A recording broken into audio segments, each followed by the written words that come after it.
As the apocalypse descends and the undead rise, Liu Yang finds himself trapped in a room with the aloof class beauty. Previously indifferent to him, she now kneels on the ground, pleading for his support. At this moment, Liu Yang awakens the Doomsday system, granting him formidable powers and propelling him to the pinnacle of his life. Along the way, he encounters various beautiful survivors, rescuing them all back to the refuge. Chapter 1. Fighting? A single slap sends them flying. The Doomsday system? As long as he can convince someone to be his woman, he can grow stronger. Liu Yang is momentarily taken aback. Then, a look of delight spreads across his face. Initially, upon seeing the meager food supply in the villa, he had contemplated using Tong Mungting as a reserve. In a desperate moment, on the brink of starvation, he had no qualms about indulging in a feast for the eyes. Now, it seems unnecessary. With the system support, survival should not pose a challenge. This aloof class beauty had previously looked down upon him, often deriding him as a mere watchdog, and even leading the charge to ostracize him at school. Her boyfriend, Zhao Ming, had even orchestrated several beatings against Liu Yang. Liu Yang had often been a victim of campus violence, tormented by wealthy second-generation students who found amusement in his plight. Female classmates regarded him with disdain, for this was an era where wealth reigned supreme. It was often said that there was only one affliction in the world, the disease of poverty. Poverty is the original sin, and Liu Yang happened to be the poorest individual in the entire school. Thus, he became the target of scorn and disdain from all his peers. After all, they all believed that someone who had to take a part-time job as a security guard to survive during their student years had no prospects for the future. Now, the lofty class beauty would hardly accept him as her partner. Even though he had just saved her from the zombies, she would not change her perception of him. She would only think of him as a shield to protect her safety. The high and mighty young lady still had not grasped the gravity of her situation. How could she view a mere security guard as a person? Liu Yang shook his head, deciding to set aside those thoughts for the moment. The system's issues could wait. The pressing concern was food. Approaching the refrigerator, he took all the milk inside. Upon witnessing this scene, Tong Mungting immediately objected. Liu Yang, what are you doing? You've taken all the food. What will I eat? All the food in this room belongs to me. Get it back. She rushed over and attempted to snatch it from him. Slap! Liu Yang delivered a sharp blow to Tong Mungting's face, instantly knocking her to the ground. Stunned, she looked up in shock. You dare hit me? You, a filthy security guard, actually dare to strike me. I am a class monitor. Do you believe I can have you expelled from school at once? Oh, dear class monitor, are you all right? And as for school, everyone there's turned into zombies. What does school even matter now? This is the apocalypse, do you understand? Whether you can survive 3 days is still uncertain. Yet you cling to your pathetic identity as class monitor. People like you wouldn't last 3 episodes in a drama. Liu Yang retorted, towering over her. But you can't just take my food. Tong Mungting protested, clutching her swollen face, her voice trembling with tears. What do you mean your food? If it weren't for me saving you, you would have been bitten by Zhao Ming and turned into a zombie long ago. Not only do you not thank me, but you dare to fight me for food? Do you even deserve it? Liu Yang growled fiercely. Wah! You bastard, you are unreasonable. This villa clearly belongs to Zhao Ming. He is my boyfriend. Aren't those provisions mine? Wah! Tong Mungting burst into tears. Reasonable? Did you show any reason when you led the charge to isolate me at school? Did your boyfriend, Zhao Ming, exhibit any reason when he had people beat me? I'll talk reason with your mother. Liu Yang exclaimed with anger. Remembering the humiliation he endured in school, he felt fury rise within him. I admit I was wrong in the past, but I'm a girl and you're a man. Can't you be magnanimous? Being so petty, do you have any semblance of masculinity? Setting aside the facts, even if I was 99 wrong, do you not share even one of the blame? Isn't your poverty your fault? Isn't it because you didn't work hard that you're so poor and subject to disdain? Slap! Liu Yang struck Tong Mungting's other cheek, instantly swelling both sides of her face, rendering her visage akin to that of a pig's head, achieving a newfound symmetry. How dare you still challenge me to a fight? Let me tell you, don't try that nonsense with me. I am not a submissive fool, nor am I bound by your moral constraints. If you continue to chatter on, I will throw you out to feed the zombies. Do you still dare to look down upon the poor?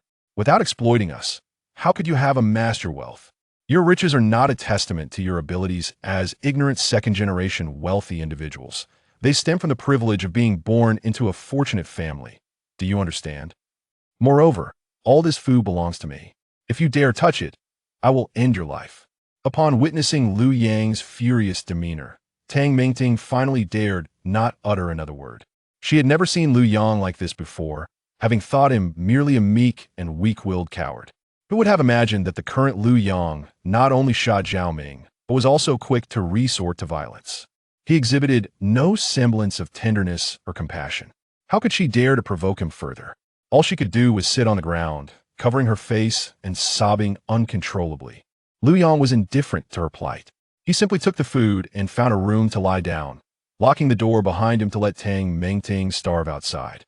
Earlier that day, he had been chased by zombies, having dispatched one, and upon entering the villa, he had also eliminated Zhao Ming. He was utterly exhausted. Lying on the soft bed, Liu Yang could not help but stretch languidly. One must admit, the beds in this luxurious villa were remarkably comfortable. In the past, with a monthly salary of 3,000, he would have never dreamed of sleeping on such a bed. Now he found himself here, benefiting from the apocalypse. Soon, Liu Yang drifted into slumber. When he awoke, it was already past 10 on the second day, and his stomach was growling with hunger. The first thing he did upon rising was to drink a bottle of milk. Only then did he step outside to freshen up. Hearing some commotion outside, Tang Mingting emerged from her room, her face no longer swollen and restored to its former beauty. She held her stomach, gazing at Liu Yang with a look of longing, and said, "Liu Yang, we were wrong before, and I apologize. I'm truly sorry. Please, give me something to eat. I'm really starving. I haven't eaten for a day and night, and I feel as though I might starve to death." The zombie outbreak had occurred the previous morning, and since then, Tang Mingting had not consumed a morsel. It had been 24 hours without food, and the gnawing hunger in her belly was becoming unbearable. Now you realize your mistakes? Liu Yang scoffed. Yes, I truly understand now. Please forgive me. I will never look down on the poor again, nor will I speak ill of you, Tang Mingting replied with sincerity. All right then, bring me a bowl. I can spare you a little milk. Really? That's wonderful, thank you. Tang Mingting's eyes sparkled, and she hurried to the kitchen to fetch a bowl. Liu Yang indeed poured the milk into the bowl. Watching the milk, Tang Mingting could not help but lick her lips. He then placed the bowl on the table. Tang Mingting looked at him with confusion. Liu Yang smiled and said, "Kneel down and beg me." Liu Yang, you? Tang Mingting's face instantly flushed with anger. You are going too far. Oh, what's wrong? Previously, you paid me a salary of 3,000 and treated me like a dog. Now that I am offering you food that could save your life, I can't demand a little respect from you. As he spoke, he prepared to lift the bowl from the table. Tang Mingting panicked. Wait, I never said I wouldn't kneel. She immediately dropped to her knees. Seeing this once aloof class beauty, who had previously belittled him and referred to him as a dog, now begging on her knees, Liu Yang couldn't help but let out a cold laugh. So what if you are wealthy? When the apocalypse arrives, no matter how rich you were before, you still end up on your knees begging for food. Chapter 2. Successfully obtaining system rewards. Once Tang Mingting had finished her meal, a lingering desire was evident on her face. With an expression full of yearning, she addressed Liu Yang. Do you have any more? I can eat like before, just lying down. Please give me a bit more food. As for her dignity, it had long been cast aside. After experiencing it once, the feeling of being unable to lower herself was no longer present. Well, she had to eat lying down. So what? As long as there was food to fill her belly, the method of consumption was irrelevant. Having been hungry all night, Tang Mingting now understood that her previous status and wealth in the pre-apocalyptic world were mere illusions. Dignity, too, was worthless. Only food mattered, for it was the key to survival. However, Liu Yang's response left her disheartened. He shook his head and said, "There is no more food. That last bottle of milk was the final supply.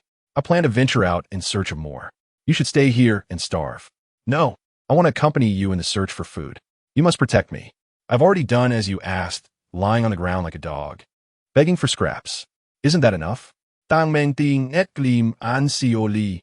In this apocalyptic world, leaving Liu Yang's protection meant either starving to death in this villa or succumbing to the hunger and venturing out, only to be devoured by zombies. There was no third possibility.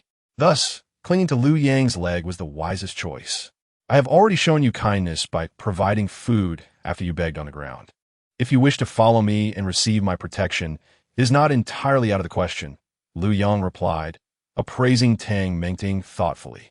As the class beauty, she possessed exquisite features and an enviable figure, making her a rare gem among women. This allure attracted countless wealthy suitors. Besides her official boyfriend, Zhao Ming, she had at least a dozen admirers in her circle.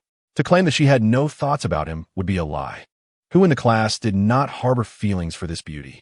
Who did not wish to possess her? Upon noticing Liu Yang's gaze, Tang Mingting immediately realized his intentions. This avaricious look was all too familiar to her. As a stunning beauty, she drew attention wherever she went, with lecherous men often eyeing her with such greed. No, it can't be. You're just a security guard. What are you thinking?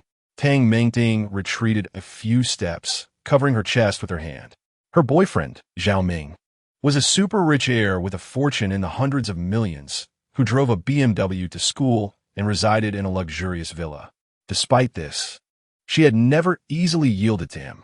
After 6 months of dating, they had barely progressed beyond holding hands. How could she possibly agree to Liu Yang, a despised security guard at school, having such thoughts about her? Ah, so you disdain me for being a security guard, deeming me unworthy of you? Fine, then starve here.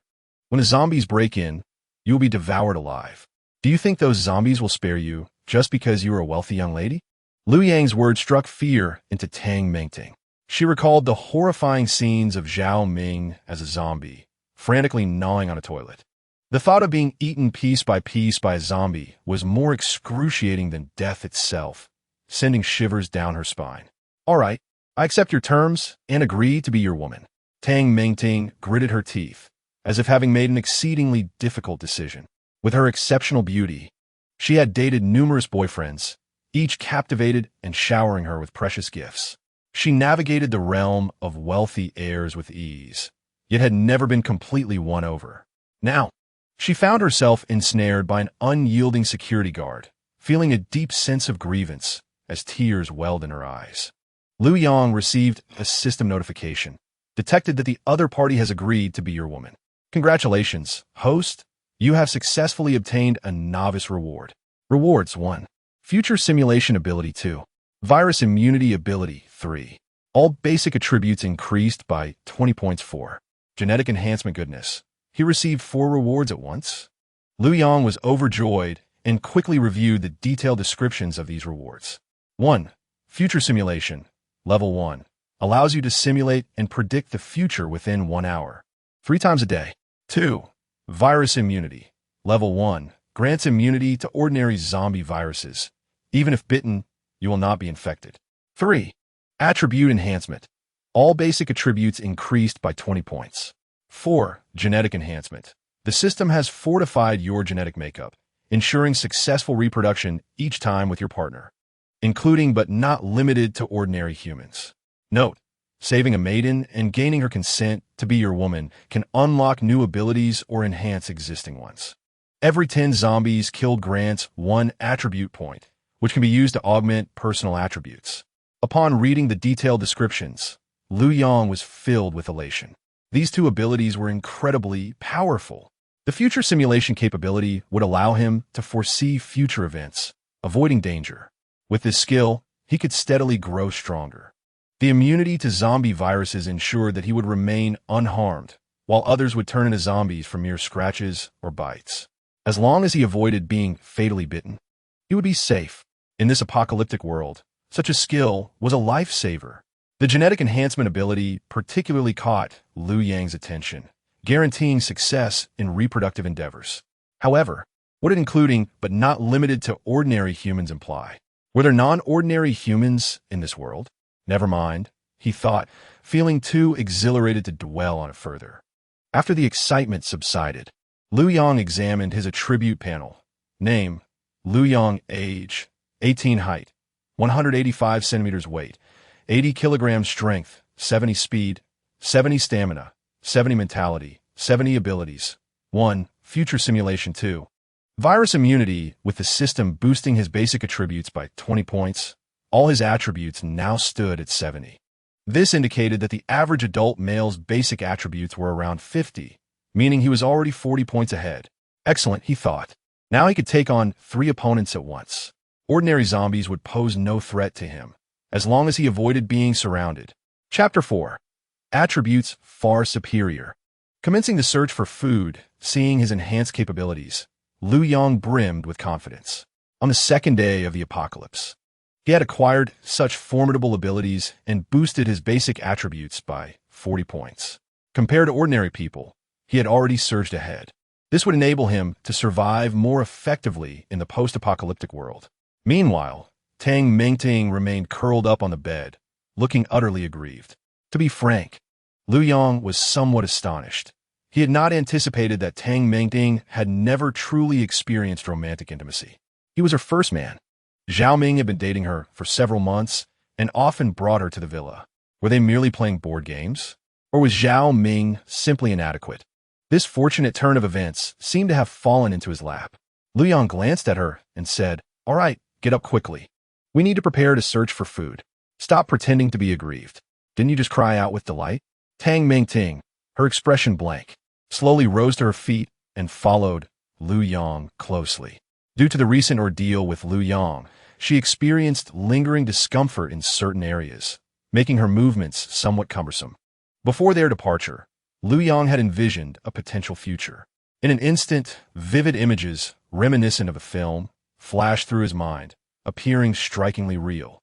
Throughout this foresight, they encountered no unexpected events, successfully acquiring food and preparing for their official departure. Just prior to leaving, Liu Yang cautioned Tang Mingting, "From this point onward, adhere strictly to my instructions and refrain from making any noise. Otherwise, we may attract the zombies. When foraging for food, prioritize items that can satiate our hunger and avoid unnecessary items. Do you understand?" "I understand," Tang Mingting nodded in agreement. Thus, they each donned a backpack and set forth. At this moment, the villa had returned to a state of eerie silence, devoid of screams or sounds, resembling a desolate wasteland.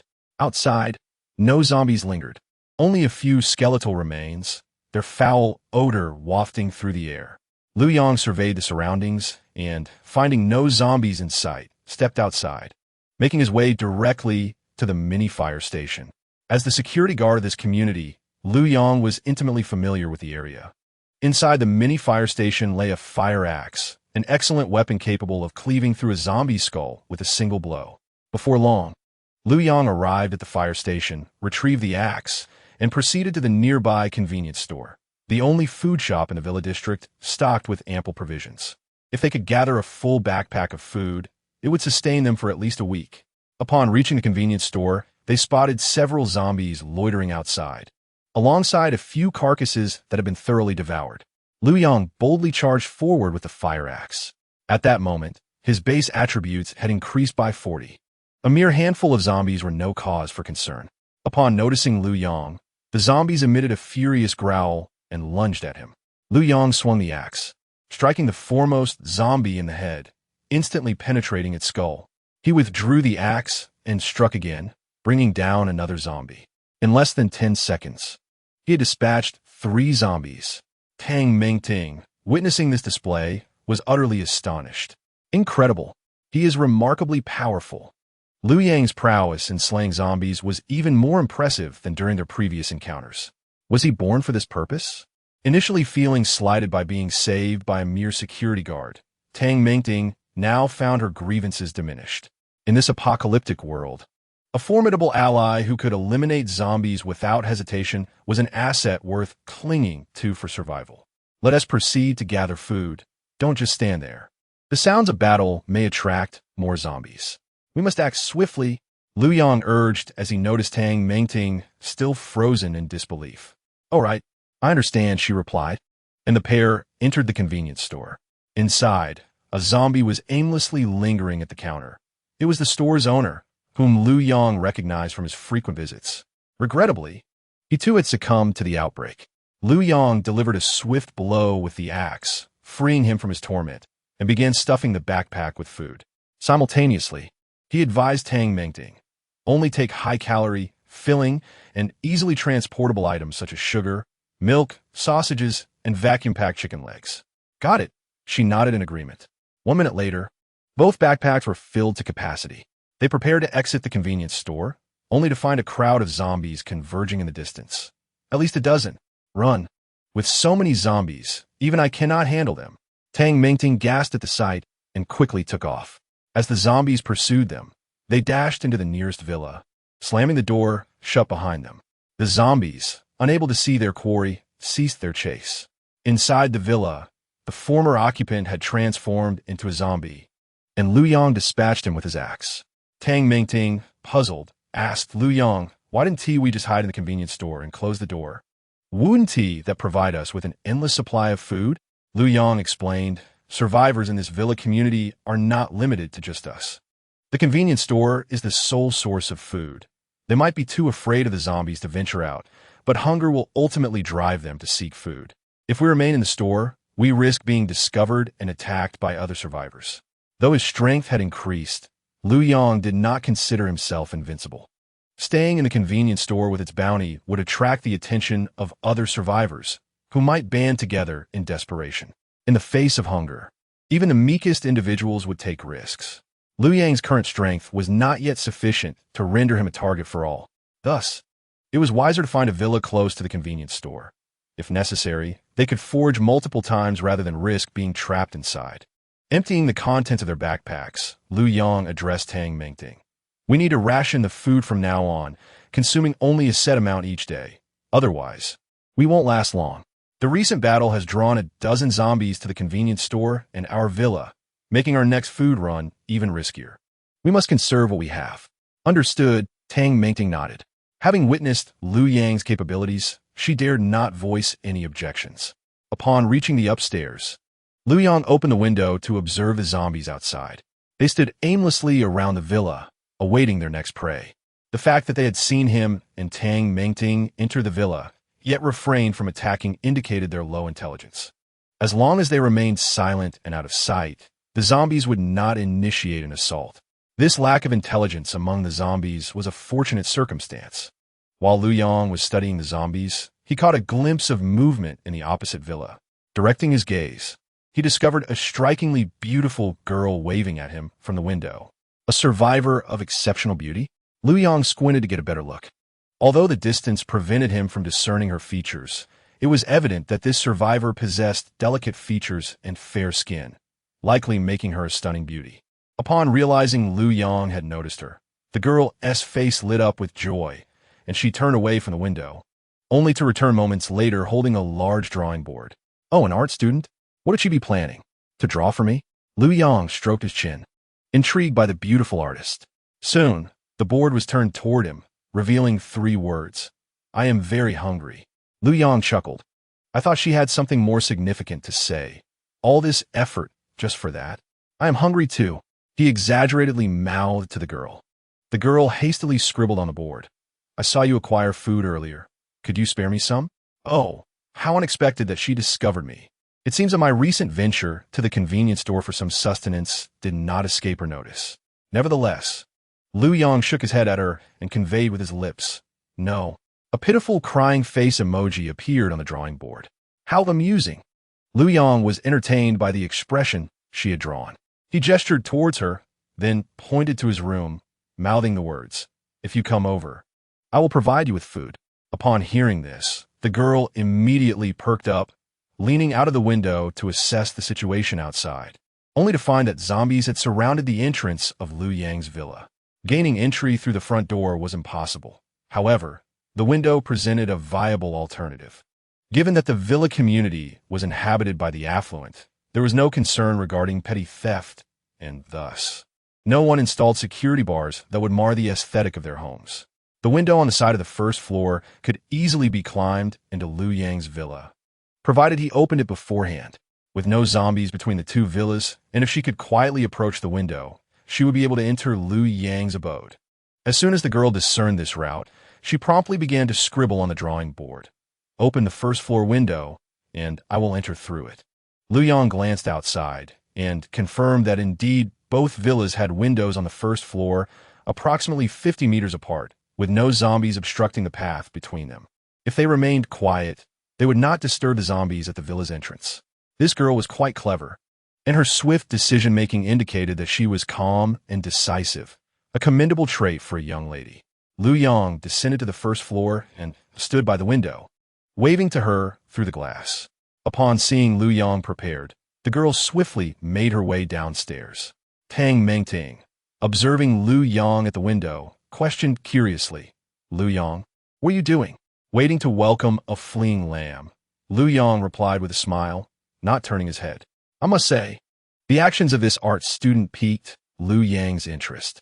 A girl capable of making such resolute decisions in an apocalyptic world, rather than simply waiting to perish in a house, was indeed admirable.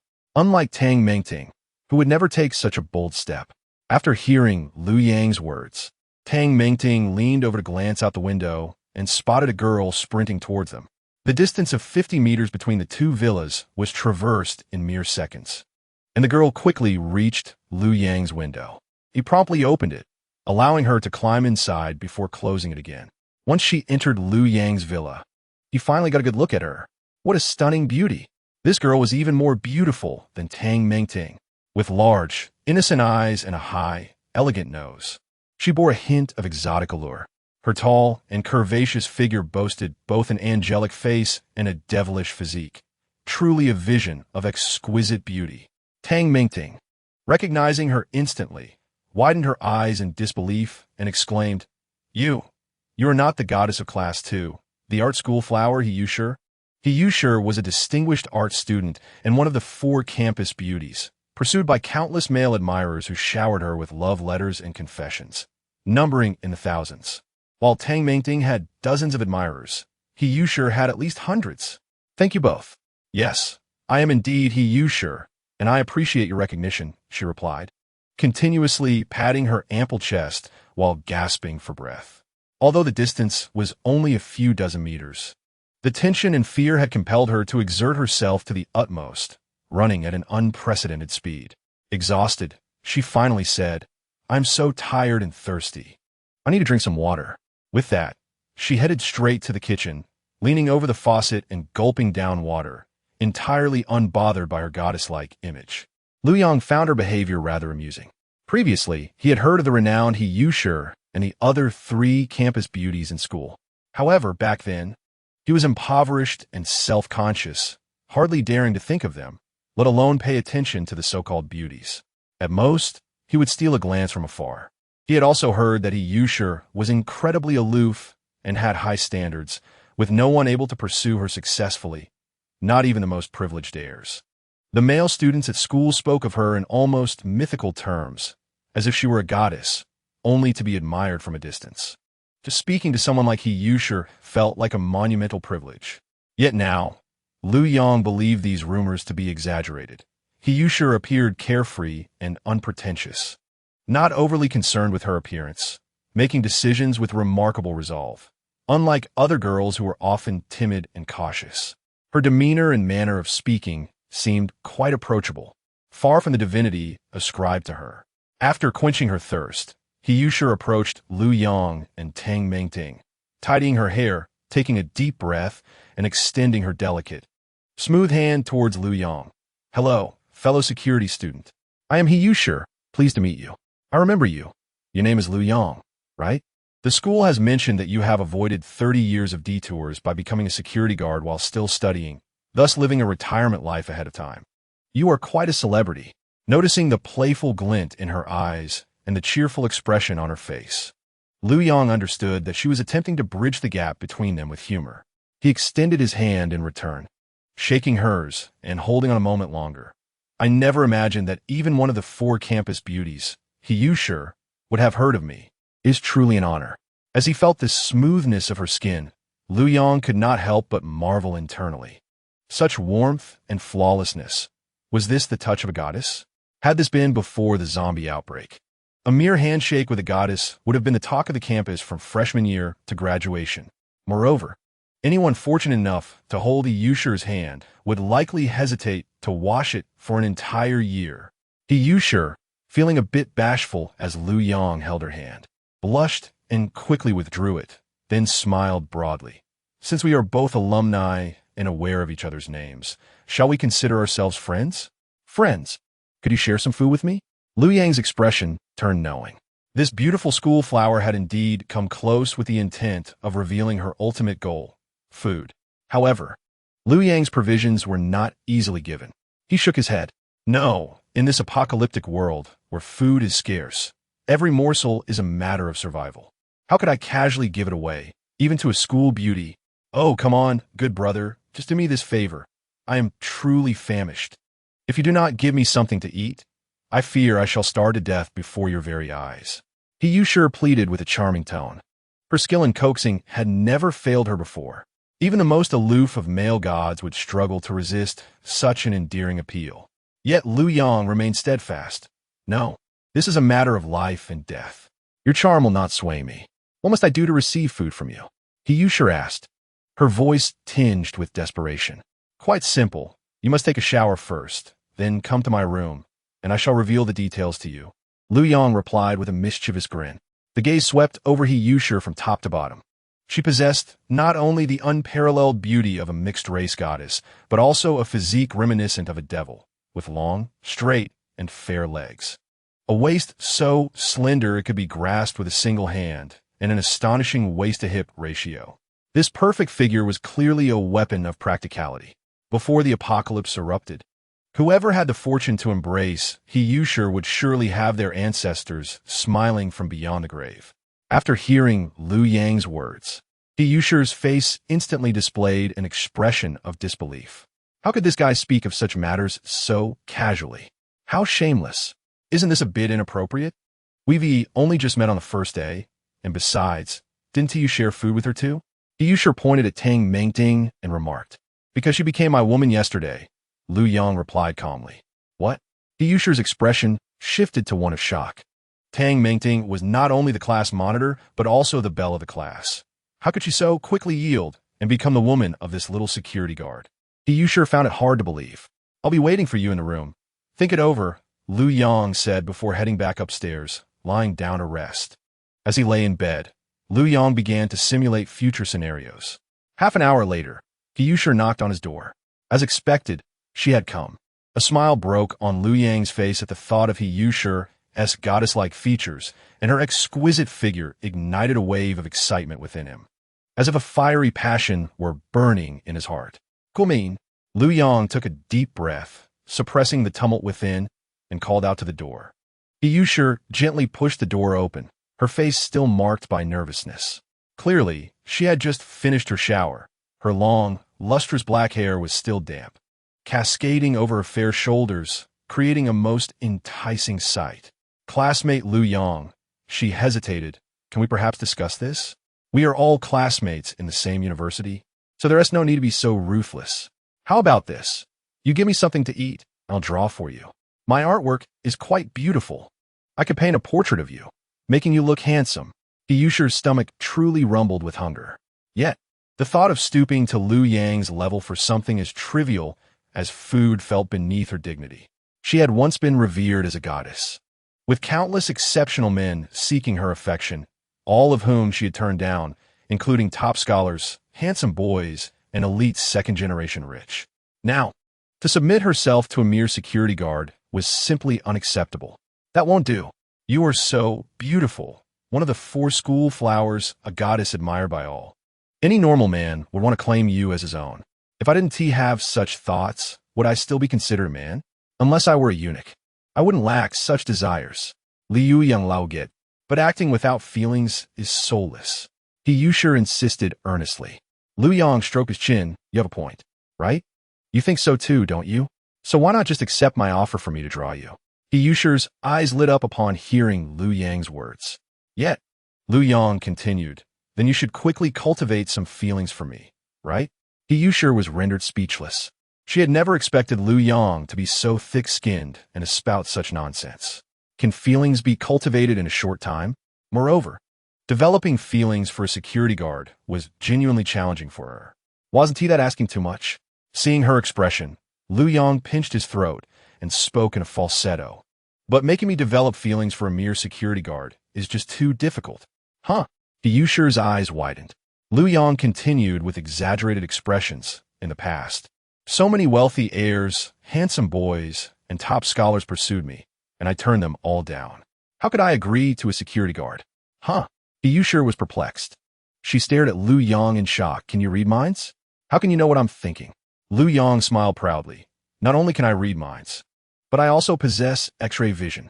On your chest, to the left, there is a faint red birthmark shaped like a heart. Yusha's eyes widened in disbelief, her expression akin to seeing a ghost, and she quickly covered her chest with her hand. Chapter 7. The Art of Flirting. The school bell's trap. Yusha looked at Liu Yang as if she had seen a ghost. She could hardly fathom how Liu Yang knew her innermost thoughts and the existence of her birthmark. That area was exceedingly private, known only to her parents. How could Liu Yang be aware? Seeing her dazed expression, Liu Yang felt a surge of triumph. Before Yusha entered the room, he had already simulated future events. In that simulation, he had forced himself into an indescribable encounter with Yusha, leading her to yield completely, resulting in an extensive conversation and the acquisition of valuable information. Now, presenting this information made Yusha believe he had mind-reading abilities. This power of future simulation, besides averting danger, also proved to be remarkably effective in charming women. A confident smile adorned Liu Yang's face as he addressed Yusha. Since yesterday, I've taken down several zombies and can even read your psychological thoughts and perceive your personal secrets. Do you still think I'm just an ordinary person? Yusha remained in shock. After hearing Liu Yang's words, her perception of him indeed began to shift. Liu Yang had displayed remarkable bravery on the first day of the zombie outbreak, confronting zombies head-on. On the second day, he was the first to search for food in a convenience store, showcasing his courage and strategic mindset, superior to that of other survivors. Now, not only could he read her mind, but he could also unveil the secrets of her body. All of this indicated that though Liu Yang had previously been merely a security guard, in this dire world, he was undoubtedly an exceptionally reliable man, far more useful than those so-called scholars or wealthy heirs. Even Yusha found herself increasingly impressed by Liu Yang. Women are naturally drawn to strength, and Liu Yang's current demeanor epitomized a true powerhouse. If she considered it this way, perhaps accepting him wasn't as difficult as she initially thought. Her heart wavered. Liu Yang was acutely aware of this. What could be more powerful than mind-reading and X-ray vision? Just how many secrets did this man harbor? It was as if this little security guard was an enigma waiting for her to unravel, with every word he spoke igniting her anticipation. She grew increasingly intrigued by Liu Yang. Now, do you agree to be my girlfriend? Liu Yang inquired. She nodded. Liu Yang received a system notification. Ding! Congratulations to the host for successfully persuading the other party to agree to be your girlfriend, gaining a new ability, ice control. Upon seeing this notification, Liu Yang was filled with excitement. Had he awakened an ice attribute ability? He had seen enough movies. Even among mutants in films, ice powers were incredibly formidable. Thus, this ice ability must be at least A rank. He hurriedly checked the description. Ice control, level 1. The host can freeze water into ice and control ice blocks to attack enemies. Liu Yang tested this ability. With a mere thought, the moisture in the air instantly crystallized into a sharp ice needle, which he then propelled forward. With a loud crack, a deep pit appeared in the wall by the window. Witnessing this scene, Liu Yang was taken aback. What tremendous power!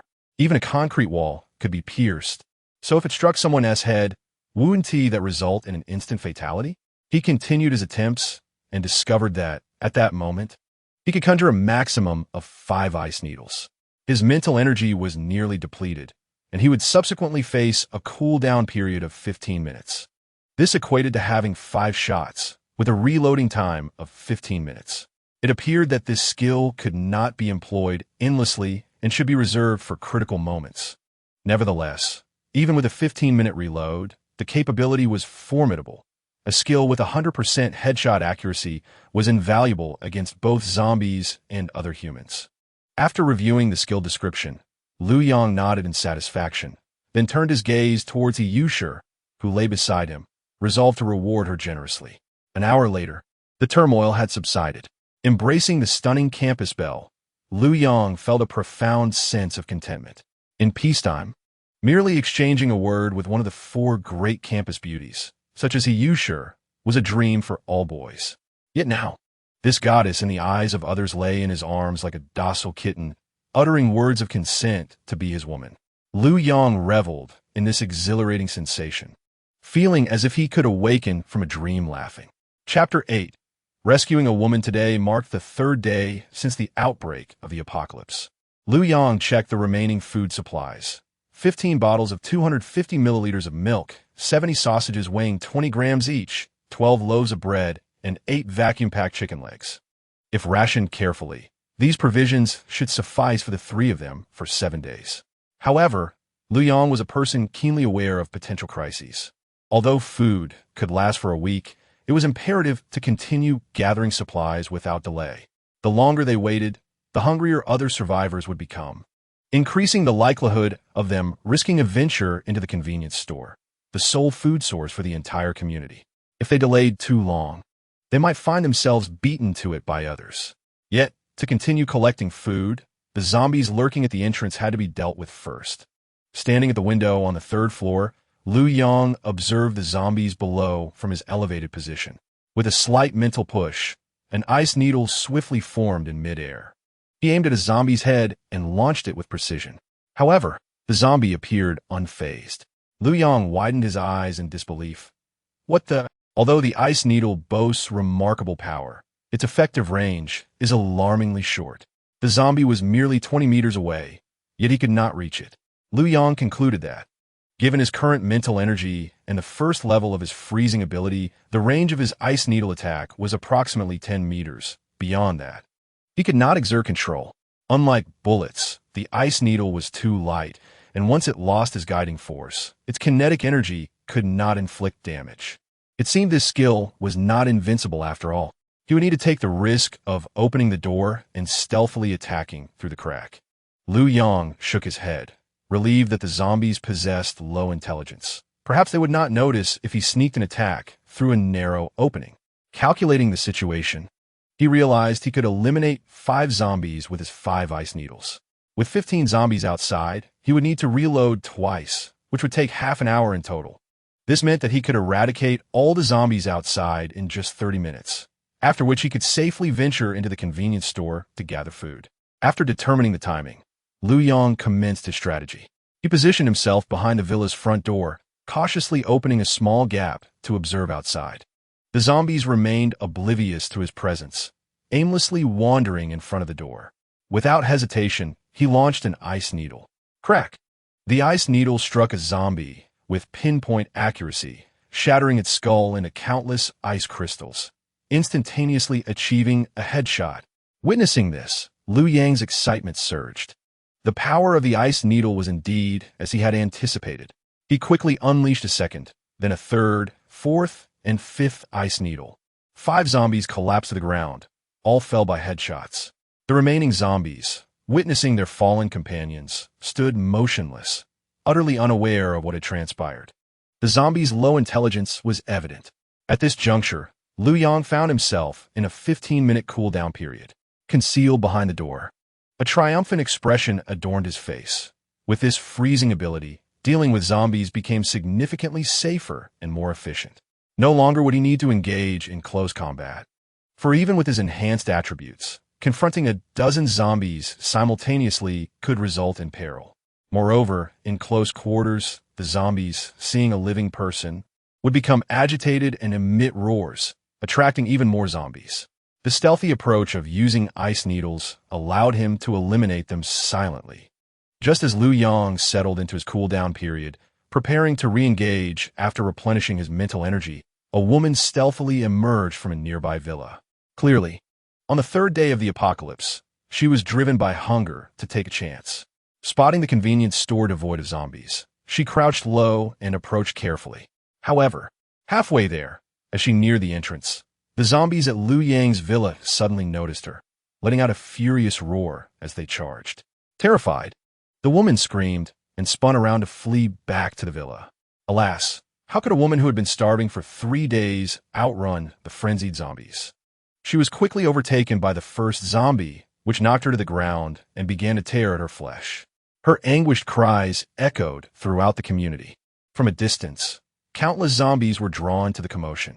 The woman was soon devoured entirely, leaving behind only a skeleton.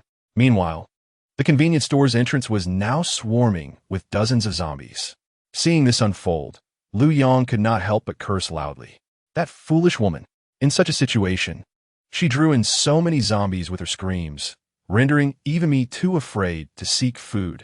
Initially, there had been only 15 zombies at his villa, 5 of which he had already dispatched. If he had waited just half an hour longer, he could have eliminated the remaining zombies and safely searched for food. Now, thanks to that woman, dozens of zombies congregated at the convenience store's entrance. With his ice needle skill limited to a mere 10-meter range, hiding within the villa meant he could not reach the zombies far away at the store. This left him no choice but to confront the horde directly, a risk far too great. Facing dozens of zombies, even Liu Yang could not guarantee his safety. Should they surround him, he could easily meet his demise. It was all that foolish woman's fault.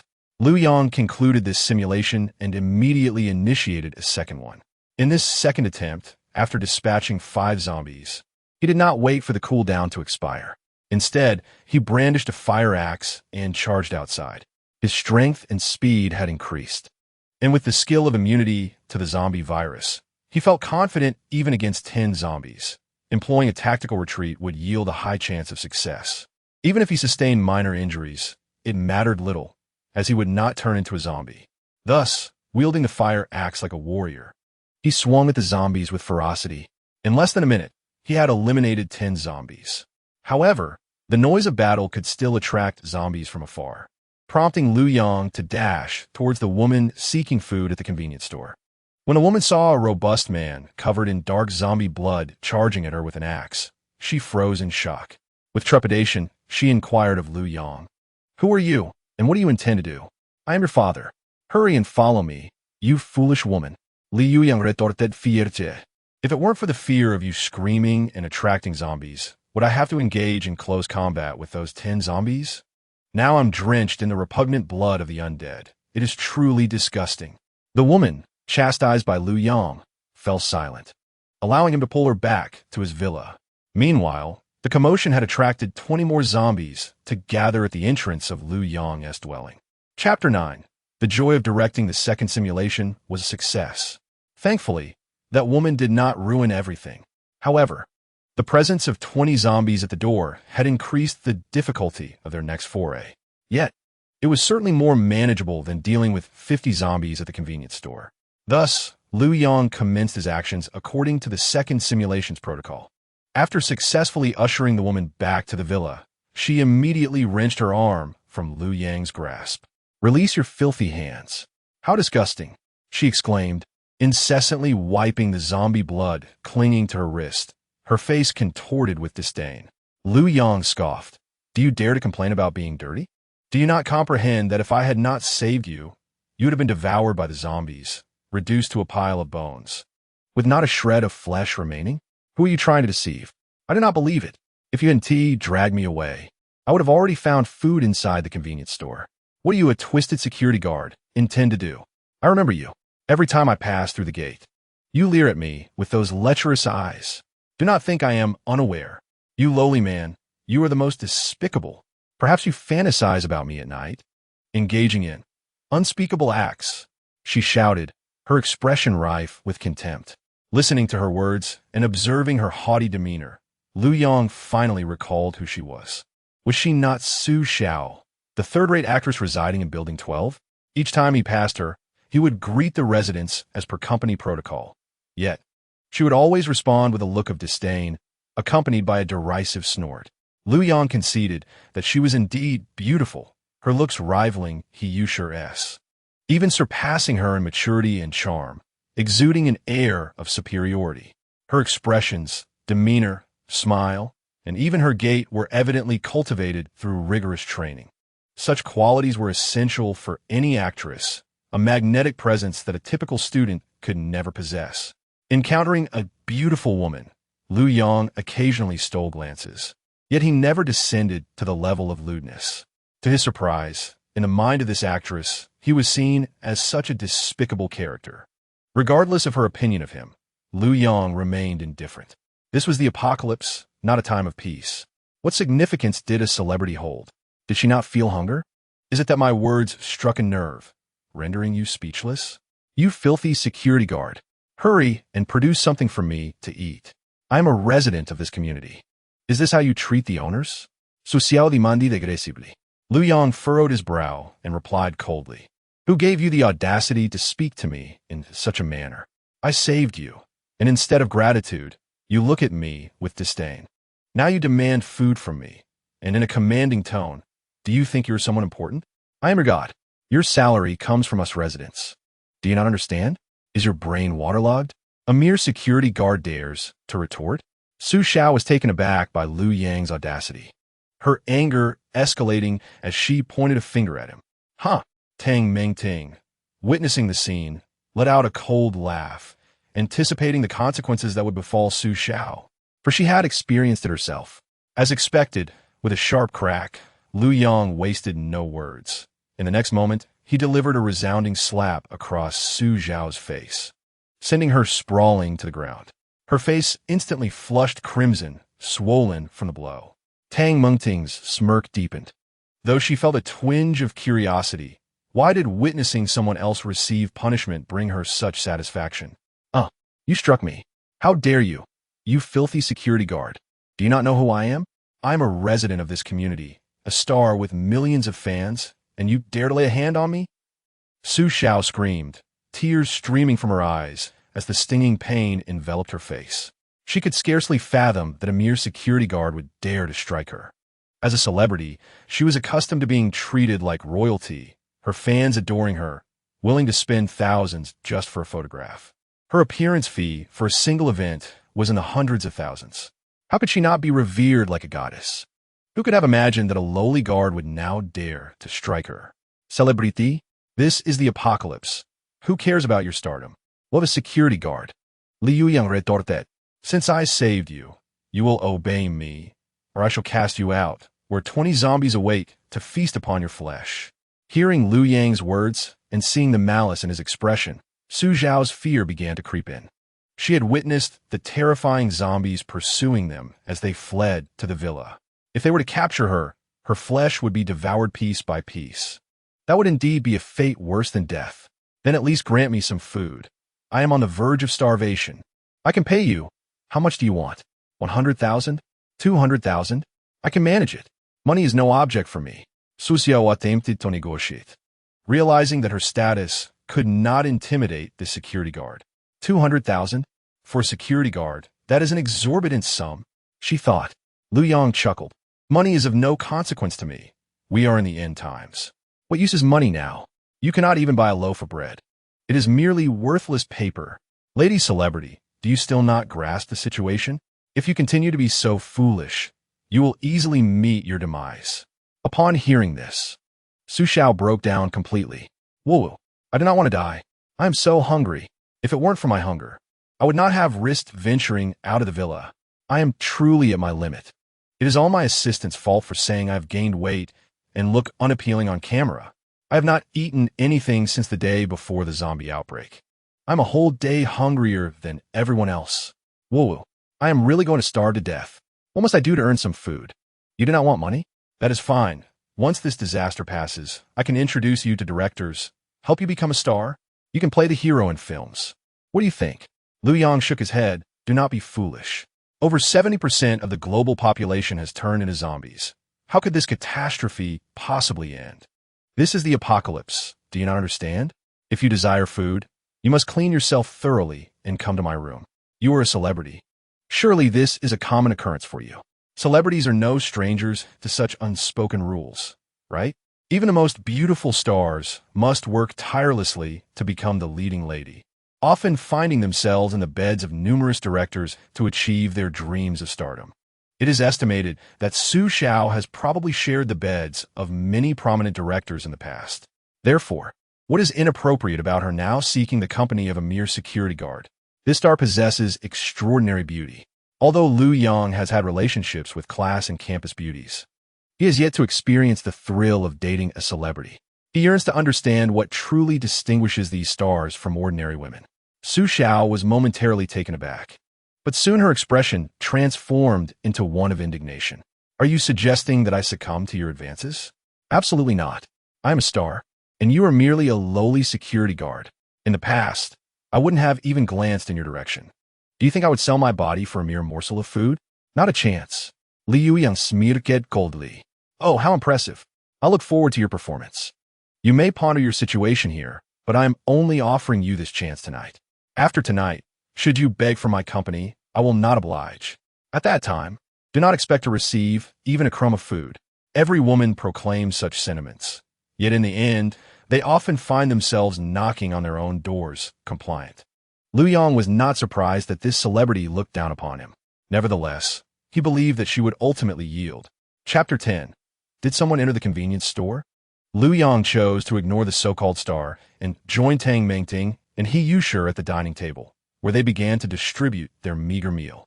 Each received a sausage, a bottle of milk, and a piece of bread. This constituted their lunch for the day. Given the current scarcity of food, they had to ration their intake. Despite the limited provisions, Tang Mingting and He Yushi displayed expressions of eager anticipation. As they cautiously unwrapped the bread and took their first bites, their faces radiated satisfaction. Delicious. It was truly exquisite, in a world at the brink of collapse. Even ordinary bread seemed like an extraordinary delicacy. The aroma of the bread wafted through the air and reached Su Xiao's nostrils. Unable to resist, she inhaled deeply. How fragrant! I longed to taste it. Her stomach growled audibly. As a celebrated actress, she adhered to a strict dietary regimen. Recently, due to her commitment to a new drama, she had been particularly vigilant about weight control and dieting. This had left her even hungrier than others, with minimal fat reserves. The enticing scent of bread was proving to be a formidable temptation. She gazed longingly at her companions who were relishing their meal, only to find that none of them acknowledged her presence. A renowned star, utterly neglected. Su Xiao was unable to reconcile this disparity, and her heart filled with a sense of grievance, causing her eyes to well with tears. Liu Yang, however, paid no mind to the tearful actress. After finishing his meal, he resumed his planning. This was his final opportunity for the day, and he needed to utilize it wisely. Upon achieving success in his planning, he would seek out food. Otherwise, another failure would mean he would be unable to procure food for the entire day. Liu Yang was a cautious individual. He would never leave the villa without proper planning. With the system at his disposal, he would inevitably rise to prominence and become a formidable force. Surrounded by several beautiful women, he had yet to fully enjoy their company. Should an unforeseen circumstance arise, leading to his demise, he would suffer an immense loss. The planning commenced. Liu Yang arrived once more at the villa's entrance, discreetly opening a crack in the door before using his ice needles to eliminate 5 zombies. After a 15-minute cooldown period, he dispatched another 5. By the time he had neutralized all 20 zombies, 45 minutes had elapsed. Since the planning could only forecast 1 hour into the future, Liu Yang had a mere 15 minutes left to gather food and return to the villa. Fortunately, the convenience store was in close proximity, and under normal circumstances, barring any mishaps, 15 minutes would be more than sufficient. He could likely accomplish it in under 5. Liu Yang dashed out of the villa, crouching low as he sprinted toward the convenience store. No incidents occurred along the way, and he successfully entered the store. However, upon stepping inside, he sensed something amiss. It was evident that the food supply had significantly dwindled. He and Tang Mingting had previously visited this store, and at that time, the shelves had been fully stocked. The noticeable decrease in provisions suggested that other survivors had also frequented the store. Realizing this, Liu Yang furrowed his brow. Evidently, driven by hunger, some individuals had begun to venture out in search of sustenance. It was likely that this convenience store would soon attract more survivors. Thus, he needed to devise a strategy to secure more food. Without delay, Liu Yang began stuffing the shelves' contents into his backpack. He focused on easily accessible, high-calorie items. After a minute of gathering, his backpack was filled to the brim, the zipper nearly unable to close. Only then did he exit. After moving a few dozen meters away from the convenience store, he turned back, picked up a stone from the ground, and hurled it at the store's window. The sharp sound instantly attracted the attention of nearby zombies, 3 of whom rushed toward the store. Satisfied, Liu Yang returned to his villa, knowing that with 3 zombies guarding the store, other survivors would likely hesitate to enter for food. For Liu Yang, dealing with 3 zombies was manageable, given his current strength. He could easily dispatch them. This would serve to complicate matters for other survivors. The food in the convenience store belonged to him. They would have to contend with those 3 zombies first. Having successfully acquired the food, Liu Yang concluded this planning session. He then proceeded to act in accordance with the plans laid out. Once he had completed his search for food at the convenience store and returned to the villa, he emptied the contents of his backpack. Upon seeing the abundance of food, Yusher and the other's eyes sparkled with excitement. Yusher, wide-eyed, exclaimed, "Ah, Liu Yang, did you go looking for food again? Aren't there a dozen zombies outside? How did you manage to get out?" Liu Yang replied matter-of-factly, "Eliminate them, of course." Eliminate them? But there were over a dozen zombies. Both Tang Mingting and Yusher stared at him in astonishment. Even Su Xiao, the celebrity, exhibited an expression of disbelief. Was it difficult? Liu Yang retorted, then ignored their astonished and admiring gazes as he began to tally the food. After completing the count, he addressed the group. This time, I gathered 12 loaves of bread, 58 sausages, and 21 packets of beef jerky.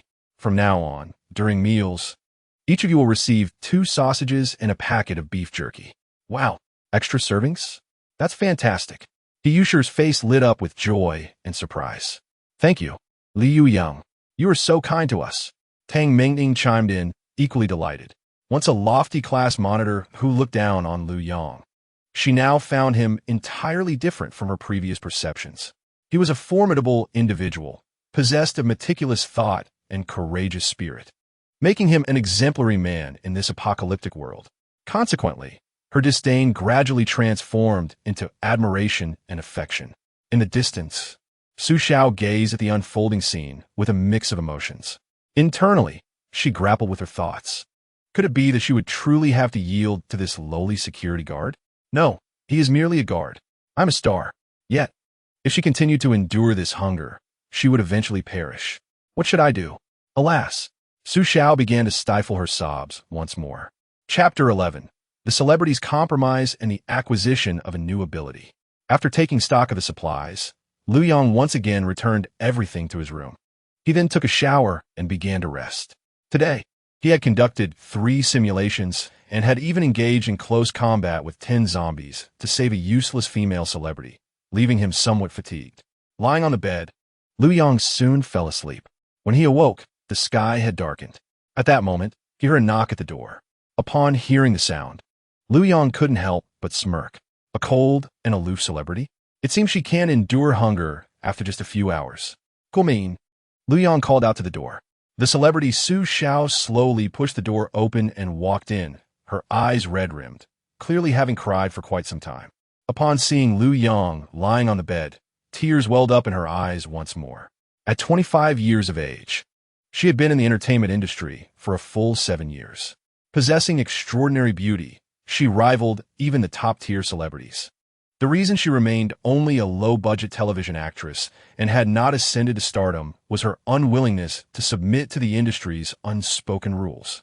Despite excelling in both skill and appearance, she had yet to find her breakthrough, as her refusal to compromise meant she would never rise above being a third-rate celebrity, relegated to minor roles. However, Su Xiao refused to yield. She believed that her talent would ultimately lead her to success. It was merely a matter of time. Who says that in the murky waters of the entertainment industry, a flawless lotus cannot bloom? She, Su Xiao, aspired to be that singular bloom. Yet, after enduring immense pressure and temptation, she found herself unable to withstand hunger, resorting to knocking on the door of this lowly security guard, Liu Yang. The more she thought about it, the more aggrieved she felt. Seeing her in tears, Liu Yang frowned and addressed the celebrity. What's wrong? Here, it's a lament? If you haven't thought things through, perhaps you should reflect. Just remember, there is no free lunch in this world. If you become my woman, I will provide you with food, which is only natural. Otherwise, why would I share precious supplies with a stranger? Su Xiao, upon hearing Liu Yang's words, immediately ceased her cries. I understand. I've thought it through, which is why I knocked on your door, she choked out, still feeling a sense of reluctance. After years of striving in the entertainment industry to become a star, she now found herself having to submit to a security guard with a meager monthly salary of $3,000. The disparity was too great for her to accept all at once.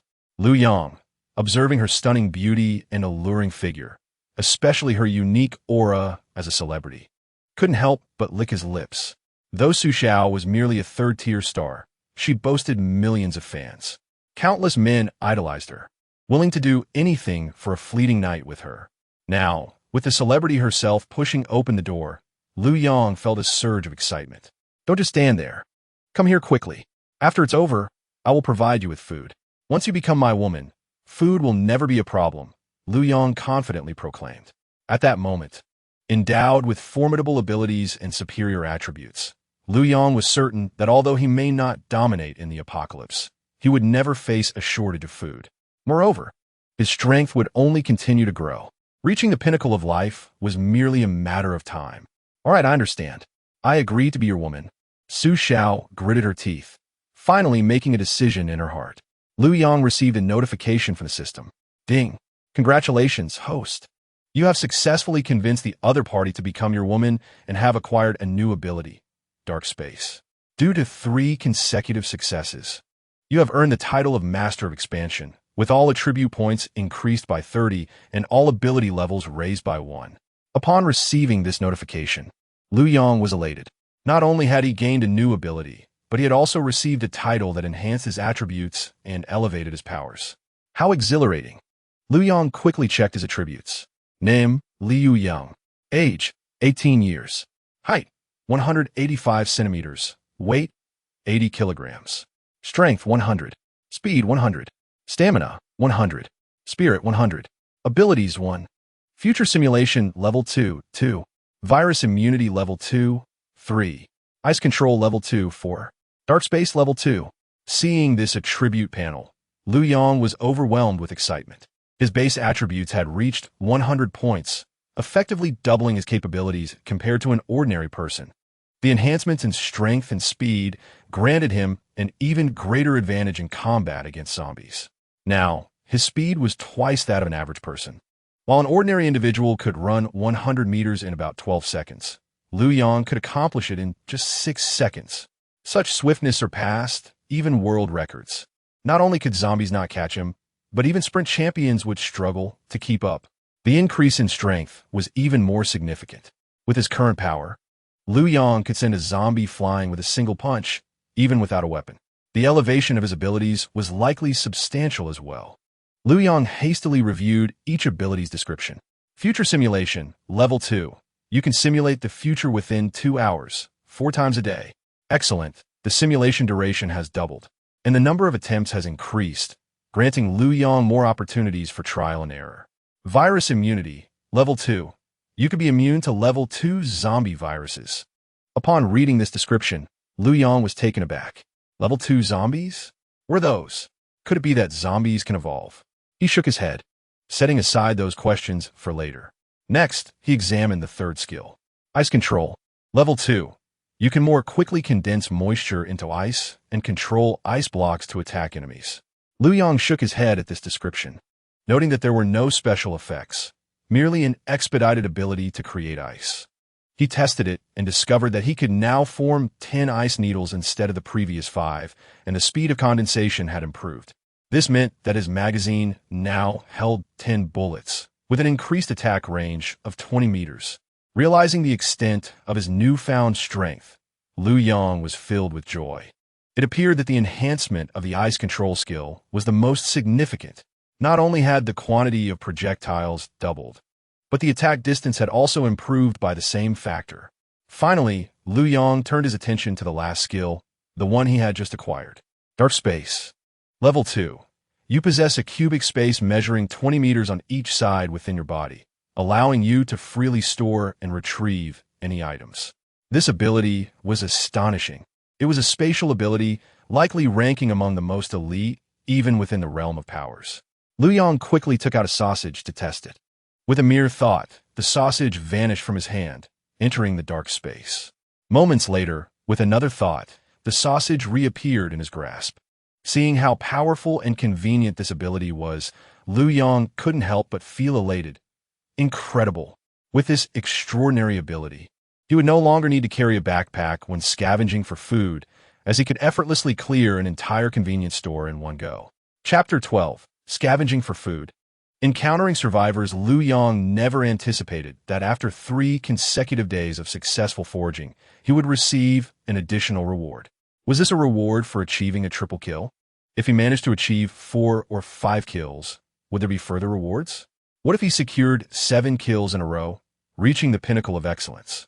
Would the rewards be even greater? The thought exhilarated Liu Yang.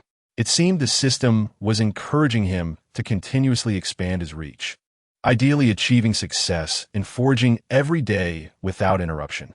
To maintain a killing streak, he would have to persistently search for female survivors. Liu Yang resolved in his heart that he would venture out the next day, not only to scour the convenience store for all its food, but also to explore the village district for any other female inhabitants to rescue. After all, forging connections with female survivors was the quickest route to his own empowerment. Liu Yang refocused his thoughts. He planned to reward the starlet.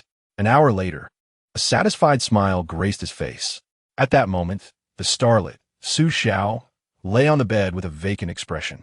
She had been starving for several days, and after enduring Liu Yang's antics for so long, she was on the verge of collapse. Seeing her in such a state, Liu Yang quickly retrieved a bottle of milk and a loaf of bread, offering them to her, saying, "Please eat something. I fear you might perish in your sleep." "Oh, thank you, thank you." Upon seeing the food, Su Xiao's expression brightened, and her previously vacant gaze sparkled with life. She eagerly seized the bread and began to devour it. "Take your time. No one is competing with you. Besides, after joining me, you will never run out of food," Liu Yang remarked, finding her ravenous consumption somewhat amusing. Once she finished eating, Su Xiao regained some strength, and the two embraced as they drifted off to sleep. Holding a breathtaking starlet in his arms, Liu Yang felt a profound sense of contentment.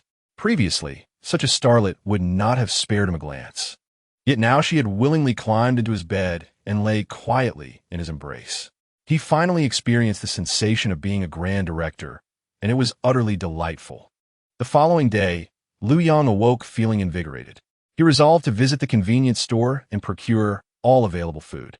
With his awakened spatial abilities, even if he cleared the store of food, he would still have ample room in his dark space. After freshening up, Liu Yang approached the dining table, where Tang Mengting and the others were already gathered.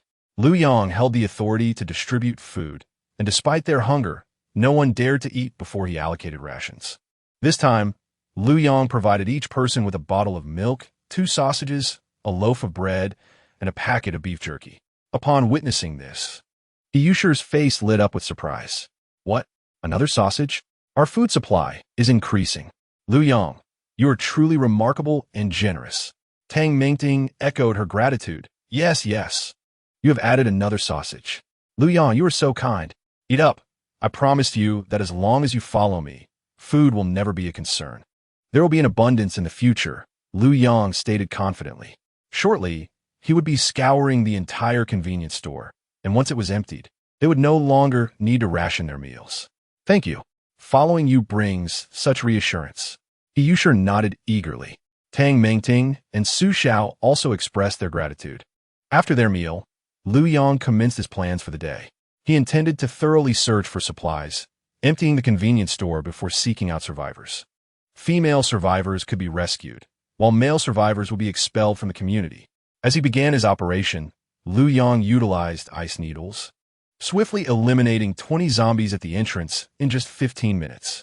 With his current ammunition count at 10 rounds, he only needed to reload once to dispatch all 20 zombies. After dealing with the undead, Liu Yang brandished his fire axe and charged towards the convenience store. Upon reaching the store's entrance, Liu Yang was taken aback. The 3 zombies he had previously attracted were now dispatched, their skulls crushed, clearly the work of his fire axe. Liu Yang furrowed his brow. Those seeking food would have seen the 3 zombies and not retreated. Clearly, they possessed strength and courage. It must be one or several adult males, which made Liu Yang cautious. They were his competitors.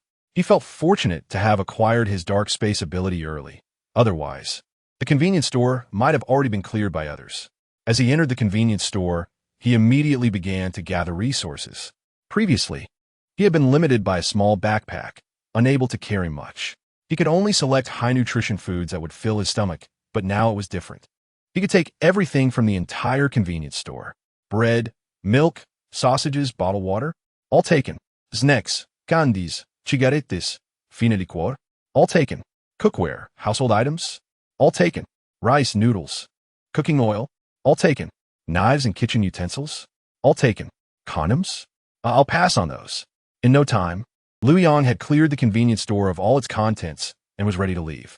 However, as he stepped outside, he unexpectedly encountered 4 individuals, 3 men and 1 woman, each carrying a large backpack. The leading man even wielded a fire axe identical to Liu Yang's. Upon seeing Liu Yang, their faces reflected astonishment. Liu Yang, you're still alive? Are you here for food too? Upon recognizing them, Liu Yang was equally surprised. It was their security team leader, Zhang Jinfeng, accompanied by 2 other guards and a beautiful female resident. I came to search for food, but it's already been cleared out. I didn't find anything, Liu Yang replied casually. He did not wish for them to know he had emptied the store. Otherwise, they would surely be envious. Although Liu Yang was not afraid of them, avoiding trouble was preferable.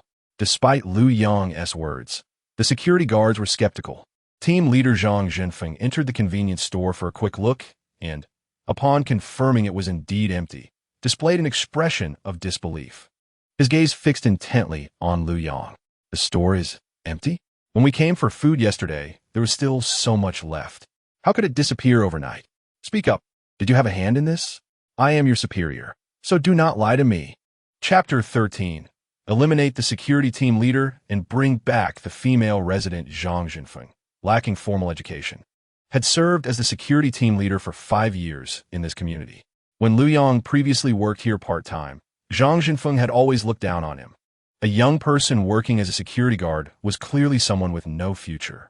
He often complained, believing the Human Resources Department should not have hired a mere child. Most importantly, Liu Yang was a university student, while Zhang Jinfeng had only completed middle school. He despised individuals with higher education. Liu Yang's academic achievements, youthful appearance, and good looks all contributed to Zhang Jinfeng's disdain. He frequently belittled Liu Yang in conversations with other guards, calling him an idiot and boasting. So what if you are a university student? University students now find themselves reduced to the role of security guards, serving beneath someone as inexperienced as myself. A mere middle school graduate. If I instruct him to head east, would he dare to venture west? The other guards chimed in, echoing exactly. What use is a university degree? In the end, it all comes down to pleasing our brother Feng. That fellow appears somewhat obedient. When our brother Feng assigns him a task, he does not dare to retort. Otherwise, we would surely unite to teach him a lesson. Liu Yang overheard these remarks, and, in the past, to secure his position, he feigned indifference.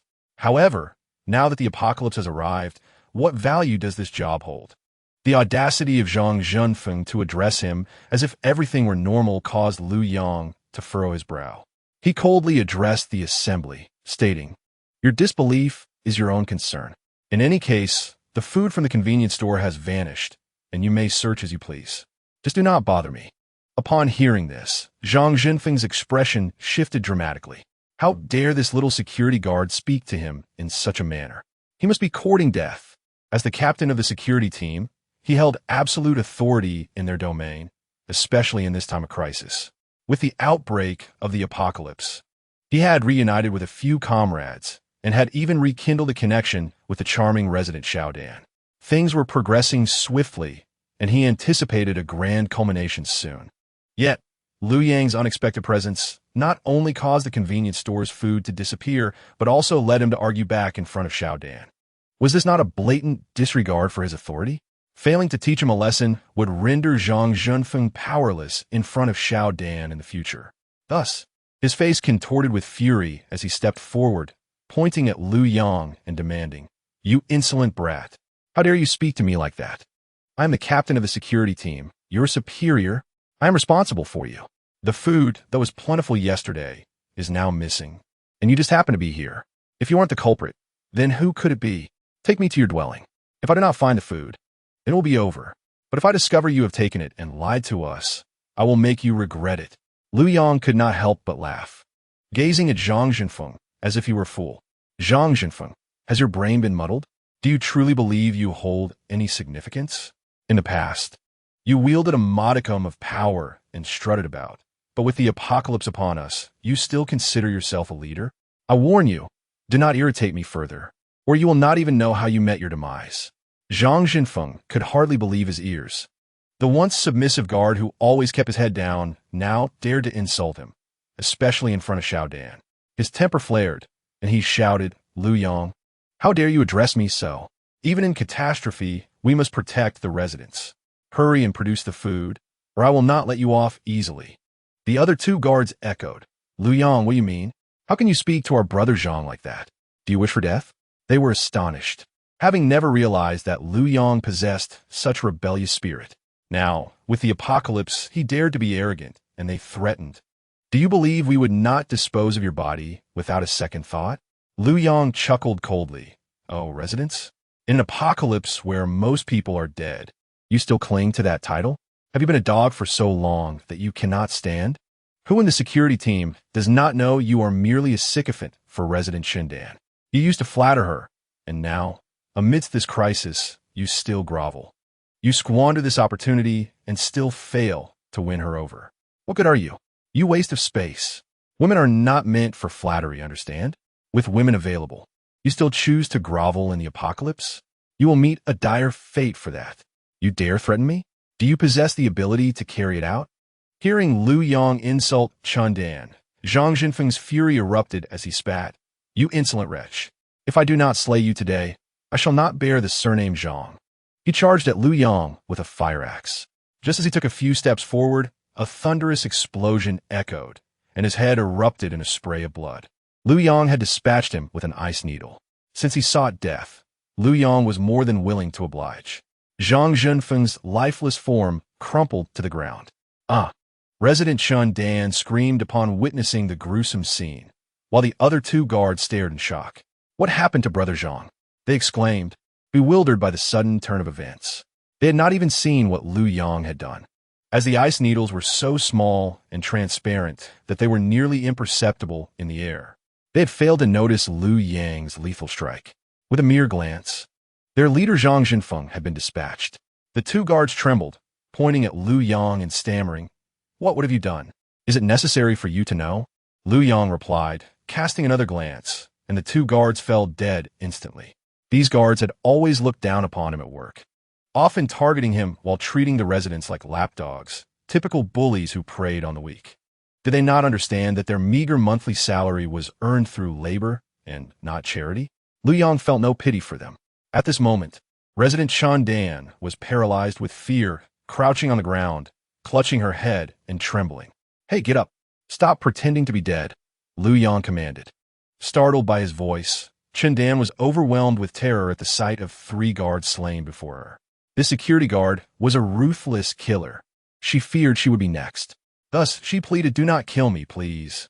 I will do anything you ask. I can be your woman. I will obey you without question." To Chun Dan, Liu Yang appeared as a merciless monster, having executed the 3 guards without hesitation, brutally targeting their heads. She was desperate to avoid the same fate. As long as she could survive, she was willing to do anything. Liu Yang regarded her with bemusement. How astute of her! I had not even begun to suggest anything, and she was already offering to be my woman. What a promising student! Liu Yang said, "Rise and follow me. I will not harm you. You have not wronged me." "Ah, you will not kill me? Where do you intend to take me?" Fear flickered across Xiao Dan's face. This security guard, Liu Yang, was undoubtedly a fierce individual, having slain 3 muscular men without a second thought. He executed them brutally and swiftly, employing an unknown method to burst their heads. Xiao Dan was utterly terrified. "Do not worry. I will take you to a safe place. Did you not say you wish to be my woman? Now is your chance to demonstrate your worth." With that, Liu Yang seized Chun Dan's hand and led her toward the villa. Chapter 14. Dare you object? Following the predicted course of events, Liu Yang successfully broke Resident Chen Dunbeck. Previously, security captain Zhang Jinfeng often boasted, "I am a guard. I work to finish my shift. I enjoy little bear cookies and adore resident Xiao Dan." Now, he could no longer indulge in such treats, as his head had been obliterated, leaving his remains hanging from a tree. Resident Xiao Dan was taken away by Liu Yang. "Fear not, I shall care for your wife." Upon arriving at Liu Yang's quarters, Qin Dan's face was etched with terror. Having witnessed the brutal execution of 3 men, she had yet to recover from her shock. Meanwhile, within the villa Tang Mingting, He Yushi and Su Xiao observed Liu Yang return with another female survivor, each displaying varied expressions. Notably, the prominent star, Su Xiao, wore a look of disdain. The other 2 individuals had arrived at the villa before her, and she felt it was not her place to interfere. After all, she was merely the 3rd. However, what was the significance of this 4th person? She couldn't help but express her displeasure to Liu Yang, saying, "I thought you were out foraging for food, yet you returned with another woman. Is your mind solely occupied with women? We already have 3 here, each an unparalleled beauty. Is that not sufficient for your desires? Are you a teddy bear? The food is scarce as it is, and now you bring back another mouth to feed. Are you trying to starve us?" The pride and confidence she possessed as a star made it hard for her to accept that just last night she had shared an intimate night with Liu Yang, and today he had brought yet another woman home, as if she had somehow failed to satisfy him. Am I not a prominent star capable of fulfilling your needs? Thus, she could no longer restrain herself and spoke directly to Liu Yang. Tang Mingting furrowed her brows and chimed in, "Exactly. You already have us 3, yet you still bring back another woman. What are you trying to achieve? Is your mind consumed with that matter? Men truly do think with their lower bodies. Not only are you neglecting to gather food for us, but you're also bringing back another person to share what little we have, which means we will starve even faster."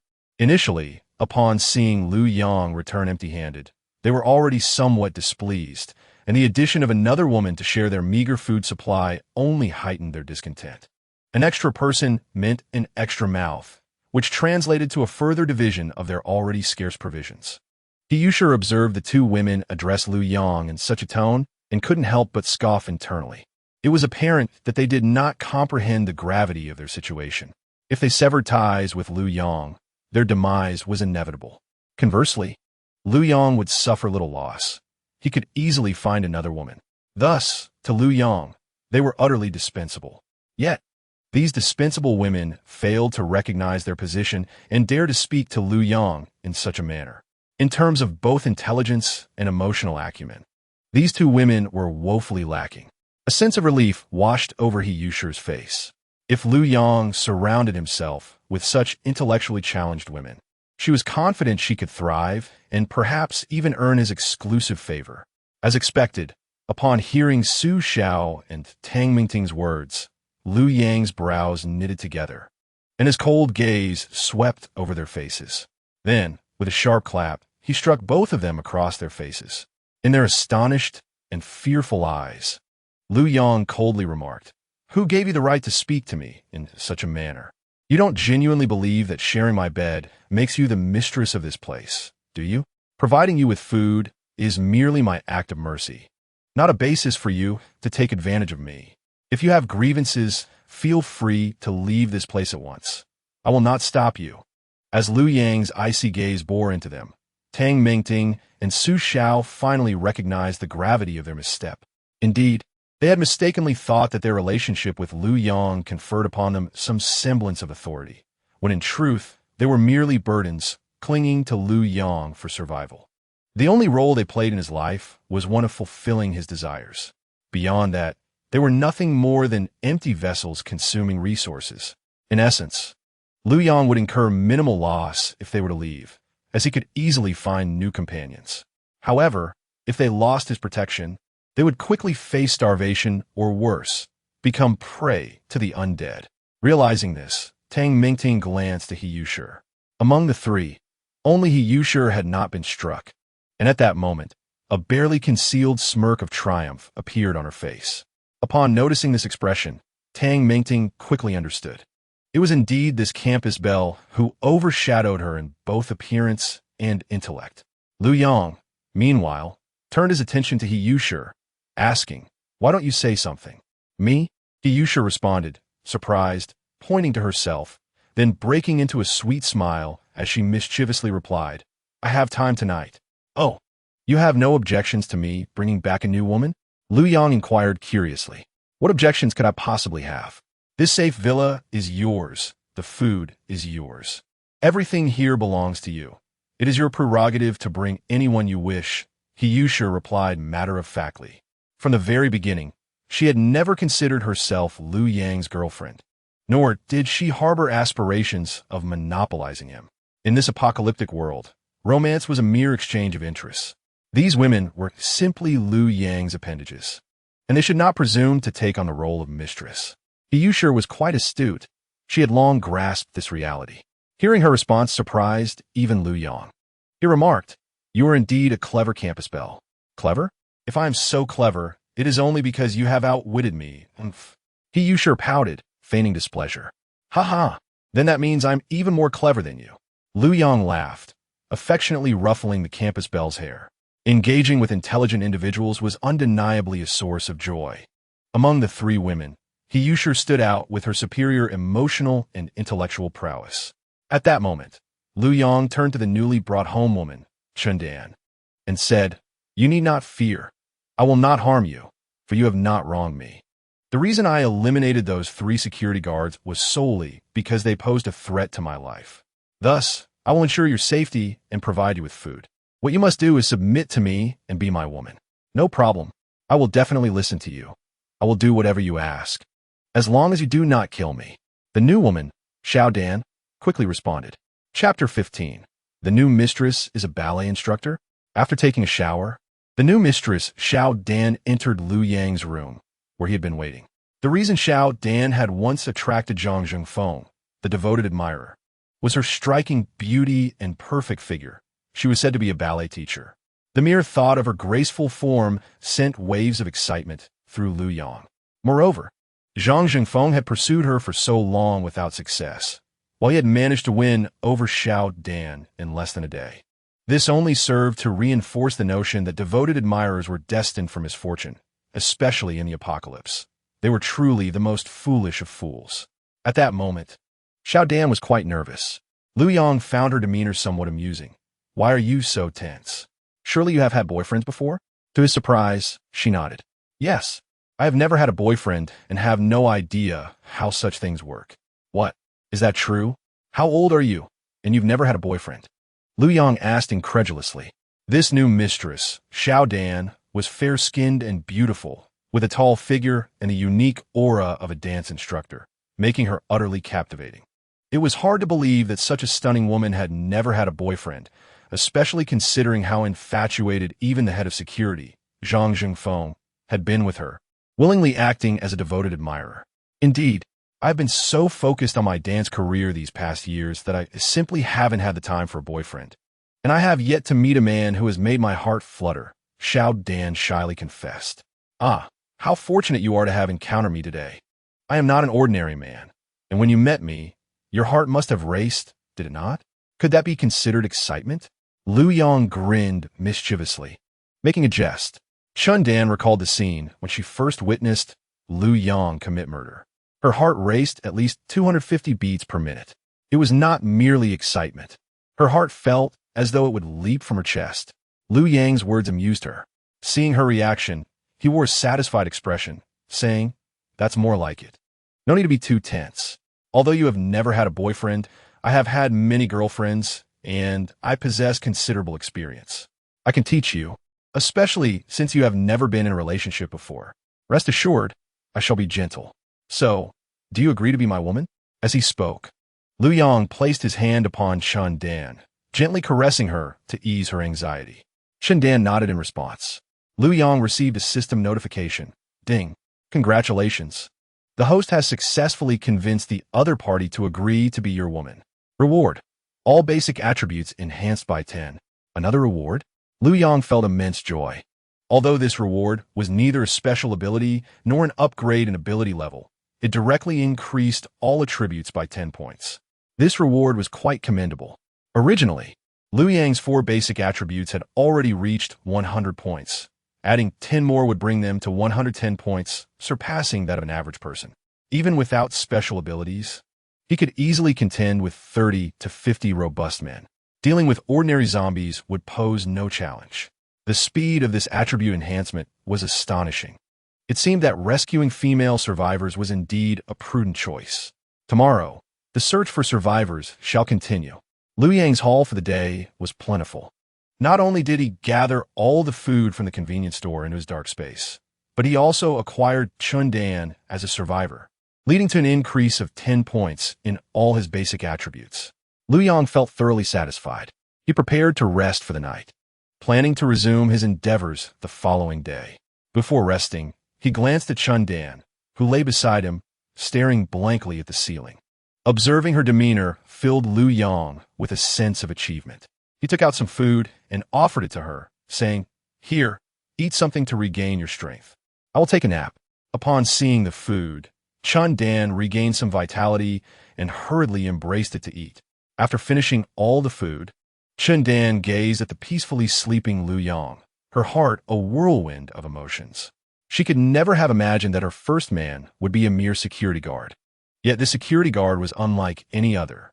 He was decisive, remarkably strong, capable of gathering such an abundance of food, even in the apocalypse, and when facing enemies. He was merciless, killing without hesitation. Setting aside his identity as a security guard, following him did not seem so difficult to accept. Well then, if that is the case, I have resolved to follow him from now on. As she pondered, the young proprietor slowly drifted off to sleep. Chapter 16. The dance teacher can also cook. When the two awoke, night had already fallen. Liu Yang rose, stretching his back, sensing a slight hunger, and prepared to eat. At that moment, the proprietor, Chun Dan, also stirred awake. The two ventured outside together. Tang Mengting, He Yushi, and Su Xiao had been waiting for them on the ground floor. All the food was to be distributed by Liu Yang, and the girls had not had dinner before he awoke. Upon seeing Liu Yang descend the stairs, He Yushi smiled warmly and greeted him. "Liu Yang, you're awake? We are quite hungry. It's time for dinner, isn't it?" "Yes, I overslept. My apologies," Liu Yang chuckled. He Yushi's face lit up with mischief as she joked. "It seems you have grown stronger. Did your intimate time with her last longer than with me? Is there something special about this young proprietor that excites you more than I do?" Hearing this, Chun Dan's cheeks flushed crimson as she lowered her head, feeling so bashful that she wished to disappear. Liu Yang was aware that He Yushi and the others had overheard their conversation, but he paid it no heed. Instead, he affectionately ruffled He Yushi's hair and proudly declared, "She is a ballet teacher. What do you think is so special about her? Her shoulders can serve as a pillow for her knees. What is the matter?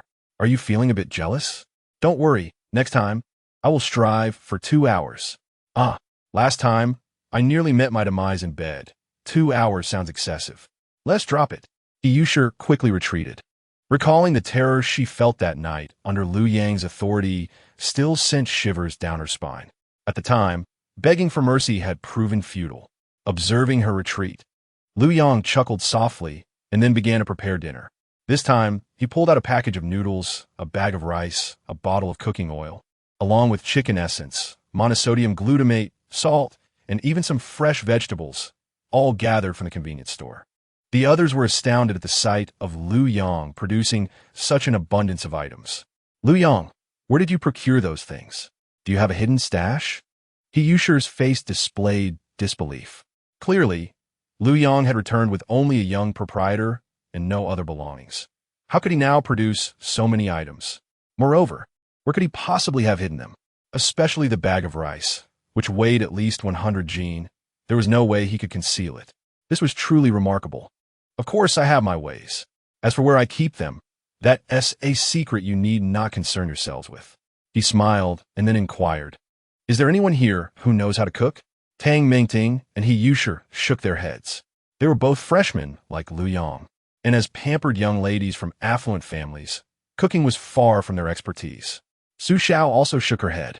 As a celebrity, albeit a third-tier one, cooking was not within her realm of responsibility. Her food was typically managed by her assistant. Let alone cooking, She had never even set foot in a kitchen. At this moment, however, Chundan nodded, saying, I can cook, though I am unsure if it will suit everyone's taste. Yusher's eyes brightened instantly. Wow. Sister Dan, you can cook? That's impressive. After so many days of eating only bread and sausages as fast food, we're almost sick of it. It's wonderful that you can cook. No matter how it turns out, we will enjoy it. At least it must be better than sausages and bread, right? Absolutely. Sister Dan, we can assist you. Just tell us what you need us to do. Tang Mingting chimed in eagerly. Even the starlet Su Xiao added, I can try to help too, though I may not do it very well. Eating sausages and bread daily had grown tiresome. The thought of fresh rice paired with any dish sounded like a culinary delight. All right, then let us begin. Yusher, you go wash the vegetables. Mingting and Xiao, you two can chop the vegetables. Today I will stir-fry noodles for you all. Chundan instructed the three women. Okay, everyone nodded in agreement, rolling up their sleeves to get to work. Initially, they had felt quite bored confined in the villa due to the apocalypse, spending their days playing cards. Now, being able to assist in cooking provided a welcome distraction, and this was the first time they had ever cooked together. Curiosity and excitement mingled in the air as the kitchen bustled with organized activity. Soon, Su Xiao began to stir-fry noodles, and a tantalizing aroma wafted into the living room. Liu Yang couldn't help but inhale deeply, exclaiming, Ah, how fragrant. Today marked the 5th day since the apocalypse had erupted, and the prospect of savoring a long-missed cooked meal filled him with immense satisfaction.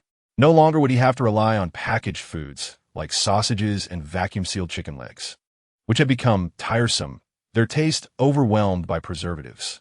Before long, Chundan emerged with the first bowl of stir-fried noodles, presenting it to Liu Yang with a beaming smile, saying, Liu Yang, give it a try. Sure, he replied, picking up his chopsticks for a taste. The delicious flavor caused his eyes to widen in surprise. He had not anticipated that his first meal in this post-apocalyptic world would be so delectable. Liu Yang praised Chundan. This is truly delightful. Chundan, were you not just a dance instructor, but also a chef? Oh no, I merely enjoy cooking, she modestly responded. I'll prepare something else for you all tomorrow. Flattered by Liu Yang's compliment, Chundan lowered her head shyly. Seeing Liu Yang relish her stir-fried noodles made her feel a sense of worth, as if she had a valuable contribution to make. You can prepare other dishes? That would be splendid. From now on, you shall oversee the food, Liu Yang declared joyfully. In this era, it was rare to find a girl who loved to cook. Chundan, with her beauty, flexibility, and culinary skills, embodied a multitude of virtues. It was no wonder Zhang Zhenfeng had been so infatuated with her. Alas, the one who had won her heart was Liu Yang himself. Would Zhang Zhenfeng be furious if he were to learn of this? As Su Xiao, Yusher, and Tang Mingting enjoyed the stir-fried noodles, expressions of pure enjoyment graced their faces. Having consumed an abundance of vacuum-sealed and packaged foods, they had grown weary of the taste of preservatives. A simple bowl of stir-fried noodles, which in peaceful times they might have disregarded, now tasted infinitely better than any delicacy they had previously known. The three young women couldn't help but exclaim, delicious. This is simply exquisite. I never expected to enjoy hot stir-fried noodles in the apocalypse. I am truly moved. The best food I've had before pales in comparison to this bowl of noodles. Thank you, Sister Dan. This is just like my mother's cooking. I could almost cry from nostalgia. Chundan beamed with joy at the delight her noodles brought to everyone. It was wonderful that they appreciated her efforts, affirming her sense of usefulness. They were not without merit after all. Once they finished their meal, Yusher and the others eagerly volunteered to wash the dishes and tidy up, feeling a sense of obligation to contribute after enjoying Chundan's cooking. Meanwhile, each harbored their own thoughts. Chundan, the fourth resident to arrive at this villa, had already prepared a dish that even Liu Yang praised. In truth, she was the most capable woman among them. The newcomers felt a tinge of insecurity at being overshadowed. If this continued, would they not become obsolete? It seemed they needed to devise a plan and make their own contributions. Before long, they had finished washing the dishes and cleaning the table. Liu Yang sat contentedly, digesting his meal, and addressed the group. Now that we are well fed, we can rest. Who would like to join me upstairs for some relaxation? His room was upstairs, while the four women's rooms were downstairs. The following day, Liu Yang awoke to find the sun already high in the sky. It was past 10 in the morning. He noticed Yusher still peacefully sleeping beside him. Unable to resist, he gently pinched her flawless, cherubic cheek and said, "Hey Yusher, it's time to wake up." She murmured, still with her eyes closed. Exhausted, she replied in a sleepy tone, "I haven't had enough sleep. I don't want to get up. Last night nearly wore me out. Let me sleep a little longer." Liu Yang chuckled heartily, amused by the beautiful schoolgirl's response. His mission for the day was to comprehensively search the entire neighborhood, rescue survivors, and eliminate any zombies. Ideally, he would clear the entire area, transforming it into a safe haven. Once the gates were secured, the zombies outside would be kept at bay, allowing the residents within to move freely. This would serve as their first secure base. Thus, the plan was set in motion. Liu Yang began a proactive search of the community, which comprised 45 villas and 10 high-rise buildings. The villas, being sparsely populated, were unlikely to harbor many survivors or zombies. However, the high-rise buildings housed hundreds of households, with at least 1,000 residents. It was estimated that around 700 had succumbed to zombification. The remaining few, if still alive, had likely fallen victim to the undead. The probability of infection was alarmingly high, over 23%. This meant that in a family of 3, 2 members could easily become zombies, leaving the third in a perilous position against 2 zombies. The only outcome would be their demise. Consequently, Liu Yang focused his efforts on the villas. Each villa had 4 stories, so even if 2 members of a family turned, those on different floors would be safe, increasing the likelihood of finding survivors. Thus, Liu Yang resolved to search for survivors in the villas, while locking the entrances of the high-rise buildings to trap the zombies inside. He began his search at the first villa. His aim was not merely to rescue individuals, but to ascertain which villas contained survivors and which harbored zombies, thereby facilitating a more organized and efficient rescue operation when the time came. The first villa was empty, its door ajar, suggesting that it had not been secured during the outbreak, or perhaps the survivors had fled upon the emergence of the zombies. The villa was devoid of both the living and the undead, and there was no food to be found. Moving on to the second villa, he encountered 2 zombies and discovered a gruesomely mangled corpse on the floor. It was evident that this villa had once housed a family of 3. 2 had turned into zombies, and the last had been devoured by them. The remains appeared to belong to a young girl. It seemed her parents had transformed into zombies, and she, having escaped the infection, met a tragic fate at their hands. Witnessing this scene stirred deep emotions within Liu Yang. Parents, who were meant to love and protect their children, lost all semblance of humanity upon becoming zombies, even resorting to devouring their own flesh and blood. This virus had transformed individuals into soulless monsters, stripped of thought and emotion. The moment they were infected with the virus, they had already perished. Liu Yang raised his fire axe and put an end to the 2 zombies, a man and a woman, granting them their release. He then proceeded to the next building. The third villa yielded no survivors and no zombies encountered. Subsequently, Liu Yang began to inspect the 4th building. The 4th villa also revealed neither zombies nor survivors. However, on his way to the 5th building, he encountered 2 zombies. Without hesitation, Liu Yang employed his ice needles, eliminating them swiftly. At that moment, he had no desire to engage in close combat with the undead, as it could attract others. Upon reaching the 5th villa, he found no survivors and then moved on to the 6th. The entrance to the 6th villa was securely locked from the inside, piquing Liu Yang's curiosity. He effortlessly scaled a 3-meter-high wall and leaped inside. Once within, he was immediately hit by a strong metallic scent of fresh blood, distinct from the putrid odor of zombies. Liu Yang furrowed his brow. Could there still be zombies inside that had just feasted on humans? He ventured deeper. Before him lay 2 zombie corpses, a man and a woman, their skulls crushed, evidently by a blunt object. The blood on their heads had long since dried, indicating they had perished long ago, likely at the onset of the apocalypse. Liu Yang pressed on and noticed movement in the kitchen. He cautiously approached.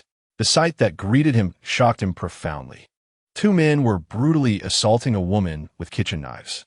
The woman, pinned to the floor with her hands and feet bound, was bleeding profusely. her feeble cries for help barely audible. They were butchering a living person. Even someone as ruthless as Liu Yang was taken aback by such cruelty. The woman shook her head desperately, pleading for mercy. Help. Please don't kill me. It hurts. I'll do whatever you want. Why are you doing this to me? The faces of the two young men contorted with madness. Shut up. Just endure it. After all the time we've spent with you, it's time for a little repayment. Isn't it? One of them exclaimed. We haven't eaten in days. We're on the verge of fainting. Since you're mine, I can do as I please. Horrified, the woman let out a scream. Witnessing this scene, Liu Yang could no longer stand idly by. He raised his fire axe and addressed the two men. Hey, what are you doing? Startled by his voice, the two men turned to face him, one of them recognizing Liu Yang. You're the security guard, Liu Yang, from our school, right? The other man, his expression darkening. Warren, kid, I advise you to mind your own business and get lost, or you'll be dealt with too. Don't think we'll go easy on you just because we're from the same school. Oh, you think you can take me down too? You must be feeling quite bold, Liu Yang replied, narrowing his eyes with a cold glare.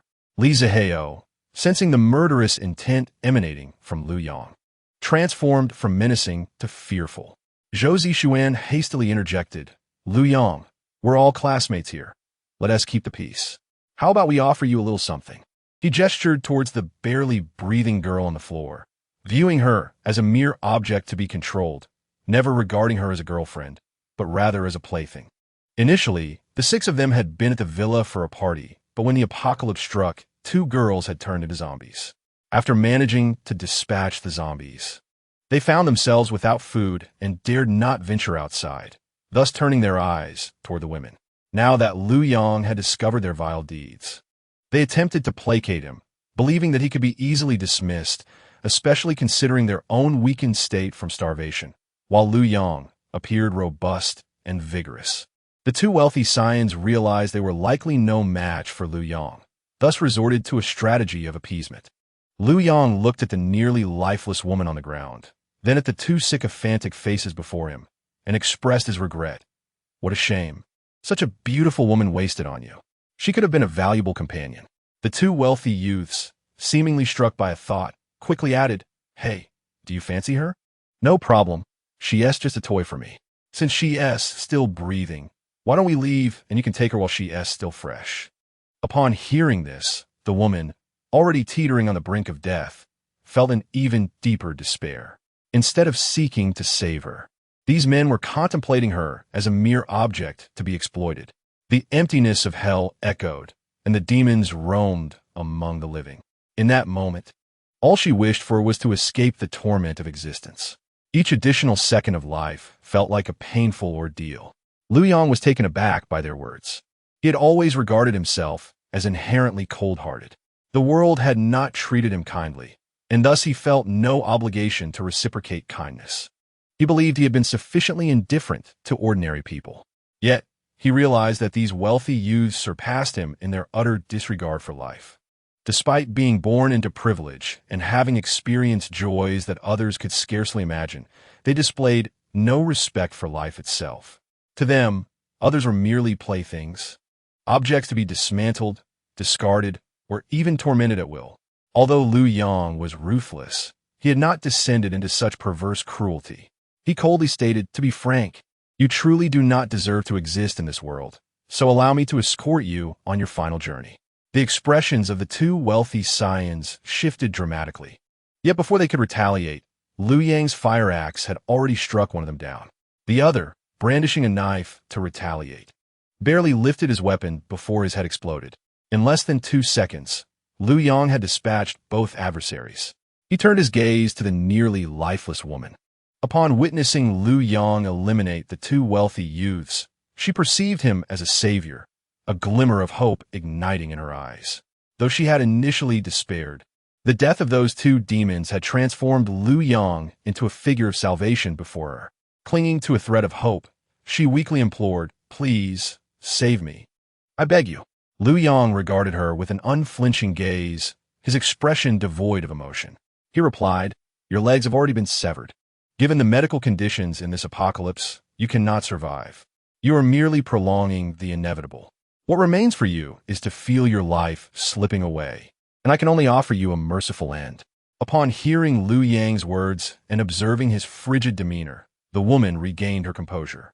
Indeed, without her legs and with considerable blood loss, even in peacetime, a delay in reaching the hospital could lead to imminent death. How much more dire was the situation after the apocalypse had erupted? It was simply impossible for her to be saved. She closed her eyes, and Liu Yang unleashed an ice needle, bringing an end to the tragic life of this woman. After completing this grim task, Liu Yang began his search for the next villa. Along the way, he dispatched numerous zombies, yet he found no survivors within the villas. It was not until he reached the final villa that he noticed something peculiar. A zombie was relentlessly attacking the door of a bedroom, piquing Liu Yang's curiosity. Ordinarily, zombies cease their assault when they do not detect survivors, becoming aimless wanderers. However, this particular zombie appeared to possess a singular purpose, persistently battering the door, even denting it with its head. Could it be that zombies had begun to exhibit intelligence? Liu Yang raised his axe and called out to the creature. "Hey!" Upon hearing the voice, the zombie immediately turned towards him, its face, smeared with dark blood, contorted into a grotesque expression. It then charged at Liu Yang, who swiftly retreated into a room and closed the door behind him. As anticipated, the zombie began to ram against the door. Liu Yang reached a definitive conclusion. Indeed, the aggressiveness of zombies had intensified, not due to any peculiarities of the door. It was now the 6th day since the outbreak, and the zombies' desire to attack had significantly escalated. If this continued, they might evolve to possess intelligence. Concluding his experiment, Liu Yang opened the door and swiftly dispatched the zombie with his axe. He then approached the door that had been the target of the zombies' relentless assault and slowly opened it. To his astonishment, he discovered 2 female survivors inside. Upon seeing Liu Yang enter, the pale, weak faces of the 2 women revealed expressions of shock. They then looked at Liu Yang with hopeful anticipation and asked, "Are you the security guard at the entrance? Are you here to rescue us? Has the apocalypse ended?" Liu Yang shook his head, replying, "No, the apocalypse has not ended, and I am no longer a security guard. I have come to seek survivors.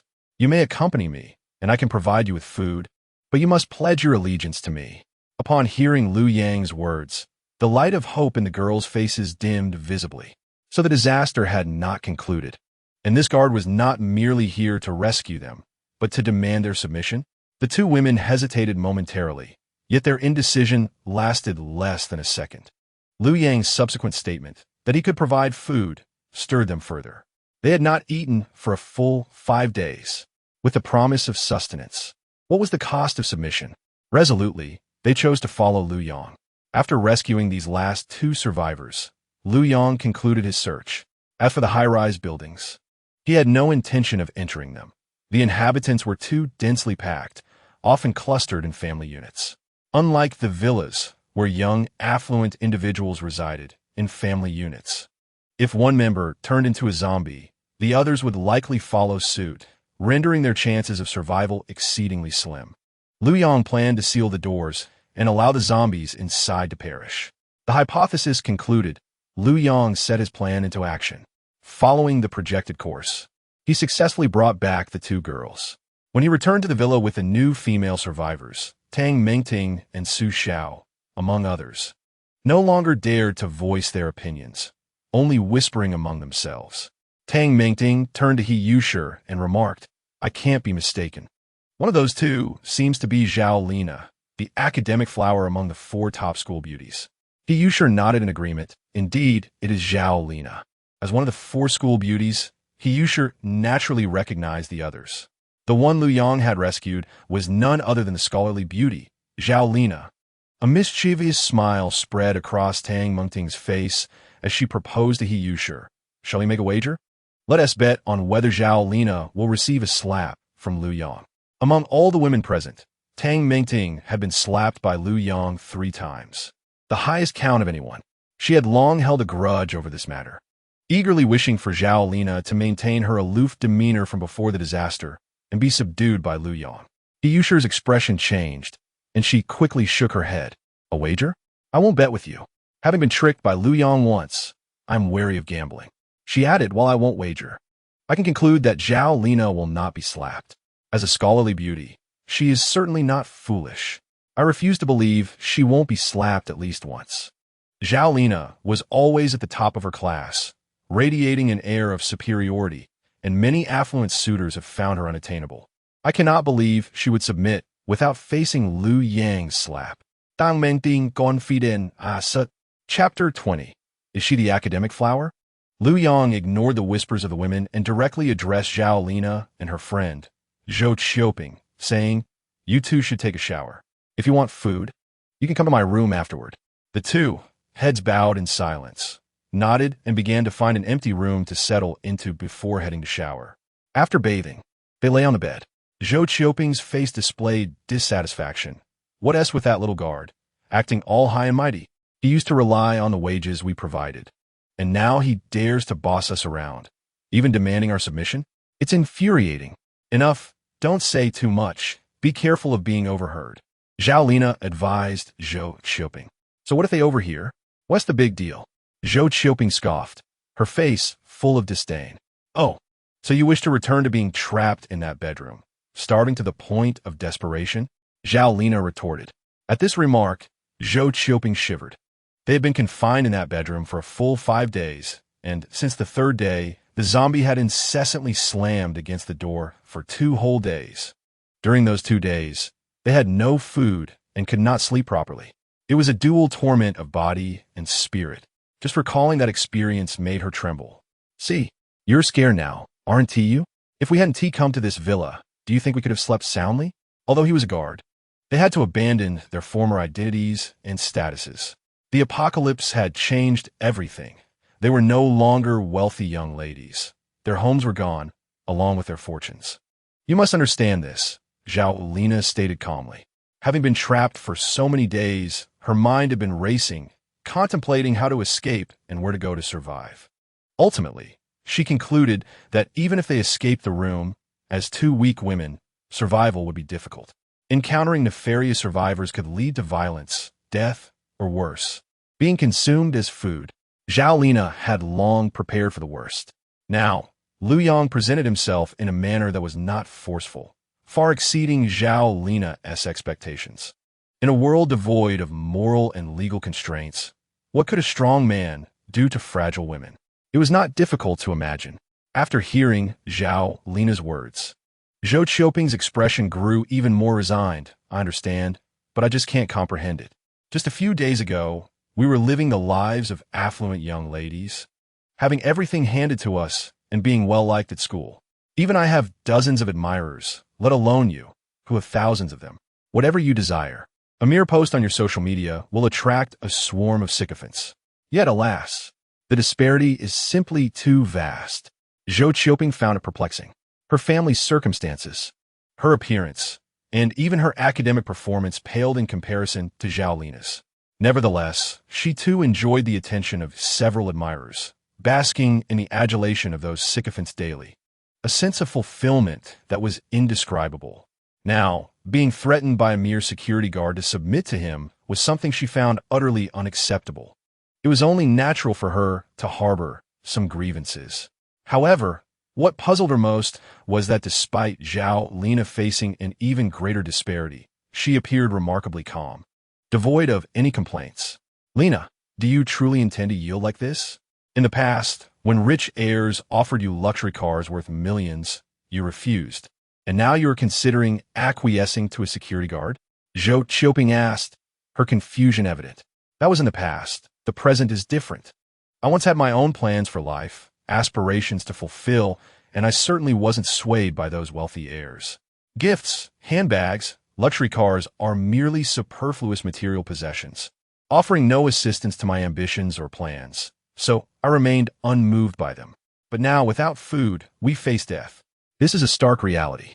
Once life is extinguished, nothing else matters. From a biological standpoint, even the humblest organism, a bacterium, resists death. Every action of a living being is aimed at survival. I'm no different. First, I must survive, and only then can I speak of ideals and the future, Zhao Lina stated calmly.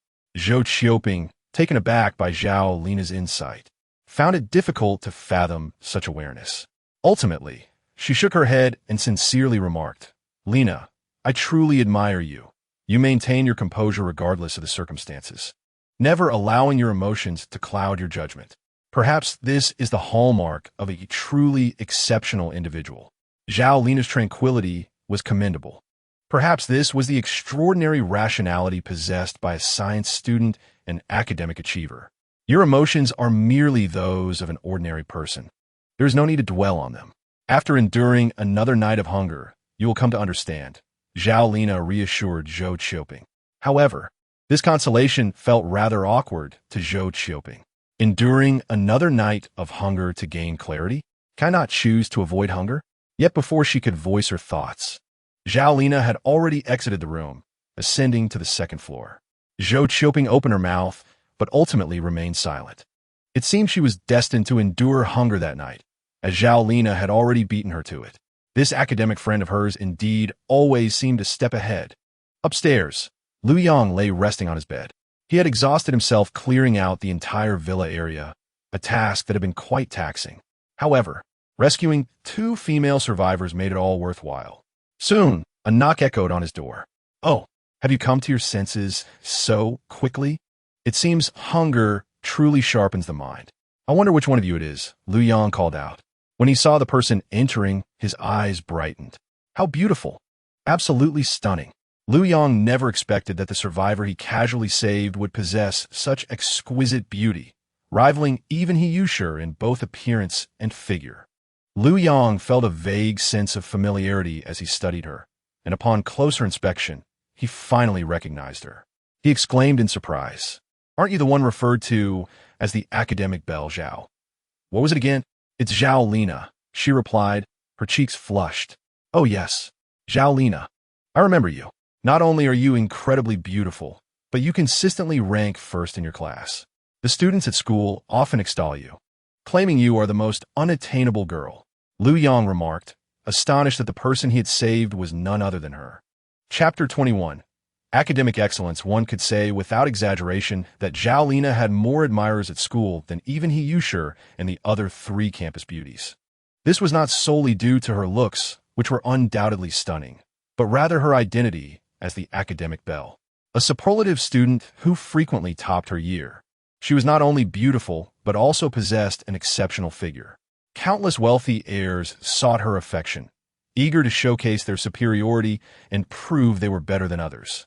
The affluent often seek validation in what they lack, and while these heirs may be wealthy, they typically underperform academically. After all, those with wealth tend to indulge in leisure, diverting their focus from studies. Yet the poorer their grades, the more they yearn for a partner who excels academically. Imagine the prestige of winning over the academic belle Zhao Lina.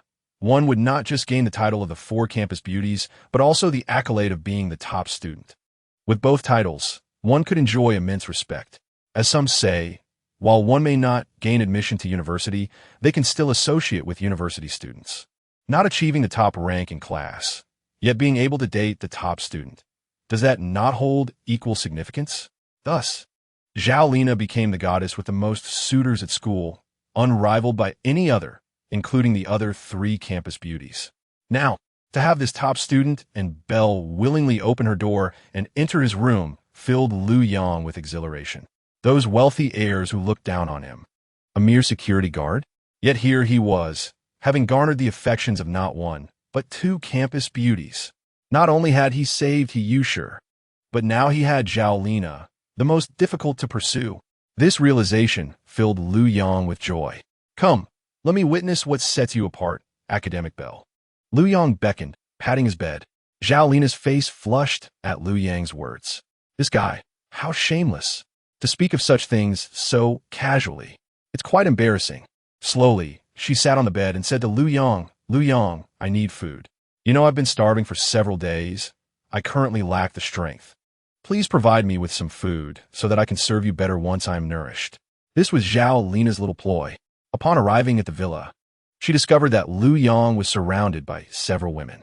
Given the scarce resources in this post-apocalyptic world, sustaining so many women was no easy feat.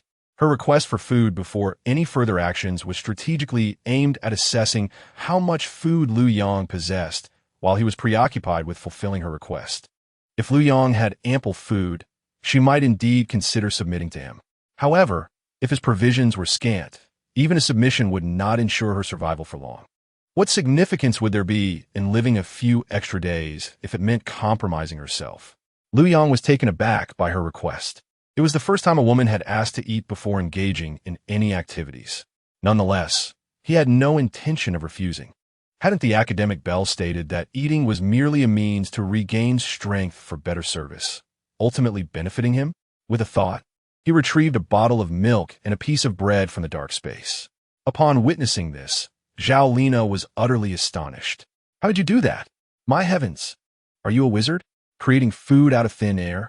No, that contradicts the law of conservation of mass. As a top student, Zhao Lina firmly believes in science. However, the feats exhibited by Liu Yang seem utterly inexplicable by scientific standards. How on earth does he accomplish such things? Is it possible that he possesses magical abilities? Even you, an academic elite, find it challenging to fathom the underlying principles, do you not? Indeed, when examined through the lens of physical laws, his actions appear unattainable. Yet I am someone who relishes defying conventions. Observing the astonished expression on Zhao Lina's face, Liu Yang proudly remarked, "The dark space is a manifestation of spatial abilities. Naturally, conventional physics cannot elucidate it." Suddenly, Zhao Lina appeared to have an epiphany. Her eyes sparkled as she inquired, "Could it be that you possess the extraordinary powers depicted in films? Or are you a mutant, perhaps even a superhuman?" "Well, one might say that." Liu Yang nodded in affirmation. Upon hearing Liu Yang's confirmation, Zhao Lina's eyes gleamed with even greater excitement. "This is fantastic. I'm absolutely thrilled. Rest assured, I shall serve you well from now on. I will be your woman. Whatever you ask of me, I shall comply, as long as you promise to protect me." Zhao Lina exclaimed with delight. If Liu Yang were merely an ordinary survivor, the chances of enduring alongside him would be slim. However, if he truly possesses superhuman abilities, the situation transforms entirely.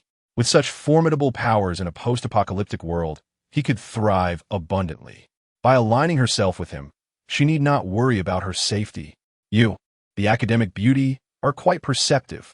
I heard you were rather aloof. Why do you not seem so now?" Liu Yang curiously inquired. "That aloofness is reserved for those foolish rich heirs who, lacking any real talent, believe that their wealth entitles them to the affections of every woman. How ridiculous! They should take a good look at themselves.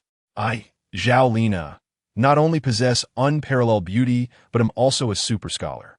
The man I seek need not be the pinnacle of the world, but at least excel in some domain, right? If those rich heirs were the richest in the world, I might consider them. But alas, they merely put on airs in our city and pale in comparison to true elite tycoons," Zhao Lina said, her cheeks puffed with bread, rendering her utterly adorable. Liu Yang asked, "And what of me? But you are the strongest man in the world. You are superhuman. Perhaps you are the only one of your kind," Zhao Lina proclaimed in admiration. "Does that not imply you are at the pinnacle of the world? Your past as a poor student is inconsequential. Do not feel inferior, for you are now a noble superhuman. Not only ordinary girls, but you could even be worthy of a queen," Zhao Lina expressed with reverence. Listening to her words and observing her eyes filled with admiration, Liu Yang bashfully rubbed his chin. No one had ever lavished such praise upon him before. It made him feel somewhat bashful. This academic beauty was indeed different from others, her speech imbued with substance and sincerity. Liu Yang found himself particularly fond of such candid and eloquent women. Tonight, he resolved to engage in a profound exchange with her. Chapter 22, 5 Kills. Attributes elevated once more. This academic beauty, aside from her outstanding academic performance, was also exceedingly beautiful. Her skin was as porcelain-like as a doll, and her tall stature, complemented by her straight, fair legs, was utterly captivating. With a waist that could barely be grasped, she incited an overwhelming desire for conquest. Liu Yang inquired, "Would you be willing to be my woman?" Zhao Lina nodded in agreement. Shortly thereafter, Liu Yang received a system notification. Congratulations, host. The other party has agreed to be your girlfriend. You have acquired a new ability, zombie control. Basic attributes have increased by 50 points. Upon receiving this notification, Liu Yang's joy was boundless. Indeed, 5 kills yield additional rewards. This time, Liu Yang's basic attributes had increased by a full 50 points. 50 points in basic attributes equate to double that of an ordinary person. Originally possessing 110 points, he now soared to 160, surpassing the capabilities of an average individual by more than threefold. His strength now eclipsed that of 3 robust men combined. Moreover, his speed had significantly accelerated, allowing him to complete a 100-meter dash in just 4 seconds. Liu Yang clenched his fists, feeling an exhilarating surge of power. Setting aside the extraordinary abilities, merely the enhancement of basic attributes had transformed him into a minor superhuman. He wondered if the rewards for 7 kills would be even more bountiful. He examined his newfound ability, Zombie Control, Level 1. The host could command ordinary Level 1 zombies, controlling their actions and gaining insight into their perspectives. This attribute was astonishing.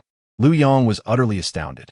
The ability to directly manipulate zombies, capturing their views and directing their movements. This meant he could send zombies to scout for him or even to search for survivors and provisions. With this skill, many perilous tasks could be delegated to the zombies, sparing him the need to act personally. Coupled with future simulations, these 2 skills became life-saving techniques. If Liu Yang wished, he could simply command zombies to find food while he remained sequestered in the villa, surviving until the very end. As long as there were no large-scale, indiscriminate weapons, he had no need to fret about his safety. Simultaneously, Liu Yang assessed his current attributes. Today, while searching for survivors, he had eliminated 120 zombies, earning him 12 attribute points. Though these points were fewer than those granted by the system, every little bit counts. Thus, Liu Yang resolved in his heart. Having located all the survivors in the villa district, he would commence the eradication of zombies the following day, endeavoring to eliminate as many as possible to amass attribute points. After all, saving survivors in a post-apocalyptic world is a noble deed, and aiding female survivors in bearing children contributes to the perpetuation of humanity. Given the current state of affairs, and in a parallel world devoid of legal constraints, who cares about such matters? Therefore, tomorrow he must continue to seek supplies and survivors, ideally female ones. Having reviewed his rewards, it was time to reward Zhao Lina. After more than an hour, Liu Yang wore a contented expression. Subsequently, he embraced Zhao Lina, the academic beauty, and fell into a deep slumber. The next day, after breakfast, Liu Yang returned to his room to strategize for the day's zombie clearing mission. Zhao Lina joined them for breakfast, but he purposely reserved a sausage and half a loaf of bread for her.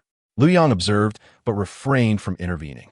As Liu Yang returned to his room to strategize, Zhao Lina secretly took the remaining food back to her room, where she shared it with Zhou Qiuping.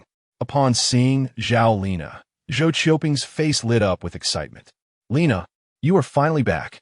Zhao Lina produced the food, saying, "Qiuping, this is the food I saved for you." Zhou Qiuping's eyes brightened at the sight, exuding gratitude. "Oh, food? Lina, you saved some for me. You are truly wonderful. You are indeed my best friend. Thank you so much." Zhou Qiuping, having starved for several days, immediately devoured the food with fervor. Chapter 23. Clearing the Community. Upon hearing Zhao Lina's words, Zhou Qiuping's face displayed astonishment as she asked, "Is he really that impressive?" "Yes. Every word I say is true. Last night, I ate beforehand and engaged with him, nearly exhausting myself, which is why I saved food for you. I was genuinely concerned about you being overwhelmed tonight," Zhao Lina affirmed. Upon hearing Zhao Lina's words, Zhou Qiuping's face revealed a mixture of fear and anticipation. Meanwhile, Liu Yang was devising strategies for the events that lay ahead. Today, he planned to eradicate all the zombies in the villa area. Having already eliminated a significant number during his search for survivors yesterday, his current objective was to dispatch the scattered zombies lurking in the corners of the villa district. By accomplishing this, the entire area would effectively be cleared, transforming it into a safe haven where his loved ones could roam freely. The villa district boasted luxurious amenities, including a stadium, swimming pool, gym, and various sports equipment. At its center, a vast artificial lake provided opportunities for boating and fishing. Once the area was cleared, he could fully enjoy the conveniences it offered, indulging in whatever activities he desired. After wandering through the villa district for a while, Liu Yang had yet to encounter a single zombie. The low population density of the area, coupled with his prior efforts in rescuing survivors, meant that only a few scattered zombies remained. The zombies in the 10 high-rise buildings had been securely locked inside, unable to escape. After a few minutes, he finally came across his first zombie. At this point, Liu Yang's physical prowess had surpassed that of an average human by more than double. Without resorting to his abilities, he charged at the zombie wielding his axe, swiftly dispatching it. The fire axe cleaved into the creature's skull, lodging itself in the bone. Standing upon the zombie's head, he forcefully extracted the axe. Liu Yang shook his head, remarking that while the fire axe delivered powerful blows capable of piercing armor, it lacked sharpness, and its thickness often caused it to become stuck in bone, significantly hindering his efficiency. His foundational attributes now exceeded those of an ordinary human. His melee capabilities had become formidable, allowing him to eliminate dozens of zombies with ease, even without using his abilities. Regrettably, the inadequacy of his weapon prevented him from delivering consecutive strikes. Each swing risked the axe becoming lodged in the skull of a zombie, requiring additional effort to retrieve it. If confronted by a greater number of zombies, the delays could potentially place him in peril. If only he had access to a superior weapon, he mused. He would remain unperturbed even if surrounded by 100 zombies. Though such thoughts occupied his mind, he continued his task, methodically slaying one zombie after another. In less than an hour, Liu Yang had eradicated all the zombies in the villa district. His swift success was attributed to his previous role as a security guard, which had familiarized him with the layout of the area, as well as the sparse population density.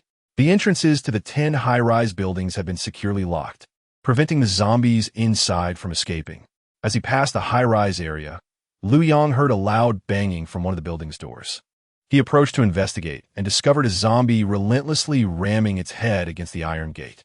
The cacophony attracted the attention of other zombies, and soon dozens had gathered around the gate, effectively barricading it.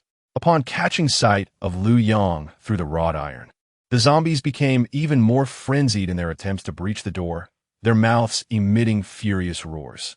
Some even resorted to biting the gate with such fervor that they shattered their teeth, yet continued unabated. The scene was utterly chaotic. However, Liu Yang remained unperturbed, exhibiting remarkable composure. These ordinary zombies posed no threat to him. Even without the iron gate to impede them, he could effortlessly dispatch them all. Nonetheless, this phenomenon sparked contemplation within him. Under normal circumstances, once the gate was closed, the zombies, unable to perceive any living beings, would cease their attacks. Yet now, one zombie seemed to recognize that the gate was the key to their escape. This indicated a troubling rise in their cognitive abilities. Initially, Liu Yang had no intention of intervening in the high-rise buildings. His plan had been to seal the entrances and allow the zombies inside to perish on their own. However, this approach appeared increasingly ineffective. With the zombies' intelligence on the rise, there was a real possibility that they could breach the gates, leading to a potentially catastrophic situation. While the villa district was indeed spacious and sparsely populated, the high-rise area was densely populated, with each building housing hundreds of residents. Across the 10 buildings, there were at least several thousand zombies.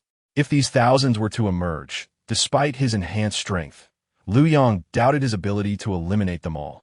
Thus, he needed to devise a strategy to eradicate the zombies in the high-rises without delay. At that moment, a particularly robust zombie charged at the iron gate with a furious roar, its eyes filled with wild madness, seemingly eager to break free and consume Liu Yang. Unfortunately for them, their intelligence was still insufficient, as they lacked the awareness to perform the simple action of opening the door. However, this could change in the coming days. Damn, that startled me. Liu Yang cursed, swiftly using an ice needle to explode the head of the formidable zombie. He then approached a luxury car parked outside the villa. Retrieving a basin from his dark space, He drained the gasoline from the car's tank into the basin, and once filled, he hurled the gasoline over the zombies through the gate, soaking them in the flammable liquid. Taking out a lighter, he ignited the gasoline, and flames erupted instantly. The zombies, oblivious to pain, continued their frenzied assault on the gate, their faces still exhibiting manic expressions. The flames rapidly consumed them, spreading upwards throughout the building, which soon became engulfed in fire. The method proved effective. Within a day, the entire structure would be reduced to ashes, and the zombies within would be incinerated. It was clear that all 10 buildings needed to be set ablaze to eliminate the zombies entirely. Otherwise, as their intelligence continued to grow, they might discover a way to breach the iron gates. In the following moments, Liu Yang employed the same tactic to ignite the remaining 9 buildings. The flames roared fiercely, and the 10 high-rise structures crackled under the heat. Suddenly, from the top floor of one building, a survivor leaped from the heights, crashing to the ground with a resounding thud, their brain matter splattering upon impact. Liu Yang stared in astonishment, surprised to discover a survivor amidst the chaos. Had they managed to endure days of confinement by the zombies only to take their own life due to the fire? Yet, Liu Yang felt no sorrow or guilt. Their lives had already been on borrowed time, merely clinging to existence. Starvation was inevitable. They could never break free from the confines of the building. The final outcome was either a slow death from hunger or a violent demise at the hands of the zombies. By igniting the fire that forced them to jump, he had inadvertently granted them a merciful release. As the inferno blazed, Liu Yang received a notification from the system. Congratulations, host. You have currently killed a total of 600 zombies, earning 660 attribute points. This revelation filled Liu Yang with elation. Had he truly dispatched over 6,000 zombies? The count of zombies he had eliminated in the Villa district was barely 300. After setting fire to the residential buildings, the number of zombies reached an astonishing 600, indicating that the zombie count within those structures surpassed 6,000. With an additional 660 attribute points, he could evenly distribute these across 4 fundamental attributes, each gaining an impressive 165 points. This effectively doubled his overall attributes. To put this into perspective, he had previously earned a mere 30 points from a triple kill reward and 50 points from a quintuple kill reward, cumulatively raising his attribute points to 160. However, burning down 10 residential buildings granted him an immediate increase of 165 points. Upon successful allocation, his 4 primary attributes soared to 325, a staggering 65 times that of an average human's 50 points. What does this signify? While a regular person would take 12 seconds to run 100 meters, Liu Yang could accomplish this feat in less than 2 seconds, truly embodying the essence of a superhuman. Without hesitation, he chose to allocate his attribute points. A prompt appeared, congratulating him on the successful addition of points, revealing his current attributes: strength 325, speed 325, endurance 325, and spirit 325. Upon seeing this notification, Liu Yang clenched his fists, feeling an immense surge of power coursing through him. He realized that with his newfound strength, he could easily obliterate a zombie's head with a single punch, even without relying on any supernatural abilities. The rewards from merely igniting a fire were exceedingly gratifying. Liu Yang contemplated the necessity of vanquishing more zombies. The allure of earning attribute points by slaying 10 zombies was undeniably tempting. The university was situated in close proximity to the Villa district, separated by just a wall. A simple leap over the barrier would grant him entry. This proximity explained why many wealthy individuals resided in this villa area. It seemed that his next course of action would be to scale the wall and see if he could ignite a few fires at the school as well, while simultaneously raiding the campus shop and cafeteria to claim all the food for himself. Having dispatched over 6,000 zombies from 10 high-rise residential buildings filled Liu Yang with exhilaration. With approximately 30,000 students residing in the university, most of whom remained on campus, the timing of the outbreak coincided perfectly with a weekend morning. Many students were likely still in their dormitories, indulging in a leisurely sleep. This situation implied that the majority of zombies within the school were concentrated in the 10 dormitory buildings, 5 for males and 5 for females.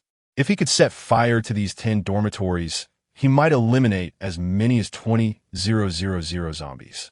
Such a thought filled him with excitement, as it could potentially yield 2,000 attribute points.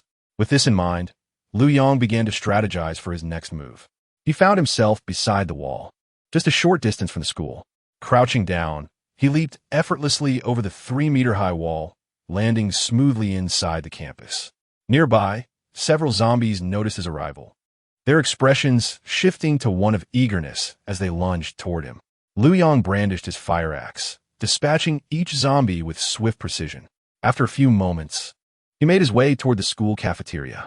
Upon reaching the cafeteria, he discovered that, due to the outbreak occurring outside of mealtimes, there were few students present. Only a handful of staff members had succumbed to zombification, numbering only in the dozens. Liu Yang swiftly eliminated all of them. He then ventured into the kitchen storage area, and upon seeing the abundance of food, his excitement mounted. There were over 50 bags of 50-kilogram rice and flour. He collected them all. Additionally, there were numerous 10-liter barrels of cooking oil. He took them all as well. Fruits and vegetables were plentiful, and various fresh meats and delicacies were gathered into his possession. He even seized electric stoves, gas burners, and gas canisters, knowing that they could prove useful against zombies in dire situations. Liu Yang thoroughly scavenged the school cafeteria, utilizing his expansive dark space to collect anything deemed useful, regardless of its immediate necessity. After clearing out the cafeteria, he proceeded to the campus shop, where he gathered an assortment of packaged foods: bread, sausages, biscuits, vacuum-sealed chicken legs, milk, and beverages, all of which he stored in his space. Such a vast quantity of food would sustain him and Su Xiao for several years. Having completed these tasks, he prepared to head toward the dormitory buildings to set them ablaze. Prior to entering the school, he had filled several bottles with gasoline, which he stored in his space, ready to pour upon arrival at the dormitory. However, as he approached the dormitory, he passed by the infirmary, only to find several zombies wandering outside. One particular zombie was persistently ramming its head against the infirmary door. Liu Yang furrowed his brow, sensing something amiss. Zombies typically only behave this way when attempting to attack survivors, and only those with a degree of intelligence would resort to such tactics. The wooden door was already cracking from the impact, and if the assault continued, it could easily be breached. As the zombies turned their attention to Liu Yang, he wasted no time in wielding his axe, swiftly dispatching 5 of them. Approaching the infirmary window, he peered inside and discovered a trembling female student cowering in fear. Liu Yang opened the door and entered. Upon seeing him, the woman's expression transformed into one of terror as she recoiled into a corner. Liu Yang reasu red hair. Do not be afraid. I am not a zombie. I can lead you to safety. Follow me. Are you part of the rescue team? Are you here to save us? The girl asked, her face lighting up with hope upon Liu Yang's arrival. No, I'm merely here to scavenge for food. However, I do not mind rescuing you in the process, Liu Yang replied. Her hopeful expression dimmed at his words. Noticing her disappointment, Liu Yang added, I have food. Upon hearing this, a glimmer of hope returned to her eyes. Liu Yang felt fortunata. He had initially come to the school to set the dormitories ablaze for more tribute points, but unexpectedly encountered a beautiful woman. A delightful surprise indeed. Chapter 25. Encountering the athlete, I still have tasks to complete, so just follow closely behind me. Remain silent, as any noise may attract the zombies. You wouldn't want to be besieged by them, would you? Liu Yang Chaotionet hair. He took a moment to assess her appearance, noting her tall and curvaceous figure. With a graceful silhouette, despite her pallid complexion, her exquisite features shone through, revealing her undeniable beauty. She was undoubtedly a stunning woman, particularly with her long, striking legs. Perfectly proportioned and immaculately white, truly a sight to behold, surpassing the beauty of any other woman Liu Yang had encountered. Understood, the woman nodded in agreement. Having hidden in the infirmary, she was understandably frightened by the relentless pounding of zombies against the door. All right, let us proceed toward the dormitory buildings, Liu Yang said. Wait, the dormitory? There are bound to be countless zombies inside. Perhaps we should reconsider, she exclaimed, startled. The outbreak had coincided with the weekend, meaning that most students and faculty were inside the dormitories at the time. Both student and faculty housing were now heavily infested with zombies, potentially tens of thousands of them. Isn't venturing into the dormitory akin to seeking death? I am specifically seeking zombies. Do not worry. As long as you stay close to me, you will be safe. Let's go, Liu Yang confidently asserted. Observing the confident expression on Liu Yang's face, the woman ultimately nodded in agreement. The 5 zombies at the entrance had all been dispatched by Liu Yang, a testament to his strength. He was unafraid of the undead and possessed the capability to eliminate 5 simultaneously. Thus, the only course of action left for her was to place her trust in him. Very well, she affirmed, following closely behind Liu Yang as they made their way toward the dormitory building. Along the way, she inquired, "Hello? I do not yet know your name. I am Zhao Yuting. I am Liu Yang, a student at this school," he replied. "Huh? A student?" The woman expressed surprise. "I am Zhao Yuting, a teacher here. Teachers are supposed to protect their students. I never imagined you would be the one to protect me. How embarrassing." Listening to her words, Liu Yang took a moment to appraise her. This female teacher appeared quite youthful. Initially, he had mistaken her for a student. Now, upon hearing her words and observing her attire, a white blouse and a fitted professional skirt, complemented by sheer black stockings that were torn during the chaos of the apocalypse. Yet still exuding a unique allure, it became clear. Her appearance was quintessentially that of an office lady. Now that he learned she was a teacher at the school, her attire made perfect sense. "I did not expect you to be a teacher. You are remarkably young," Liu Yang remarked. "Thank you," Zhao Yuting replied, her cheeks flushing as she lowered her gaze. At the age of 23, having just begun her career, her flawless complexion often led others to mistake her for a student. Each time she was mistaken for a student, she felt a sense of joy as it affirmed her youthfulness. As they continued their conversation, suddenly, a group of burly men emerged from nowhere, blocking their path. Each wielded makeshift weapons such as baseball bats and spears. Liu Yang squinted at the men. Their dark skin and muscular physiques indicated they were athletes from the school. When the apocalypse struck, these athletes had been practicing in the playground rather than being trapped in the dorms, which explained their survival. Although some athletes had succumbed to becoming zombies, they had been dealt with by this group. Upon seeing Liu Yang and the attractive woman behind him, the athletes broke into malevolent grins. One of them called out, "Hey, aren't you that guy? What is his name again? The one who became a security guard while still in college. Liu Yang, right? I can't believe a pathetic security guard like you is still alive. Ha ha. This is what we call a disaster that lingers for 1,000 years. A broke loser. And yet you've made it this far." In peacetime, Liu Yang had become the laughingstock of the school for working part-time as a guard. Nearly everyone recognized him. Some even shared photos of him standing guard at the community entrance on the school forum, inviting mockery. Liu Yang struggled to comprehend why he was ridiculed for self-sufficiency when many privileged individuals relied solely on their families for financial support. What shame was there in being a security guard? Was it merely a means of earning a living through hard work? Must professions be ranked in terms of superiority and inferiority? Seeing the derisive expressions on their faces, Liu Yang's demeanor hardened. "You fools, are you tired of living?" he warned. These individuals were merely students at the school. Had they encountered him in his residential community, he would have dealt with them without hesitation. Liu Yang had no intention of escalating matters here, yet his words ignited their fury. There were 4 robust athletes, all armed, and Liu Yang, a mere security guard, dared to speak so boldly? It was tantamount to courting death. "What did you just say? Did I hear you correctly? You wish for us to perish? Ha ha ha. Have you lost your mind? You, a worthless being, dare to speak to us like that? You're asking for trouble. This is the apocalypse. There are no laws. We could kill you without consequence, understand? Kneel and apologize. Hand over all your food. Leave your weapon. And give us this woman. Then you may leave." The leader of the athletes spat venomously at Liu Yang. "Indeed, in this lawless era, killing you would be of no consequence," Liu Yang replied coldly with a sneer. Since they sought their demise, he would offer no mercy. His attributes had strengthened, allowing him only to battle zombies until now. It was time to test himself against these four slightly stronger individuals. What do you want? Can't we all just talk it out as classmates? Why resort to quarrels? Don't bully us just because you outnumber us. At that moment, the female teacher stepped in front of Liu Yang, shielding him. In her view, these athletes were merely using their numbers to intimidate him, and as a teacher, she felt compelled to intervene.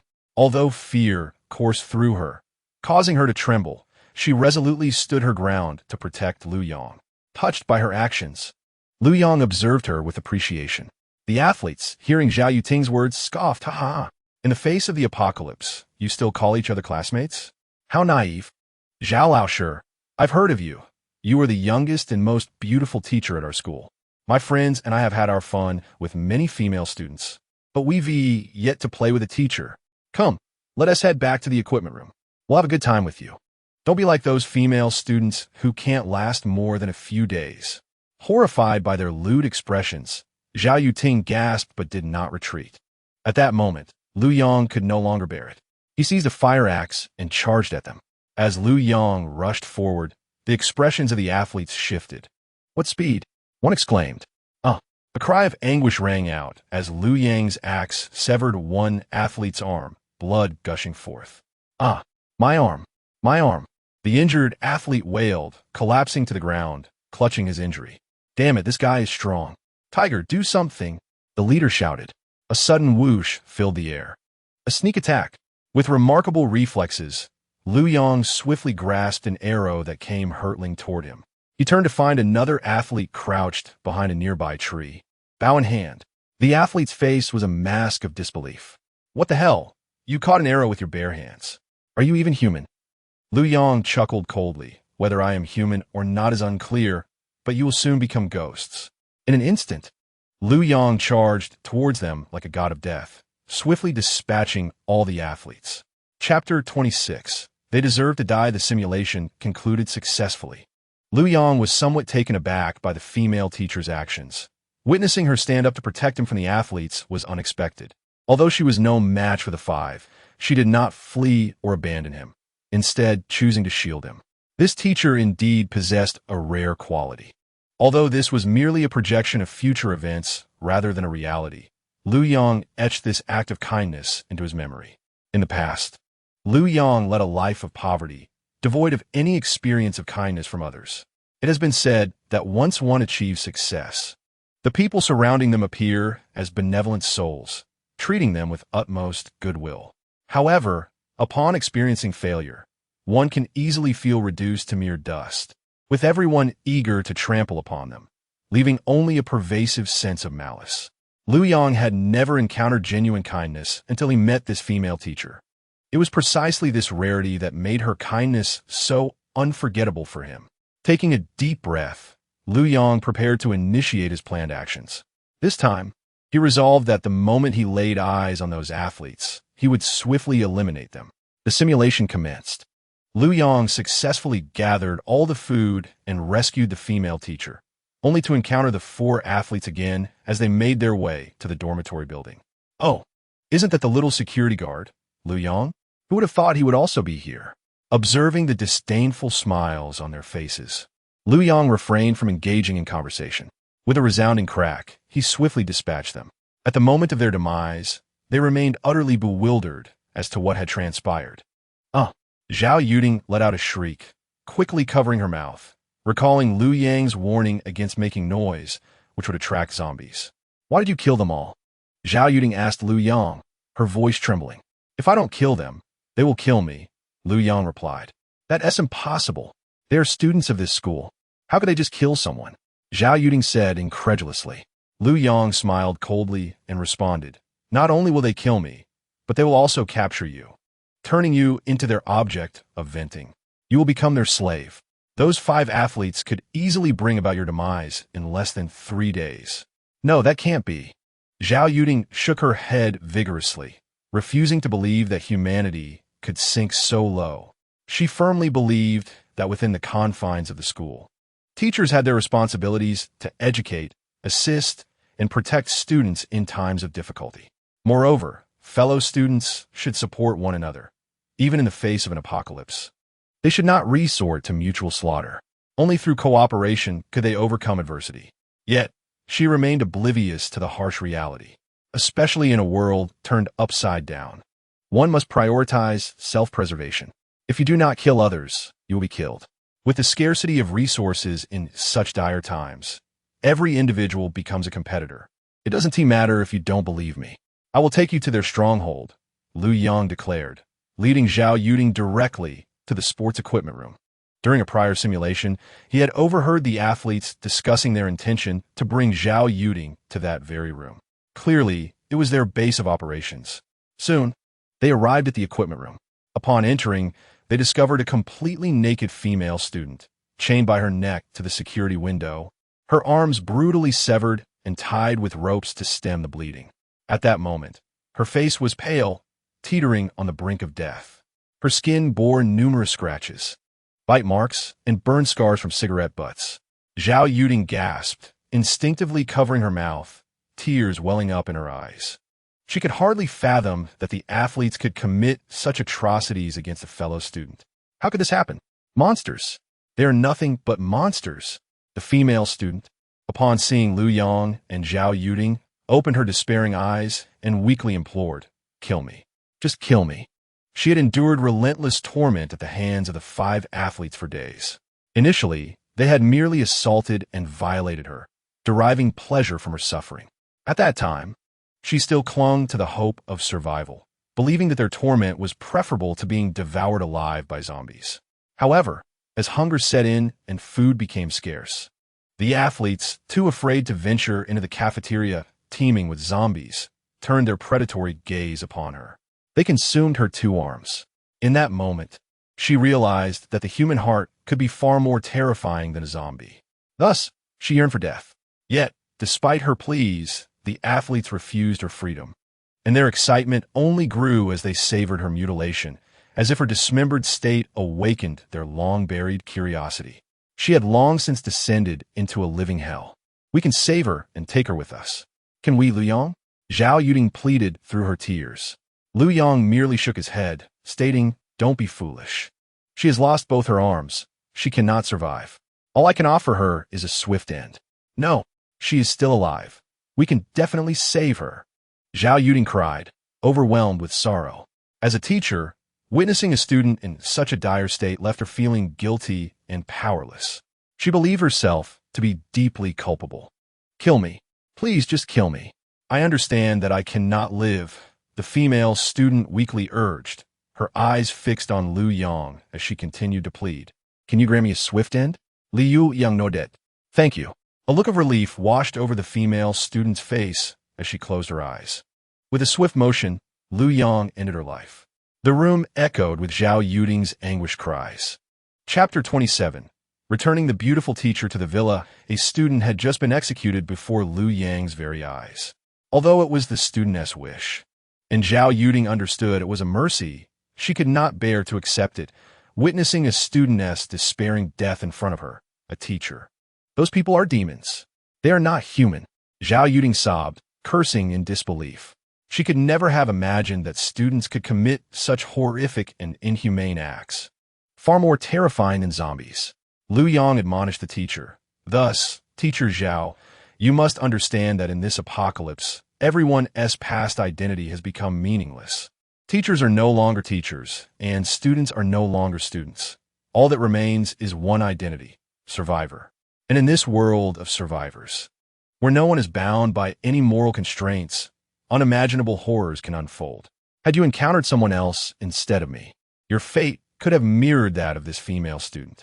Therefore, please safeguard yourself.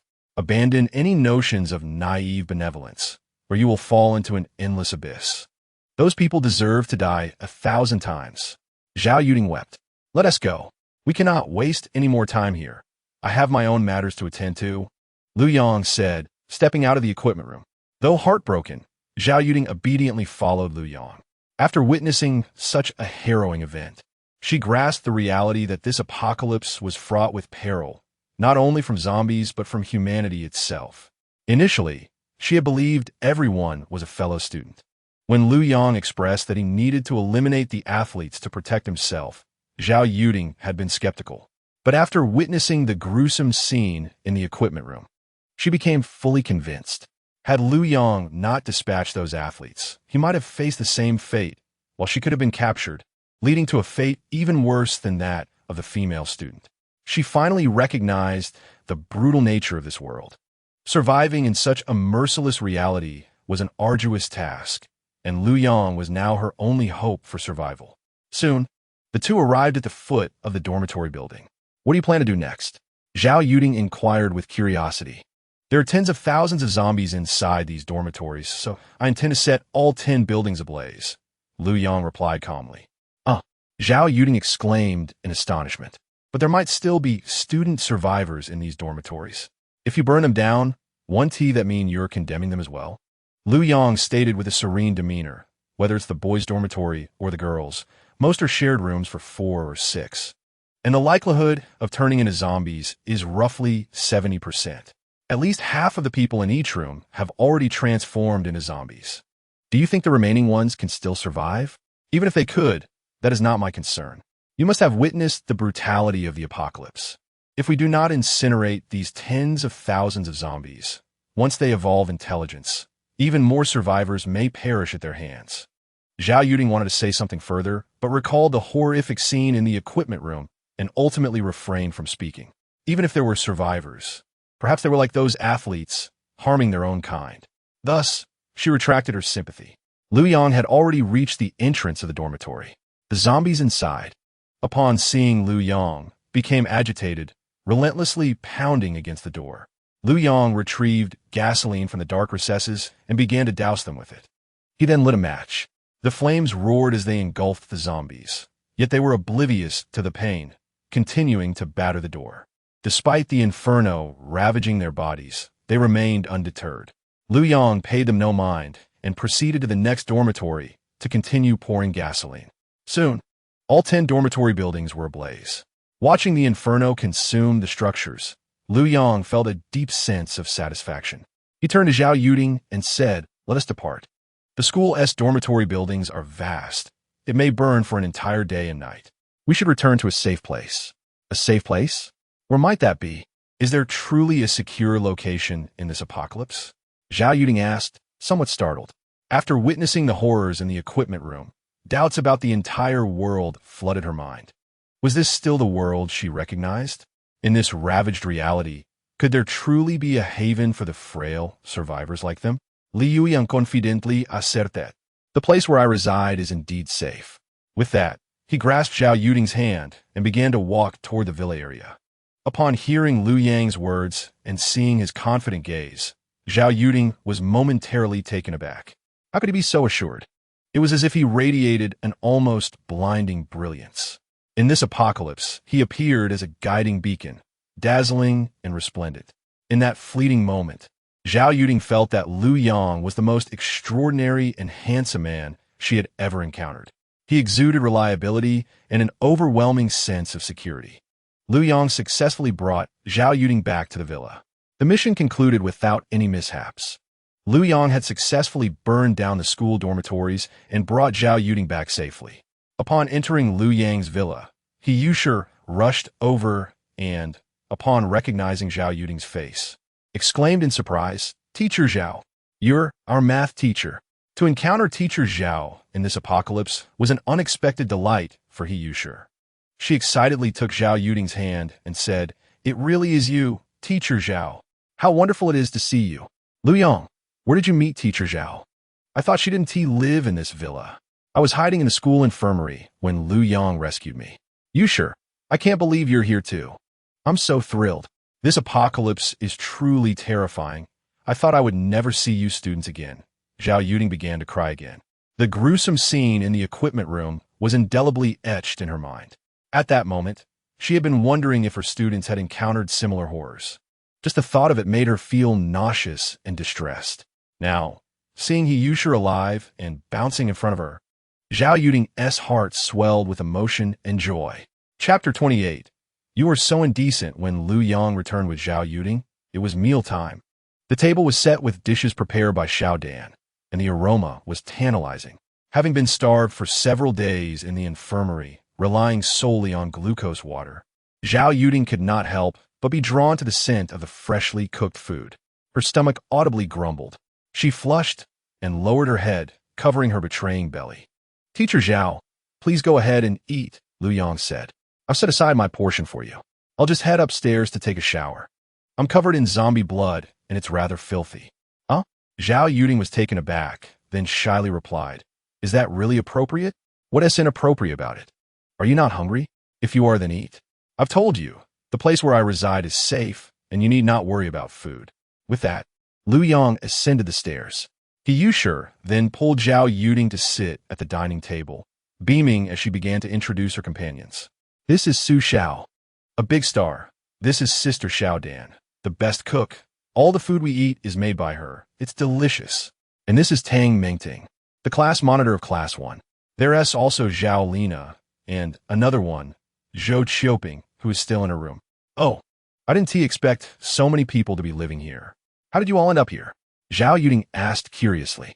Just like you, Liu Yang rescued us. He replied with a smile, serving Zhao Yuding a bowl of rice. They had initially prepared a meal for Liu Yang, waiting for his return. But since he was not eating and had gone to shower, it was perfect to give it to Zhao Yuding.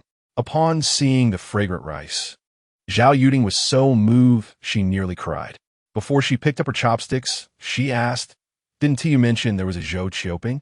Why isn't she coming out to eat?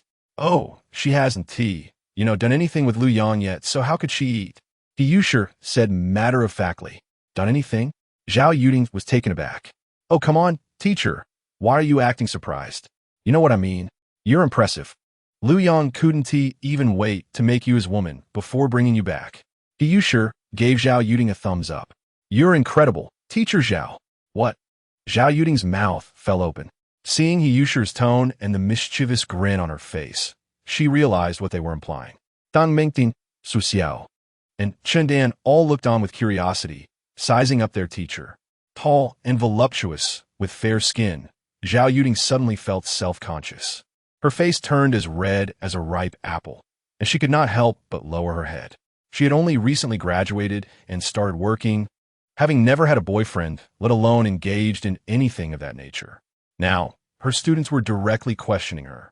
My heavens, aren't you all college students? How can you be so indecent? Moreover, judging by their expressions, it seemed as if asking such a personal question was perfectly normal. As casual as asking what one had for lunch. No way.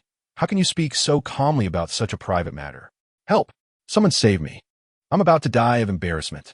He seeing Zhao Yuding's bashful expression, added, Oh, come on, teacher, don't be shy. Every individual here has shared an experience with Liu Yang. Otherwise, it would be impossible for us to gather for a meal together. For instance, Zhou Qiuping has yet to reach Liu Yang's room. Hence, she has nothing to eat. Therefore, we are all in the same boat, so why the shyness? Do share with us. Indeed, Zhao Laosher, do enlighten us. Ah ha ha ha. He and the others laughed unabashedly.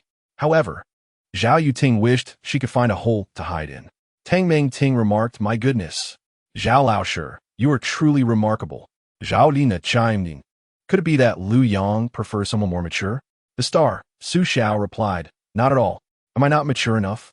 Zhao Yuting, her face flushed with embarrassment, listened to the ongoing discussion, lowering her head and continuing to eat. The intensity of the girls' gossip was indeed quite formidable.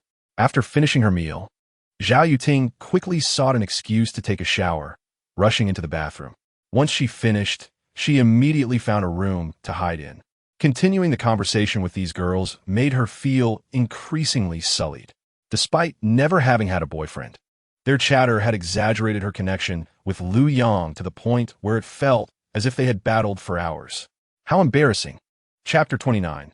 The first time as a war correspondent at this moment, Liu Yang was in his room, having just finished his shower and reclining on the bed to rest. After defeating numerous zombies today, as well as a few athletes, he felt somewhat weary. He retrieved bread and milk from the dark space and began to eat while contemplating his next plans. The food from the community convenience store and the school cafeteria would suffice for our small group for quite some time. However, one must maintain a sense of urgency in the apocalypse. What if, by chance, I were to discover hundreds of female survivors? This amount of food would be insufficient. Moreover, The dark space of 202,020 remains largely empty, only about a third filled, which is somewhat unsatisfactory. I must ensure it is filled to the brim. Hence, I shall venture outside the community to scavenge for food. There's a large supermarket over a kilometer away, and its supplies far exceed those of the cafeteria and convenience store. If I can gather everything there, it should fill the dark space. With my current capabilities, even if I encounter dozens of zombies outside the community, I possess the strength to fight back. Even against hundreds or thousands of zombies, I have the ability to escape.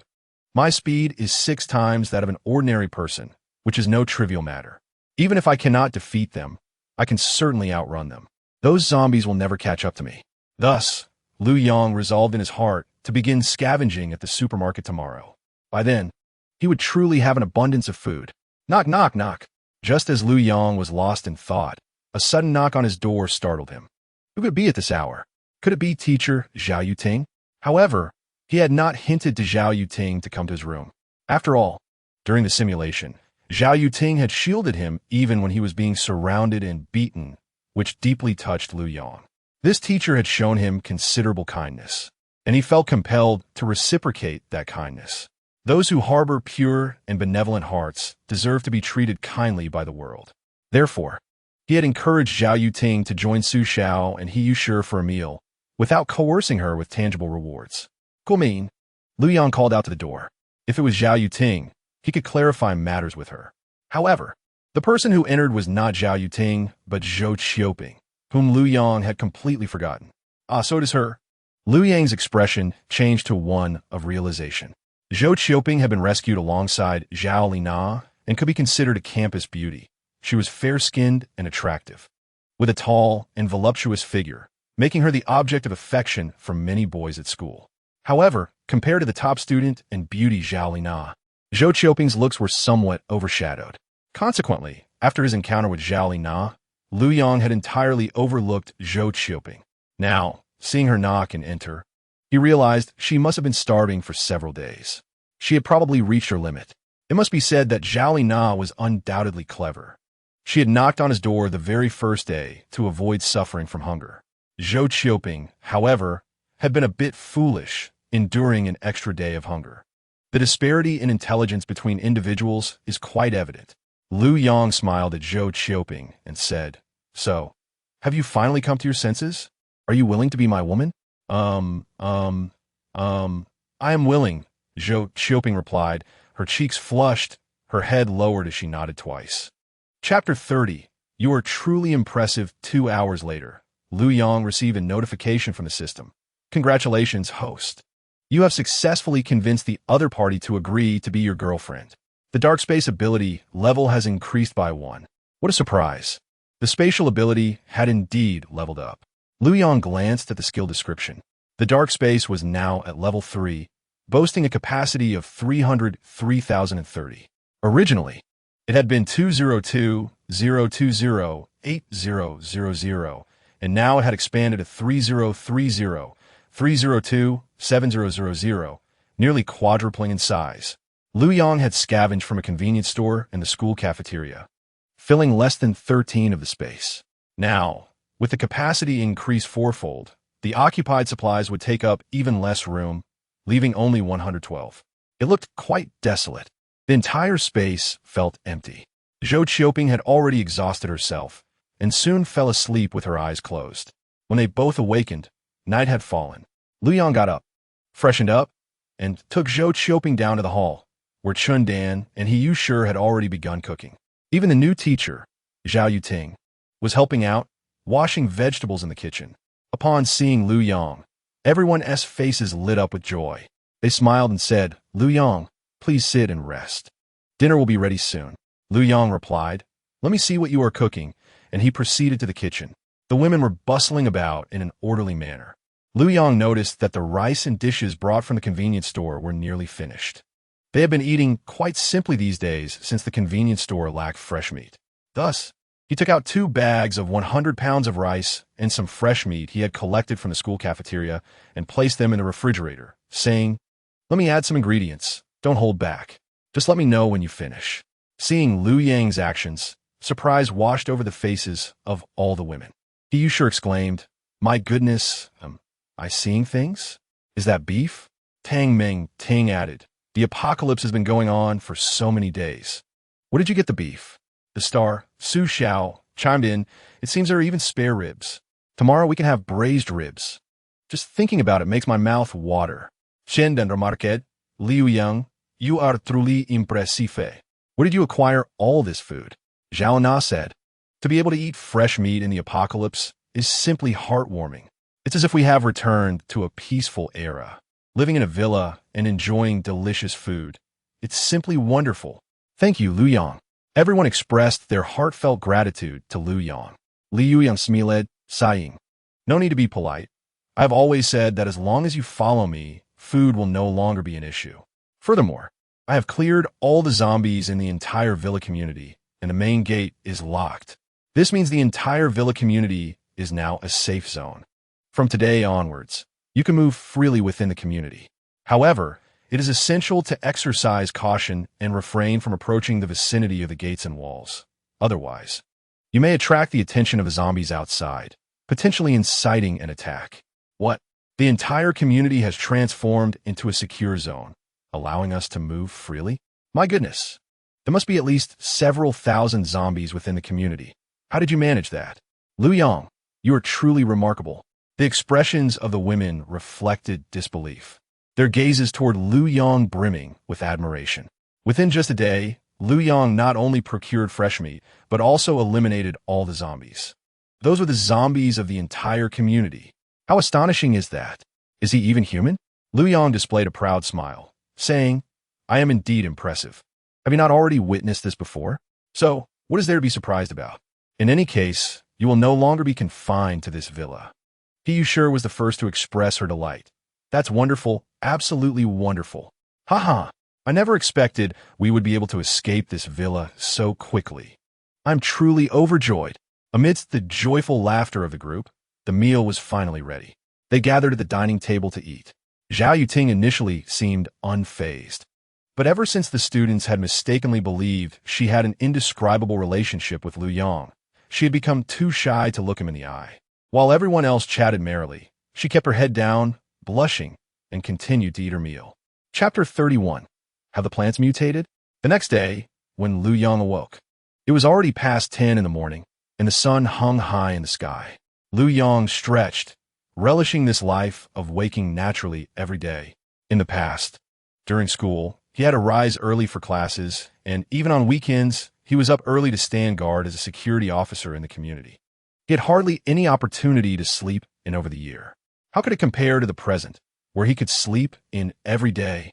Moreover, there were several stunning beauties residing downstairs, which was even more delightful than an emperor selecting his concubines in ancient times. After getting up, washing up, and having breakfast, Liu Yang began to formulate his plans for the day. Just then, he received a system notification. "Congratulations, host. You have eliminated a total of 22,000 zombies and earned 200 attribute points." Liu Yang was taken aback. 2,200 attribute points. He quickly realized it was likely due to the 10 dormitory buildings of the school being set ablaze overnight, resulting in the demise of over 20,000 zombies. How exhilarating! At that moment, Liu Yang's total base attributes stood at 325 points. Dividing 200 by 4, each base attribute could be increased by 550 points. Adding them all together resulted in 875 attribute points. Liu Yang's base attributes had now reached 165 times that of an ordinary person. He was undoubtedly a superhuman among superhumans. The dark space had also been upgraded. Having such a vast area unused was a waste, so he needed to seize the time to gather food from the large supermarket. Furthermore, as time passed, the survivors' hunger would grow, and they might seek food, which meant if he delayed, the supermarket could be completely looted with little food remaining. With his base attributes being 165 times that of an ordinary person, it was time to test his combat prowess outside the community. Thus, Liu Yang commenced his first simulation of the day. This marked his first venture out of the villa area onto the streets, requiring him to be particularly cautious. After all, those 5 athletes at school had nearly caused him to falter. The streets could prove to be even more perilous. As the simulation began, Liu Yang leaped over the 3-meter-high villa gate with ease. The road outside was congested with vehicles, completely blocking the thoroughfare. Some cars had even collided with the roadside and caught fire, now reduced to charred remains. The occupants had become mere blackened skeletons. Some individuals had not escaped in time and had been devoured by zombies inside their vehicles. Witnessing these tragic corpses, Liu Yang felt a twinge of melancholy. Hundreds of thousands of luxury cars, possessions that many would toil a lifetime to acquire, had once been the symbols of wealth for the affluent. Now, they had transformed into mobile coffins, their final resting places. Liu Yang continued his journey forward. The supermarket was only about 1 kilometer from the villa area. He did not encounter any zombies along the way. However, as he approached the supermarket, he observed an increasing number of zombie corpses littering the roadside. Upon closer inspection, he realized that these zombies had all been cleaved in two. Some had their heads severed, while others were bisected at the waist, with the upper halves still crawling on the ground. Some had even been sliced down the middle, their heads and bodies evenly divided. Faced with such a sight, Liu Yang was taken aback. Good heavens, who could have accomplished this? Could it be another ability user? He had scarcely traveled far when he discovered a dozen zombie corpses. This person was astonishingly powerful. What shocked Liu Yang even more was the weapon used. Each zombie had been effortlessly cleaved in two, whether sliced horizontally, vertically, or diagonally, as easily as slicing through tofu. Liu Yang glanced at the battle-worn fire axe in his hand, suddenly feeling its inadequacy. Although the axe possessed armor-piercing capabilities, it would get stuck in a zombie's skull with every strike. How unlike that weapon, which could sever with a single blow. Thus, Liu Yang became vigilant. If this individual was indeed an ability user, he would be the first Liu Yang had encountered. Liu Yang could not ascertain the extent of their power, so he had to proceed with caution. As Liu Yang advanced, nearing the supermarket, the number of zombie corpses increased.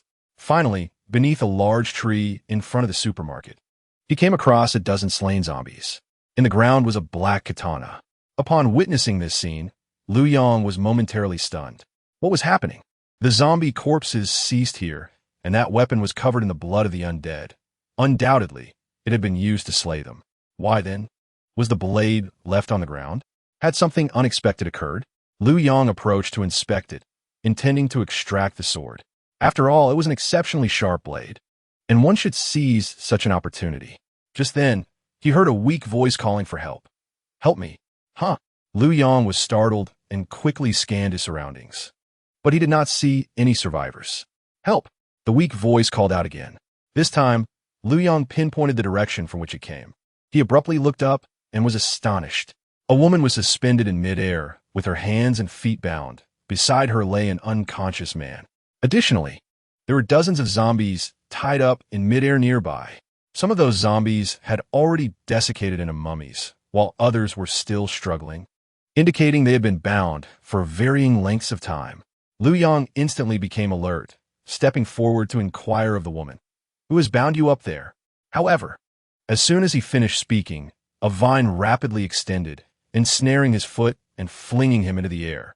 Liu Yang felt a dizzying whirl, and by the time he regained his senses, he found himself bound hand and foot and dangling in midair. Liu Yang was taken aback. What a formidable enemy. He had not even detected their presence before being ensnared. This was undoubtedly a super powerful ability user. To his astonishment, the woman beside him spoke weakly. This great tree has mutated, learning to ensnare its prey with vines to extract nutrients. I apologize, it is all my fault. Had I not sought your help, you would not have been captured. The words startled Liu Yang. He had assumed that in the apocalypse, only humans would transform into zombies, never anticipating that plants could also undergo mutations. Moreover, this tree not only ensnared humans, but even zombies. It was exceedingly formidable. Just as Liu Yang pondered this, a delicate tendril, akin to a tentacle, extended from the tree, aiming directly for his heart and lunged forward. In an instant, the vine pierced toward Liu Yang's chest. However, he had enveloped himself in a layer of ice shield, preventing the vine from breaching his defenses. Instead, it collided with the thick, solid ice, causing the entire tree to tremble as if in pain. its leaves cascading to the ground. The dark red, tender vine recoiled, deterred from attacking Liu Yang again. Subsequently, the 4 vines that had ensnared Liu Yang were also frozen, rendered rigid and fragile. With a forceful tug, Liu Yang snapped the 4 vines apart with a resounding crack, executing a flawless backflip to land on his feet. Upon witnessing Liu Yang's escape, the female survivor's eyes widened in disbelief. You succeeded? Quickly save us. You must save him first. He is fading. Liu Yang, having landed, swiftly retrieved the sword embedded in the ground and leapt into action, slicing through the vines, ensnaring the man. The man fell heavily to the ground, stirring up a cloud of dust. Without hesitation, Liu Yang sprang once more, severing the vines around the woman, who plummeted but was caught in Liu Yang's arms. The woman was extraordinarily beautiful as Liu Yang held her. He could feel her slender waist, devoid of any excess flesh, a figure of perfection. Upon closer inspection, he noted her flawless skin and exquisite features, her face unmarred by any blemish, rivaling even Zhao Lina in beauty. She was undoubtedly a rare gem among women. Having rescued both individuals, Liu Yang wielded the sword and struck the tree trunk, which was as thick as 2 men embracing. With a thunderous crash, the colossal, mutated tree fell. Dark, viscous blood oozed from the smooth cut, leaving Liu Yang astonished. This sword was truly remarkable. He had anticipated needing to strike a dozen times to sever the trunk, yet it had been cleaved as effortlessly as slicing through tofu. Such a magnificent blade deserved a heroic wielder. In ancient times, it would surely belong to a great general to unleash its full potential. He is fading away. Please save him, the woman cried, her eyes brimming with tears as she gazed at the unconscious man. Her plea broke Liu Yang's reverie. Shifting his focus from the sword, he inquired, "Who is this man to you?" If he were merely her boyfriend, Liu Yang would not bother to help. Saving himself would be paramount. "He is my brother," she sobbed. "We relied on each other in this apocalypse, only to be captured by this mutated tree."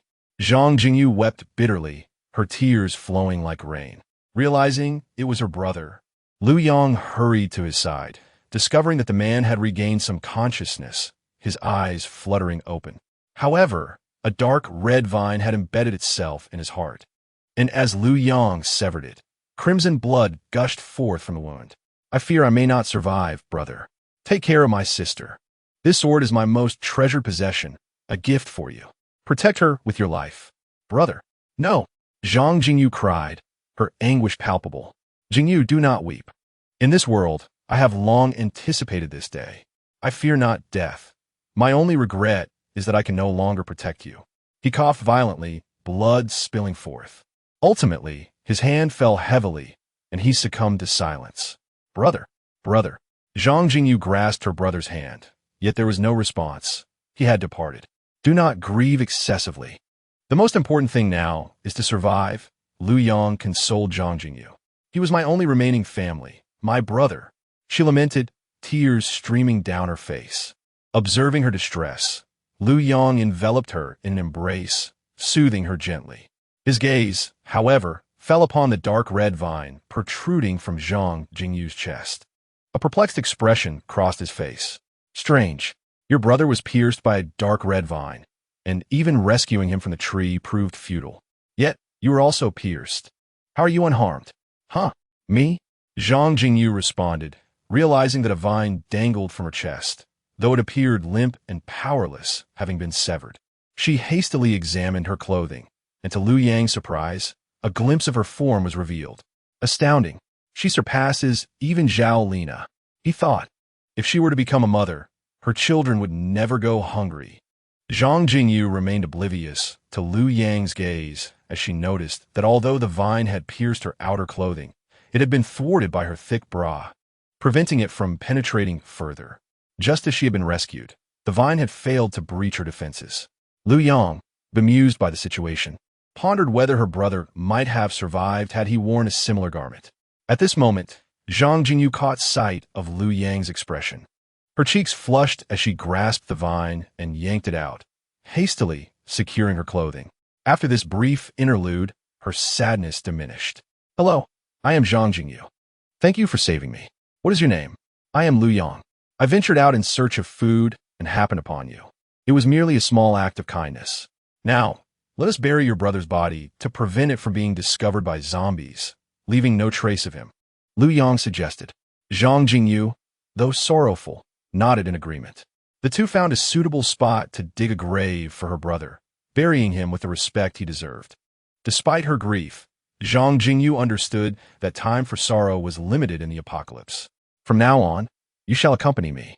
Since your brother entrusted his fine sword to me, I shall take care of you. We will seek food first, then I will escort you to safety, Liu Yang declared, brandishing the sword before Zhang Jingyu. All right, she replied, nodding in agreement as she followed Liu Yang towards the supermarket. As they walked, they engaged in conversation. Liu Yang inquired, "Where do you come from? Where were you headed?" "My brother and I emerged from the Heihu survivor base, seeking a new refuge. But we encountered unforeseen peril along the way," Zhang Jingyu replied, her voice trembling. "The Heihu base? Is it far from here? What roles do you and your brother hold there? How did he acquire such an impressive weapon?" Liu Yang questioned, furrowing his brow.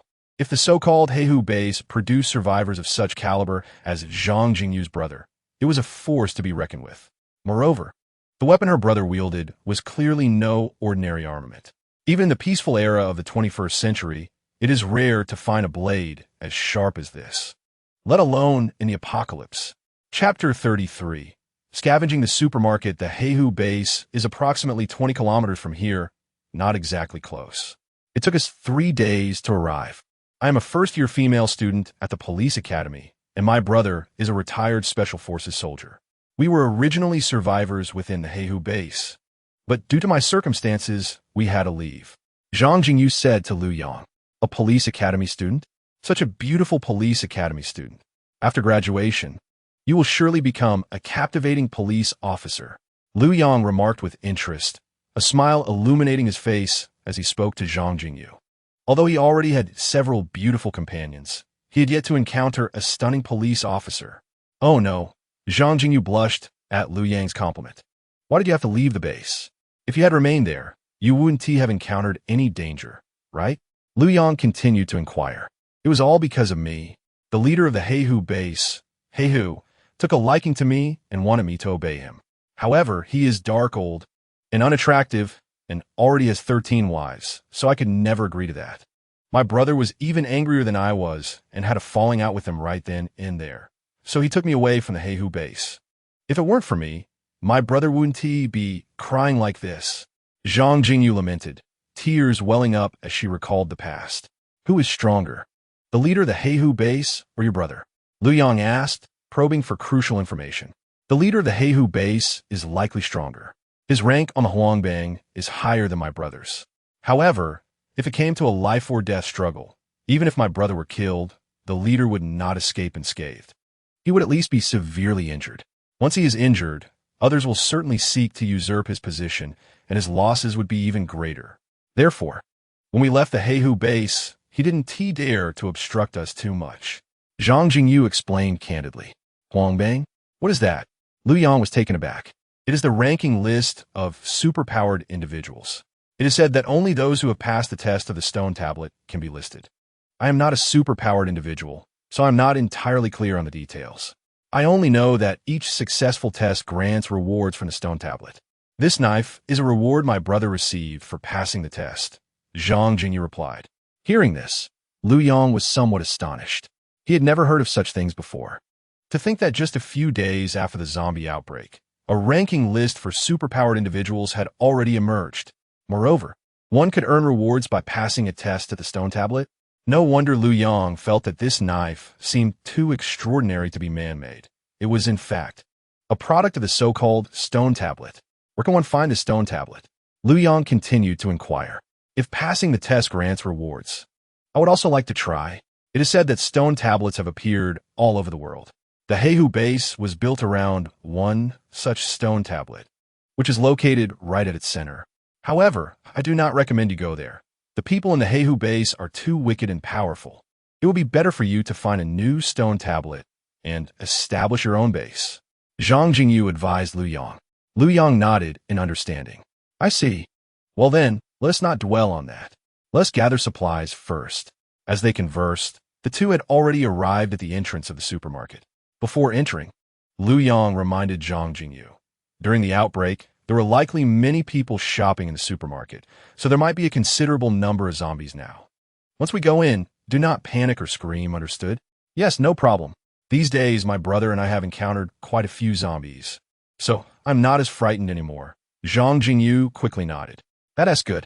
Hearing her response, Liu Yang took up his knife and led the way into the supermarket. Inside the supermarket, numerous zombies were indeed wandering about. However, Liu Yang was no longer the same person he once was. His strength and speed had increased several times over that of an ordinary human. With the support of this extraordinary knife, charging into the horde of zombies was akin to becoming an invincible war god. With a swift slash of the jet-black katana, the zombies before him were instantly cleaved in two. What a magnificent blade capable of cutting through iron like mud. Liu Yang became increasingly exhilarated, having already dispatched dozens of zombies within mere minutes. It turned out that Liu Yang's speed and strength were indeed several times greater than that of an ordinary person. What he had lacked was an extraordinary weapon. Now, with this blade, it was as if he had been granted wings. Liu Yang felt an attachment to this weapon. It truly was a treasure. This knife is perfectly suited for me. How powerful, how strong, even more formidable than my brother. Zhang Jingyu watched Liu Yang's actions, her eyes widening in astonishment. It should be noted that Zhang Jingyu's elder brother was a retired Special Forces soldier with a strong foundation, far superior to ordinary individuals. After the apocalypse erupted, he awakened as a superpowered individual, becoming even more formidable. Yet, even so, he could not compare to Liu Yang at this moment. Although Zhang Jingyu was an ordinary person, she could discern who possessed greater strength and speed. Clearly, Liu Yang surpassed her brother in both respects. After a mere 10 minutes, Liu Yang had eliminated over 300 zombies, nearly clearing out the entire supermarket. He still felt somewhat unfulfilled. This treasure of a knife made dispatching zombies as effortless as slicing through fruit, executed with finesse and without exertion. It was akin to playing a game of Fruit Ninja. These zombies are not enough for me to slay.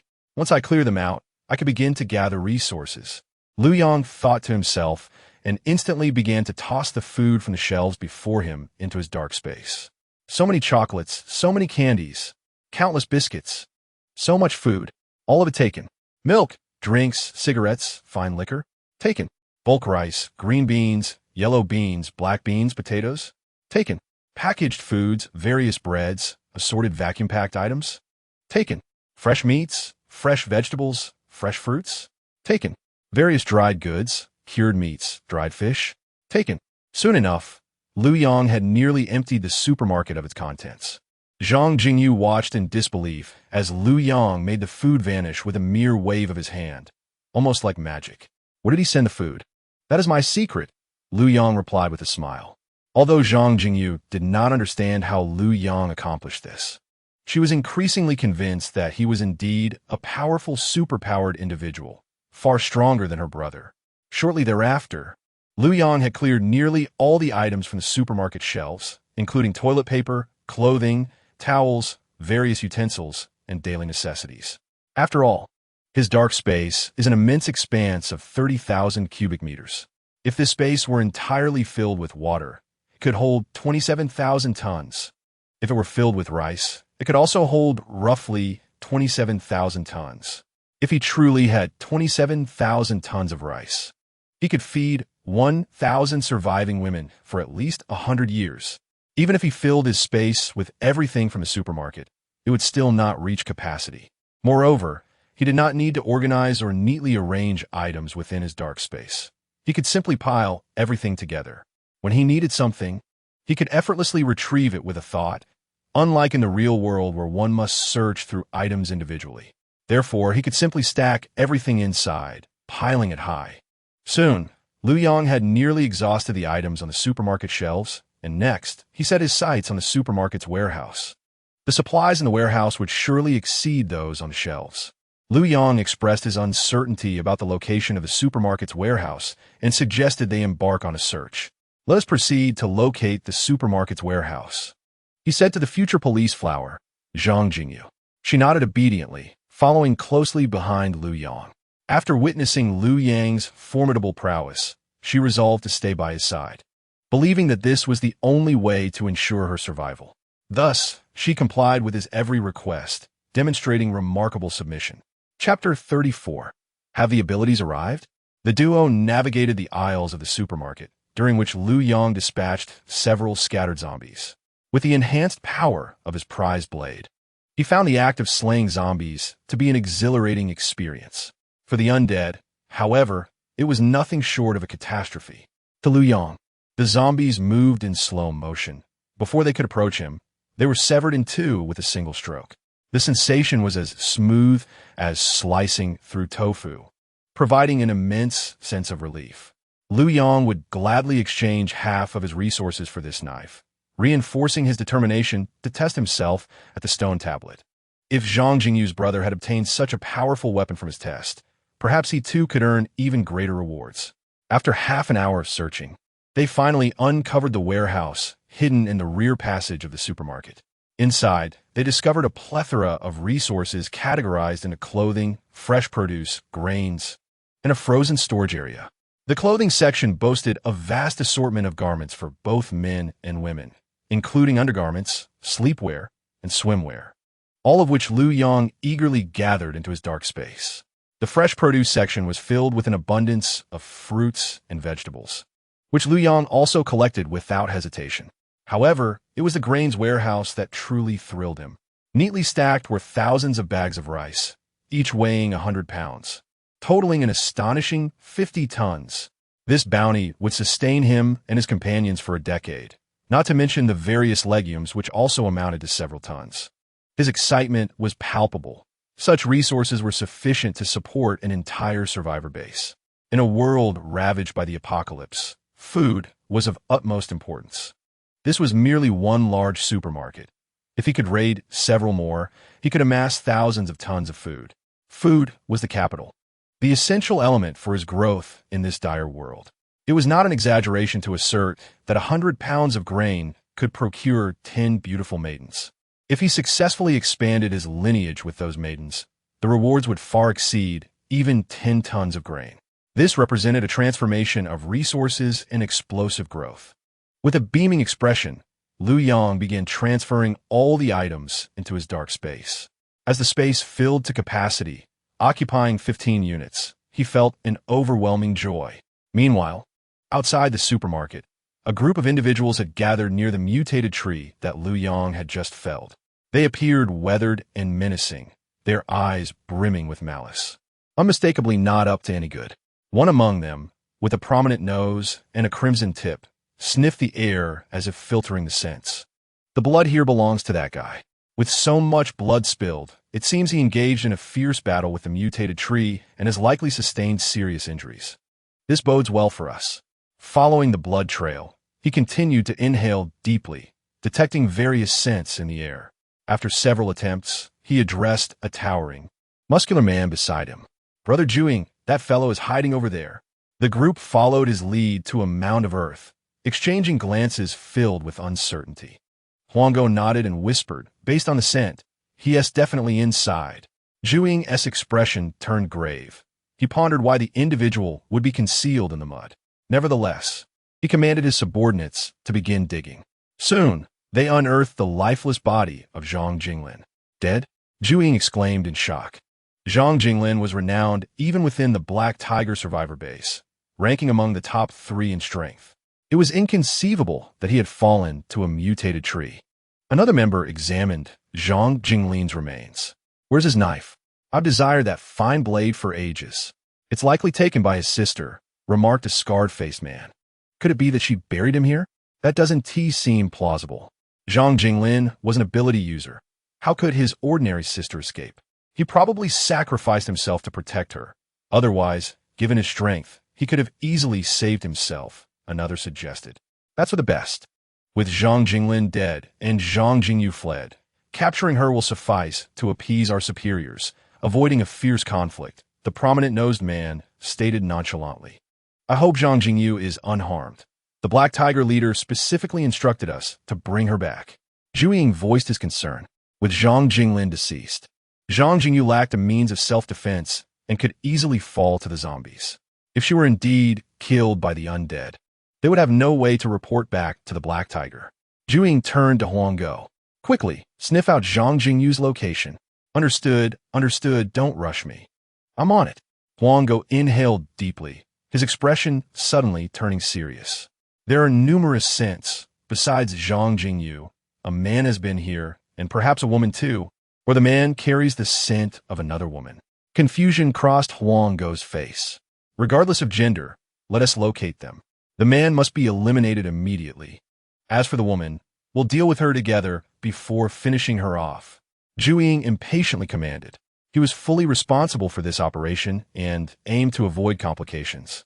Eager to find Zhang Jingyu and report back to the Black Tiger.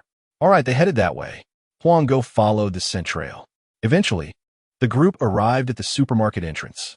Let us go in. Huanggo indicated towards the supermarket's entrance. Good, we'll follow your lead. Huanggo, you take the front. Scarface, stay behind and remain alert to any movements inside. The rest of you, stay close to me. Zhu Ying issued his orders. Understood, brother Zhu Ying. The others nodded in agreement.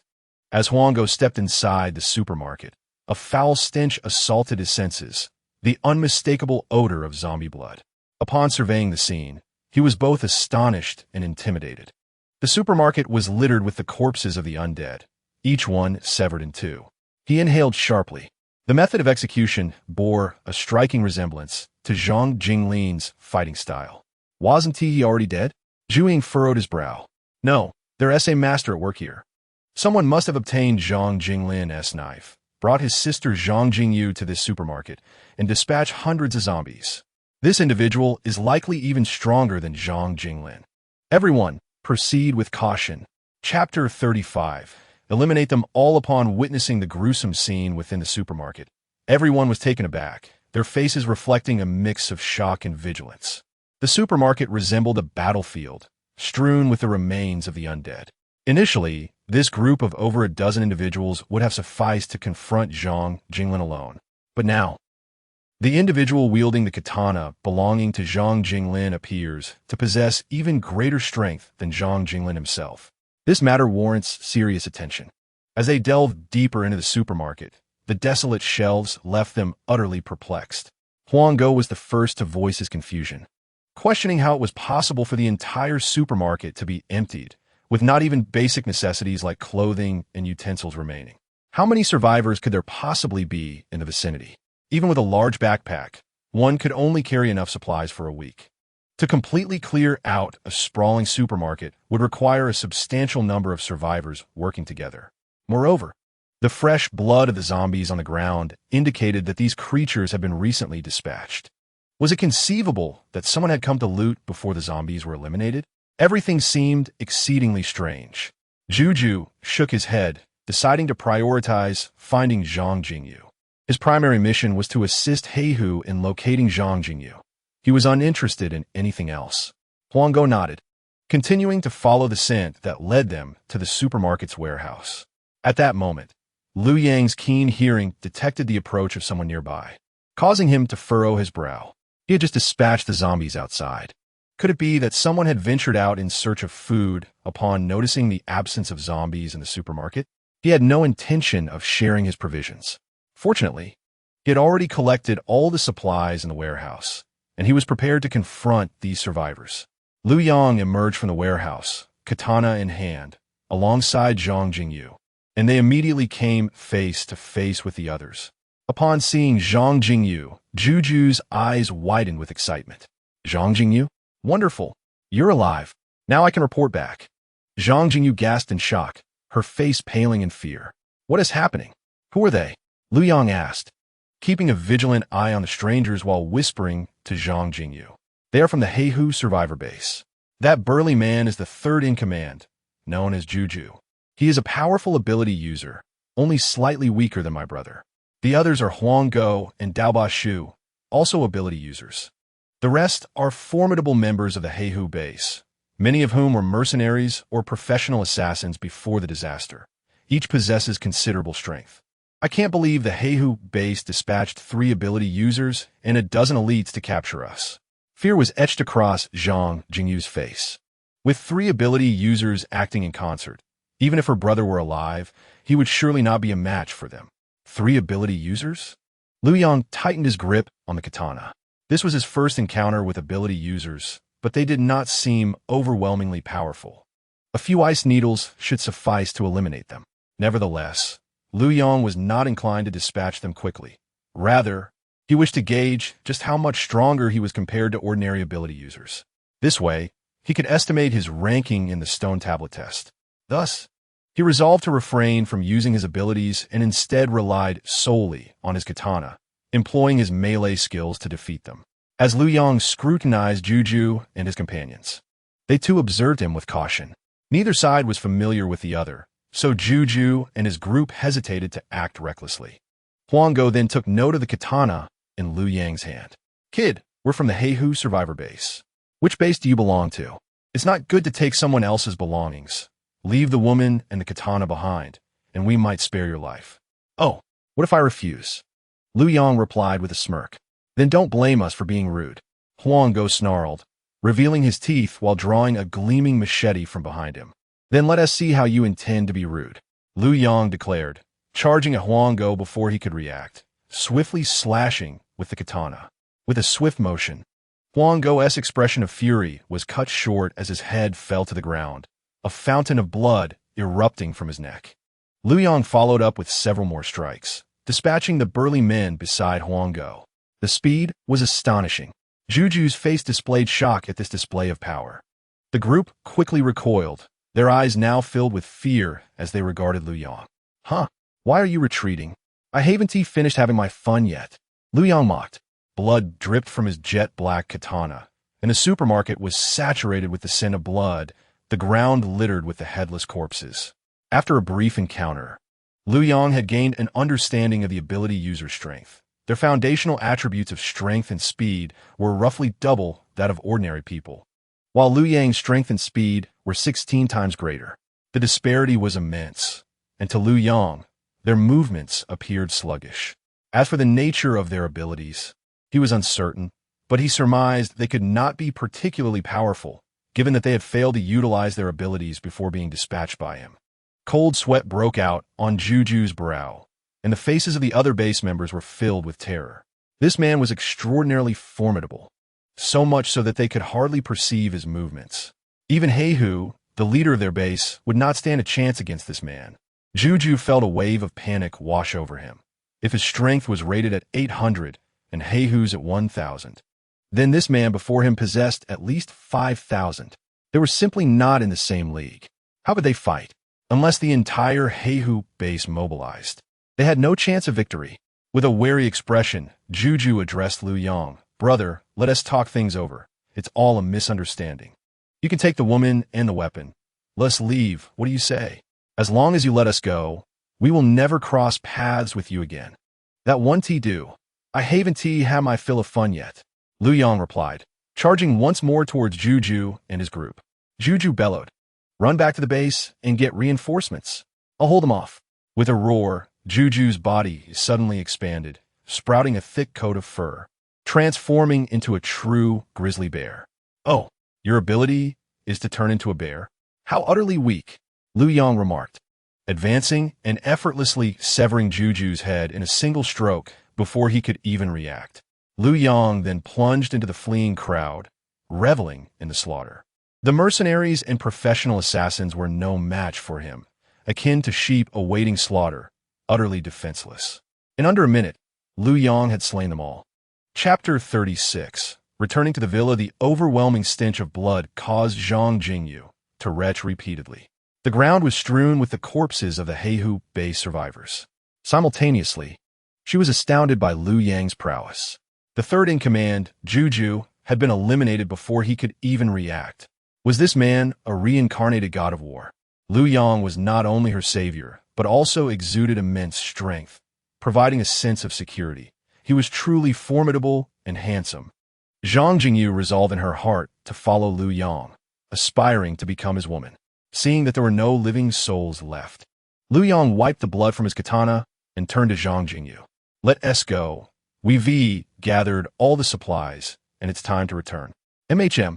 Zhang Jingyu nodded obediently, trailing closely behind Liu Yang. As the two exited the supermarket, they remained oblivious to a large hole in the ground behind shelf. They returned to the villa at the school. The simulation had concluded. This time, Liu Yang reaped substantial rewards, acquiring not only a melee artifact in the form of a katana, but also the resources of an entire large supermarket. Most importantly, I have gained a strikingly beautiful and elegantly long-legged policewoman, whose appearance rivals that of Zhao Lina. One could say the rewards are quite abundant. To be honest, Zhang Jingyu's looks aligned perfectly with Liu Yang's aesthetic. The moment he laid eyes on her, he was already smitten. This type truly captivates his heart. He resolved within himself to swiftly seduce this goddess of the police academy and explore the depths of their connection. Liu Yang immediately began to act in accordance with his calculated plan. Everything proceeded remarkably smoothly. Upon returning to the villa from the supermarket, he had indeed acquired a precious treasure along with the stunning Zhang Jingyu. Liu Yang was elated. It seemed that tonight, he would indulge in the experience of being with a future police flower. Envisioning her angelic visage and devilish figure, he anticipated an exhilarating encounter. Liu Yang, you're back. Come join us for dinner. Chun Dan and the others greeted him with cheerful smiles, inviting him to the dining room. Liu Yang nodded and turned to Zhang Jingyu, saying, let us eat something first. I believe you're hungry too. Okay, Zhang Jingyu replied, a bit shyly. She glanced at Chun Dan and the others in the villa, her expression revealing a hint of complexity. Initially, she believed Liu Yang was alone. She had already resolved to become his woman, but now she discovered that he seemed to have several companions, each uniquely attractive. Despite her self-assurance in her own beauty, the prospect of becoming one among many of Liu Yang's women left her feeling somewhat awkward. Would these earlier arrivals accept her? Would they target her? Would they conspire against her? Zhang Jingyu silently consumed her meal, her emotions tangled with worry and fear. Across the table, Chun Dan, Tang Mingting, Zhao Yuting, and Zhao Lina observed her closely. Tang Mingting felt a surge of resentment. What a stunning girl. In terms of looks, she could easily rival the four prominent school beauties, Liu Shi and Zhao Lina. Where did Liu Yang find such a breathtaking beauty?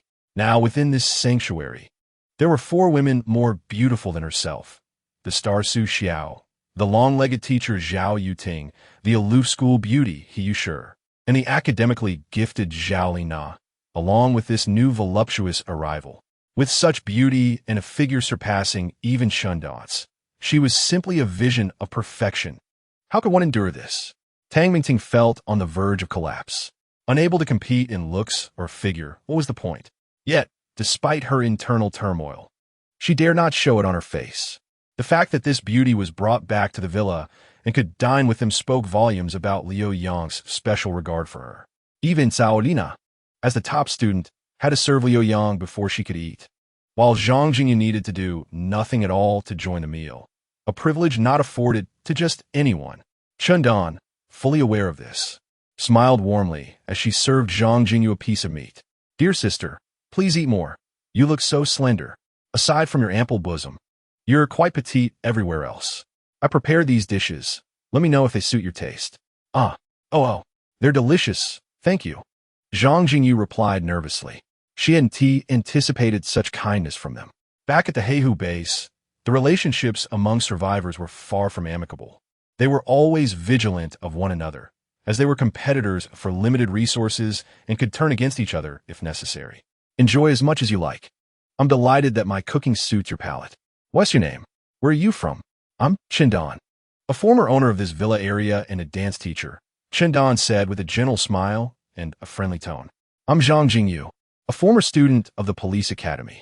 I encountered Liu Yang on the way, and he saved me. I'm very grateful to him. Zhang Jingyu answered honestly. Oh, a student from the police academy. Actually, we were all saved by Liu Yang, and we each hold immense gratitude towards him. You will be joining our family, and I assure you we will get along splendidly. Chun Dan nodded reassuringly. Yes, thank you, Chun Dan. Zhang Jingyu smiled, feeling a wave of happiness. She found Chun Dan to be incredibly approachable, exuding warmth and kindness. Observing Chundan converse with Zhang Jingyu, Tang Mingting and the others revealed complex expressions. Inwardly, they thought, Chundan truly excels in social graces. With just a few words, she has united the new arrival, Zhang Jingyu, to their side. Experience indeed holds its value. Consequently, Tang Mingting and Zhao Lina displayed friendly smiles towards Zhang Jingyu, saying, yes, yes. Dear sister, eat heartily. No need to be shy. Everyone here is easygoing, and you can speak freely. Treat this place as your own home. Relax and be at ease. Oh, thank you all. I'm so happy that you accepted me so quickly, Zhang Jingyu sincerely expressed. Liu Yang observed the pleasant camaraderie among them with a nod of approval. Meanwhile, the long-legged teacher, Zhao Yuting, sat nearby with a complex expression as she ate. After a day of inner turmoil, she had resolved to visit Liu Yang's room tonight, hoping to engage in a more intimate relationship, ideally for several hours, as the rumor suggested. Yet now, with Liu Yang having brought back a beautiful young woman, it seemed her plans would have to be postponed. She wondered when her turn would come. Sigh. She felt like a small blade of grass in a desert, nearly withering away, desperately in need of the nourishing rain. If this continued, she might just break. After dinner, the new policewoman Zhang Jingyu found a room on the first floor to settle in. Liu Yang returned to his own quarters, took a shower, and lay on his bed, admiring his newly acquired black, long katana, utterly enthralled. His foundational strength had been enhanced, and his close combat abilities had surged. He had been in dire need of a melee weapon, and, having expressed this need just yesterday, today he was fortunate enough to receive a splendid sword. His luck was truly remarkable.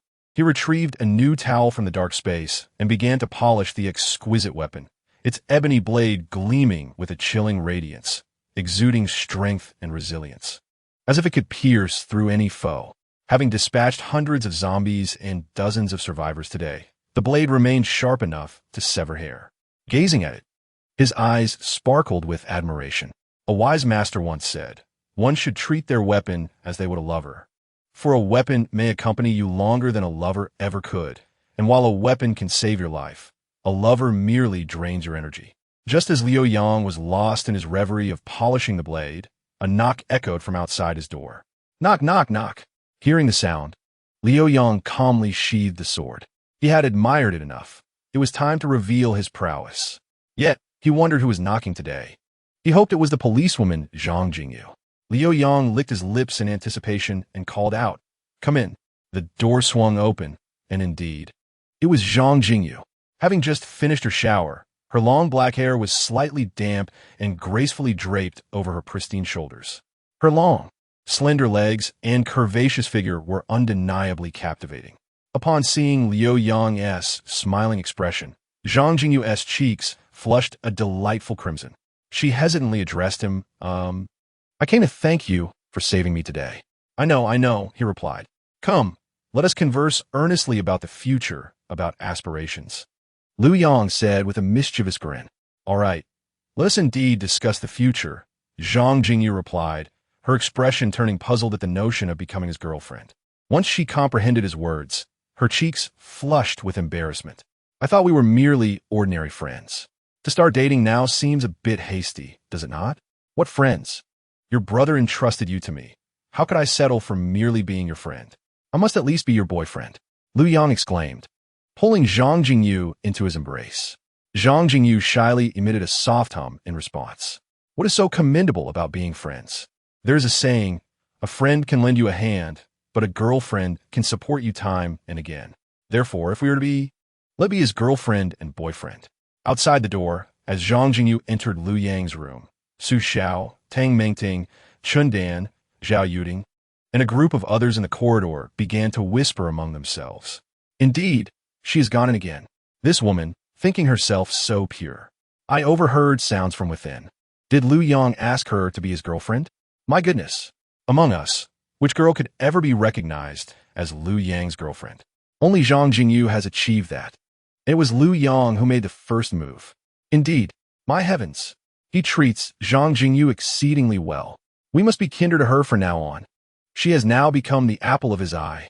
Listening to the murmurs, Tang Mingting's expression darkened significantly. She had longed to be Liu Yang's girlfriend, having envisioned herself in that role numerous times, only to be met with disappointment each time. Liu Yang had never favored her.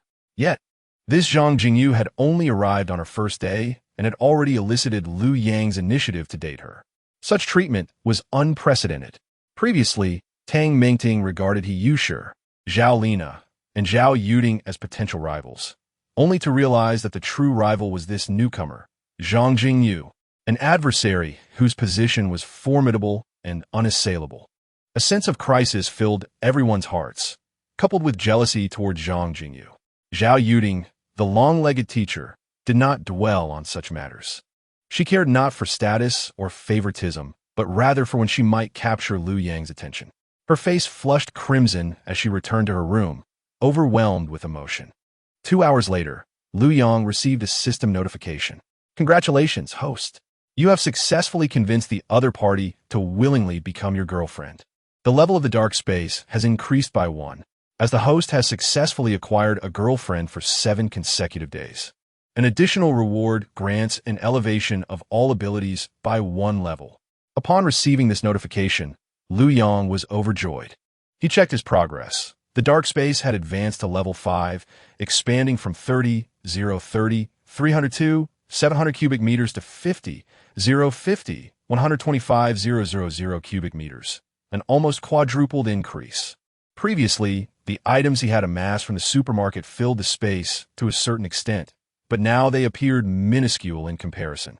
Liu Yang shook his head, realizing that his resource-gathering speed could not keep pace with the expansion of the dark space. He needed to continue amassing resources. Although Zhang Jingyu felt exhausted, she was reluctant to sleep. Watching Liu Yang peacefully slumber beside her, her affection for him deepened. Her brother, Zhang Jinglin, had perished at the hands of a mutated tree, and had Liu Yang not come into her life, she would have surely fallen prey to the giant bears or others lurking to capture her and take her back to the Heihu base. The mere thought of the Heihu survivor base leader's repulsive visage, with yellowed teeth and a corpulent figure, made her stomach churn. In comparison to Liu Yang, that Heihu was nothing more than a pile of refuse. She felt incredibly fortunate to have encountered Liu Yang and to become his woman, as though it were a divine blessing. Even amidst the apocalypse, Zhang Jingyu felt a profound sense of happiness. With a slight smile, she gently kissed the sleeping Liu Yang before gradually drifting off to sleep. The following day, when Liu Yang and Zhang Jingyu finally awoke, it was already noon. Su Xiao and the others had prepared lunch, and upon seeing the couple emerge, they greeted them with bright smiles. Liu Yang, Jingyu, come join us for lunch. We just finished cooking as you woke. What perfect timing. All right, Liu Yang nodded, making his way to Su Xiao's dormitory alongside Zhang Jingyu. The room was nearly filled with girls, each revealing expressions of envy upon seeing Zhang Jingyu. Zhao Yuding blushed profusely at the sight of Liu Yang, her gaze darting away. Yet, Liu Yang noticed her unusual demeanor, her flushed cheeks, evasive eyes, lowered head, and somewhat rapid breathing. This resembled the prelude to a transformation into a zombie. Furrowing his brow, he asked with concern, Yuding, what is wrong? Are you unwell? The others ceased their activities, their eyes shifting to Zhao Yuding, and the room fell silent. Zhao Yuding was startled by Liu Yang's direct address, her heart racing as she lifted her head to meet his concerned gaze. That moment stirred her emotions. The fear of sudden silence and unexpected care from a friend enveloped her. Desire swelled within her, tumultuous and unquenchable. I long to be your woman, Zhao Yuding wished to declare. Alas, being a shy and traditional woman, she could only shake her head, her cheeks flushed. And no, I'm fine. Oh, that is a relief. Let us eat then, Liu Yang replied, reassured. The zombies on campus had long been cleared out by him. How could Zhao Yuding possibly be infected? He realized he had been overly concerned. Liu Yang felt gratitude toward Zhao Yuding for protecting him when he was injured, and he wished for her to be free from any mishaps. Hearing her say she was fine put him at ease. As Zhao Yuding observed Liu Yang's gaze shift away from her, her tension eased, though a hint of disappointment lingered. She feared his attention, yet yearned for it simultaneously. In this conflicted state, she found herself distracted during lunch. Although Chun Dan's cooking was exquisite, It tasted bland to her. Soon, Liu Yang finished his meal and returned to his dormitory, preparing to refine his strategies and raid a few more large supermarkets. There were 3 nearby, albeit farther than the first. However, Liu Yang's strength had grown formidable, rendering distance inconsequential. After his successful endeavors with Zhang Jingyu the previous night, his dark space had expanded to 50 cubic meters, and the items from a supermarket barely filled 1/10 of that. The emptiness irked him, and he could not tolerate such desolation in his dark space. It did not align with his style. Therefore, he resolved to fill it to the brim. Meanwhile, at the Heihu survivor base, a middle-aged man with a long scar across his face gasped for breath as he returned. Upon reaching the base, he hurried to the dwelling of the Heihu leader, collapsing at the entrance. Heihu, we have a grave situation. It's dire. They have all been eliminated. What events transpired in such a flurry? Has Zhang Jingyu returned? What of that fellow Zhu Xiong? A corpulent man with dark skin and a greasy mustache emerged. Observing the sight of Dao Ba Shu sprawled on the ground, and Black Tiger was taken aback. What on earth had occurred to render the typically composed Dao Ba Shu in such a state? Prison chief, Zhu Xiong is dead. Huang Go is dead. They have all perished. If not for my swift burrowing, I would have met the same fate. As he recalled the harrowing events, a look of terror crossed Dao Ba Shu's face. What? Zhu Xiong has been taken down. Upon hearing this, disbelief washed over Black Tiger's features, swiftly replaced by a seething rage. Is Zhang Jinglin truly that formidable?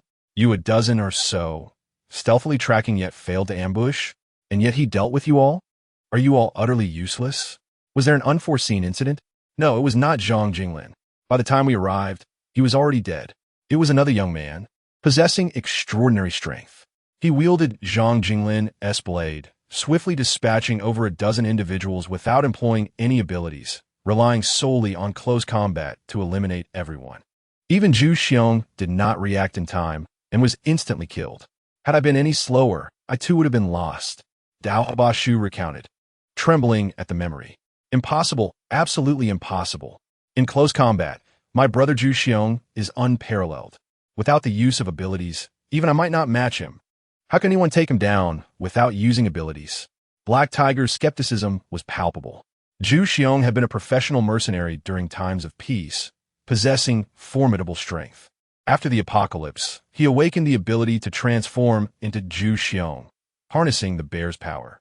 Undoubtedly, in a scenario devoid of abilities, Zhu Xiong ranked among the elite of all first-level ability users. How could he possibly be killed in an instant? A look of doubt flickered in Black Tiger's eyes. Was it possible that Dao Ba Shu exaggerated the enemy's strength out of fear of being blamed for their failure? It is true, elder brother. I swear I am not deceiving you. Zhang Jingyu was taken by that individual, who also slaughtered hundreds of zombies, all with his blade. His strength is terrifying. Even until the end, we did not discern his ability. Dao Ba Shu spoke with fervor. Upon hearing that Zhang Jingyu had been taken away, Black Tiger's anger flared.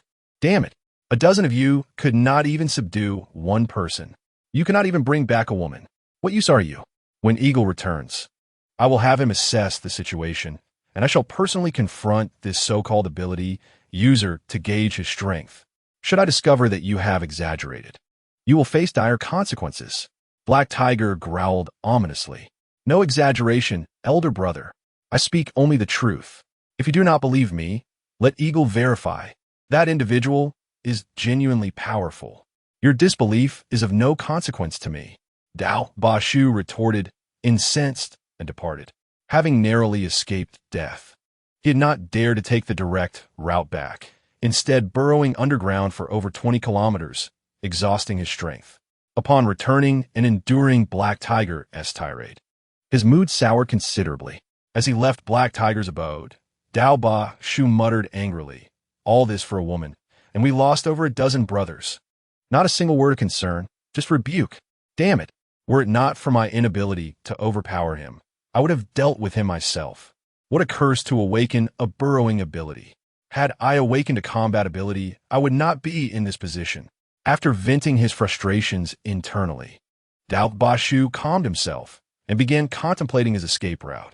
With Black Tiger having lost both Zhu Xiong and Huanggo, his strength had diminished significantly. The collective might of the survivor base would likely fall short against that young man. Black Tiger, in pursuit of Zhang Jingyu, would undoubtedly clash with the young man. Remaining here would be tantamount to courting death. Damn it! Rather than await my demise, it would be wiser to leave early. Black Tiger does not regard his brothers as human. Following him holds no future. Dao Ba Shu resolved firmly, preparing to return to his dwelling to gather his belongings and depart clandestinely. Though his ability was not combat-oriented, it proved invaluable for escape. He was small in stature, and the tunnels he created were too narrow for others to pursue him. As long as he desired to flee, few could catch him.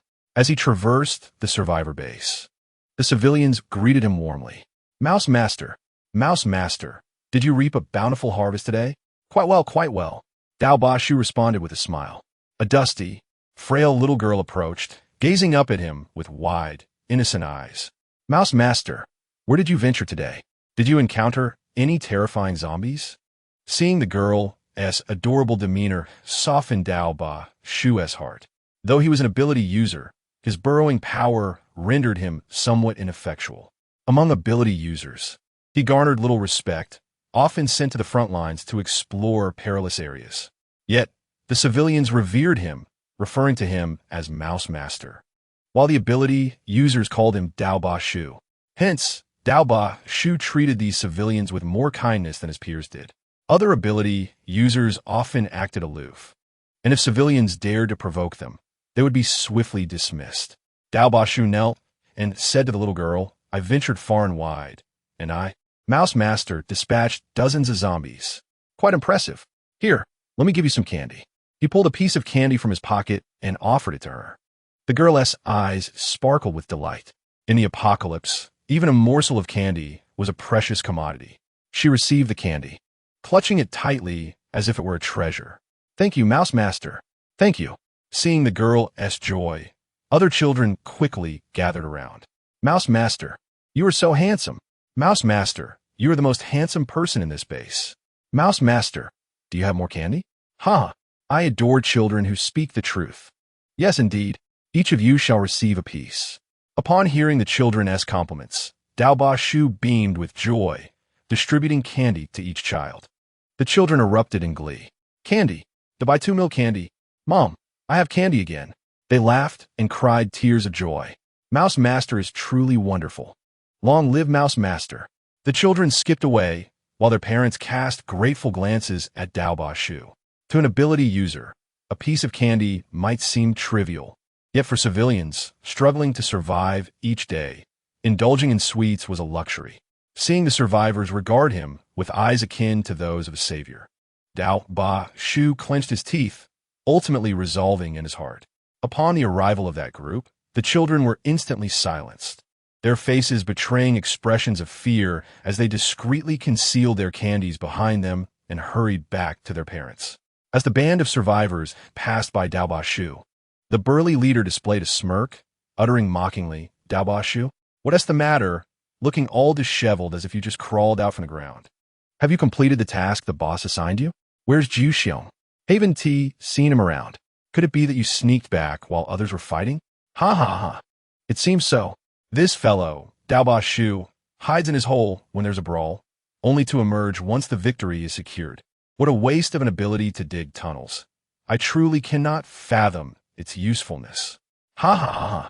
You're no different from those commoners. No wonder you blend in so well with them. Truly a rat of a man. The companions of the burly man joined in the ridicule of Dao Ba Shu. Dao Ba Shu had long grown accustomed to such treatment, often subjected to jest by these individuals. In the past, he would simply laugh it off when in a good mood, but today, he was particularly irritable. With his departure from this base imminent, why should he continue to endure and act like a turtle retreating into its shell? Enough of your nonsense. The boss is looking for you. Hurry along and stop lingering here. You'll find out soon enough. Dao Ba Shu retorted tersely. As a level 1 ability user, he was weary of being mocked simply because his power was related to digging tunnels. What gave him the right? A bunch of garbage. Your days are numbered. He who is about to lead you into the path of a killing god. Just wait to meet your demise. Oh, You dare speak to me like that? The burly man's expression darkened with menace. I shall speak to you as I please. What of it? You fool. Daobash, who stood tall, his small stature brimming with defiance and menace. The burly man was about to erupt in anger, but was restrained by a subordinate, who advised, "Let go, Daxiangdage. This fellow usually cowers, but today he dares to retort. Something feels off. Perhaps we should first hear what Heihu Dage has to say." The burly man reconsidered. The subordinate's words rang true. Daobashu's demeanor was indeed unusual today. Previously, they would always bully him without fail. Yet he had never shown such defiance. Now, he dared to argue back, showing no signs of retreat. Clearly, something was amiss. Could it be he had accomplished some great feat, and Heihu Dage made him a promise? If that were the case, it would be wise to avoid provoking him for now. Just you wait. I shall settle the score with you after I ascertain the situation with Heihu Dage. Daxiang scoffed, then led his subordinates toward Heihu's quarters. Watching their departing figures, Daobashu sneered coldly. A bunch of short-lived fools. Await your demise. I shan't play with you any longer. I shall leave post-haste. He returned to his dwelling and began packing his belongings. He had originally tunneled here, having carved out over 20 kilometers of tunnel. Now that he was leaving, he merely needed to venture further into the tunnel, not having to dig anew, thus making his exit swifter than his arrival. In less than an hour, he would reach the supermarket where Juxiong had been eliminated. Meanwhile, on another front, Liu Yang was engaged in his own endeavors. He was en route to another supermarket, located approximately 2 kilometers from his school. Armed with a prized sword, he dispatched zombies effortlessly, taking one down with each swing. In under 10 minutes, he arrived at the supermarket's entrance, only to encounter a male and female survivor, familiar faces from his school. Although Liu Yang had not interacted much within the school, he recognized notable figures, including the student council president, Chen Hao, and one of the 4 school beauties, known as the sports goddess, Zhou Qi. Both of them, upon seeing Liu Yang wielding his sword like a deity of death, emerged from their hiding place, intending to follow him in search of sustenance. However, upon noticing them, Liu Yang's countenance turned frigid. "What do you two want? Do not follow me." "Liu Yang?" Chen Hao exclaimed, his face alight with surprise upon recognizing Liu Yang. Once a prominent figure in school, Chen Hao, as student council president, had previously looked down upon him and even led efforts to trouble him. Yet, in this apocalyptic world, who still cared for past grievances? Observing Liu Yang's formidable strength, he thought to cling to him for survival. "What do you want? Can't you comprehend my words? I told you not to follow me." Liu Yang reiterated his warning. He had expended considerable effort to slay the zombies, and these two thought they could simply take advantage of his hard work. "Liu Yang, it's me, Chen Hao, the student council president. You don't recognize us? That weapon of yours is remarkable. I see you can slay zombies with a single blow. Here's the deal. Protect me and Zhou Qi, and once I'm home, I'll pay you $1 million. What do you say?" Chen Hao said, plastering a sycophantic smile on his face. Liu Yang regarded him with incredulity. In this world of chaos, he thought he could buy loyalty with money. "Get lost," he replied coldly. 200,000. How about 200,000? Chen Hao persisted, gritting his teeth. "Are you a fool? What use is money in the apocalypse? You can't even buy a loaf of bread. Not leaving, are you? Fine. Then I'll take Zhou Qi back to the base. As a sports goddess, she'll be perfect for bearing children." Liu Yang mused, his expression turning playful. Zhou Qi was not only one of the 4 beauties, but also an athlete. She was strikingly beautiful, with exquisite features, a slender figure, and long legs showcasing a healthy musculature, exuding vitality and allure. Rumor had it that children born to athletic women tended to be healthier, and with her athletic prowess, she could likely endure far more than other girls. Upon hearing Liu Yang's words, Chen Hao's expression shifted dramatically, his demeanor turning wary as he shielded Zhou Qi behind him. "Liu Yang, what are you planning? Don't act recklessly. Zhou Qi is my girlfriend. Just a girlfriend, not a wife. Besides, what of it? Even if married, does it matter?" Cao Cao was fond of married women as well. "Chen Hao, you can leave now. Zhou Qi stays with me," Liu Yang remarked nonchalantly. "No, that is impossible. She's my girlfriend. You want to take her from me? I'm a student council president." My family has assets worth over 100 million. Do you think you're worthy to compete with me? Chen Hao retorted angrily. Although he was wary of Liu Yang's weapon, he could not contain himself at the thought of losing his girlfriend. As student council president, he had always held a position of respect, and with a family fortune, he was undeniably a rich heir, often arriving at school in a BMW. In the past, during his school days, he reveled in the adoration of his peers, basking in their admiration daily. Yet now, the worthless Liu Yang dared to confront him, Chen Hao, by attempting to usurp his girlfriend. Could Chen Hao tolerate such an affront? If not for the knife in Liu Yang's hand, he would have relished the opportunity to eliminate him on the spot. Is it impossible? What is there that cannot be accomplished? You think you can prevent me from claiming the woman I desire?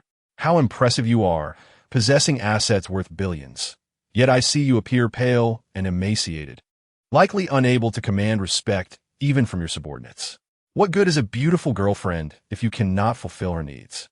You seem to be on the brink of starvation. After the apocalypse, you surely have not yet found sustenance, have you?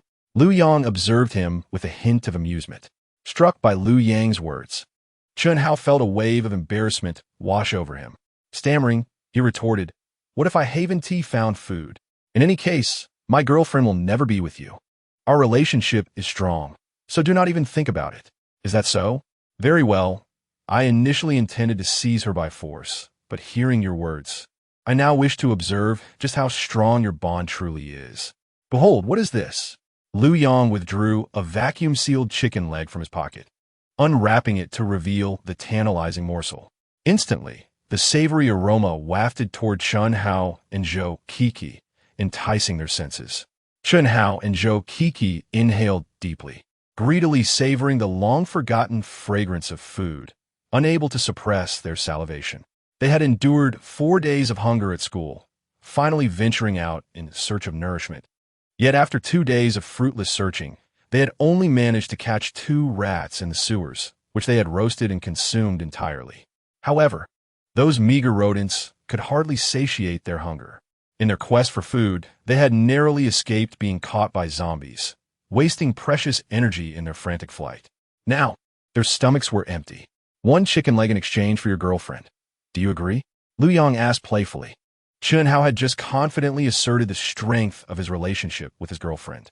And now Liu Yang was eager to test the worth of this so-called indestructible bond against the value of food. As anticipated, a flicker of hesitation crossed Chen Hao's eyes upon hearing Liu Yang's proposition. However, he quickly shook his head. Impossible. Qi and I have been together for an entire year.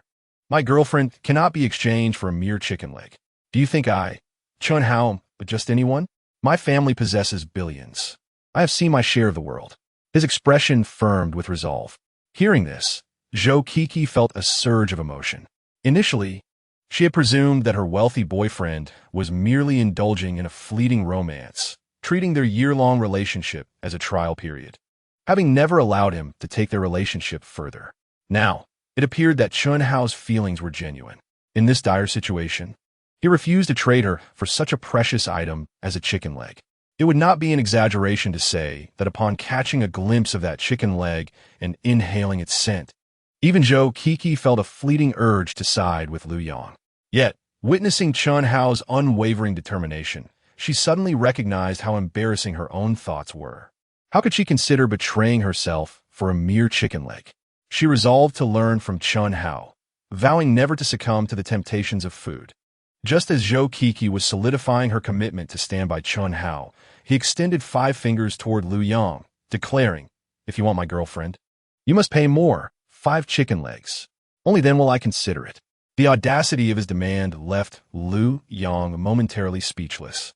Initially, he had thought Chen Hao would never agree, but now he realized he was merely attempting to negotiate for additional chicken legs. Truly, Chen Hao is a master of bargaining. 3 legs.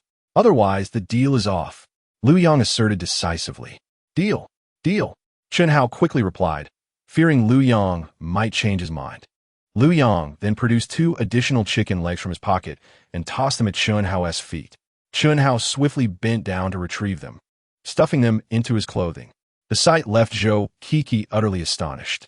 For 3 chicken legs, this boyfriend had sold her out? She had felt moved just moments ago. But now it seemed her emotions had been premature. Furiously, she confronted Chun Hao. Chun Hao, you, what about me? If I don't eat, I will starve. Do you want to watch me perish? Chun Hao retorted. Women in the apocalypse are merely here for men's relief. Aren't they? Who cares who it is? I've spent over $1 million on you in gifts, and you refuse to sleep with me, pretending to be pure. I've seen through you for a long time. In the early days of the apocalypse, I wanted to take you by force, but you're stronger than I am. After days of hunger, I even contemplated cannibalism. If you weren't an athlete, I could have gotten rid of you long ago. Now, being able to trade you for 3 chicken legs shows your worth, understand? Enjoy your moment. With that, Chun Hao clutched the chicken legs and hurried toward the safety zone, fearing Liu Yang might reconsider. Zhou Qixi was heartbroken, never imagining that she was merely a disposable object in Chun Hao's eyes. Simultaneously, she felt a strange relief that she had maintained her virtue throughout the year. Otherwise, she might have been discarded long ago. This wealthy boyfriend was nothing more than a fleeting dalliance. Disillusioned, Zhou Qixi approached Liu Yang, her face pale. Look, this is your boyfriend, sold for 3 chicken legs, Liu Yang remarked with a smile. This is the apocalypse. This is reality. One moment, they profess undying love. The next, they sell their girlfriend for a few chicken legs. Give me 3 chicken legs, and I will sell myself to you. I will do whatever you ask. Zhou Qixi spoke with vacant eyes. Having been sold by her boyfriend, she had lost the light within her soul, caring little for what fate awaited her. Filling her stomach was her only priority. If she were to die, she would rather die full than empty. Here, take this. Liu Yang handed her a chicken leg, saying, Rest assured, with me, you will never run out of chicken legs. Not just 3, but even 300. I will never casually sell my woman. With that, Liu Yang intended to lead Zhou Qixi into the supermarket, ensuring he had subdued a zombie at the entrance to prevent anyone from entering. Upon entering the supermarket, they encountered hundreds of zombies. With no place to hide within the store, ordinary individuals would soon find themselves overwhelmed and killed. Yet Liu Yang navigated through the throngs of zombies as if he were a wolf among sheep. With a swift stroke of his long knife, he dispatched each zombie with ease. Witnessing Liu Yang's prowess, Zhou Qixi, who had been despondent moments earlier, now gazed at him in astonishment. How incredible, how swift, how powerful, how formidable. How is he capable of this? Hundreds of zombies before him fell like ripe wheat awaiting harvest. His athleticism surpassed that of even the most elite athletes. They could hardly compare. His speed and strength transcended human limits. Was he a superhuman? As a dedicated athlete, Zhou Qixi understood the limits of humanity better than anyone else. At this moment, Liu Yang's speed of wielding his blade, his reaction time, and his movement had undoubtedly surpassed the boundaries of human capability. Witnessing Liu Yang's prowess, Zhou Qixi couldn't help but display a hint of admiration on her face. Being an athlete herself, she naturally held a greater fondness for strong men in the realm of sports. However, Liu Yang had transcended mere athleticism. He had surpassed the limits of humanity itself, which was undeniably worthy of reverence. What woman does not hold admiration for the strong? In that moment, Zhou Qixi felt a stroke of fortune. Had she continued to follow Chun Hao, she might have faced dire consequences. Only by aligning herself with someone as formidable as Liu Yang could she hope to thrive. In less than 10 minutes, Liu Yang had dispatched all the zombies. A look of unfulfilled satisfaction adorned his face. Wielding the blade against the undead was an exquisite form of enjoyment, a release of stress. Liu Yang, how are you so strong? Zhou Qixi couldn't suppress her curiosity. Because I am inherently strong, and I possess even greater abilities. You shall witness them tonight, Liu Yang replied with a mischievous smile. Zhou Qixi blushed at his insinuation, feeling both shy and a flicker of anticipation. After teasing Zhou Qixi, Liu Yang began to scavenge resources, collecting everything from the supermarket into his dark space. Once he completed this task, he led Zhou Qixi to the next supermarket, employing the same strategy to clear it out. After thoroughly cleansing both supermarkets, Liu Yang returned to the villa area with Zhou Qixi. The operation had been flawless, devoid of any unexpected incidents, and Zhou Qixi was an unexpected gain. A goddess from the sports department was indeed a rare find. Liu Yang was eager about the prospects of developing a deeper connection with Zhou Qikek. Upon their return to the villa area, Su Xiao and others had already gone to engage in sports. As the entire villa district had been cleared and transformed into a safe zone, they often enjoyed playing basketball and volleyball after meals. Thus, the villa was deserted at that moment. You may choose any room on the first floor to settle in and take a shower to freshen up. Tonight, come to my room, and I shall reveal to you another of my talents, Liu Yang said with a playful grin, aware of what was to come. Zhou Qikek nodded shyly. Although she was mentally prepared for such an encounter upon returning with Liu Yang, her heart raced with a mix of anxiety and excitement. Despite having spent a year in a relationship with Chun Hao, she had never even held his hand.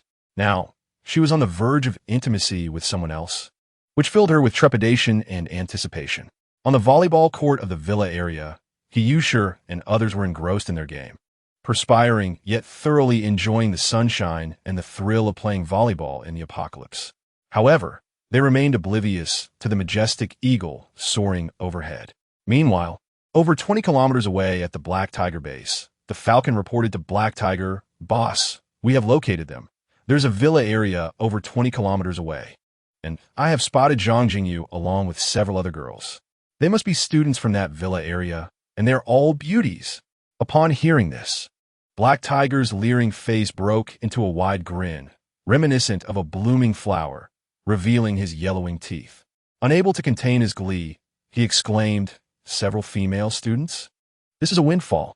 Not only will I capture Zhang Jingyu, but I will also take those girls as my little wives. Falcon, you can choose one first." "Thank you, boss," Falcon replied, licking his lips in anticipation as he began to survey the scene from the eagle's vantage point, pondering which girl to select.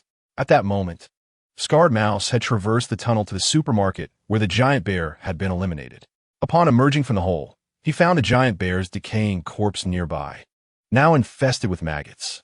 He hurriedly exited the supermarket, following the trail of slain zombies to Liu Yang's villa area. The entrance to the villa was tightly shut. Inside the guardhouse, two individuals clad in suits, wearing sunglasses and masks, sat idly. These were zombies controlled by Liu Yang's manipulation skills. Now upgraded to level 2, Liu Yang could command 2 zombies simultaneously, and he had specifically positioned these 2 to guard the entrance. To avoid drawing attention, he had dressed them in suits and concealed their identities with masks and sunglasses. If not observed closely, one might mistake them for living beings. Even Scarred Mouse was deceived as he called out to the zombies, "Brothers, open the door. I'm here to deliver a message." The zombies did not respond, but their voices reached Liu Yang's ears. Upon directing his gaze toward them, Liu Yang found Scarred Mouse somewhat familiar. "Wait, isn't he one of the survivors? I thought I had eliminated them all. Did one escape?"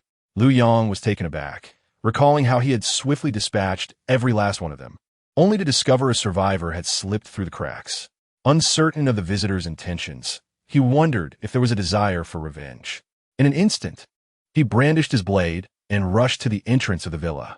Scarred Mouse, seeing Liu Yang, immediately raised his hands in a gesture of surrender, aware that Liu Yang could eliminate him in a heartbeat. "Young hero, I am not here to cause trouble. I come with a warning. Black Tiger has discovered your location and is preparing to retaliate." "Oh." Liu Yang narrowed his eyes and opened the door, allowing Scarred Mouse to enter. "Tell me about the Black Tiger survivor base and why you came to deliver this message. Speak in detail. If you cannot convince me, I will dispose of you." As Scarred Mouse entered the villa area, he noticed the eagles circling above the volleyball court. He pointed skyward. That is one of the ability users from the Black Tiger base, Falcon, keeping watch over everything here with the eagle's sight. "You have already been marked, especially those female students. Black Tiger is quite lecherous, and Falcon must have reported your situation to him. If it were merely for revenge, he might have refrained from coming. But with so many female students present, his lust will compel him to act.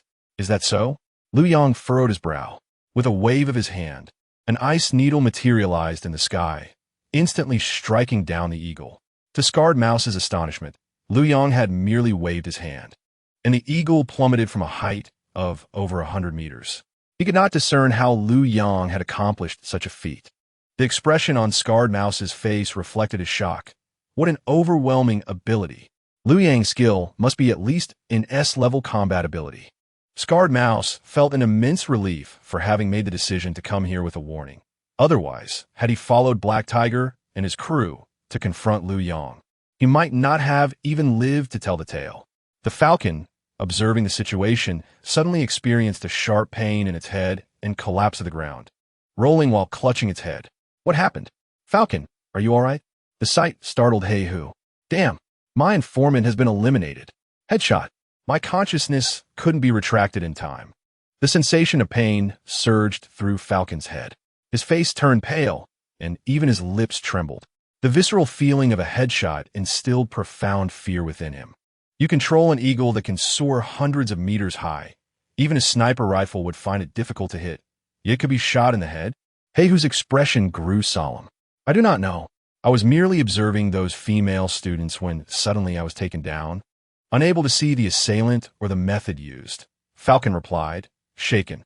Hey Hu recalled the words of Scarred Mouse. When Scarred Mouse returned, he mentioned that the ability user was exceptionally powerful.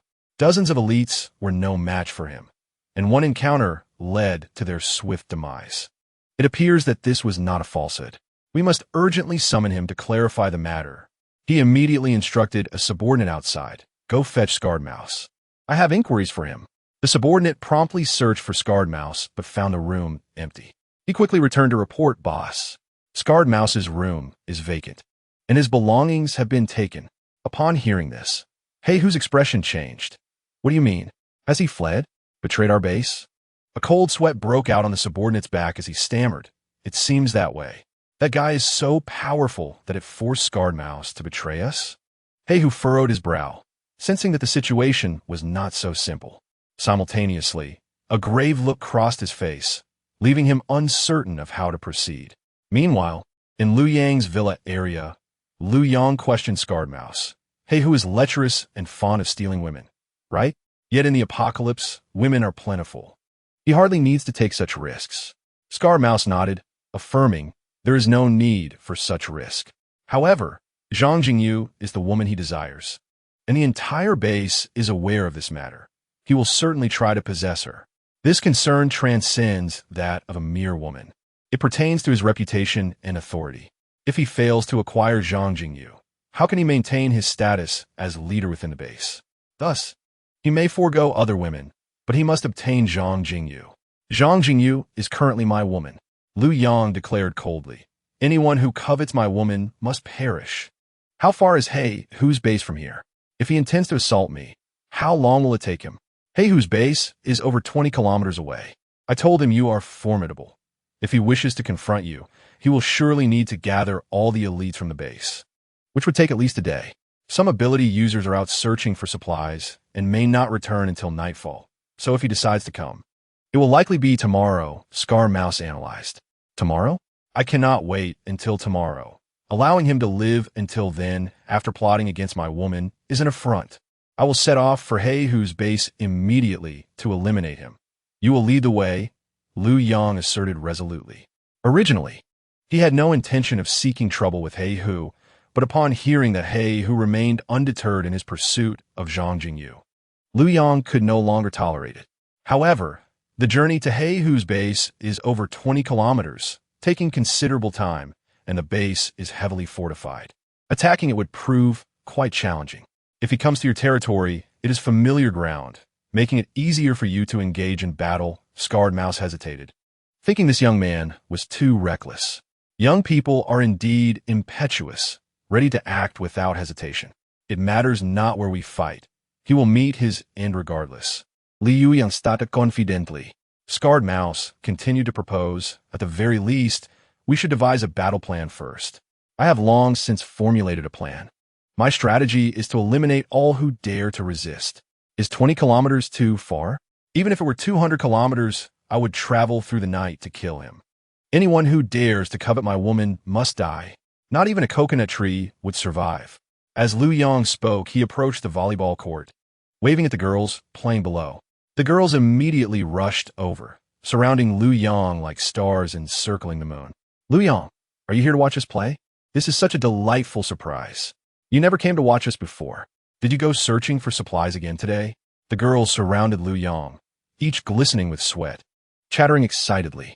At that moment, Zhang Jingyu spotted Scarred Mouse beside Liu Yang, and her expression shifted. You are Scarred Mouse, aren't you? No need to be alarmed. He has come to ally with us. Today, I plan to handle some matters, so you all should refrain from going outside. It is somewhat unsafe out there, Liu Yang advised the group. Upon hearing his words, the expressions of the girls turned serious. All right. We will return to the villa now. Liu Yang nodded. Yes. Let's head back together. Subsequently, Liu Yang instructed Scarred Mouse to wait outside while he accompanied the girls back to the villa, where he introduced them to the athletic goddess Zhou Kiki. He then instructed them to stay in the villa and not wander about. Finally, he returned to his room to begin combat simulations. The simulations proceeded without any issues or unexpected occurrences. He easily eliminated the individuals from He Hu's base. Furthermore, through the simulations, he gathered a wealth of information, understanding why Scarred Mouse betrayed He Hu and learning the routes and strengths of He Hu's base. Now, even without Scarred Mouse's guidance, he knew how to proceed. He promptly exited the villa and instructed Scarred Mouse. Let us commence our action. You will take the underground route while I proceed above ground. Scarred Mouse was taken aback. He had not yet informed Liu Yang about his underground passage. How did Liu Yang know? When did he perceive his ability? Was Liu Yang intentionally allowing him to escape last time? In that instant, Scarred Mouse felt that Liu Yang was an omniscient deity. Nevertheless, he replied, If I take the underground route, do you know the direction? I do, Liu Yang confirmed. During the first simulation, he had Scarred Mouse lead the way, but Scarred Mouse's speed was too slow. They took an entire hour to cover the 20-kilometer distance. Liu Yang could not afford to wait that long. If he traveled at full speed, he could reach the destination in under 20 minutes. He did not wish for He Hu to survive even an hour longer. Anyone who dares to plot against Liu Yang's woman deserves to perish. Liu Yang would not tolerate even a second of their existence, no matter if it were 20 kilometers or the other side of the earth in the Buying Empire. Anyone who dared to covet his woman would find Liu Yang crossing the Pacific to eliminate them overnight. Thus, he resolved to proceed alone while allowing Scarred Mouse to take the underground route. In truth, it mattered little whether Scarred Mouse accompanied him. Liu Yang's reason for bringing him along was merely to prevent any trouble in the villa area. He did not wish for chaos to ensue while he was away. Chapter 44. I come to decide for you once Liu Yang ensured the safety of Su Xiao and the others. He immediately set off. Scarred Mouse delved into the underground passage. 20 minutes later, Liu Yang arrived outside the He Hu survivor base. The He Hu survivor base was also a vast villa area, sparsely populated with significant distances between the villas, providing ample privacy for the affluent who once resided there. Consequently, there are not many zombies in this villa area, which is why He Hu and his group chose to establish their base here. In peaceful times, a single villa here would cost at least 50 million. Those who lived here were either wealthy or noble. Unfortunately, at this moment, most had turned into zombies, and those who had not had already been eliminated by He Hu and his group. Liu Yang approached the entrance, leaping effortlessly over the 4-meter-high wall, entering the villa area.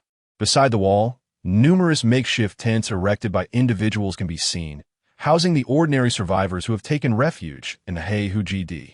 As they belong to the lowest echelon of survivors, they are relegated to the periphery and are entirely barred from entering the villa. Upon witnessing Liu Yang's sudden leap into their midst, they were taken aback. Shoo! Liu Yang commanded, brandishing a knife in one hand while placing the other finger to his lips, signaling them to remain silent or face dire consequences. They hastily nodded in understanding.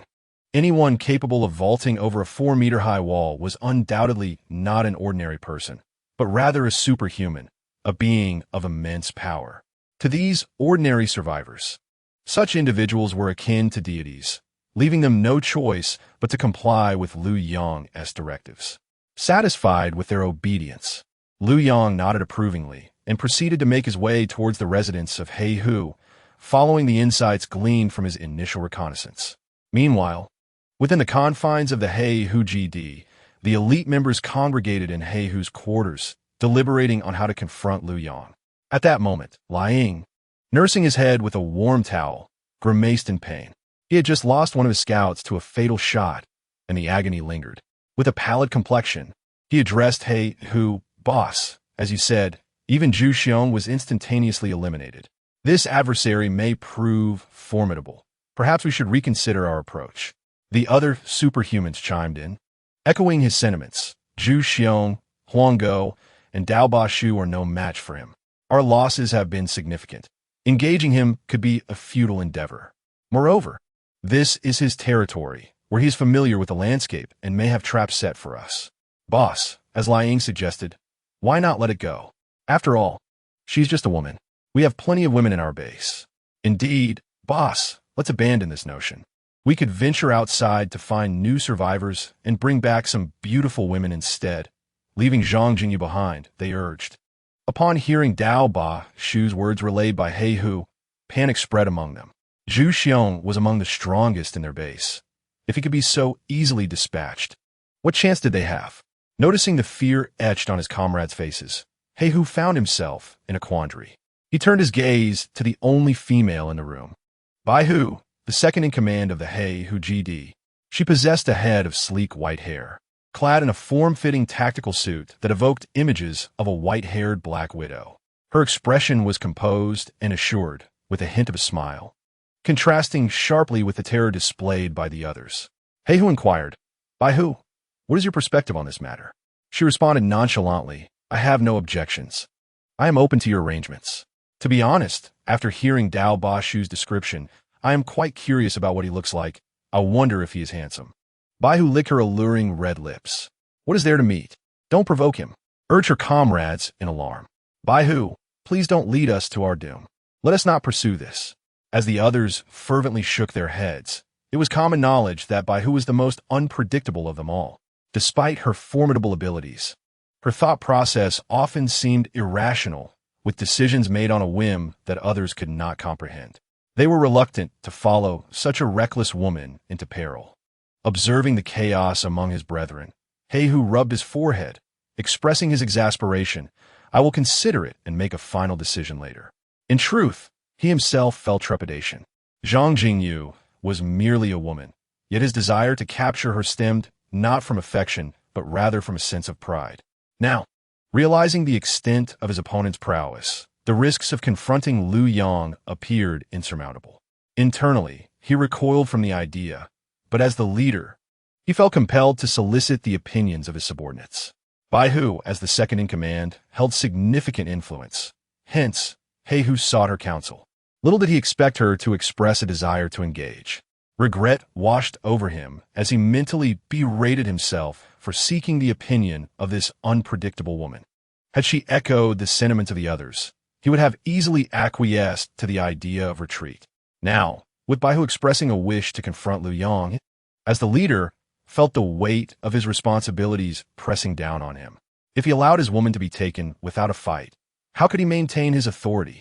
Caught in a dilemma, He Hu resolved to postpone the decision until nightfall, hoping the matter would dissipate with time. However, just as he contemplated this, an icy voice resonated from outside. There is no need for deliberation.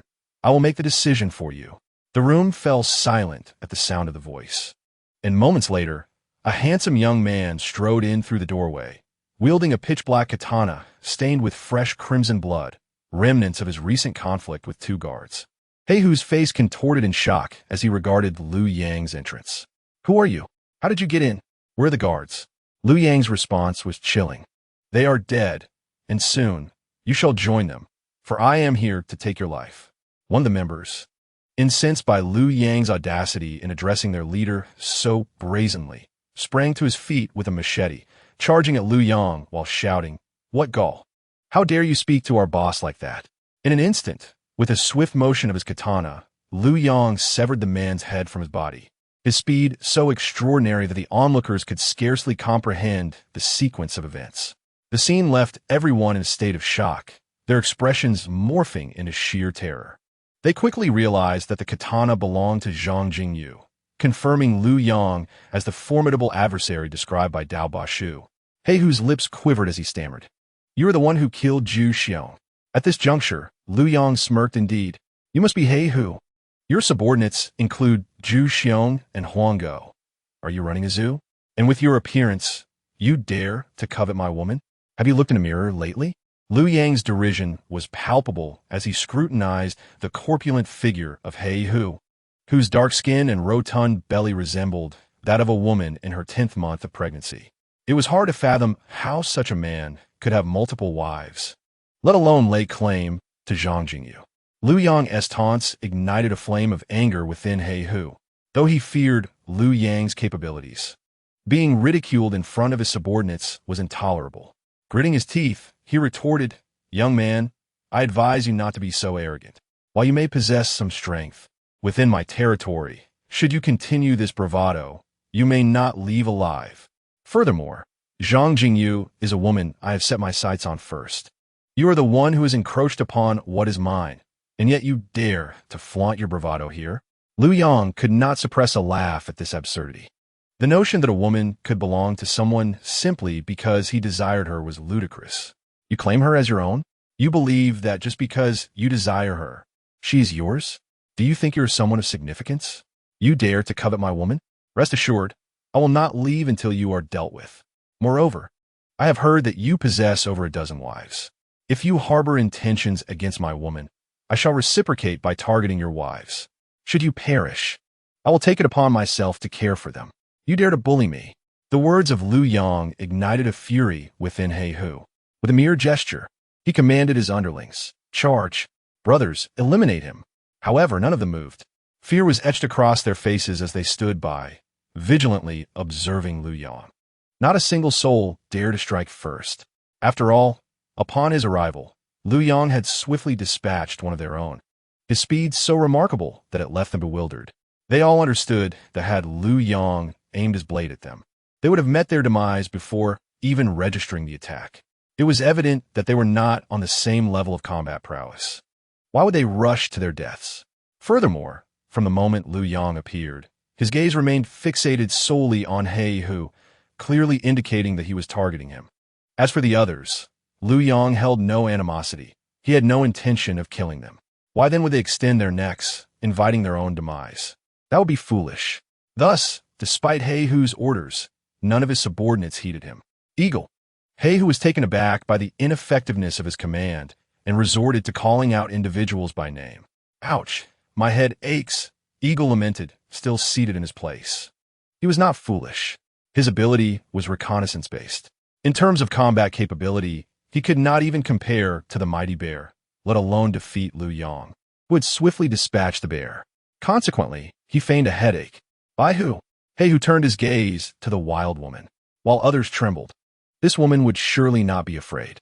If she led the charge, the others would undoubtedly follow.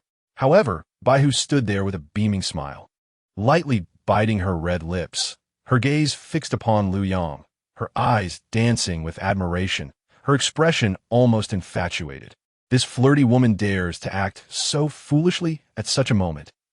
He Hu felt himself on the brink of collapse. As the leader, if you do not take the lead, how can you expect others to follow? Come, let me witness your strength.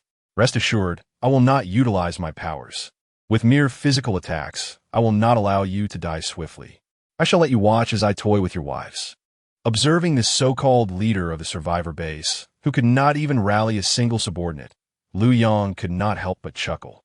It appeared that this leader was not as commanding as he presumed, as none of his followers obeyed him. Or perhaps it was his own overwhelming strength that had terrified them into submission. Ah, how lonely it is to be invincible. You insolent wretch, I, He Hu, have survived for so long. I am not to be trifled with. If you dare to forego your powers, do you truly consider me a mere small fry? If you possess the courage, do not back down. Just wait and see how you meet your end. He Hu spoke with a fierce glint in his eyes. Intentionally provoking Liu Yang. The combat prowess of a supernatural being employing their abilities is distinctly different from that of one who does not. In the absence of their powers, a supernatural being's attributes are only marginally superior to those of an ordinary human. This disparity is why the scarred rat, despite awakening a tunneling ability, is looked down upon by all. His powers offer little aid in battle. In a true fight, he is merely a super soldier. Thus, Liu Yang's audacity to claim he would rely solely on physical attacks was akin to binding his own hands, transforming himself into a super soldier. In such a scenario, even if Liu Yang were formidable, Heihu believed he still had a fighting chance. There is no need for provocation. I have stated that I will not employ my powers. Should I choose to do so, you would already be dead by the time we crossed paths. Liu Yang replied confidently. Excellent. You possess spirit. Then do not blame me for being ruthless. Heihu gritted his teeth, extending his clawed hand to his arm, raking it fiercely, drawing forth a torrent of blood, his fingers stained crimson. Flying blade blood claw. With a swift motion, 5 bloodied claws launched toward Liu Yang. This was Heihu's ability. He could wield blood as a weapon. It even allowed for ranged attacks. This was precisely why he had become the most powerful supernatural being among the survivors. In the face of Heihu's flying blade blood claw, Liu Yang merely sidestepped, his speed having reached an astonishing 165 times that of a normal human. The fundamental attributes of a first-level supernatural being are only twice that of an ordinary person. What might appear as rapid movement to a first-level supernatural being seemed to Liu Yang like a slow-motion spectacle. Boom! The blood claws struck the ground, carving 5 deep grooves into the hard surface, each 10 centimeters deep. The onlookers, including Eagle, were taken aback. Is this truly the ultimate technique of their leader, Heihu? How formidable! If these strikes landed, they would cleave a person in half. They had previously known Heihu to be powerful, but had never witnessed his abilities firsthand. Now, it was clear just how formidable he truly was. Yet, the opponent before them was equally impressive, evading such swift blood claws with a mere leap. Chapter 46. An immediate plea for mercy. Observing the sheer might of Heihu's ultimate technique, his subordinates expressed astonishment and began to murmur among themselves. Indeed, Heihu is a formidable leader. If it were us, we would have been severed into pieces by now. Yes, we have never seen Heihu in action before, but it is evident that he is as strong as the rumors suggest. Shock was evident on the faces of Eagle and the others, mingled with concern. With Heihu's overwhelming strength, they had disregarded his orders out of fear of Liu Yang. If Heihu were to emerge victorious, would they still have a favorable outcome? Thus, they secretly hoped for Heihu's victory, but equally feared Liu Yang's potential actions should he defeat Heihu. They wished for the best outcome, mutual destruction. Both Heihu and Liu Yang would be left gravely injured, allowing them to deliver the final blows and claim dominance over the base. Eagle and the others silently calculated their odds. Yet Baihu interjected, "You know nothing. While Heihu's attack is undeniably powerful, it has proven utterly ineffective. This only highlights the strength of that individual. He evaded the attack using sheer speed without employing his powers. To this point, we remain unaware of his abilities. Thus, the young man has been effortlessly maintaining control, not exerting his full strength. From my perspective, he has yet to utilize even half of his capabilities. What? He may not have even used half of his strength?" The faces of Eagle and the others transformed in disbelief. If Liu Yang had not yet exerted half of his strength against Heihu's formidable technique, what could his true power possibly be? Baihu smirked and remarked, "Just watch." Even without utilizing his powers, Heihu stands no chance against him, and one could say he has no hope of victory. The opponent is merely toying with him. True to her words, as soon as Baihu finished speaking, Liu Yang swiftly closed the distance, bringing his blade down with a flourish. Slash! Heihu's right hand was severed in an instant, blood gushing from the stump. Pain contorted Heihu's face as he bellowed. Bloodstorm. In that moment, the blood spraying from his severed arm coalesced into projectiles, a torrential barrage aimed at Liu Yang. Liu Yang had not anticipated that Heihu possessed such a technique. Did this mean that the more blood he shed, the stronger his attacks became? Liu Yang swiftly retreated, leaping several meters back to evade the onslaught. The blood bullets struck the ground, creating deep craters several centimeters deep, astonishingly transforming the hard earth into a sieve. Subsequently, with a forceful leap, he propelled himself towards Heihu like a cannonball, swinging his blade once more. Swish. Heihu's left hand was severed. Blood gushed forth once again. Heihu, now with both arms severed, let out a wretched scream, his face contorted with madness, baring his teeth in a manner that suggested he yearned to devour Liu Yang alive. Witnessing the blood spraying into the air, Heihu clenched his teeth and shouted, Tian Luo Di Wang. Swish! Vivid crimson blood formed a colossal blood net mid-air, descending upon Liu Yang. However, Liu Yang's speed had escalated to 165 times that of an ordinary person. To him, such an attack appeared as mere slow motion. How could it possibly reach him? With a casual sidestep, he evaded the blood net once more and charged towards Heihu, swinging his blade again. Swish! Heihu's legs were severed at the thighs, and with a thud, he collapsed into a pool of his own blood, with both hands and feet mutilated. Heihu was rendered immobile. The blood that had been gushing forth from his hands was now staunched, but with 4 wounds simultaneously bleeding. He would succumb to death from blood loss in less than half a minute. Realizing that his blood attacks were utterly ineffective against Liu Yang, he decided to halt the flow of blood, instantly stopping the bleeding from his 4 massive wounds. His expression shifted from madness to one of despair and terror. For at that moment, he truly sensed the arrival of death. He gazed at Liu Yang, his face filled with humility as he pleaded, I was wrong. Big brother, I was wrong. Spare me. I no longer want Zhang Jingyu. She is yours. You could take everything in my base, just please do not kill me. Witnessing this scene, the others, including Liu Yang, were rendered speechless. Heihu's abilities were undeniably formidable. It would not be an exaggeration to say that none of the ability users present could withstand his might, let alone endure a single strike, as they would be obliterated instantly. Yet the once formidable Heihu found himself utterly powerless before Liu Yang. Was the disparity between ability users truly so vast? They never anticipated that such a powerful adversary as Heihu would inflict no damage upon Liu Yang, collapsing and begging for mercy within mere seconds after losing all his limbs. The opponent was akin to a divine being. Even if all the inhabitants of this base united, they would scarcely withstand Liu Yang for 3 minutes. Unless a woman willingly surrendered herself, perhaps a beauty ploy could delay matters for 2 hours. Upon witnessing Heihu's capitulation, Liu Yang's face broke into a cold smile. Oh, you plead for mercy so swiftly? I see your ability grows stronger with the more blood you lose. So I thought I might assist in that regard. Yet you have chosen to forfeit your struggle. I was wrong. I should not have provoked you. Big brother, please spare me. Truly, I gift you Zhang Jingyu. I shall never trouble you again. Just grant me my life. Heihu continued to plead. Unexpectedly, upon hearing these words, Liu Yang furrowed his brow and remarked, You offer Zhang Jingyu to me? Do you think my woman requires your gift? Who do you believe you are? With Liu Yang's icy tone, Heihu flinched and hastily replied, Big brother, I was mistaken. I did not mean to imply that I was giving her to you. She was yours all along. It was my error, I misspoke. Liu Yang remained cold as he stated, Oh, so you acknowledge that Zhang Jingyu is indeed my woman. How dare you attempt to seize her? Heihu was taken aback. No, I did not dare to take her. She was originally my woman, but later you took a liking to her. Thus she became yours. Liu Yang narrowed his eyes and inquired, Are you suggesting that I am settling for your second-hand goods? Heihu began to crumble under the pressure. Big brother, that is not what I meant. Just say it.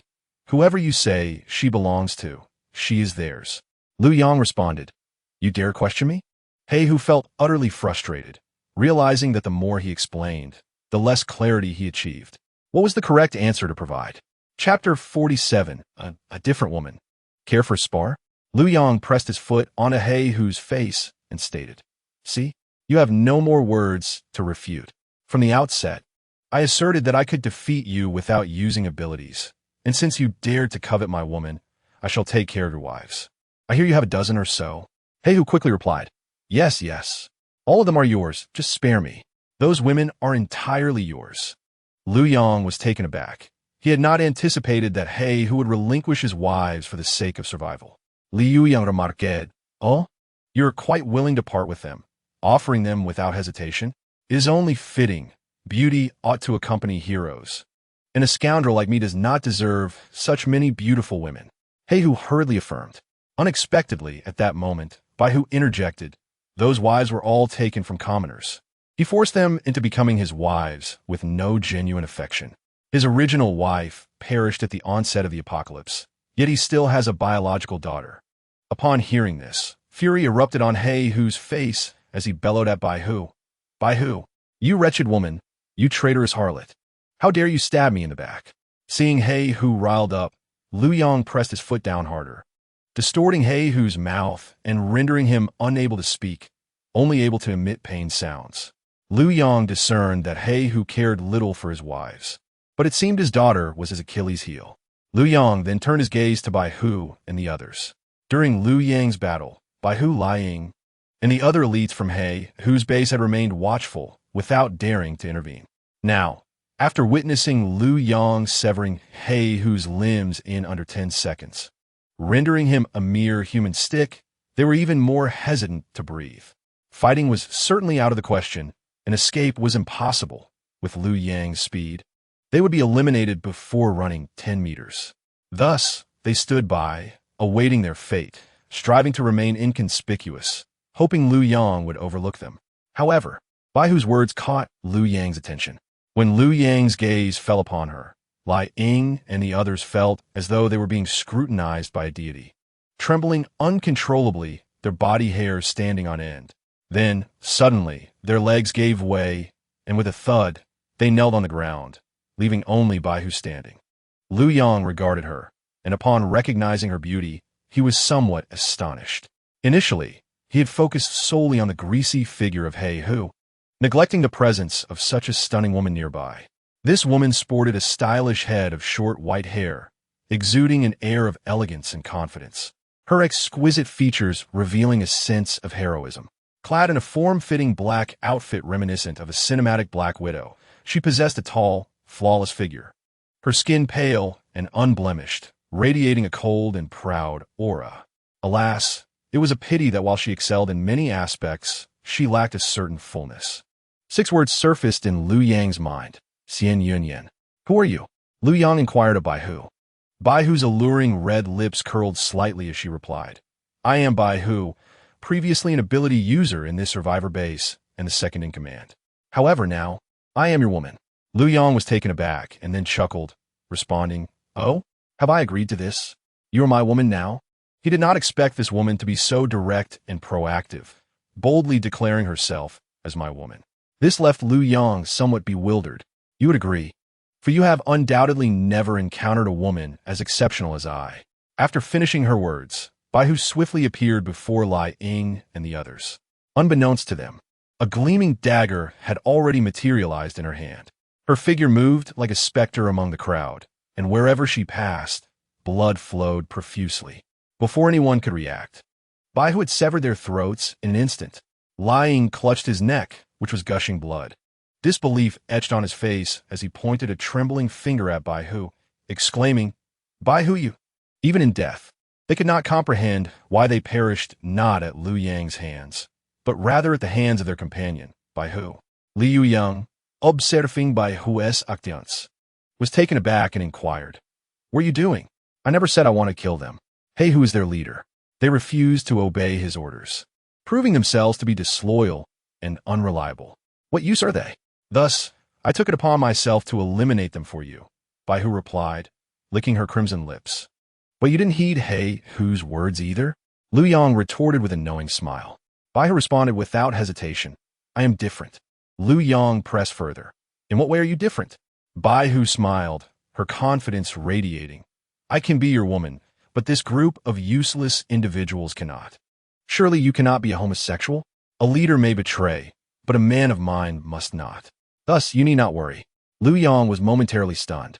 Goodness, this woman is making such valid points that I find myself a loss for words. Nonetheless, Liu Yang queried, I'm just curious, are you truly this open? Declaring your desire to be my woman upon our first meeting? Bai Hu approached Liu Yang, her delicate fingers resting on his chest, her tone enticing. Handsome. Has no woman ever told you that you are striking and charming? Ah, no one has actually said that, Liu Yang admitted, feeling a bit bashful as he scratched his head. Those people are indeed dishonest. I am different. I simply adore handsome men. I am drawn to the strong, and you perfectly fit my tastes. Hence, I speak candidly. I want to sleep with you. Baihu stated without reservation. Liu Yang was taken aback by her boldness and openness, feeling somewhat unaccustomed. Previously, he had always hinted for others to join him for deeper conversations in his room. Yet, this woman made no such insinuations, directly stating her intentions. You want to sleep with me? Well then, who's afraid of whom? Liu Yang retorted defiantly, suggesting, shall we find a room now to spar? Let me show you my golden ham king. Baihu interjected, not yet. Do not engage with me just yet. Who is on the verge of death due to your actions. You should take care of his daughter in front of him. Upon hearing this, Hu's fury intensified. Baihu, you wretched creature. You filthy harlot. You shall not die a good death. You dare to insult me? I shall bring your daughter here right now. Baihu coldly laughed, departing towards Hu's daughter's quarters. Watching Baihu leave, Hu's heart tightened, and he shouted, No, no, no. Baihu, if you dare to touch my daughter, I will ensure you suffer a fate worse than death. I shall haunt you even in death. Chapter 48. A harsh punishment. Not long after Baihu left, Dao Ba Shu rushed in from the underground tunnel. Upon his arrival, he was stunned. The ground was soaked in blood, and a dozen corpses lay scattered about. Their once mighty leader, Hu, had been reduced to a mere husk, lying on the ground, barely clinging to life. Dao Ba Shu gazed at Liu Yang in disbelief, unable to contain his astonishment. My heavens, what transpired here? Is this a battlefield? I rushed here at the fastest speed, yet I still missed the fight. You are remarkably powerful. He then approached the corpse of Liu Yang and spat upon it. Bah! You fool! Always flaunting your might before me. Why are you not boasting now? You are dead and cannot be deader. You dared to look down upon me. Upon seeing Dao Ba Shu's arrival, Hu realized that it was due to Dao Ba Shu's betrayal that Liu Yang had found this place, leading to this tragedy. Gritting his teeth, he called out to Dao Ba Shu, Dao Ba Shu, you traitor. It is because you betrayed the base first that this has happened. Had I known you were a traitor, I would have killed you long ago. Dao Ba Shu, however, wore a smug expression, unfazed. In this base, no one ever respected me. I am pleased to see you all dead. What does betrayal even matter? As if you ever considered me one of your own? Besides, you ought to consider who you have provoked. Even if I hadn't betrayed you, you would have sought trouble with him, and you would still be dead. Hu spat at Dao Ba Shu. Ba, you worthless creature dare to argue. A wallflower like you will always be scorned wherever you go. Do you think you have grasped onto something grand? Would anyone ever trust a traitor like you? That is not your concern. You should worry about how long you can survive. Zhao Ba Su Ziplit Ingoding Hu. He surveyed the other fallen individuals, but soon noticed one missing. His expression shifting as he quickly addressed Liu Yang. Brother, one is missing. The second in command of this base, Baihu, that madwoman, is incredibly strong and utterly unpredictable. We must eliminate her, lest we face her wrath. Within this base, while Hu was the strongest, Baihu was not to be underestimated. Moreover, her thought process was peculiar. She acted without considering the consequences, following her whims. One moment she could be sharing laughter, and the next, she could draw her blade to kill. Hence, Dao Ba Shu harbored a profound fear of Baihu, even more so than of Hu. Who dares to speak ill of me? A woman's voice echoed. Upon hearing it, Dao Ba Shu's face paled, and terror washed over him as he quickly hid behind Liu Yang, whispering, It is Baihu. That is her voice. Just then, Baihu entered, leading Hu's daughter with her. Witnessing this scene, Hu's eyes bulged with rage as he cursed at Baihu. Baihu, you shall not die a good death. You wretched woman, I will ensure you have no burial place. Dao Ba Shu looked between Hu and Baihu, utterly bewildered. What is happening? Has Hu lost his mind? Why is he cursing Baihu, his second in command? Shouldn't she be his last hope? Why is he behaving irrationally? Baihu, however, paid no heed to Hu's insults and smiled at Liu Yang. Handsome, I have brought you your prize. Hu's own daughter, just turned 18, fresh and tender. Liu Yang appraised Hu's daughter. The girl had a delicate face with a hint of baby fat, her skin as white as snow, seemingly delicate enough to yield water. Clearly, Hu possessed considerable strength, ensuring that even in the apocalypse his daughter had not suffered. She had lived a life of luxury, hardly different from the peaceful era. In terms of appearance, his daughter is undoubtedly an extraordinary beauty, rivaling the looks of He Yushur, the school's flower. upon witnessing the carnage around her. Heihu's daughter trembled in fear. Her face reflected terror. Yet, curiously, she displayed no hint of sorrow upon seeing Hei, who transformed into a mere stick figure. Observing this enchanting young woman, Liu Yang nodded approvingly. Indeed, a fine specimen. I shall take her as my woman. Such a beauty is a remarkable prospect for lineage. Even if she were not Heihu's daughter, Liu Yang would seize the opportunity without hesitation. After all, with the system augmenting his capabilities, every woman represents a potential source of strength for him. To Liu Yang, it is better to mistakenly eliminate a few than to miss the chance to grow stronger. Upon hearing Liu Yang's words, Heihu erupted in desperation. No, please kill me instead. Spare my daughter. Baihu plunged a blade into Heihu's mouth, twisting it violently, instantly shredding his tongue into fragments. Coldly, she admonished, "Be silent. Do not disturb this handsome fellow's amusement." Chapter 49. Impatience personified. Witnessing Liu Yang's intention to take her daughter away, Heihu could only emit incoherent sounds, blood gushing from his mouth. His fury directed at Baihu. He was determined to engrave her face in his memory, vowing revenge even beyond death. Daobishu, observing from the sidelines, dared not breathe. Baihu, a formidable force, left him perplexed about her true allegiance, especially since he was the first to betray the base. He remained on high alert, ready to make a hasty escape. Unable to contain his anxiety, Daobishu finally inquired, "Sister, what is the current situation? Have you also betrayed the base?" Baihu shot him a scornful glance, causing him to break out in a cold sweat, nearly fleeing in terror. "What do you mean by betrayal? Can you even articulate your thoughts? Besides, you should acknowledge that handsome fellow as the new leader, right?" "Yes," Daobishu exclaimed proudly, believing that aligning himself with Liu Yang was the wisest decision of his life. With such a powerful ally, his future appeared exceedingly bright. Baihu smiled. "Then it's settled. No longer call me sister. Address me as sister-in-law." "What?" Daobishu was taken aback. Liu Yang had only arrived here a mere 20 minutes before, defeating Heihu and the other elites, even managing to tame the wild Baihu. This was astonishing. To subdue Baihu was infinitely more challenging than vanquishing Heihu. The latter's strength had limits, while Baihu's unpredictable nature defied logic. Upon learning that Baihu willingly became Liu Yang's woman, Daobishu's admiration for Liu Yang deepened, dispelling all fear. If Baihu had been tamed, how could he, as Liu Yang's new subordinate, possibly be in danger? They were now one family. Witnessing this scene, the barely conscious Hei, whose eyes flashed with renewed anger. Ugh, gah! Blood spewed from his mouth once again, his intentions clear, mere curses and insults. Liu Yang, with a cold smile, remarked, "What? Are you excited? But first, let me inform you that your daughter is willingly coming with me." Heihu's eyes widened in shock, his mouth spewing blood as he cried out in horror. Liu Yang continued, "This is the consequence of coveting my woman. Now, even your daughter will be taken from you.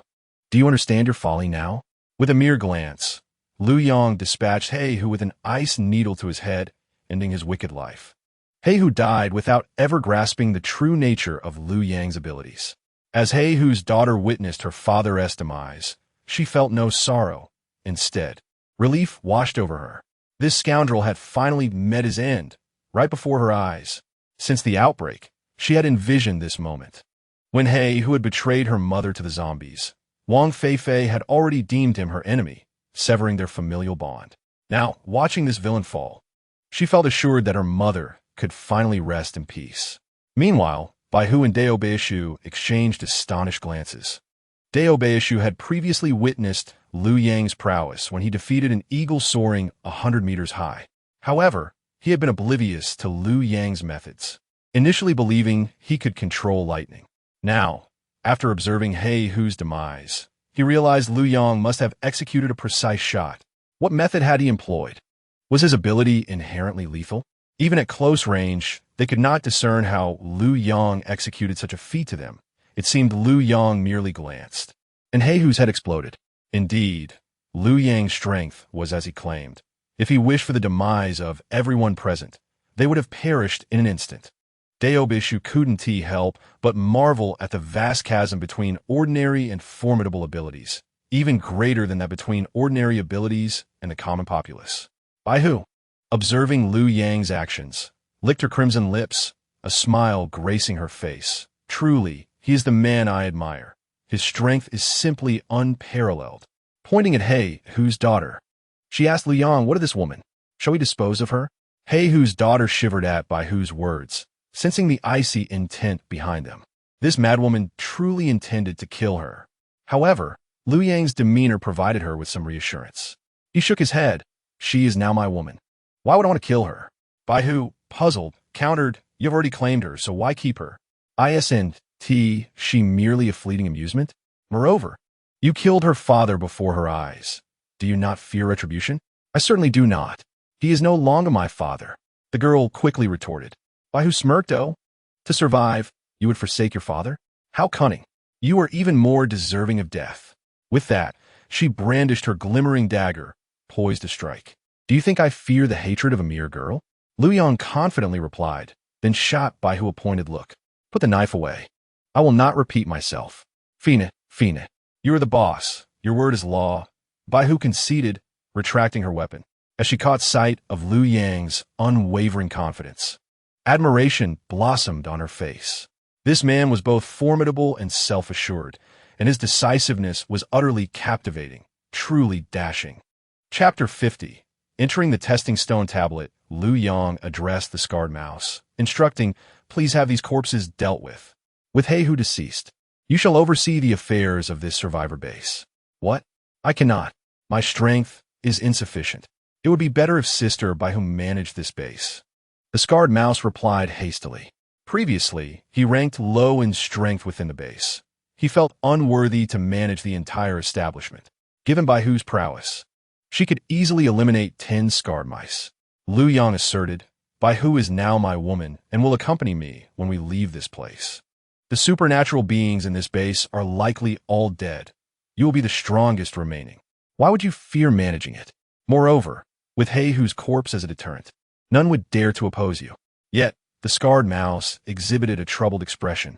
"If you wish to oversee it, then by all means, but I would merely assist you. Liu Yang is so busy daily. Where would he find the time for such trivialities? It is not as if I am handing over the entire base to you. What is there to fear or refuse? If you cannot manage, I shall directly question you." Bai Hu interjected, exasperated. She had previously warned him to refer to her as a sister-in-law rather than sister, and he seemed unable to remember. This little mouse was truly infuriating. Nonetheless, upon hearing Liu Yang openly acknowledge her as his woman, Bai Hu felt a secret joy in her heart. Liu Yang continued, "Indeed, Bai Hu is correct. I have heard that there exists a testing stone tablet in this base that can assess the strength of supernatural beings. Is that so?" The scarred mouse nodded in affirmation. "There is such a testing stone tablet. The only supernatural beings who made the list in this survivor base are He Hu, Bai Hu, and Zhang Jinglin. The likes of me and the Falcon lack the strength to qualify for the rankings." "Excellent, lead me to see it," Liu Yang exclaimed, "infigurate."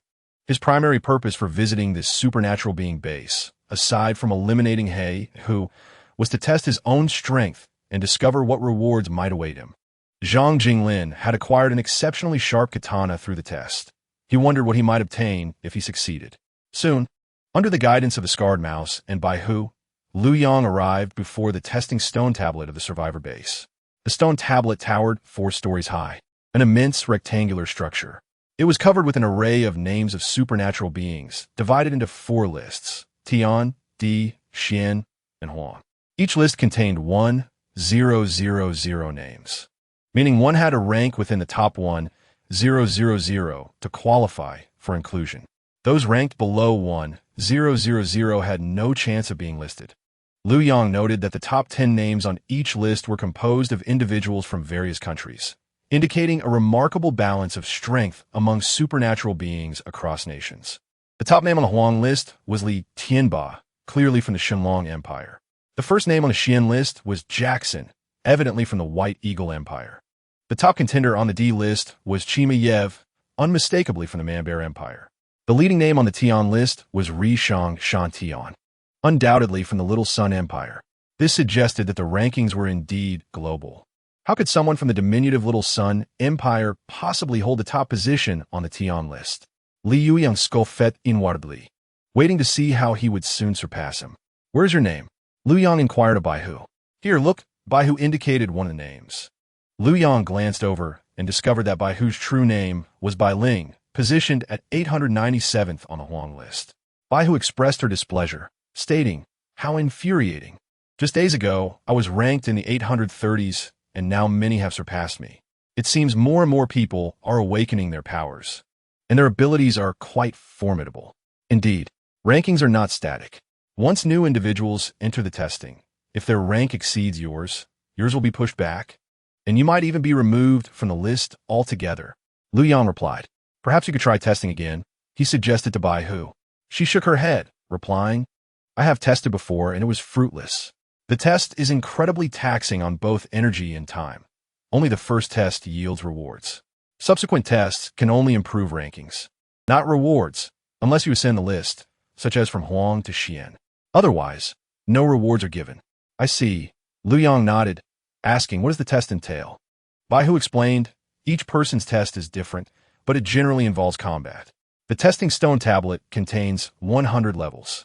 I reached the 12th level on the Huang list during my test." "Is that so? I wish to give it a try," Liu Yang declared with eagerness.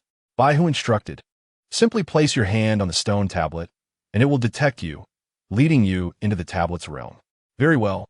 Liu Yang nodded and placed his hand upon the stone tablet. He immediately felt a subtle current coursing through his hand, enveloping his entire body, sending a tingling sensation throughout. A flash of red light enveloped him, and he vanished from sight, entering the stone tablet. Inside the stone tablet was an extremely vast space, resembling a square hall measuring 100 meters in length, width, and height. Several lines of text appeared above him, detecting that the supernatural being possesses S-level abilities, and strength meets the Tian list testing criteria. "Shall we commence this Tian list test?" Taken aback, Liu Yang thought, "This stone tablet can actually assess my strength? It can even determine the level of supernatural beings? Does this imply that only S-level supernatural beings qualify for the Tian list test? A-level corresponds to the D list, and so forth?" Without hesitation, he declared, "Commence the test." Test initiated. Soon, 10 zombies materialized before him. These zombies differed from ordinary ones. Their eyes were not hollow and devoid of emotion, but rather exhibited intelligence akin to that of normal humans, even exchanging glances and coordinating tactics. Each zombie wielded a long knife. With their ability to cooperate and armed with weapons, they were at least second-level zombies. Confronted with 10 second-level zombies simultaneously, it was clear that an ordinary supernatural being would struggle against them. However, Liu Yang was no ordinary supernatural being. Without a moment's pause, he charged forward, wielding his katana. In less than 10 seconds, the 10 zombies lay defeated. Liu Yang's base attributes were a staggering 165 times that of an ordinary person, while second-level zombies possessed strength and speed roughly double that of an average human. This placed them on par with typical first-level supernatural beings. Yet, first-level supernatural beings held an advantage over second-level zombies due to their abilities, while zombies relied solely on their base attributes and standard attacks. Furthermore, their intelligence was lacking. In one-on-one encounters, they could easily be bested by first-level supernatural beings. However, 10 working together posed a challenge beyond what an ordinary supernatural being could manage.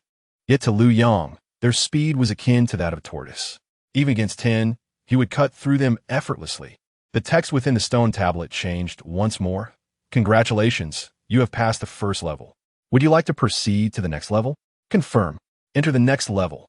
Liu Yang responded without hesitation.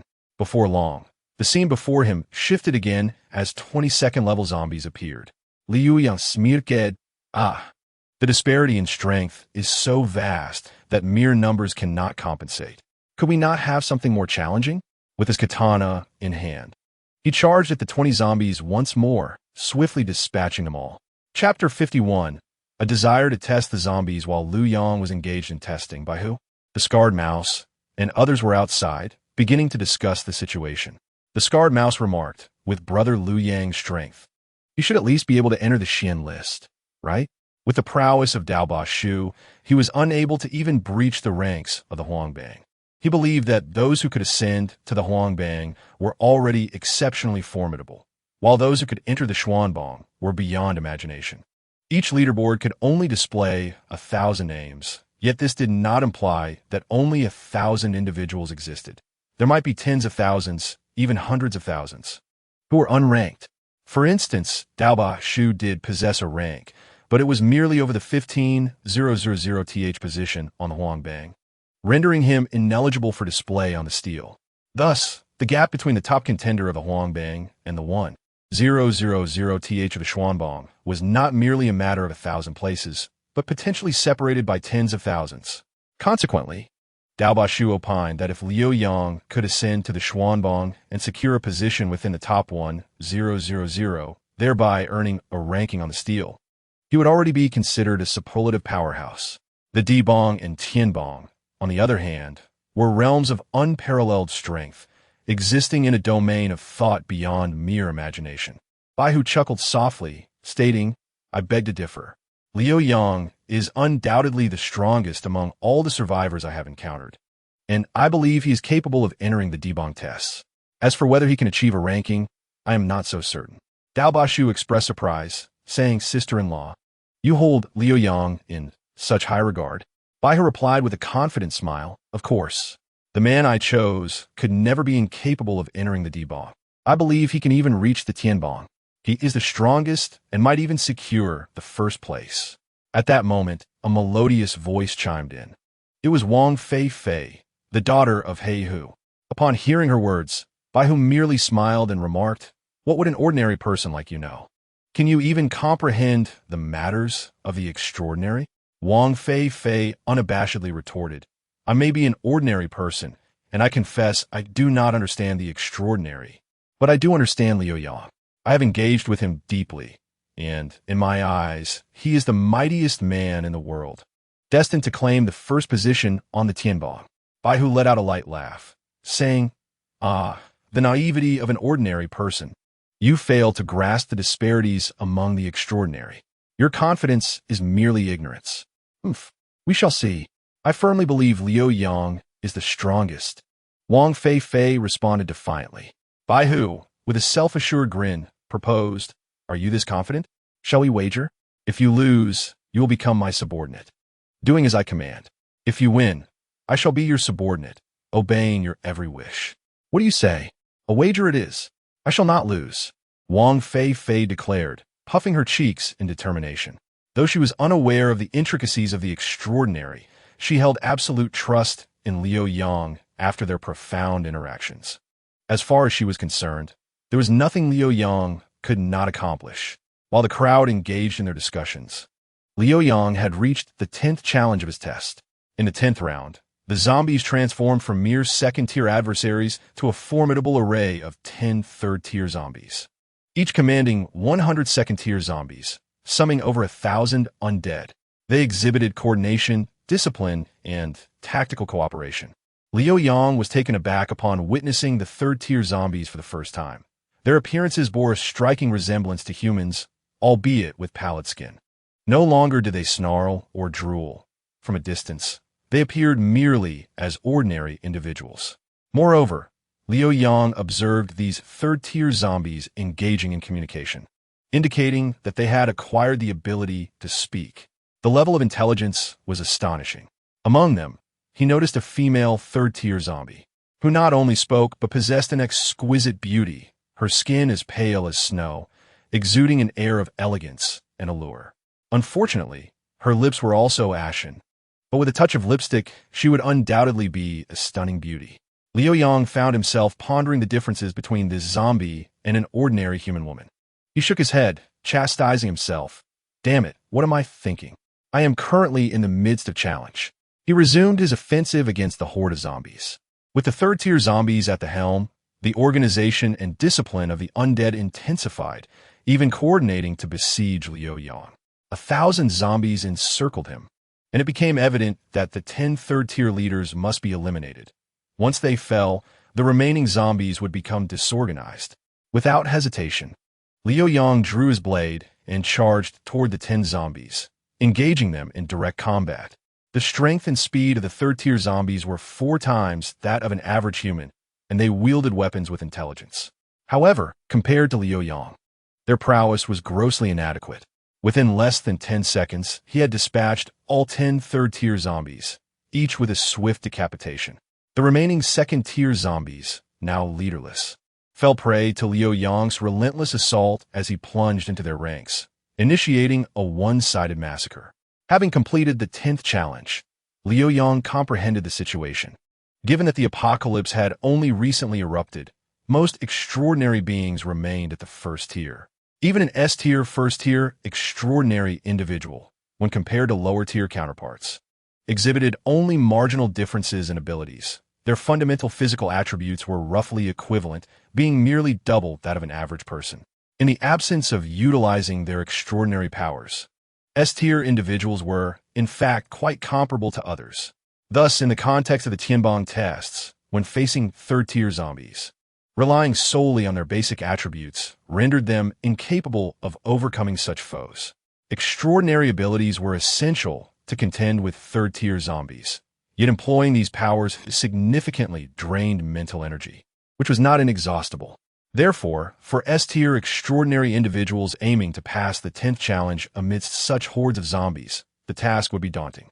Those who could succeed would likely already rank within the top 1,000 of the Tianbong. This escalating challenge of increasing zombie numbers represented a heightened difficulty for ordinary extraordinary beings. However, Liu Yang was an anomaly. Thanks to the system's augmentation, slaying zombies enhanced his attributes, and at that moment, his capabilities were 165 times that of an ordinary person, allowing him to dominate the Tianbong tests effortlessly. He didn't even need to employ his extraordinary powers. No matter the number of zombies, they posed no challenge to him, as he was unburdened by mental fatigue and wielded a formidable blade that made dispatching zombies as effortless as slicing vegetables.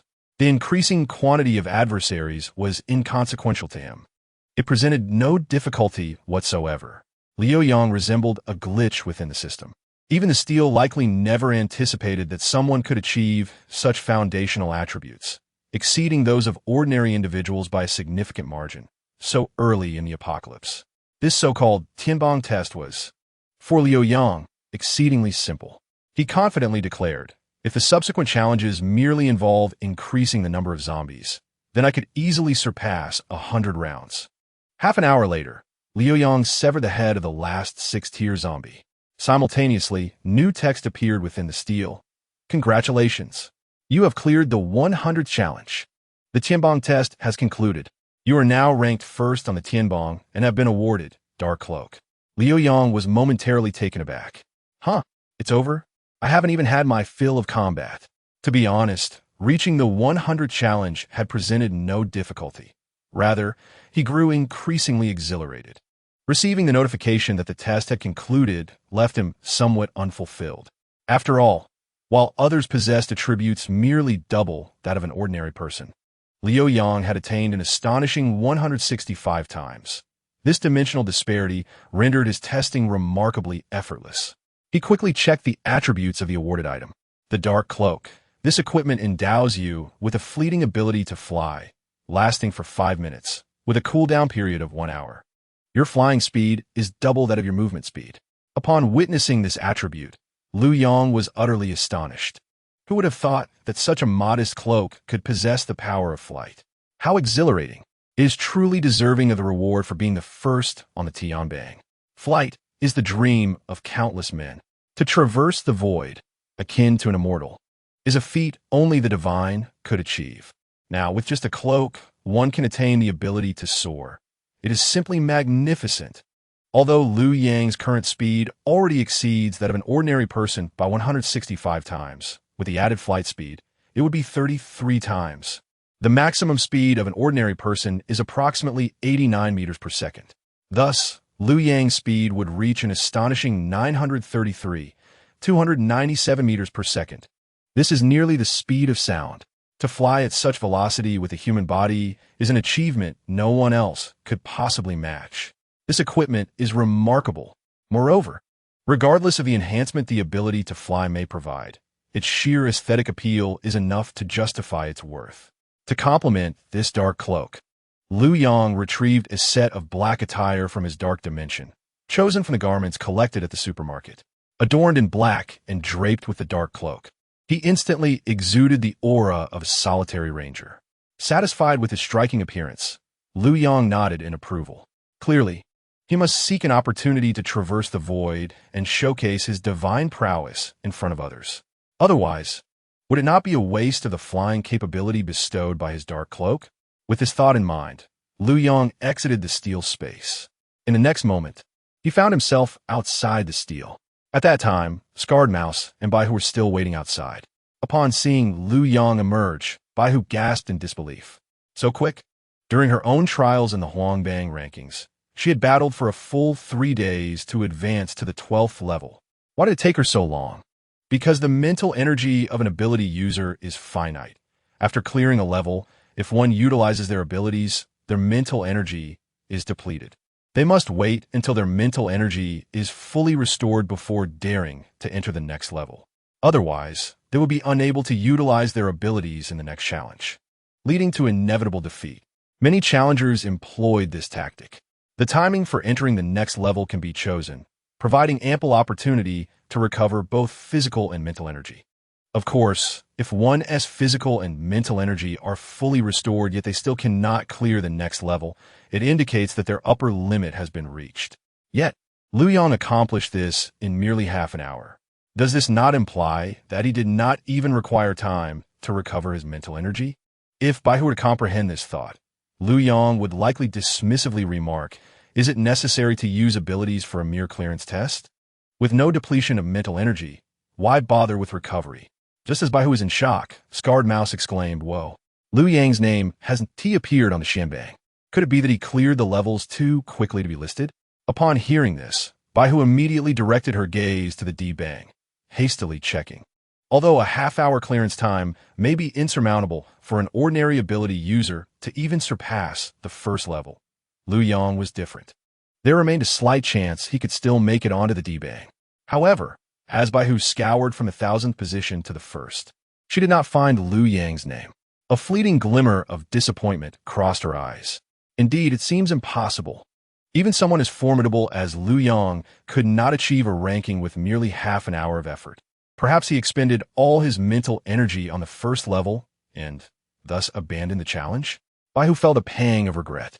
Had she known, she would have advised Liu Yang to wait until his mental energy was fully restored before progressing to the next level, instead of conceding defeat outright. Just as Baihu was lamenting her oversight, a voice filled with excitement broke through. "Hey, look at the first place on the Tianbang." Baihu and Scarred Mouse immediately turned their attention to the highest Tianbang. Upon seeing the name at the first position, they were instantly struck dumb. On every leaderboard, the name of the first place shines in massive letters, radiating a dazzling golden light. And now, the name illuminating the first position on the Tianbang was none other than Liu Yang. Baihu was rendered speechless. How could this be possible? In merely half an hour, he had secured the title of first on the Tianbang. This was beyond comprehension. Every ability user in this survivor base had attempted the Steel S test. After completion, they would share their experiences, revealing that although each individual faced different levels, the challenges corresponded closely to their abilities. This meant the Steel tailored its levels according to each person's strength. Typically, it takes about an hour to clear the first level, and the second level could take even 2 hours. As the challenges progress, they become increasingly difficult, leading to longer clearance times. Eventually, it might take an entire day to clear just one level. Yet, Liu Yang had accomplished this in merely half an hour, becoming the first. Who is he truly? How powerful must his abilities be to create such a miracle? Baihu could not fathom it. As a fellow ability user who also underwent the Steel S test, she understood all too well the difficulty of achieving the first place on the Tianbang. Yet Liu Yang had done so in just half an hour. Does this imply that while others reached the first place through their strength, Liu Yang's South first place was due solely to his unmatched ranking? If there were a divine ranking, could he not ascend to the top with just a bit more time? After all, half an hour is by no means Liu Yang's limit. This indicates that even the Steel S test cannot ascertain Liu Yang's maximum capabilities. Realizing this, Bai Hu regarded Liu Yang with eyes filled with awe. This man is truly extraordinary. To call him divine would not be an exaggeration. Chapter 53, Revealing Divine Prowess. All right, you win. From now on, I shall be your follower, Bai Hu said helplessly to Wang Feifei. Despite being a noble ability user, she adhered to the principle of accepting defeat gracefully. Since she had originally made a bet with Wang Feifei, she would naturally abide by their agreement. Wang Feifei, feeling shy, responded, I wouldn't dare. Just don't bully me in the future. Oh, you little girl, how dare you suggest I bully you? Are you trying to play the victim in front of Liu Yang? How cunning. Bai Hu teased as she pinched the soft flesh at Wang Feifei's waist. Ah, help! Liu Yang, look, she is always bullying me. Wang Feifei shrieked, darting away to hide behind Liu Yang, clutching his black cloak as if in a protective embrace. Following this bet, Bai Hu and Wang Feifei appear to have grown considerably closer, playfully bantering as Scarred Mouse's gaze remained fixed on Liu Yang. Unable to contain his admiration, he exclaimed, Boss, your outfit is simply too handsome. Especially that cloak. The material looks incredibly high quality, almost as if it were crafted by the divine. Bai Hu and Wang Feifei, upon hearing Scar Mouse's words, were suddenly brought back to reality. Initially astounded by Liu Yang's ranking, they had overlooked the transformation of his attire. Now, upon closer inspection, they were utterly captivated, especially that pitch-black cloak. It was not mere darkness. It was an embodiment of pure blackness, as if it absorbed all surrounding light. Wang Feifei could not resist reaching for the edge of Liu Yang's cloak, feeling its texture. She even brought it to her soft cheek, rubbing it gently, her face revealing a look of comfort and satisfaction. Subsequently, she astonishingly remarked to Liu Yang, so smooth, so comfortable. I have never encountered such a material. Liu Yang, where did you acquire this cloak? Such a soft fabric would surely feel delightful as undergarments. Liu Yang, patting Wang Feifei on the head, replied, This dark cloak is meant for looking dashing, not for ostentation. It is a reward I received from the Tianbang test. What do you think? Am I handsome? The mention of the Tianbang test's reward startled everyone. Simultaneously, their gazes were fixed upon the cloak, filled with envy. Scarred Mouse commented, Since this is a reward from the Tianbang test, it must serve more than just the purpose of looking good, right? It should have other uses, too. Liu Yang smiled and said, Of course. The prize for achieving first place in the Tianbang cannot merely be for looks. As for its true function, I will reveal that later. For now, gather everyone from the survivor base. I have something to say to them. Additionally, I would like to ask you how this base used to operate. Although Liu Yang had a secure villa area, it housed very few people, merely a few beautiful women. Thus, he was not well versed in the functioning of a true survivor base. Scar Mouse explained, The primary source of resources for the survivor base relies on people gathering them. Besides the ability users leading the collection, ordinary survivors also need to form teams to gather supplies. Moreover, survival in this base requires everyone to contribute resources. Typically, a family might submit a loaf of bread or 2 eggs daily or other useful items of similar value. If they fail to provide anything, they will be expelled. Thus, the more commoners there are in the survivor base, the wealthier it becomes. At all times, population is an incredibly vital resource. Conversely, ability users must ensure the safety of the survivor base, guaranteeing that commoners are not threatened by zombies. Liu Yang nodded in understanding. Indeed, the operation of a true survivor base differed significantly from his initial assumptions.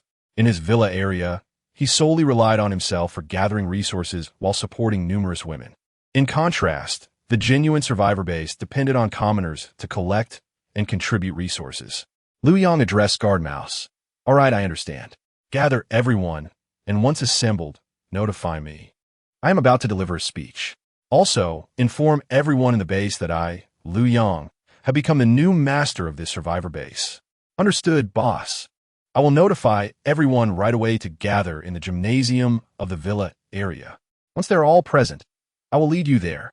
Scarred Mouse nodded eagerly and hurried off to spread the word. Soon, Scarred Mouse had gathered all survivors in the gymnasium. At this moment, Liu Yang arrived with Bai Hu and Wang Feifei. He gave a nod to Scarred Mouse, who understood and dragged Black Tiger's corpse out, throwing it before the crowd. All the survivors were taken aback. It was horrific, truly beyond comprehension. At this point, Black Tiger had become a lifeless body, his hands and feet completely absent, leaving only 4 bloody stumps. His eyes were wide open, unblinking in death. His skull had been shattered, and his brain had vanished. Liu Yang intentionally spared his face from destruction to establish his authority. Black Tiger's corpse was drenched in blood, his mouth mangled. The sight of the once powerful Black Tiger now reduced to such a pitiful state left the survivors exchanging glances, too fearful to utter a sound. They were uncertain of what would transpire next, anxiously awaiting their fate. At this moment, Liu Yang, dressed elegantly in black, stepped forward and addressed everyone. "I am Liu Yang. I killed Black Tiger, so from today onward, I am the leader of this survivor base. Who agrees? Who disagrees?" The survivors glanced at each other. Disagree? With Black Tiger's defeat, how could they, mere commoners, dare to oppose? Seeing no one speak, Liu Yang continued. "Since no one objects, this survivor base will henceforth be governed by my words. Anyone who dares to defy or engage in covert actions against me will meet the same fate as Black Tiger."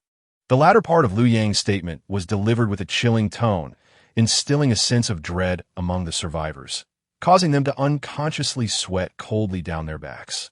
Liu Yang then, under the watchful eyes of all, stepped forward and walked upon the air, ascending into the sky.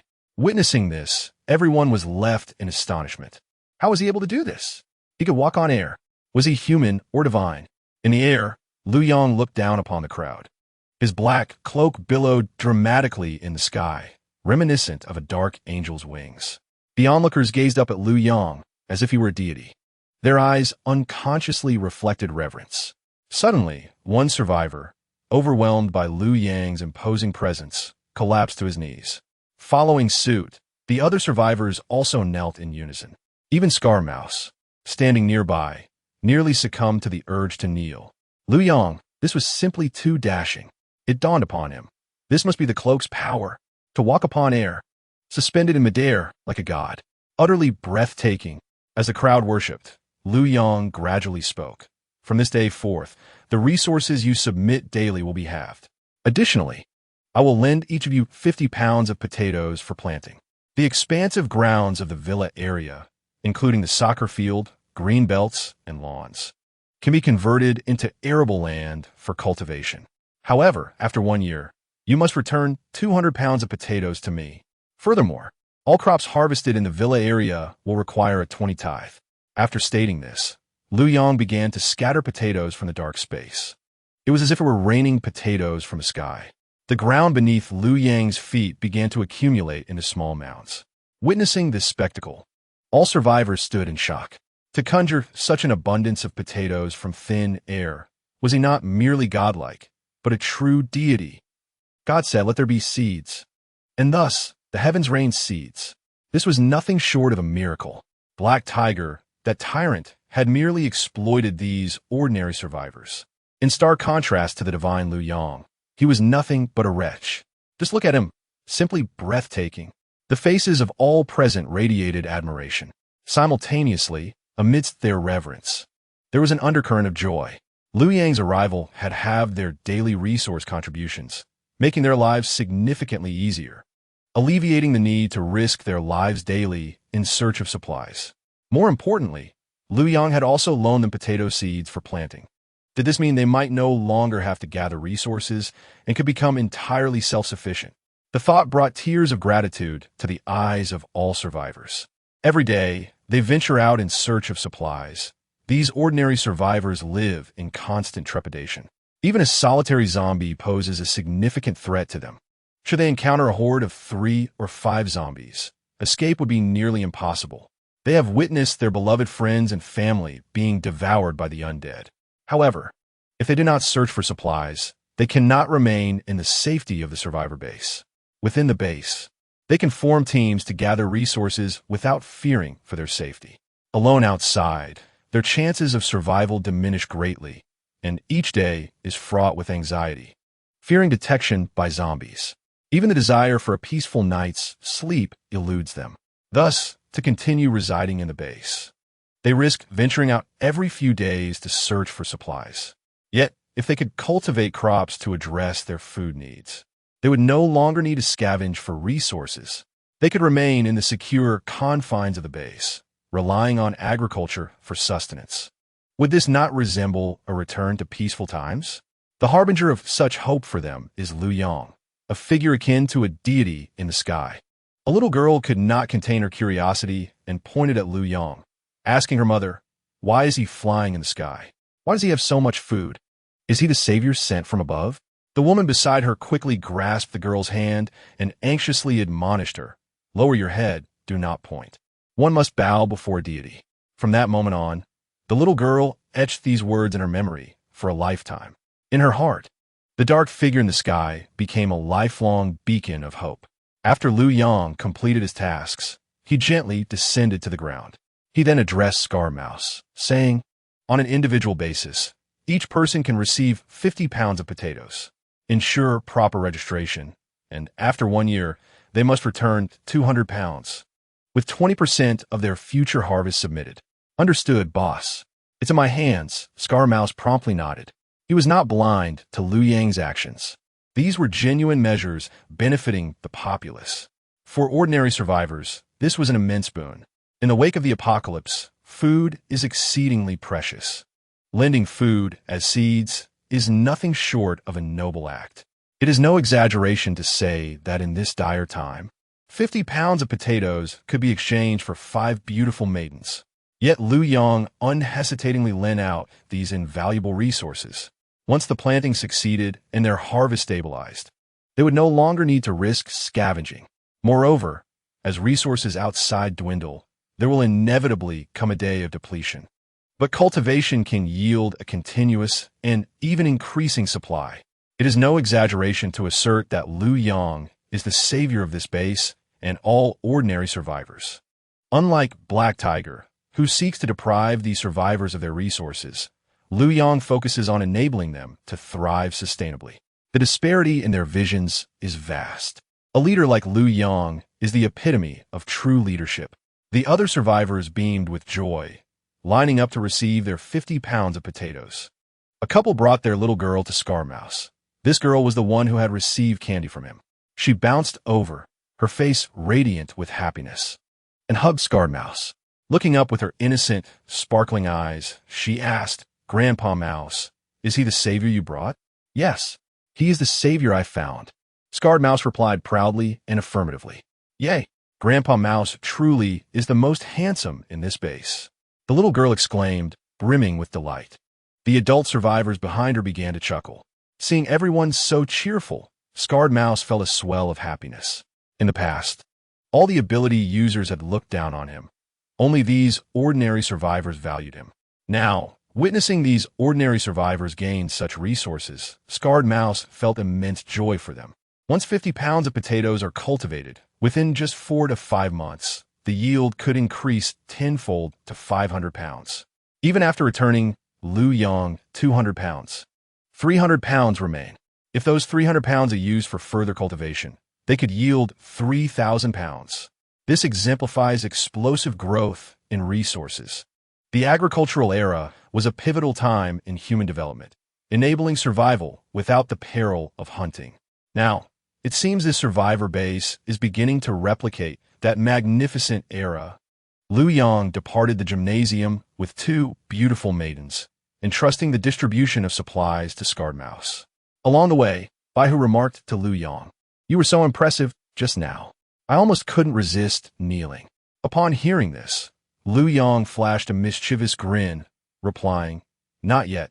Wait until we reach my room. Then you may kneel." Baihu licked her lips and swallowed hard, eagerly anticipating what was to come. Beside them, Wang Feifei felt her cheeks flush. She certainly understood the implications of Liu Yang's words, recalling how she had acted similarly in the room earlier. Just thinking about it made her blush. It was quite embarrassing for them to discuss such matters so openly in broad daylight. Chapter 55. Global shock. While Liu Yang was preparing to find a room to engage in some intimate exchange with Bai Ling, showcasing his prize Jin Luo Hamwon. He was unaware that his achievement of ranking first in the Tianbang test had already spread throughout the globe. All information inscribed on the stone tablets is shared. When Liu Yang claimed the top spot, his name replaced that of the previous first-place holder on every stone tablet worldwide. In the White Eagle Empire, located in a secure shelter over 50 meters underground, the president's secretary rushed in, breathless, and exclaimed, "President! President! The first place on the Tianbang has changed." "Oh, did General Bob surpass Ri Shang Shantian?" A smile blossomed on the president's face. The first place was held by Ri Shang Shantian of the Little Japan Empire, followed by Bob from the White Eagle Empire, Zhou Xingchen from the Shenlong Empire, and Mahashev from the Manbear Empire. The top four were quite competitive, with each vying to improve their rankings. After all, securing first place signifies being the most powerful ability user. The power struggle among great nations persists even in the apocalypse. They still wish to prove their superiority and dominate the world. Attaining first place on the Tianbang is the most compelling evidence. Therefore, upon hearing that the first place name had changed, the president's immediate thought was that General Bob had ascended to the top. The secretary shook his head, saying, "No, it's not General Bob. It's a newcomer named Liu Yang. Given the name, he appears to be from the Shenlong Empire." "What?" The 80-year-old president of the White Eagle Empire, once benevolent, suddenly revealed a fierce expression. The Shenlong Empire has managed to overshadow the Little Japan Empire? This means there are now two individuals from Shenlong Empire in the top 5 of the Tianbang. He immediately made a decision. Order General Bob to continue testing. I want him to secure first place within 10 days. Additionally, dispatch an ability user team to the Shenlong Empire to gather intelligence on this Liu Yang. I need to know all about him within a month. And what are the biochemical modification and mechanical modification troops? What about the aliens in Zone 9? After the apocalypse, this was the first time he witnessed such an expression on the president's face. The secretary, beads of cold sweat forming on his brow, nervously stated, "The experiments are still ongoing and have yet to be deployed. They do not meet the standards for actual combat. As for Zone 9, the extraterrestrial weapons are still under testing." The 80-year-old president, however, declared resolutely, conclude the experiments within 3 days and deploy these 2 units into actual combat. Combat serves as the best test. Additionally, instruct the scientists in Zone 9 to expedite their progress. "Yes, sir." The secretary stood tall, saluted, and then exited the presidential office to commence the execution of the president's orders. In the Little Japan Empire, within the Prime Minister's office, a secretary rushed in, exclaiming, "Prime Minister, we have grave news. Prime Minister, Bakayuru." What a disgraceful display of panic. The Prime Minister of the Little Japan Empire revealed an unhappy expression as he reprimanded the secretary. The secretary wiped the sweat from his forehead and hurriedly responded, "Prime Minister, it's serious. The number 1 spot on the leaderboard is no longer held by General Nichiyu, but has been replaced by a new name." "What?" The Prime Minister's face displayed disbelief. "How can this be? General Nichiyu is unparalleled in talent. How can anyone surpass him? Bring General Nichiyu to me. I must speak with him." The secretary continued. General Nichiyu discovered that his ranking was usurped and is extremely angry. He has already entered the steel for testing. Very well." The Prime Minister nodded. Initially, he intended to order Nichiyu to continue testing, but it appeared that the general had already taken the initiative. It was evident that General Nichiyu held his honor in high regard. "Who has supplanted General Nichiyu's ranking?" The Prime Minister inquired further. The secretary replied, "A person named Liu Yang. Judging by the name, he appears to be from the Shenlong Empire." Smack! The Prime Minister slammed his palm on the table, his anger intensifying. "It's actually the Shenlong Empire? Infuriating. Relay my orders. Immediately dispatch the most elite team of ability users into the Shenlong Empire to locate this Liu Yang and eliminate him at all costs. Also, what is the status with the ninja village?" The secretary wiped his sweat, stating, "The Deputy Prime Minister is still in urgent communication. The Little Japan Empire has reached a critical juncture, yet this group from the ninja village remains indifferent. Are they no longer citizens of the Little Japan Empire? Infuriating. Issue orders to the Deputy Prime Minister to expedite communication. No matter what, we must enlist the elite from the ninja village. The Prime Minister issued his final command with utmost seriousness. Hi. The secretary bowed, then exited the Prime Minister's office. In the Manbear Empire, within the presidential office, a secretary rushed in, exclaiming, "Mr. President, the #1 spot on the leaderboard has changed hands. The name is Liu Yang, likely an ability user from the Shenlong Empire." The Manbear Empire's president, typically stern, now wore a grave expression. "Oh, the Shenlong Empire has produced such talent. It seems we must hasten our efforts. What is the status of the research on the ability-enhancing serum?" The secretary nervously replied, "We are still in the animal testing phase." The Manbear Empire's president began issuing commands. Commence human trials within 3 days and restart the Poseidon project. Additionally, order General Mahashev to enter the leaderboard testing immediately. 3 days hence, send an ability user team into the Shenlong Empire to investigate who this Liu Yang truly is. Instruct our spies infiltrating the Little Japan Empire to enter a state of silence. From now on, all efforts must be focused on the Shenlong Empire. Mr. President, the Poseidon project was halted during the era of the former alliance. Proceed as I have instructed. The president's face bore a resolute expression. Understood, Mr. President. In the Shenlong Empire, within the underground shelter, the secretary's face radiated excitement. Commander Wang, the #1 spot on the leaderboard has changed. The name is Liu Yang. Judging by the name, he should be one of us from the Shenlong Empire. Oh, Commander Wang's face also lit up with surprise, unable to contain his laughter. Huh, wonderful. This is excellent. Now, the Little Japan Empire will surely think twice before being arrogant. Our Shenlong Empire finally has a moment of glory. Relay my orders. Our Shenlong unit must deploy all personnel to find this ability user named Liu Yang and recruit him into our ranks at any cost. We must locate Liu Yang before the Feiying unit does. The Qianlong and Feiying units are 2 factions of ability users within the Shenlong Empire. While they cooperate, they also compete fiercely, neither willing to yield to the other. Commander Wang is the leader of the Qianlong unit. Meanwhile, Commander Zhang of the Feiying unit received the news and immediately issued his orders.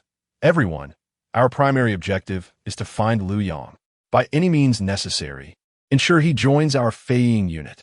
I do not care what methods you employ. Coercion, bribery, or even seduction are acceptable. In any case, within a month, I want to see Liu Yang standing before me. We must outpace old Wang.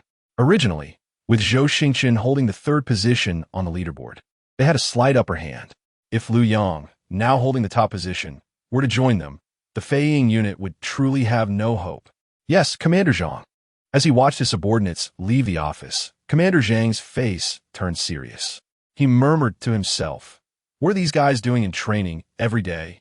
Day in and day out, they train and test, yet they cannot achieve the #1 spot on the leaderboard.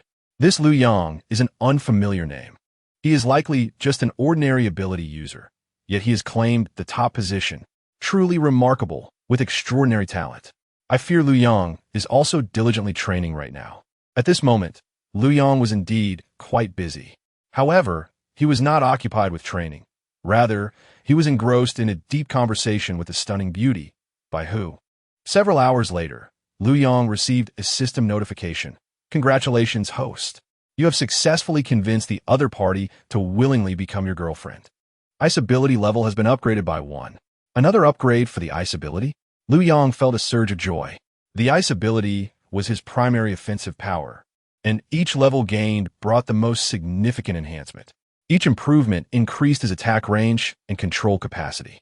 With the ice skill now elevated by a level, it surpassed his other abilities by a full 2 levels, leaving him exceedingly pleased.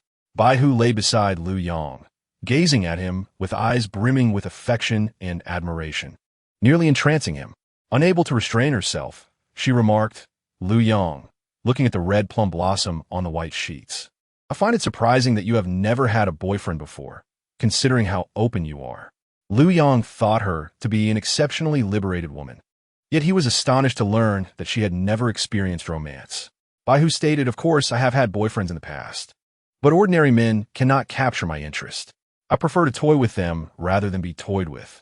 I relish watching them kneel before me, gazing up from below. When interacting with regular men, I embody the role of the man, while they play the woman. Only a powerful man like you can compel me to willingly share a bed with you. Furthermore, even if I had previous relationships, it did not affect me." As she spoke, Baihu drew a dagger and made a swift incision on her hand. Instantly, a bloody gash appeared, yet before the blood could even flow, it began to coagulate, and remarkably, the wound healed at a visibly rapid pace. Upon witnessing this scene, even Liu Yang widened his eyes in astonishment. Observing Liu Yang's surprised expression, Baihu smiled with a hint of pride and remarked, "This is my extraordinary ability. I possess a healing power that surpasses the ordinary, coupled with formidable resistance. Even a virus from a common zombie cannot infect me. They all deem me a madwoman. Yet they are unaware that I have the means to be mad. Under the influence of this ability, I can heal myself from even the gravest of injuries. Therefore, everything you did to me earlier has already reverted to its original state." Liu Yang paused in disbelief. "Does that mean every day is like the first for you?" "Indeed." Baihu nodded affirmatively.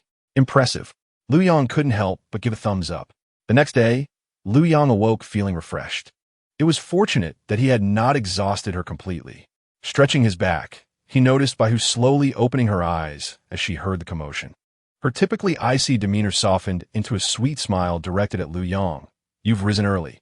Do you have any plans for today?" Liu Yang replied, "I intend to return to my villa. However, before that, I wish to select a few young and beautiful girls from this survivor base to accompany me."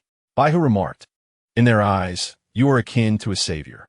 With just a word from you, all the women will follow you." Liu Yang nodded in agreement, acknowledging that his display of power the previous day was indeed to achieve such an effect. He aimed to instill a sense of reverence among all survivors, compelling them to refrain from betrayal or malice. After completing his morning routine and enjoying breakfast, Liu Yang donned his attire and strolled through the area where the ordinary survivors resided. Upon his return, he found himself followed by 15 beautiful young ladies. Each of these girls gazed at Liu Yang with eyes brimming with admiration and gratitude, even reverence. To be chosen by Liu Yang filled their hearts with joy and excitement, leading them to believe they were the chosen ones. Observing Liu Yang's selections, Baihu nodded in approval, remarking, "Not bad at all.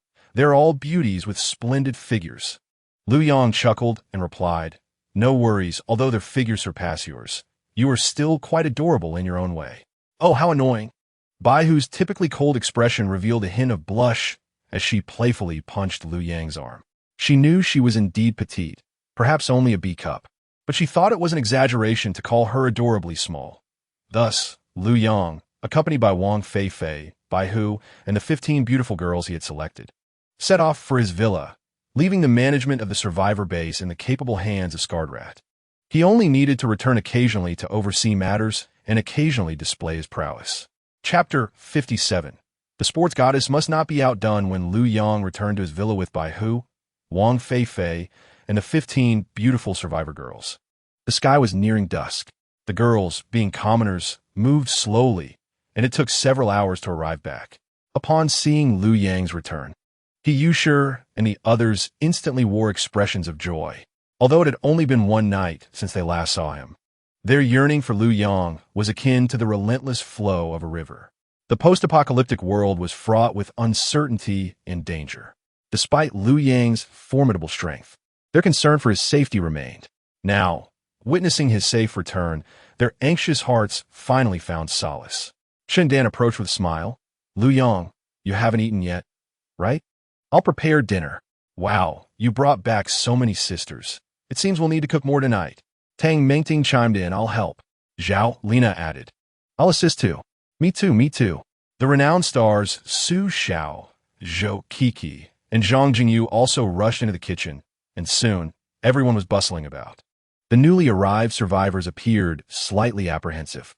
They had already held Liu Yang in the highest regard, viewing him as a godlike figure, and now, seeing the women beside him, they felt a mixture of respect and nervousness. Noticing their discomfort, Liu Yang reassured them. You need not be anxious. Everyone here is quite amiable.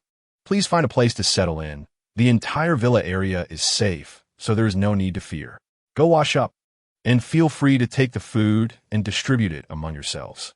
With that, Liu Yang retrieved a substantial amount of packaged goods and fresh rice, flour, and vegetables from the dark space and handed them over to the 15 girls. Okay, we'll go now, they exclaimed eagerly, carrying the food toward the nearby villa. Bai Hu and Wang Feifei made their way upstairs to settle in the villa, while Liu Yang returned to his room, preparing to take a shower. As he watched everyone ascend, the girls in the kitchen began to discuss amongst themselves. Yusha remarked, I didn't expect that in just one day, Liu Yang would have brought back so many survivors. Our competition is bound to intensify.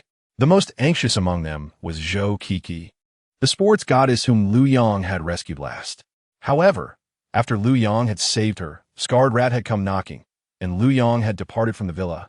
Consequently, up until now, Zhou Qi had yet to share any intimate moments with Liu Yang. While she had spent a day in the villa, she had grown quite familiar with Yusha and the others, as they were all renowned school beauties and had prior acquaintance with one another.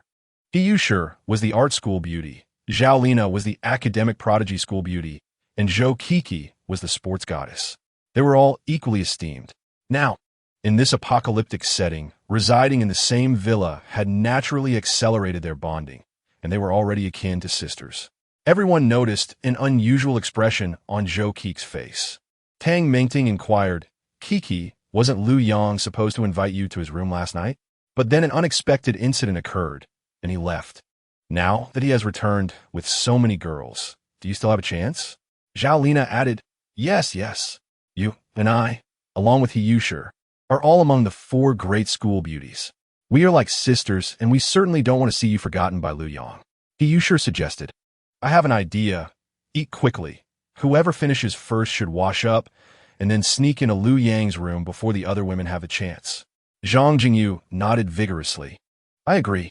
We certainly don't want you to be overshadowed by the newcomers. As Zhou Qi listened to their advice, her cheeks flushed with both shyness and gratitude. At the same time, she felt a pang of worry within herself, fearing that Liu Yang might forget her. Throughout the past few days of chatting with her sisters, she had learned of Liu Yang's prowess. Coupled with the memory of witnessing Liu Yang slaying zombies in the supermarket, he resembled a war god in her mind. Thus, she had long accepted Liu Yang as the man she wished to follow for a lifetime. The thought of being forgotten by him at this moment was indeed disheartening. She shyly voiced, Is that really okay? What if Liu Yang prefers more reserved girls and doesn't like someone so forward? Yusha instantly displayed a contemptuous expression. Nonsense. You haven't been in his room. If you had, you'd understand. Does he prefer reserved? What man doesn't enjoy a woman being modest in front of others, but open in his presence? The illustrious star, Su Xiao, echoed, Exactly. Just go ahead with confidence. Trust us, you're sisters. Zhou Qi shyly nodded, saying, All right, but I still feel a bit nervous and scared. You all say Liu Yang is very strong. Just how formidable is he?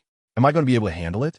After pondering for a moment, Zhao Lina tilted her head and remarked, for Liu Yang, I can only describe him in 5 words. A level 8 tempest.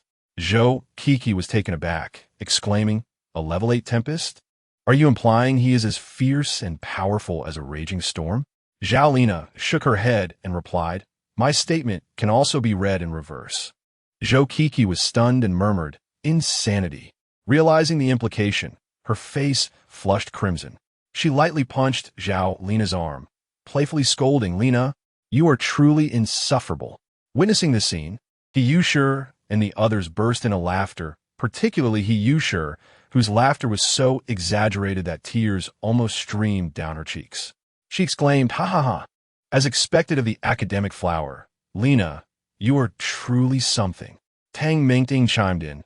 No wonder people say that a rogue is not frightening. What is truly terrifying is a rogue with culture. Lina, you are quite the female rogue. Shindan added, The youth of today truly stand out. I was completely taken aback. What does that even mean? It seems we are getting old and cannot keep up with the times. Su Xiao nodded. Indeed. The youth today are quite inventive. Joyful sounds emanated from the kitchen as everyone chatted and prepared the meal, their faces adorned with expressions of happiness. Soon, they completed the dishes. At that moment, Liu Yang and Bai Hu had finished their baths and made their way downstairs. Drawn by the enticing aroma of the food wafting through the air, their faces reflecting sheer delight. Bai Hu could not help but exclaim, "Wow, this smells incredible. Ever since the apocalypse began, I haven't encountered such delectable scents." Although they were not in want of food at the Black Tiger base, their meals consisted mostly of packaged goods, and fresh ingredients were a rarity. Unlike Liu Yang, who possessed the ability to preserve food, they had no means to enjoy such luxuries. "Yes, it truly smells divine. My stomach is growling. I'm so eager to eat," Wang Feifei added. Chen Dan, hearing Bai Hu's words, smiled and said to everyone, "Then come quickly. I hope the dishes I prepared today suit your tastes." Liu Yang nodded, "I'll rig." "Everyone, let us head to the dining room to start our meal." At the dining table, Liu Yang introduced, "Let me present to you this lovely lady, Bai Ling, known as Bai Hu. She is an ability user. This is Wang Feifei, who, like you, is an ordinary person." Upon hearing Liu Yang's words, everyone displayed expressions of astonishment. An ability user? This strikingly beautiful woman with flowing white hair is an ability user? He sure, and the others cast envious glances. In the apocalypse, awakening an ability is something to be deeply envied. Possessing an ability signifies having the means for self-preservation, rendering one fearless in the face of ordinary zombies. Liu Yang then introduced He and the others to Bai Hu and Wang Feifei.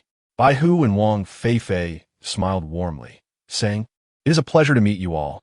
We will be living together from now on, so please take care of us." Although Bai Hu was an ability user and had been quite proud at the Black Tiger base, things were different now. Having decided to follow Liu Yang, she needed to show these women the respect they deserved, as she was a newcomer compared to them and could not overshadow them. "Oh no. There is no need for any special treatment.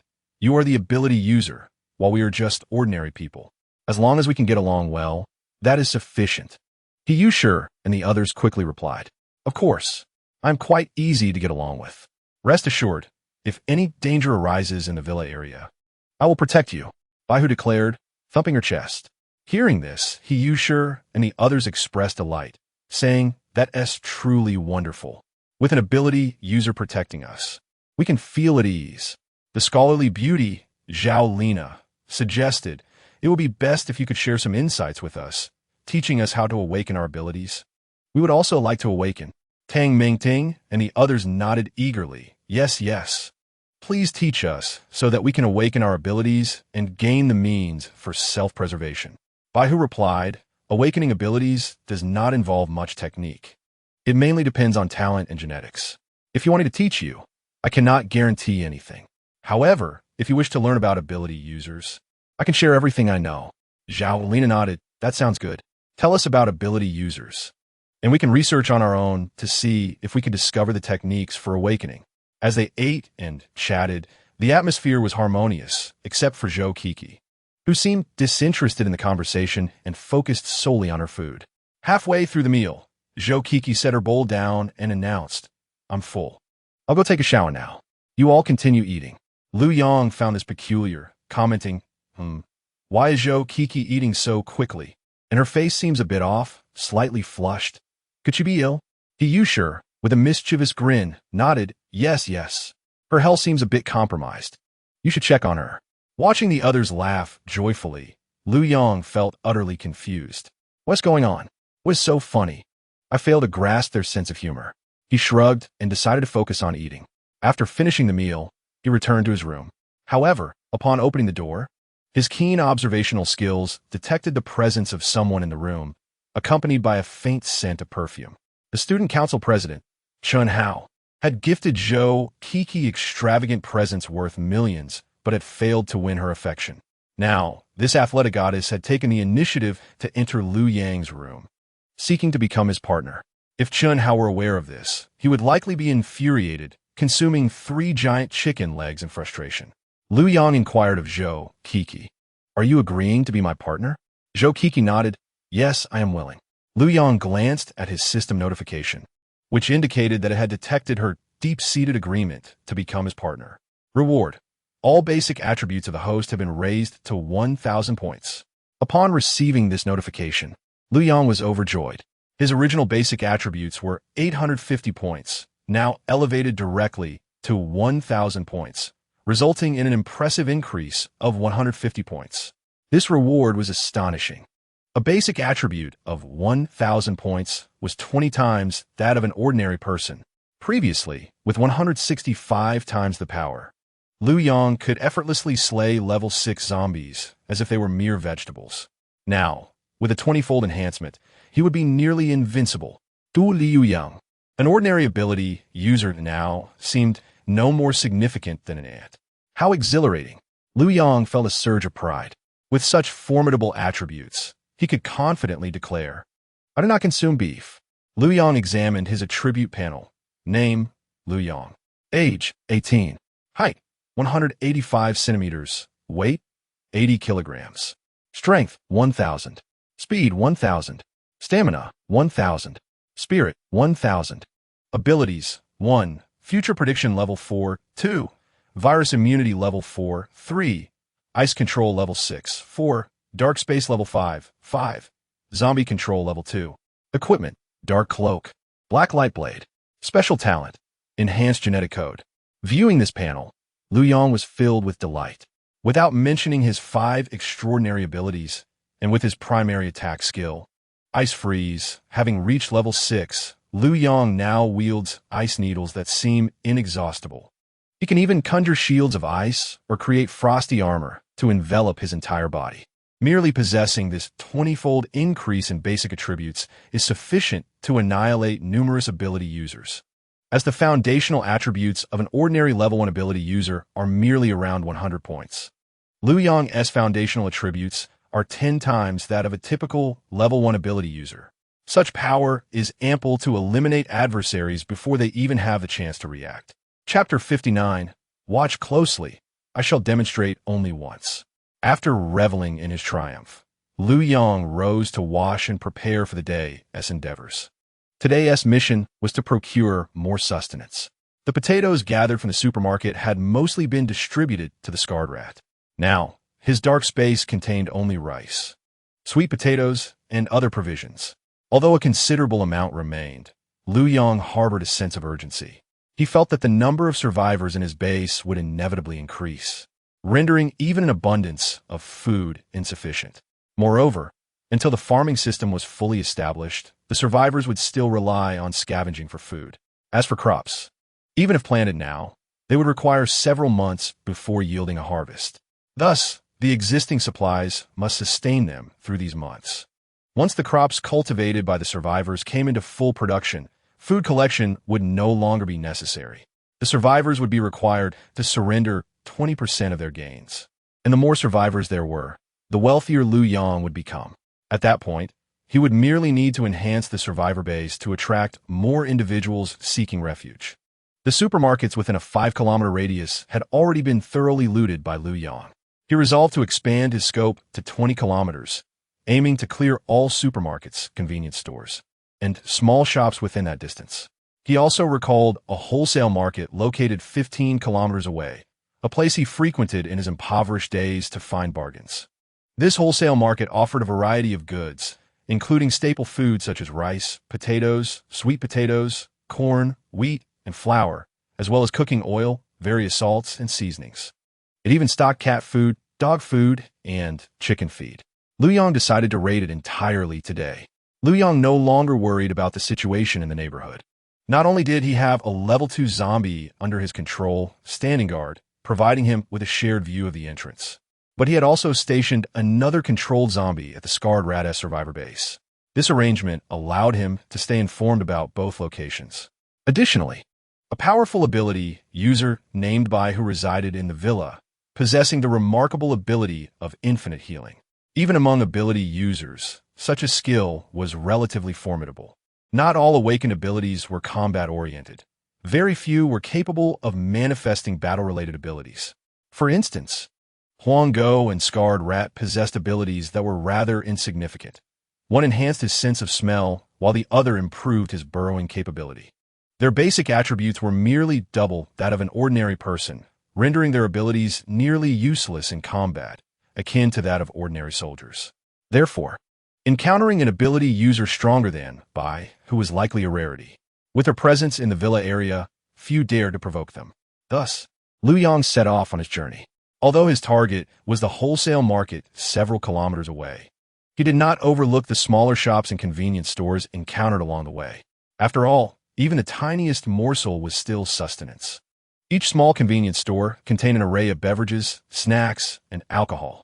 Liu Yang's dark space was vast enough to accommodate both useful and trivial items. Moreover, retrieving items from it did not require him to sift through them individually. With merely a thought, whatever he desired would materialize. While Liu Yang was collecting supplies at a convenience store 10 kilometers away from the villa area, he suddenly heard noises from outside. Peering through the window, he noticed 3 burly men with backpacks stealthily approaching. These men were tall and robust, their movements swift and assured, clearly indicative of trained fighters, likely former Special Forces soldiers. Liu Yang's instincts heightened with caution.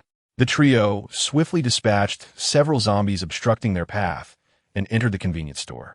Upon entering, they were taken aback to find the store completely empty, with not a single item remaining. Only a young man clad in black stood before them. Their gaze immediately fixed upon Liu Yang, and the leader among them, with malicious intent, inquired, "Kid, what have you done? Did you take everything from here? Speak up, where have you hidden the goods? Hand them over, and we might spare your life." They were convinced that Liu Yang had emptied the store. However, Liu Yang wielded a pitch-black sword, and they hesitated to act rashly. If they could intimidate him into submission, they would prefer to avoid confrontation. Despite his youth, there was an unsettling aura about him that instilled fear, especially in his cold, indifferent gaze, an unsettling depth not typical for someone of his age. Liu Yang, upon hearing the leader's words, merely smiled and replied, "Do you know what happened to the last person who threatened me?" As soon as he finished speaking, with a cold smile still plastered on his face, a resounding bang echoed. The leader's head exploded, showering the floor with blood mist. The other 2 men were instantly paralyzed with shock. Boss, how'd you get your head blown off?" One exclaimed in disbelief. "What is happening? How did your head just explode? Who are you? What have you done?" Their eyes were filled with terror as they looked at Liu Yang, unable to comprehend how he had dispatched their leader with a mere glance. Liu Yang chuckled softly. "Now, pay close attention. I shall do it again." Bang! Another man's head burst, and he collapsed to the ground. I was wrong. Spare me. The last remaining burly man fell to his knees, utterly broken. To him, Liu Yang appeared terrifyingly powerful, akin to a reaper who could extinguish life with just a glance. His pants were dampened with fear, having lost control of his bodily functions. Liu Yang sneered, "Earlier, you mentioned taking me to where you hide your food, did you not? You assumed I had food stored, implying that you possess a stockpile yourself. Hence, you believed I was like you, willing to lead you to my stash. Otherwise, the fate of your 2 companions awaits you. I shall take you there." The burly man stammered, attempting to rise, but his legs felt as weak as noodles. Unable to support him, Liu Yang delivered a swift kick to his backside, prompting him to regain his footing and lead Liu Yang to their refuge. Before long, they arrived at an opulent villa, far more luxurious than Liu Yang's residence. He was surprised that these burly men had such a taste for indulgence. Having found a villa of such grandeur, it was evident that the real estate in this villa area was far more expensive than his own, and its inhabitants were undoubtedly affluent individuals. Unfortunately, those wealthy souls were either deceased or had transformed into zombies. Liu Yang also expressed gratitude for the gifts received, promising to work diligently on his writing. Chapter 60. The survival maniac's home has been invaded. Upon entering the opulent villa, Liu Yang was astonished to discover that the surrounding walls soared to an impressive height of 6 meters. Furthermore, these walls were not mere hollow steel structures, but rather solid barricades, rendering the interior completely obscured from outside view. This clearly indicated that the villa's owner placed immense value on privacy, even at the cost of aesthetic appeal. As Liu Yang stepped inside, the lavish decor left him utterly speechless. To his astonishment, the courtyard housed a helicopter landing pad, upon which sat an orange private helicopter. The villa's opulence far surpassed that of the neighborhood in which Liu Yang resided. The windows were even fortified with bulletproof glass. This villa was worth at least several billion. Venturing into the grand hall, Liu Yang noticed an abundance of packaged food items. If consumed by the three burly men, it would suffice for at least a week. However, to Liu Yang, this amount was woefully insufficient. Compared to the vast supplies he possessed in his dark space, it seemed like a mere drop in the ocean. The burly man wore a fawning smile and said to Liu Yang, "Big brother, all this food was collected by us a few days ago. It's all yours. Take it." Liu Yang replied coldly, "Is this all you've gathered?" The burly man was taken aback by Liu Yang's icy tone, nearly losing control of himself. Liu Yang was known for his ruthless demeanor, and a careless word could lead to dire consequences. It felt as though a blade was poised at his throat, ready to strike at any moment, leaving him trembling in fear. Liu Yang scoffed. "You three hulks have taken this long to collect so little food? Truly pathetic." Observing Liu Yang's displeasure, the burly man cautiously added, "The villa's owner has also constructed a secure room in the basement, where he has stored quite a bit of food, but we cannot access it." Upon hearing this, Liu Yang's interest was piqued. "Oh, why didn't you mention that sooner? Take me there." The villa's owner, in times of peace, was undoubtedly a survival fanatic. Not only had he erected such towering walls, but he had also built a secure room in the basement. Had he foreseen impending disaster? It seemed that the wealthy were indeed the most fearful of death. Such secure rooms were typically reserved for high-ranking officials like national presidents. This affluent individual had constructed one for himself, indicating his immense wealth and constant concern for his safety, a true cautious and fearful millionaire. Under the guidance of the burly man, Liu Yang descended into the basement and soon encountered the secure room. It was modest in size, resembling more a steel box than a room. Constructed from stainless steel several centimeters thick, the rectangular box measured approximately 5 by 5 by 3 meters. The door featured a square observation window, about 20 centimeters on each side, made of bulletproof glass. Peering through the observation hole, Liu Yang saw a substantial stockpile of compressed biscuits and, astonishingly, a beautiful young woman inside. Turning to the burly man beside him, Liu Yang inquired, "What's the situation with that woman?" The burly man hesitated, his expression betraying his discomfort. "Spit it out quickly or I'll slice you." Liu Yang brandished his black blade. The burly man, startled, blurted out at a rapid pace, "She is the daughter of the villa's former owner. We three are the bodyguards of the rich man. When the apocalypse began, we killed the owner to claim the villa for ourselves and attempted to take his daughter. She hid in the secure room, and we couldn't get to her." He finished his explanation in one breath, panting heavily afterward. Liu Yang, upon hearing this, realized the audacity of these three men. "You three are quite bold. As bodyguards, you actually murdered your employer and attempted to take his daughter? You are even more audacious than I." Liu Yang thought to himself. He had only killed Zhao Ming after he had transformed into a zombie, seizing his villa and girlfriend in the process. Yet these bodyguards had killed their employer before he could turn. It was no wonder, given the daughter's beauty. The burly man wore a look of embarrassment. Liu Yang reflected on the misfortune of the villa's owner. In peacetime, he had been a survival zealot, constructing a secure room and stockpiling supplies. Yet when disaster struck, it was his bodyguards who took his life, driven by desire for his daughter. Indeed, the saying "beauty brings disaster" held true. Moreover, the adage, "while others stockpile food, I stockpile weapons. My neighbors are my granary," echoed in his mind. In the apocalypse, without strength, all resources are futile, for one cannot protect them. After contemplating, Liu Yang asked the burly man, "Are there any other places with supplies? And no, can I go now? I promise to leave and never return." The burly man shook his head, his eyes filled with longing and desperation. "Of course, I shall even escort you." Liu Yang replied coldly. With a swift motion, he swung his blade, and the burly man's head fell to the ground. Liu Yang could not afford to spare a bodyguard who had betrayed his employer, especially for such a flimsy reason as desire for his daughter.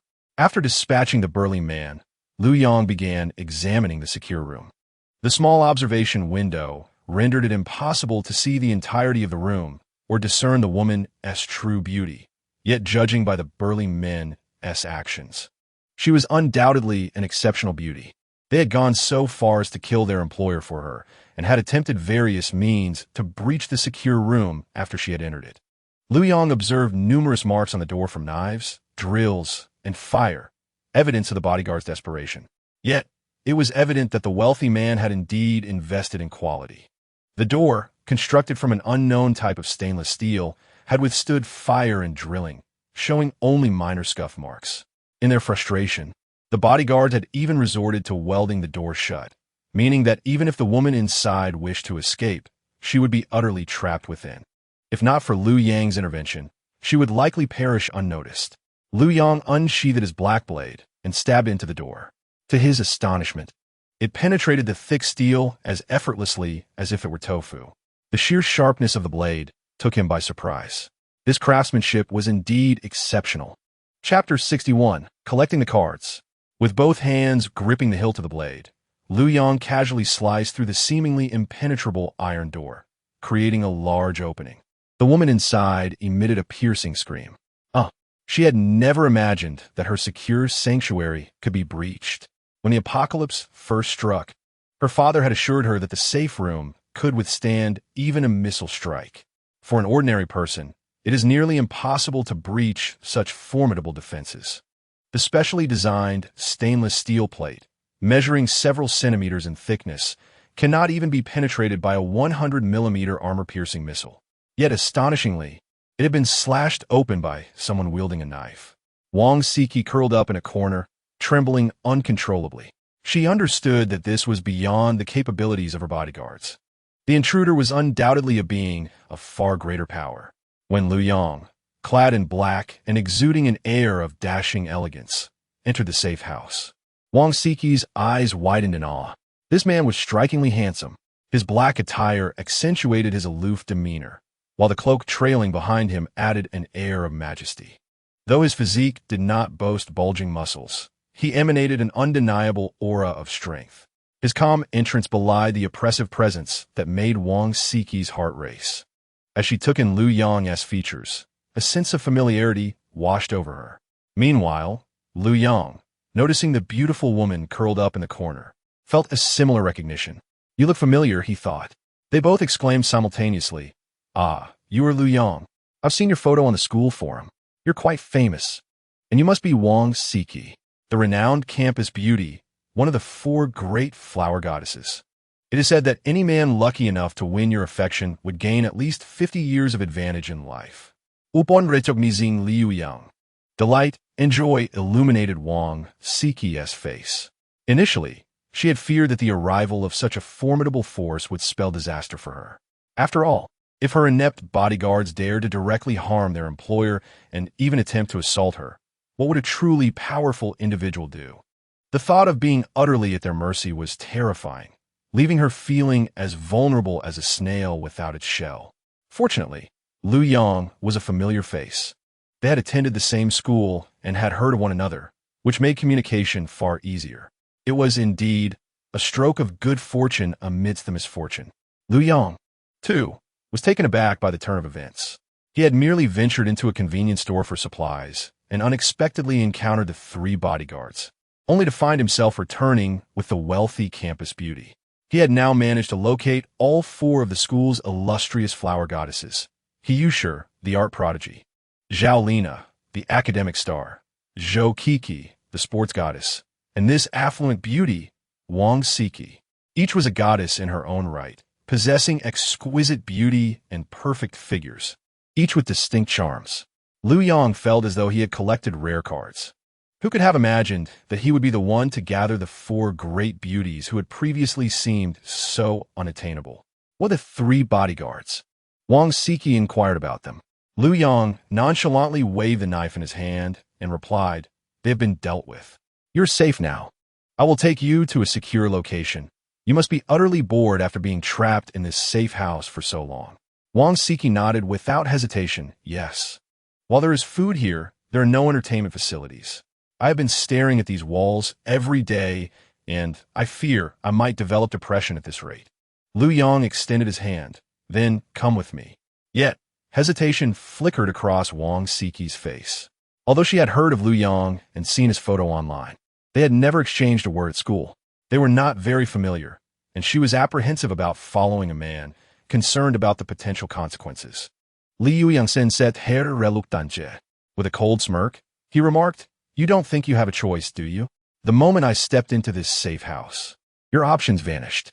Regardless of who enters, you must endure it silently. Fortunately for you, it is I who has come. Come with me. He Yushir, Zhao Lina, and Zhou Kiki are waiting for you." Wang Siqi's eyes widened in astonishment. What? The other 3 flower goddesses? You have found them too? Liu Yang grinned with pride. Of course. We're just waiting for you to join us for a game of mahjong. With that, Wang Siqi lowered her guard slightly and slowly emerged from the corner. Liu Yang waved his hand, gathering all the supplies from the safe house into a dark space before leading her outside the villa. In a matter of moments, he embraced Wang Siqi and soared into the sky, flying swiftly. Within 3 minutes, they landed back at the villa.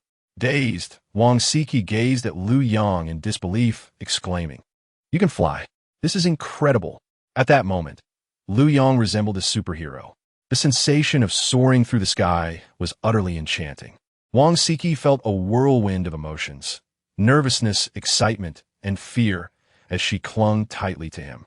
Even after landing, the thrill lingered. Liu Yang, beaming with pride, playfully pinched Wang Siqi's delicate, porcelain-like cheek, saying, "It's merely the ability to fly. What's so astonishing about that? Hurry and take a shower, then wait for me in my room tonight. I will show you what it truly means to soar, and you want to stop." Wang Siqi blushed at his words, lowering her gaze. Liu Yang added, "Come on, everyone in the villa is waiting for you." He led her inside, where he Yushir and the others were taken aback upon seeing Wang Siqi. "Wang Siqi, it really is you. My goodness. Even someone of your stature is struggling in this apocalypse?" They expressed their disbelief. "I heard your family is incredibly wealthy, perhaps even the richest in the province. How could even a family like yours withstand the apocalypse?" Wang Siqi nodded, a resigned expression on her face. Life is unpredictable. Chapter 62. Supersonic? Raiding a street. Upon seeing Wang Siqi, Tang Mingting's expression grew complex. Once, she was considered the wealthiest among them. As a rich girl herself, her family's affluence rivaled that of the wealthy Zhao Ming. This superiority had always given her a sense of pride, believing it set her apart from other women. However, with Wang Siqi's arrival, that sense of superiority evaporated instantly. For Wang Siqi to struggle, so in this apocalypse rendered Tang Mingting's own circumstances insignificant. She gazed at Wang Siqi with a mixture of emotions. Liu Yang observed the lively conversation between Wang Siqi and the others and decided to step outside the villa. After all, finding Wang Siqi had merely been a minor detour. His primary goal remained the collection of all resources within a 20-kilometer radius, with today as target being the wholesale market 15 kilometers away. After settling Wang Siqi, he immediately rushed to the wholesale market. Liu Yang leapt into the air like a celestial being, soaring rapidly. His base attributes were 20 times that of an ordinary person, whose maximum speed is merely 8 to 9 meters per second, while Liu Yang could reach nearly 190 meters per second. The speed of his dark cloak in flight was twice that of his running speed, equating to an astonishing 380 meters per second, surpassing the speed of sound at 340 meters per second. Liu Yang was unfamiliar with the term invincible, but at that moment, he felt it embodied his essence, truly unmatched. Although the duration of his flight was limited to 5 minutes, this was ample time. In those 5 minutes, he could cover over 114 kilometers. The wholesale market, located 15 kilometers away, required merely 39 seconds for him to reach. His previous 2-minute return to the villa was solely due to concern for Wang Siqi's ability to withstand such velocity. Liu Yang's attributes, being 20 times that of an ordinary individual, allowed him to endure this speed effortlessly. At this moment, not only did Liu Yang possess the physique of a superhuman, but his flight speed was also comparable to that of extraordinary beings. Upon arriving at the wholesale market, a few survivors were collecting food inside.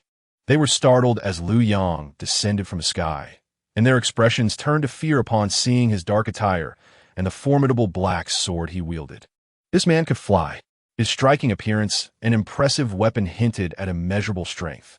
He was undoubtedly a formidable superhuman. The survivors quickly hid behind a burly man, the sole superhuman among them and the strongest of their group. Yet, even he was taken aback by Liu Yang's presence, his body tensing with apprehension. Cautiously, he addressed Liu Yang with a quivering voice. "Big brother, are you here for food as well? Please feel free to take what you need. We will gather a little from elsewhere and leave. Let us not interfere with each other. How does that sound?" The wholesale market stretched along a long street, lined with wholesale stores. Most of the people inside had either turned into zombies or had been bitten and killed, leaving the street eerily empty. Since Liu Yang had arrived here, the survivors planned to collect resources from other locations. After all, with such a vast street, it was unlikely that Liu Yang could take everything for himself. Liu Yang nodded at the burly man's words. "All right, no problem. However, you might want to expedite your collection." The survivors, sensing Liu Yang's power and respect for him, felt relieved, their earlier tension dissipating. They quickly slung their backpacks and hurried towards the end of the street. Although the street primarily dealt in staples like rice, wheat, flour, sweet potatoes, and potatoes, they dared not compete with Liu Yang for resources, opting instead for the end of the street. Watching the survivors depart, Liu Yang entered the stores one by one. What a treasure trove! This rice wholesale store had at least thousands of bags. All taken. The flour wholesale shop? Thousands of bags of flour. All collected. A warehouse full of potatoes? At least dozens of tons. Taken. A warehouse of sweet potatoes? Taken. Noodles? Rice noodles? Instant noodles? Sausage? All taken. This is a milk powder wholesale shop? Take it all. This is invaluable. With the enhancement of his genetic system, Liu Yang could successfully gather resources in bulk. In 10 months, he would have a football team's worth of children. Milk powder was indeed precious. Liu Yang continued to collect. He cleared the clothing wholesale shop, snack wholesale shop, daily necessities wholesale shop, and toy wholesale shop entirely. The fruit wholesale shop contained many fruits, though most were spoiled. Only a few durable fruits remained, such as apples, pears, pomelos, and sugarcane. Bananas, peaches, and mangoes, which are prone to spoilage, were long gone. Liu Yang stored all the good fruits in his dark space, amassing several tons. The items in this dark space would not rot, allowing the fruits to last for an extended period. As Liu Yang continued to collect, he walked deeper into the market. Before long, he had cleared all the shops behind him and arrived at the end of the street. In one last wholesale shop, the burly man and several survivors were busy stuffing items into their backpacks, having filled only half. Upon seeing Liu Yang, they were startled, their faces reflecting fear once more. The burly man, steeling himself, asked Liu Yang, "Big brother, do you have any instructions?" Liu Yang shook his head. "No, I merely collected what was here." The survivors exchanged puzzled glances. What did he mean? Was he not interested in the goods from the front stores, and instead desired those of the back? Surely this was an excuse. The front was filled with prime merchandise, while the back offered only odds and ends, making it difficult to find substantial staples. They quickly reasoned that Liu Yang had come to the back to prevent them from collecting food. Reluctantly, the burly man said, "Brother, shall we leave now? Take whatever you want. We no longer need this." Liu Yang replied, "Don't make it sound like I'm bullying you. I suggested you speed up your collection. If you move slowly, can you blame me?" As he spoke, Liu Yang approached and, with a sweeping gesture, collected everything from the shop. The survivors stared in disbelief at Liu Yang's actions, their faces reflecting shock and confusion. What just happened? Where did everything go? Did it vanish into thin air? Have we encountered a ghost? Chapter 63. Absorbing survivors to strengthen the base initially, they believed Liu Yang had moved to the back to deny them resources. But upon witnessing his actions, they realized he had already cleared all the other shops. This was the last remaining store. They could hardly fathom how Liu Yang had accomplished such a feat. This entire wholesale street contained thousands of tons of supplies that had mysteriously disappeared in mere minutes. Liu Yang addressed the group. "I apologize, but you were a bit too slow. Your backpacks aren't even full. I've collected all the resources from this street. You should search elsewhere." One survivor wore a look of despair. This wholesale market had the most resources in the vicinity. We've already scavenged everywhere else. Without this market, how will over 100 of us survive? After the outbreak of the apocalypse, the survivors in the vicinity banded together to form a gathering place for over 100 individuals, led by a robust man endowed with special abilities. They believed it would not be long before they could establish a survivor base around the wholesale market. Unfortunately, the food supplies at the market had been entirely depleted, leaving the group of over 100 in dire straits, with no idea where to procure food, let alone establish a base. Another survivor lamented, "Indeed, it seems we are destined to starve. Among us, only Brother Wang possesses extraordinary abilities, while the rest are mostly the elderly, the weak, or the ill, and are no match for the zombies. We are doomed." In the surrounding area of several kilometers, this wholesale market was the only place with a significant food supply, and with fewer zombies, they'd spent days clearing it out. Other supermarkets were far too crowded with people, and many of those had undoubtedly turned into zombies. They could not risk entering those places. One more survivor expressed his helplessness. They had cleared all the zombies from his wholesale street, but during that time, they had lost several companions. They had not anticipated that Liu Yang would come and take away all the food, essentially reaping the benefits of their hard work. Unfortunately, Liu Yang's power was far too formidable, leaving them all too afraid to voice their anger, and they could only grumble amongst themselves. The man known as Brother Wang addressed the group, saying, "If we are to blame anyone, it can only be ourselves for acting too slowly. We cannot fault others. So refrain from speaking recklessly." He was well aware of the vast difference between his abilities and Liu Yang's. As a fellow ability user, he understood the extent of Liu Yang's strength. The mere aura of pressure emanating from Liu Yang was enough to instill fear. He feared that with just a flick of a finger, Liu Yang could annihilate everyone present. It was sheer folly for them to complain. In this post-apocalyptic world, rules were non-existent, and food naturally belonged to the strongest. Liu Yang possessed the ability to take all the food he desired, so why would he leave any for others? Unless one were foolish, it would be inconceivable to leave food behind. Thus, Brother Wang fully grasped their current predicament, his face devoid of anger, only a resigned expression. After considering the survivor's words, Liu Yang spoke, "You have over 100 individuals in your gathering place?" "Indeed," the robust man replied respectfully. Liu Yang continued, "Very well. Approximately 20 kilometers from here lies the Jingsua Garden Villa area. You must have heard of it before. That is my survivor base. You may seek refuge there. Once you enter, food will not be an issue." Brother Wang's eyes lit up upon hearing Liu Yang's words. "Jingsua Garden? I know it well. I used to be a taxi driver and have been there. It is a wealthy area." Liu Yang affirmed excitedly. "It has now transformed into a survivor base, remarkably secure, impervious to zombie attacks. Furthermore, as the owner, I promise that any survivors you bring will receive 10 pounds of food for free. You can promote the survivor base in this area, and along the way, the more people you bring, the greater your reward. For each individual you lead there, I shall provide you with a pound of rice. If you bring 1,000, I will grant you 1,000 pounds." Upon hearing Liu Yang's offer, Brother Wang's face blossomed with excitement. With over 100 survivors in their gathering, if he could bring them all to Liu Yang's base, he would directly obtain over 100 pounds of rice. In this apocalypse, that amount of rice could sustain one person for 3 months, a substantial sum indeed. They had spent several days clearing the zombies from the wholesale market, finally accomplishing their task today. Thus, they began their first attempt to gather supplies, but only managed to collect half a backpack before Liu Yang arrived and took everything. They had yet to find even 100 pounds of rice. Brother Wang's expression turned hopeful as he asked Liu Yang, "Is what you say true?"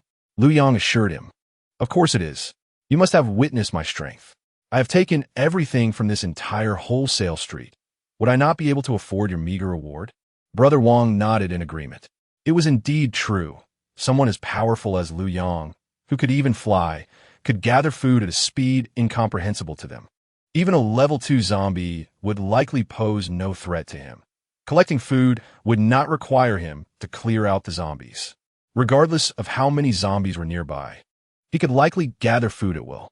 Without considering his previous collections, this wholesale street alone likely held hundreds of tons of rice. After pondering for a moment, Brother Wong nodded and declared, "All right, it is a deal. I used to be a taxi driver in the vicinity. I am very familiar with this route. In the past few days, while searching for supplies, I have traversed many areas and know several survivor gathering places. I am confident I can persuade them. And, at the very least, I can bring 1,000 people to your base." In the aftermath of the apocalypse, scattered survivors began to unite, forming numerous gathering places of varying sizes. Brother Wong was well acquainted with this area, and after awakening his abilities, he no longer feared ordinary zombies. Thus, he had ventured to many locations in search of food, knowing the whereabouts of several gathering places. These places housed groups ranging from dozens to 100 individuals, with the largest not exceeding 200. They were dispersed like grains of sand, yet lacked a leader to unite them into a cohesive survivor base. Liu Yang's appearance presented a golden opportunity. Brother Wong was confident he could persuade these individuals to join Liu Yang's survivor base. If he could rally them, he would secure himself a bounty of 1,000 pounds of food. With careful rationing, that amount could sustain him for at least 2 years. "Very well. I await your good news." Liu Yang nodded, then departed from the wholesale street he had completely stripped bare, setting off to continue his search for food elsewhere. Liu Yang understood that only by gathering all available food into his dark space would the survivors find themselves in a desperate situation, compelling them to join his survivor base without hesitation. By enticing them with 10 pounds of rice, he anticipated that within a year, their contributions to the base would yield hundreds of pounds of potatoes. Resources from the outside world would inevitably dwindle, and only through self-cultivation could survivors ensure a continuous food supply. Moreover, all food produced within the survivor base would require a 20% tribute to Liu Yang, meaning the more people there were, the wealthier Liu Yang would become. Once Liu Yang departed, the remaining survivors began to converse. One of them asked Brother Wong, "Do you really intend to follow his suggestion? Is that base truly as remarkable as he claims? Could it be a ruse to lure us into danger?" "Indeed," another chimed in, "it sounds too good to be true. A base without zombie threats, and each individual receives 10 pounds of food? He must be a savior, simply giving away food." Another survivor suggested, "Should we return and discuss this further?" Brother Wong shook his head, responding, "You know nothing. I am an ability user. You all are well aware that together you do not match my strength. However, if my combat power is a mere 100, the adversary's strength must be at least 5,000. Do you comprehend the magnitude of this disparity? Even 1,000 of my kind would be no match for them. If they wished to eliminate us, a mere flick of a finger would suffice. Why resort to deceit? Do not project your sordid mindset onto the thoughts of a formidable being. Your own limitations prevent you from grasping the issues from such a transcendent perspective. Therefore, it is best to heed their counsel. This is a splendid opportunity to align with a powerful ally. Do not take it for granted." The survivors had never witnessed such a serious demeanor from the burly man, and they realized the gravity of the situation. They could only nod in agreement, saying, "Very well, since Brother Wong has spoken, we shall follow his lead. Indeed, it is thanks to Brother Wong that we have survived safely until now. Since Brother Wong has proposed joining the survivor base, let's proceed together." Chapter 64. Scavenging the hospital after exiting the wholesale street, Liu Yang raided 2 large supermarkets. At this moment, within his 5,050-meter realm of darkness, resources had accumulated to an impressive extent. Liu Yang found it difficult to quantify precisely, but judging by the sheer volume, it could easily sustain a survivor base of 5,000 for several decades, if not longer. Upon leaving the now desolate supermarket, Liu Yang spotted a hospital, the finest tertiary hospital in the city. Inside, numerous patients were present, which likely increased the risk of viral infection. Thus, it was certain to be teeming with zombies. Liu Yang pondered, in this apocalypse, pharmaceuticals are of paramount importance. A mere fever could prove fatal. Although I have enhanced my abilities, with my fundamental attributes being 20 times that of an ordinary person, I remain immune to illness. However, the individuals in my survivor base and the woman by my side do not possess such fortitude. Therefore, obtaining medicine is essential. Consequently, Liu Yang resolved to search the hospital. Upon entering, he discovered that, indeed, a multitude of zombies wandered within. The moment they sensed Liu Yang's presence, they lunged at him with claws bared. With a swift motion, Liu Yang unleashed a barrage of ice needles, each striking a zombie and causing its head to explode. His mental prowess had now reached 20 times that of an ordinary person, rendering the number of ice needles limitless. Moreover, his attack range extended over 1,000 meters. Liu Yang preferred this method of dispatching foes from a distance rather than engaging in close combat, thus avoiding any contact with their blood. The elegance of swiftly resolving conflicts was something he relished, for elegance is eternally in vogue. As Liu Yang ventured deeper into the hospital, zombies continued to fall around him, including several second-tier zombies that met their demise before even nearing him. Observing the slain zombies, Liu Yang's face bore a contemplative expression. The prevalence of second-tier zombies is increasing. Previously, one would scarcely encounter a second-tier zombie among 1,000. Yet, within this hospital alone, I have already eliminated no fewer than 5 second-tier zombies. It is conceivable that third-tier zombies may soon appear. The fundamental attributes of second-tier zombies are roughly double that of ordinary people, unless one possesses extraordinary abilities. An ordinary person encountering a second-tier zombie would find it nearly impossible to escape, let alone engage in battle. Third-tier zombies possess attributes 6 times greater than those of ordinary individuals. Should an ordinary person confront a third-tier zombie, they would be swiftly dispatched. In the stone tablet tests, the most formidable zombie Liu Yang encountered was a 6th-tier zombie, boasting attributes 12 times that of an ordinary person. Even a first-tier ability user would be obliterated. It appears that as time progresses, the chances of ordinary people surviving in this apocalypse diminish. Entering a survivor base is the sole path forward. Furthermore, if the number of ability users within the base is insufficient, it may still fall prey to a zombie onslaught. Thus, the competition between ability users and zombies will not cease. Those who evolve swiftly will emerge victorious. Thus, awakening extraordinary powers does not guarantee safety, as zombies are continually growing stronger. Following the hospital's directional signs, Liu Yang continued toward the pharmacy. However, he noticed that encounters with zombies were becoming increasingly rare, which raised his vigilance. Despite the sounds of zombies' heads exploding not being particularly loud, they could still resonate through the quiet hospital. Logically, more zombies should have been drawn to the noise, unless all the zombies had been vanquished by a skilled combatant, but that seemed unlikely. As the zombies at the entrance remained alive, it was implausible for someone to bypass them to confront the zombies deeper within the hospital. Thus, only one possibility remained. The zombies had acquired a leader, restraining their instinctual hunting desires. Indeed, as Liu Yang advanced further, he discovered a group of zombies gathered at the pharmacy's entrance, seemingly engaged in a meeting. Liu Yang was taken aback. What is this? Even zombies hold meetings? Leading the assembly was a zombie clad in a white coat, likely a former doctor. Though pale, he lacked the disheveled, ravenous demeanor typical of his kind. He appeared almost normal, save for his white pupils. Positioned at the forefront, he seemed to be addressing the other zombies. A zombie that could speak. Liu Yang instantly recognized this as a third-tier zombie. Furthermore, this marked Liu Yang's first encounter with a third-tier zombie outside the confines of the stone tablet. The fundamental attributes of a third-tier zombie are 6 times that of an ordinary person.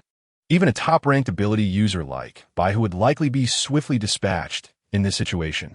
To contend with a third-tier zombie, one would need to be at least a second-tier ability user. While a second-tier ability user's attributes are 4 times that of an ordinary person, they may still hold their ground against a third-tier zombie due to the advantages provided by their abilities. At this moment, the zombies also noticed Liu Yang. Rising to their feet, 2 second-tier zombies flanked the third-tier zombie, accompanied by dozens of ordinary zombies. This formidable assembly could easily breach a survivor stronghold led by someone like the taxi driver Liu Yang within mere minutes. Even the survivor base where the Scar Rat resides would likely falter against the assault of a third-tier zombie. The ordinary zombies gazed at Liu Yang with a hunger for violence. However, without orders from the third-tier zombie, they restrained themselves, refraining from acting impulsively. The third-tier zombie, with a stammering voice, proclaimed, "Human, tasty meat, surround you."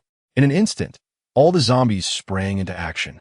The two second-tier zombies divided the ordinary zombies into two groups, encircling Liu Yang from both the front and back. The third-tier zombie remained stationary, observing the unfolding events and ready to command the assault. Seeing the zombies' coordinated movements, Liu Yang felt a sense of familiarity reminiscent of the stone tablet tests. The third-tier zombie directed the battle while the other zombies followed its commands, forming an organized, tactical horde. Thus, to capture the leader first. Bang! The distant third-tier zombie, already on high alert, was suddenly struck down, its head exploding before it even comprehended what had transpired.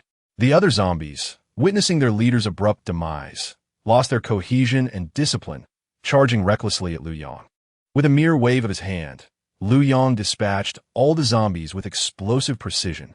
Gazing at the fallen body of the third-tier zombie, Liu Yang felt a twinge of regret. My mastery over zombie control has only just reached level 2, allowing me to command a maximum of 2 level 2 zombies. If I ascend to level 3, I should be able to control a level 3 zombie, thus sparing me the necessity of eliminating it. Liu Yang shook his head, realizing he would have to continue working late into the night, aiming to capture the 4th wealthy school beauty to elevate his zombie control level by 1. Chapter 65, showcasing bravado and elevation after dispatching the zombies. Liu Yang finally stepped into the pharmacy, where he began a thorough scavenging. He collected every medicinal item into his dark space, including gauze, tape, syringes, saline solution, glucose injections, and various medical instruments. Completing this task, he made his way toward the hospital exit. As he passed by a patient room, he suddenly heard a faint sound from within. Liu Yang halted, his instincts on high alert. Moments later, the door of the room opened slightly, revealing an eye peering through the crack. Upon seeing Liu Yang, the fear in that eye instantly transformed into joy. The door swung open, and a voice of elation emerged from within. "Ah, it's a human. Oh my, this is wonderful. I never imagined there would still be human survivors." Upon closer inspection, Liu Yang discovered a young female doctor and a nurse hidden inside. The doctor appeared to be in her late 20s, while the nurse looked even younger, likely just over 20. Both were strikingly beautiful, despite their pallid and weakened appearances, which did little to diminish their exquisite features. Additionally, a zombie corpse lay on the hospital bed. Liu Yang deduced that during the outbreak, the doctor and nurse had been attending to a patient when he unexpectedly transformed into a zombie. Fortunately for them, the patient had recently suffered a car accident, resulting in broken legs, which rendered him incapable of attacking them. Consequently, the two women had managed to eliminate the zombie themselves, making this particular creature perhaps the most unfortunate among its kind. Liu Yang inquired, "Are you the doctors and nurses of this hospital?" "Yes, yes." They nodded eagerly, tears welling in their eyes. "We have been trapped in this room for over 10 days, on the verge of starvation. Thankfully, the patient's family brought 2 boxes of milk for him, which has sustained us until now. Otherwise, we would have perished long ago. By the way, has the disaster outside ended? Are all the zombies gone?" Liu Yang shook his head. "No, not only are they not gone, but they have also evolved into level 2 and level 3 zombies, which are 100 times more terrifying than the ordinary ones." The 2 young women gasped in shock, their faces losing color. They had witnessed the horror of zombies during the outbreak, and now to learn that even more horrific level 2 and level 3 zombies had emerged. "Help! How are we supposed to survive?" they lamented. The doctor displayed a look of despair, while the nurse buried her face in her hands and began to weep. At that moment, Liu Yang reassured them, "Do not be too disheartened. Although level 2 and level 3 zombies are formidable, I can take you to a safe place." The 2 women exchanged incredulous glances. "You can really take us to safety? Is there still a safe place in this world?" "Certainly. The place where I reside is safe." Liu Yang asserted confidently. "But you just said that the zombies have evolved into level 2 and level 3, which are 100 times more terrifying than ordinary zombies," they pointed out. "However, my strength surpasses theirs by 10,000 times. Come, and you will soon understand," Liu Yang urged, extending his hand toward them. Despite their initial hesitation, the doctor ultimately made a difficult decision, nodding resolutely. All right, you are right. We will follow you. Having been trapped in the patient room for so long, they had contemplated their situation deeply. They understood that survival in such a world was no easy feat, and what it meant for a man to take them away was clear in their minds. They only hoped Liu Yang was not a deviant. Excellent. Let us proceed, Liu Yang replied, leading the two women toward the hospital's exit. As they walked, the women gazed in awe at the zombies Liu Yang had slain, each one having met its demise with a shattered skull. The positions in which they fell indicated that they had been in the midst of running when they perished. Not a single one had dared to confront Liu Yang, showcasing his formidable prowess that rendered him untouchable. After witnessing Liu Yang's strength, the two women felt a sense of relief. It seemed he was indeed as powerful as he claimed, and following him would significantly enhance their chances of survival. They thought that as long as they could live, even if he demanded something in return, it would be bearable, provided his demand were not excessively depraved. Upon exiting the hospital, Liu Yang began to pour gasoline in several flammable corners of the building. With a spark, he ignited the hospital, recognizing that level 3 zombies had already appeared within. If left unchecked, there was a possibility of level 4 and level 5 zombies manifesting as well. While Liu Yang was unperturbed by these creatures, they posed a genuine threat to ordinary ability users. Having completed this task, Liu Yang turned to the two women and said, "You're moving too slowly. My villa is over 10 kilometers from here, and it would take several hours to walk back with you. Therefore, I will take you to Fly." "Fly? What do you mean?" The two beauties exchanged puzzled glances. "Just as it sounds," Liu Yang replied, extending his arms wide and swiftly wrapping them around the waists of both women. They gasped, their faces flushed with shyness. "Hold on tight. I am about to take off," Liu Yang declared, and in an instant, they soared into the air. "Ah!" The two women screamed, but quickly covered their mouths to avoid attracting zombies. Nonetheless, their eyes were filled with excitement and fear. This was far more exhilarating than a roller coaster. They found themselves flying hundreds of meters above the ground, the scenery below shrinking rapidly. Simultaneously, they moved forward at an astonishing speed. Both women were utterly astonished. "My goodness, we are actually flying? Who on earth is this person? How can he fly?" In that moment, Liu Yang transformed into a godlike figure in their minds. Chapter 66.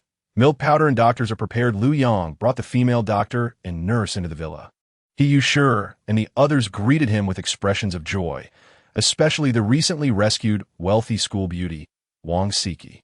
After spending several hours conversing with Sure, Zhao Lina, and Zhou Kiki, Wang Siki began to grasp the situation at hand. It turned out that all the individuals present were Liu Yang's women. As the conversation unfolded, they even spoke of Liu Yang's formidable prowess. Each individual present was utterly captivated by Liu Yang's charm, with one assertion more outrageous than the last. Some even claimed that Liu Yang was a rare human-machine hybrid, suggesting that his prowess in bed surpassed his ferocity in battling zombies. Wang Siki, maintaining a state of half-belief, reflected on her status as a super-rich heiress, raised under strict parental guidance, and devoid of any romantic entanglements. The affluent second-generation students at her school dared not pursue her, for their family wealth paled in comparison to hers. In her presence, their advantages diminished entirely, leaving them lacking the courage to court her. Each wealthy heir, upon encountering her, would display utmost deference, calling her Miss Wang from afar, as their family businesses were, to some extent, intertwined with the Wang family. Thus, they were wary of offending her. Consequently, Wang Siki had never experienced love and had little interaction with men, who felt profoundly inferior in her presence. Imagine a strikingly beautiful, extraordinarily wealthy young woman who would muster the courage to pursue her. She harbored a curiosity about Liu Yang and had resigned herself to her fate. The other three campus beauties had already become Liu Yang's companions. How could she possibly be the exception? Based on others' descriptions, Liu Yang possessed immense strength and treated his women with exceptional care, ensuring they lacked for nothing. In their secure villa community, their days were spent swimming, playing sports, jogging, or enjoying card games, living a life akin to a vacation, devoid of any signs of an apocalypse. Only Liu Yang could maintain such a leisurely existence in this villa. Had it been anyone else, no matter how beautiful, they would have been forced to venture out in search of sustenance. The apocalypse does not harbor idlers. Merely possessing beauty holds little value. Moreover, had it not been for Liu Yang's intervention, she might have perished in the safety of their shelter or succumbed to the advances of the 3 bodyguards. Liu Yang was, after all, her savior. Thus, Wang Siki felt no psychological burden. After several hours of contemplation, she had fully surrendered. She had prepared herself to climb into Liu Yang's bed that very night. However, upon witnessing Liu Yang return with a stunning doctor and a breathtaking nurse, a pang of disappointment struck her heart. It seemed that her aspirations of joining Liu Yang in bed might not be so easily realized. She might even have to wait her turn. He Yu Shi, Zhao Na, Tang Ming Ting, Chun Dan, Su Xiao, Baihu, Wang Fei Fei, and others greeted them warmly. Upon seeing Liu Yang, they exclaimed, "Liu Yang, you're back. Wow, you've brought 2 more sisters. Our ranks have grown." Judging by their attire, they appear to be a doctor and a nurse. If any of us should fall ill, we will be relying heavily on our new sisters.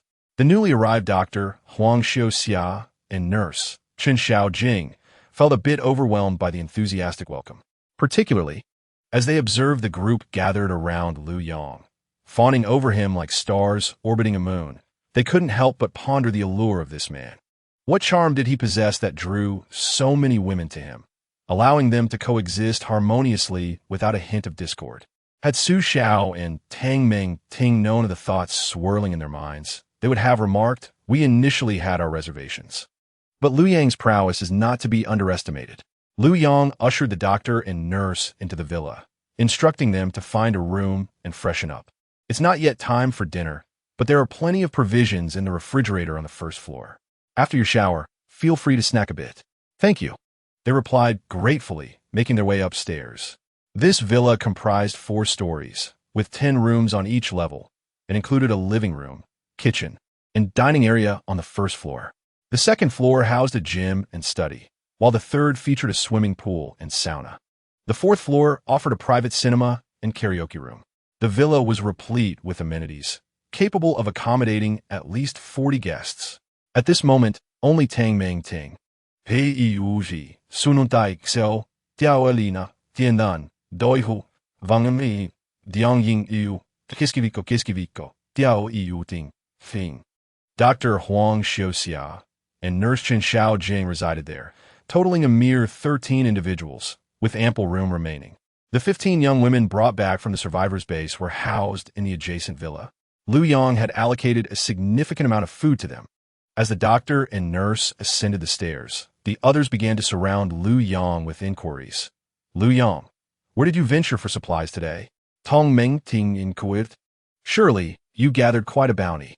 Zhao Lina added, "Your encounter with a doctor and a nurse suggests you must have visited a hospital." Liu Yang chuklet, playfully pinching Zhao Lina's soft cheek. "Indeed, you are quite astute, my scholar beauty. I did visit the hospital, collecting a substantial supply of medications, and even made a round at the wholesale market, gathering plenty of food, including baby formula. After all, we must prepare for the continuation of humanity's legacy." Chapter 67. Zombie evolution is rapid. Liu Yang indeed had long-term visions.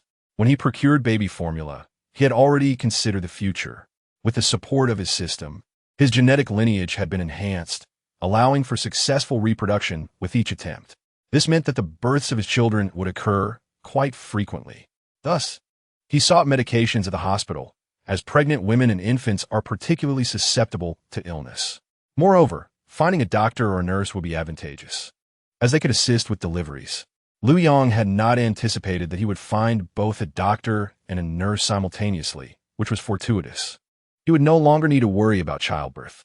This was also why Liu Yang had refrained from suggesting that Huang Xiaoxia and Chen Xiaojing come to his room. He did not wish for them to be on the verge of childbirth themselves when he needed their assistance. It was imperative to stagger the timing. The women understood Liu Yang's busy schedule and, after a brief conversation, ceased to monopolize his attention.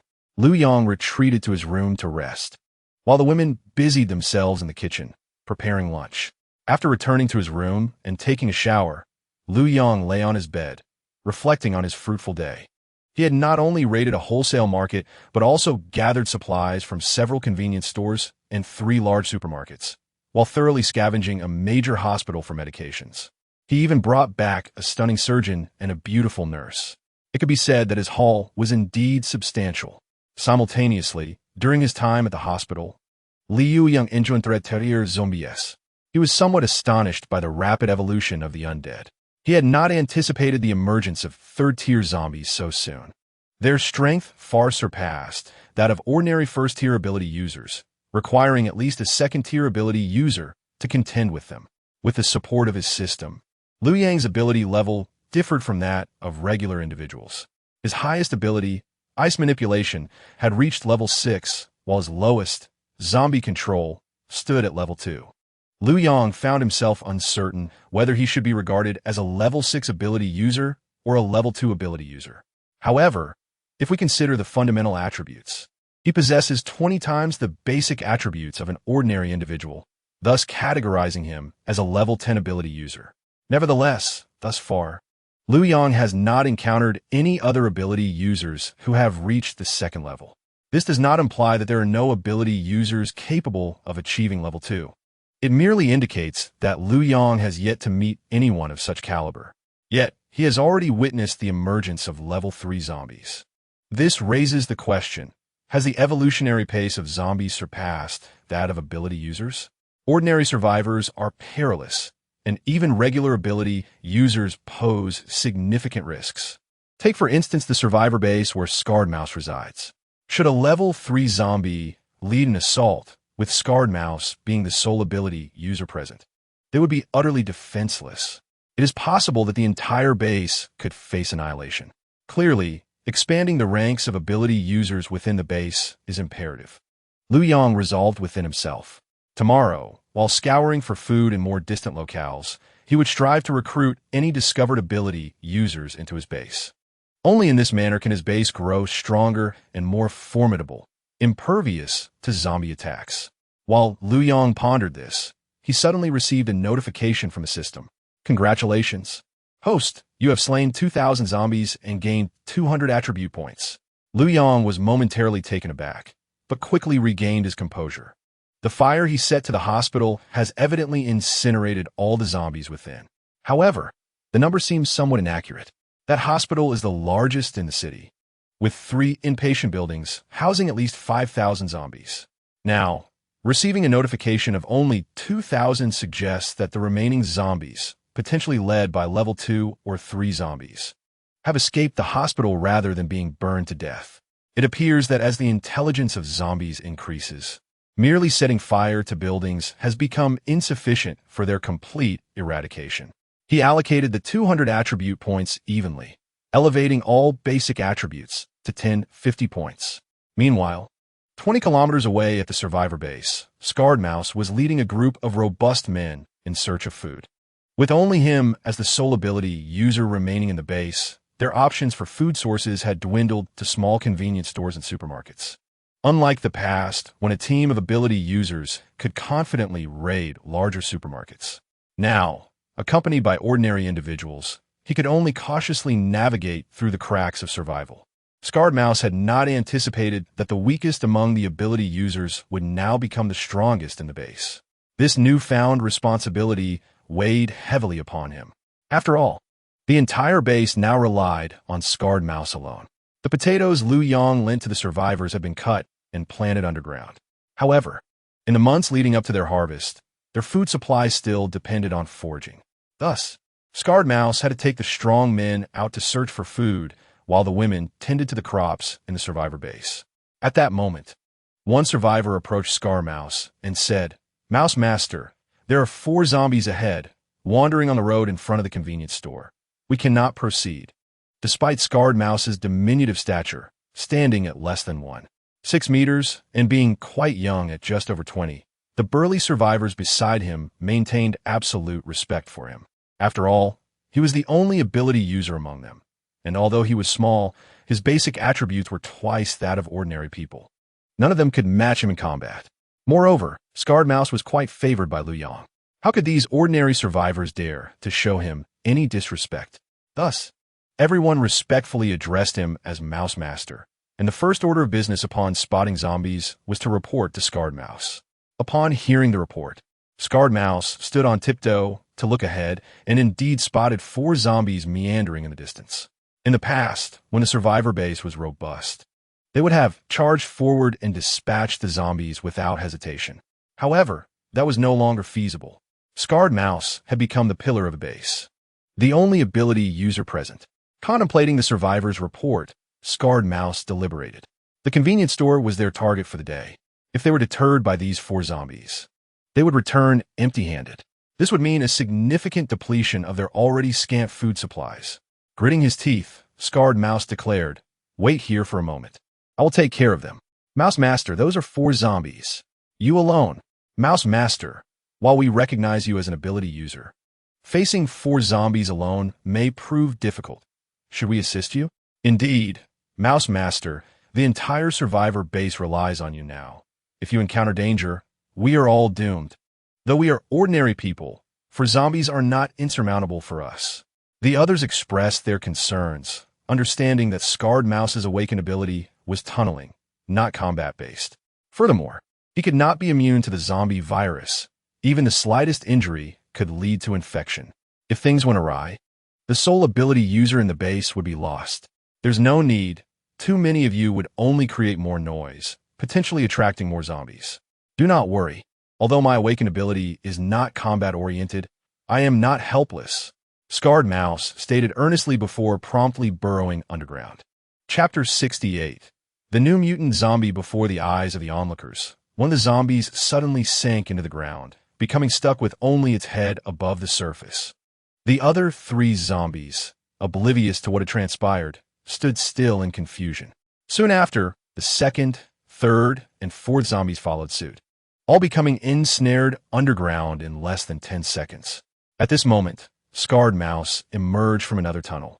Brandishing a large machete, he struck down upon each exposed head, swiftly eliminating all 4 zombies. The 4 zombies had no idea what had happened, having perished without ever seeing their assailant. Witnessing the spectacle, the crowd rushed over, unable to restrain their admiration for Scarred Mouse, exclaiming, "Wow, Mouse Master is incredible. Who would have thought he had such a clever trick up his sleeve? Truly worthy of being called Mouse Master." A hint of pride crept on his Scarred Mouse's face. His skill may not have been combat-oriented, but merely a tunneling technique. However, his small stature allowed him to prevent others from entering the tunnels he created. The same applied to zombies. By creating a tunnel that an ordinary person could not access beneath the zombies' feet, he could drag them down, effectively trapping them within the hole. Immobilized zombies were left vulnerable to slaughter. This method of combat was one that Scarred Mouse had pondered for a long time, applicable not only to zombies but even to human ability users. Once pulled underground by Scarred Mouse, an ability user would likely find themselves unable to escape in a confined tunnel, rendering them no match for him. Scarred Mouse addressed the group. "Everyone, be cautious as we begin to enter the convenience store. Let us quickly gather supplies. Once each of you has filled your backpacks, we must hasten back to the base." Having witnessed Scarred Mouse's swift dispatch of the 4 zombies, the group regarded him with newfound respect, eagerly affirming, "Understood, Mouse Master. We will certainly be careful." Following Mouse Master to find food is reassuring. Indeed, if we were to venture out alone and encounter zombies, we would undoubtedly hesitate. After their remarks, they cautiously opened the door and entered the convenience store, only to be startled by the scene that awaited them inside. Inside the convenience store lay 3 zombies. 2 of them were sprawled on the ground, their bodies devoured to the point of being nearly unrecognizable, yet their eyes remained wide open, baring their teeth as they emitted continuous guttural cries. The 3rd zombie, however, appeared to be several times stronger than its fallen companions.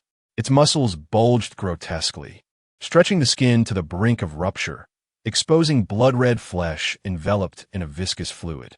The veins on its muscular form were thick and intricate, resembling a multitude of writhing serpents, an utterly repulsive sight. When the survivors entered the convenience store, they were astounded to witness this robust, muscle-bound zombie feasting on the flesh of the other 2. The sight of a zombie consuming its own kind left everyone in shock. It was generally understood that zombies would not prey on their own, but rather on humans or other unmutated animals.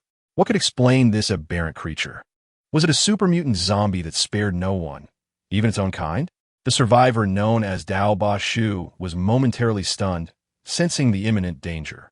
He quickly alerted the others, urging them to flee. Upon hearing his warning, the remaining survivors reacted swiftly, retreating from the store. However, it was too late. The muscular zombie had already detected their presence and charged at them with astonishing speed. Dao Ba Shu gasped in disbelief at its swiftness. The two slower men were swiftly knocked aside by a single swipe from the zombie, crashing heavily against the wall, rendered unconscious. Witnessing this harrowing scene, Dao Ba Shu gritted his teeth and halted, realizing that if this continued, aside from himself, the other ordinary survivors would perish. He resolved to hold the line.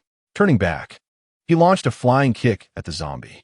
Yet, the kick barely budged the creature, while Dao Ba Shu was sent sprawling several meters away. This was dire.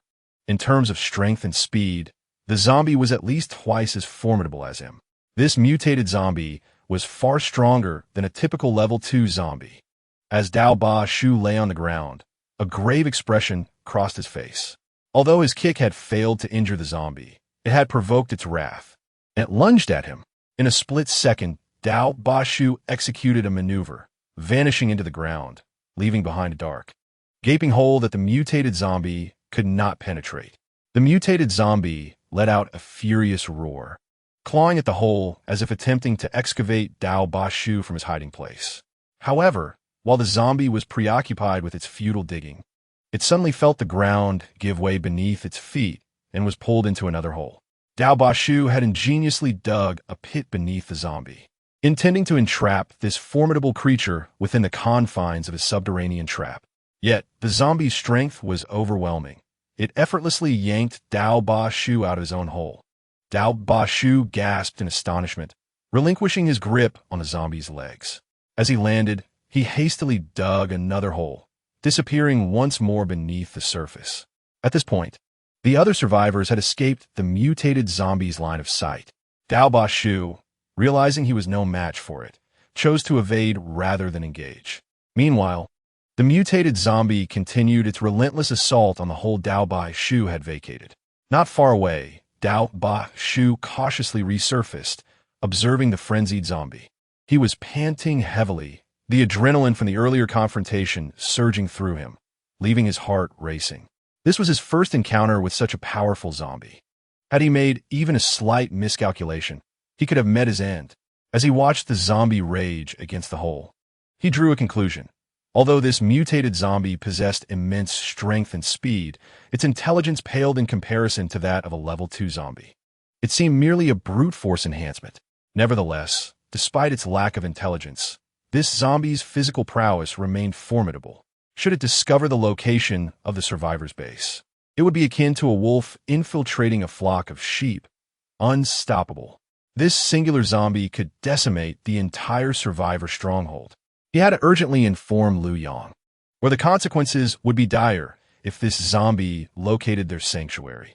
Resolute, Dao Ba Shu burrowed underground, quickly reuniting with the fleeing survivors to hastily return to the base.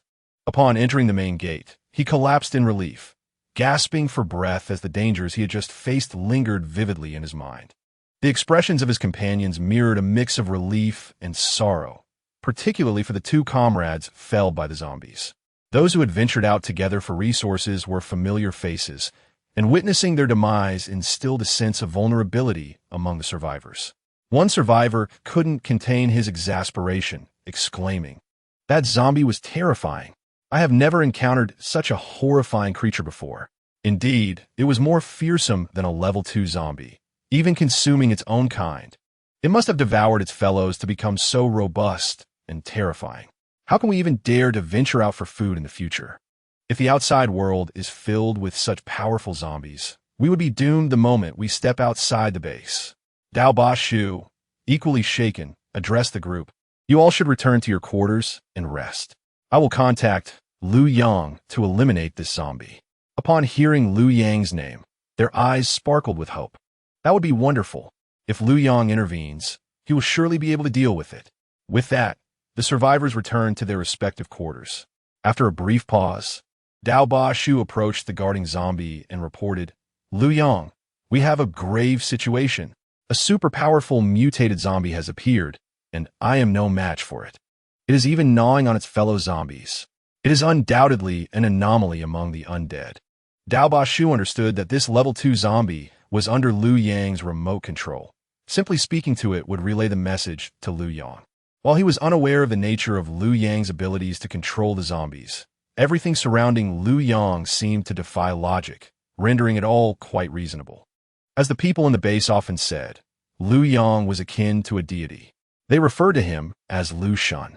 Liu Yang had been resting in his bed, contemplating the rapid evolution of zombies and the possibility that the evolved beings might soon outpace their capabilities. Little did he expect that he would soon receive Dao Ba Shu's urgent plea for assistance. With a serious expression, he rose to his feet, preparing to confront the matter.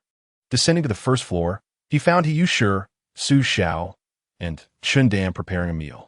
Upon seeing Liu Yang, they immediately approached, greeting him, Liu Yang, are you ready for dinner? Where are you off to? I have a matter to attend to. You all need not wait for me. Please, enjoy your meal, he replied, then proceeded to the villa, taking to the skies and swiftly flying towards the survivor base. With a resounding crash, Liu Yang made a striking entrance. In less than a minute, he had arrived at the survivor base. Hearing the commotion, Dao Ba Shu, who had been resting on the ground, was startled. Upon recognizing Liu Yang, astonishment filled his expression. What? I just mentioned the situation less than a minute ago, and you've already arrived? I've been to your villa. It's at least 20 kilometers away. You can fly 20 kilometers in under a minute? Are you even human? Dao Ba Shu recognized Liu Yang's strength. Yet he was astounded by the sheer magnitude of Liu Yang's capabilities. The reward of the dark cloak bestowed upon the top of the celestial rankings was truly remarkable, enabling him to fly at such astonishing speeds. This cloak was not only stylish but also immensely practical, leaving Dao Ba Shu filled with envy. Liu Yang, observing the incapacitated Dao Ba Shu on the ground, inquired about the situation. Dao Ba Shu promptly recounted the encounter with the mutated zombie in its entirety.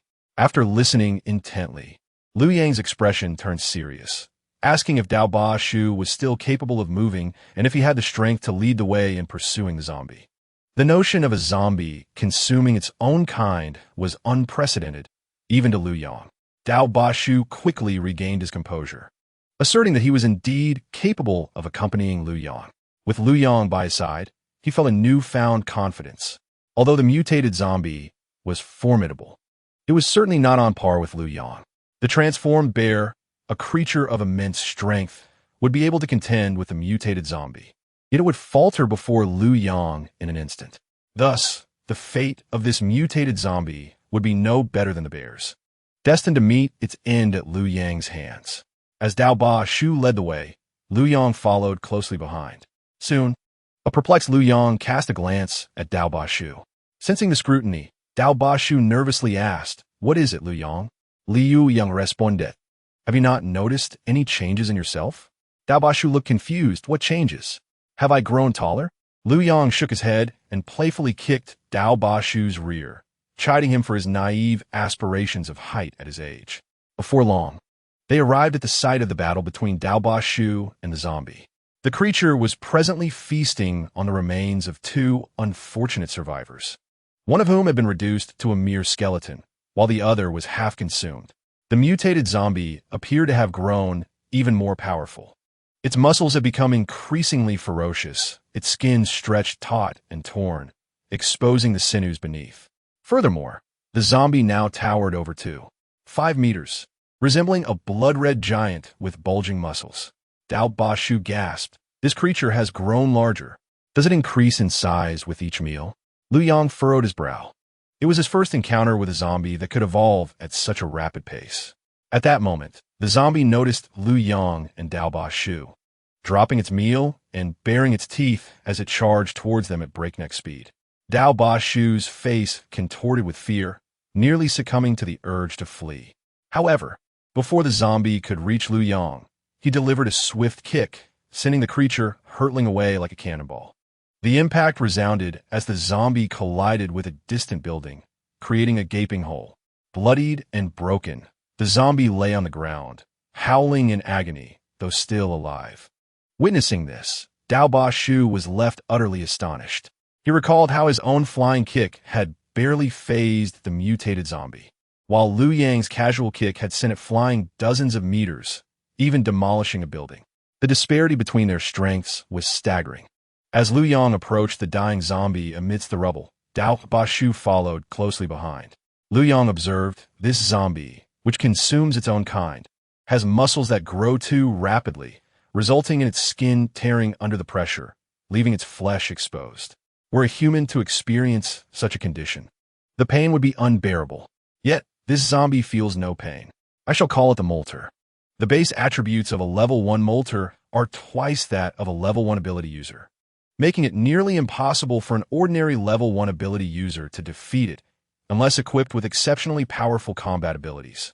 However, while the Molter possesses a fierce desire to fight and a volatile temperament, its intelligence seems diminished, akin to that of a regular zombie. With proper preparation, strategic planning, and traps, vanquishing it should not be insurmountable. If every zombie that consumes its own kind transforms into a Molter, their numbers may swell, especially as the dwindling human survivors leave zombies with no choice but to prey upon their own. Liu Yang placed a reassuring hand on Dao Ba Shu's shoulder, advising him that they must hasten their upgrades. Dao Ba Shu, displaying a resigned expression, lamented, "We have only just awakened our abilities. How can we possibly know how to upgrade?" Liu Yang chuckled. "Have you not realized that you have already upgraded? When you brought me here, I noticed your speed had at least doubled, and you thought you were merely growing taller?" Clearly, Dao Ba Shu held some grievances regarding his stature. "No beauties, my young friend. Being small can be quite charming." Dao Ba Shu, somewhat embarrassed, incredulously asked, "I really have upgraded?" Liu Yang nodded, encouraging him to test it. Dao Ba Shu immediately began to dig, swiftly burrowing underground before emerging from another spot, his face alight with surprise. "Indeed, my digging speed has doubled. I have truly upgraded." He marveled at his hands, which had grown stronger and more powerful, even exhibiting a crystalline hardness akin to diamonds. He can now easily dig through thick concrete. Liu Yang remarked, "It seems that only through life and death battles can ability users achieve upgrades. After your encounter with this formidable zombie, you have surpassed your physical limits and leveled up." Liu Yang then jested about Dao Ba Shu's enhanced fingers, proclaiming them nearly divine, suggesting that no woman could withstand their touch. Dao Ba Shu bashfully scratched his head. Liu Yang continued, "Since real combat can facilitate your upgrades, I recommend that in future encounters with zombies, you should not shy away, but instead engage in battle. If you cannot win, then retreat. Your abilities are not as weak as they may seem. There is potential for further development, and I believe you can uncover superior combat techniques." Dao Ba Shu nodded, expressing gratitude for Liu Yang's guidance and vowing to work harder. Liu Yang added, "Additionally, we may soon have a considerable influx of survivors seeking refuge at this base. Each new arrival will be allocated 10 pounds of free food, along with 50 pounds of potatoes for cultivation. An ability user named Liu Yang will also be joining us. And for every survivor he brings, you shall provide him with 1 pound of food. If he brings in 1,000 survivors, that amounts to 1,000 pounds. Ensure you manage these matters well. When you venture out for supplies, do your utmost to recruit any survivors or ability users you encounter into the base. I will leave 5 tons of rice here for the new ability users to distribute freely until it runs out. Inform me when that occurs." Dao Ba Shu nodded fervently, his face brightening with joy. "Thank you for your trust, Liu Yang. I will handle these responsibilities diligently." The prospect of new ability users and survivors joining the base signified a burgeoning strength. The allocation of 5 tons of rice represented an immense fortune in this apocalyptic landscape. The significance of such provisions was beyond Dao Ba Shu's wildest imaginings. Entrusting the management and distribution of all this rice to oneself is nothing short of an immense act of self-confidence. Dao Ba Shu feels deeply grateful for Liu Yang's trust. In the past, Within this base of supernatural beings, his ability to dig holes was deemed rather useless, rendering him a figure of scorn among others. However, now he has garnered Liu Yang's favor, making Liu Yang his patron, a true mentor. Determined to manage the survivor base diligently, he vows not to let Liu Yang down. Thus, the two set off towards the survivor base. Upon entering, the survivors, upon noticing Liu Yang's arrival, were instantly imbued with expressions of admiration and gratitude. Their joy unmistakable as they gathered around him, exclaiming, "Liu Shun, you're back. Thank you for lending us your potatoes. They have been planted, and we await a bountiful harvest. Liu Shun, are you here to help us deal with that mutated zombie? We are so grateful." Observing their fervor, Liu Yang nodded and reassured them, saying, "Do not worry. That zombie has already been dealt with." A middle-aged woman stepped forward, tears streaming down her face, lamenting, "Woe is me. My husband was just killed by that mutated zombie. Thank you, Liu Shun, for avenging my family. My husband will find peace in the afterlife. Please accept my condolences." Liu Yang comforted her before instructing Daobe allocate 50 jin of food to the families of the two deceased survivors.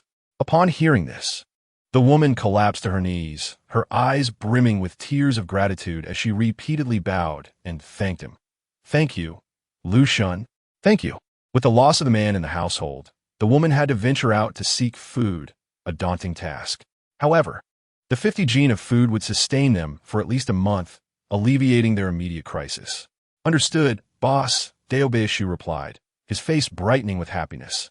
Although Daobishu led the expedition that resulted in the death of two survivors, and their families bore him no ill will, he still felt a pang of guilt. Liu Yang's actions, in a way, redeemed Daobishu, reinforcing his belief that he had chosen the right person to follow. He resolved to remain steadfast and loyal to Liu Yang. At that moment, a group of children rushed over, surrounding Liu Yang, chattering excitedly. "Liu Shun, you've become even more handsome since we last saw you. Are you really a celestial being? What is life like in the heavens? Are there fairy sisters there? Do they truly look as beautiful as the legends say?" Liu Yang chuckled, gently ruffling their hair, and produced a large bag of candies from the dark space. Distributing them as he said, "Of course, there are fairy sisters, and many of them. Each one is exceedingly beautiful." The children squealed with delight. "Wow, so much candy. Thank you, Liu Shun. It's so delicious."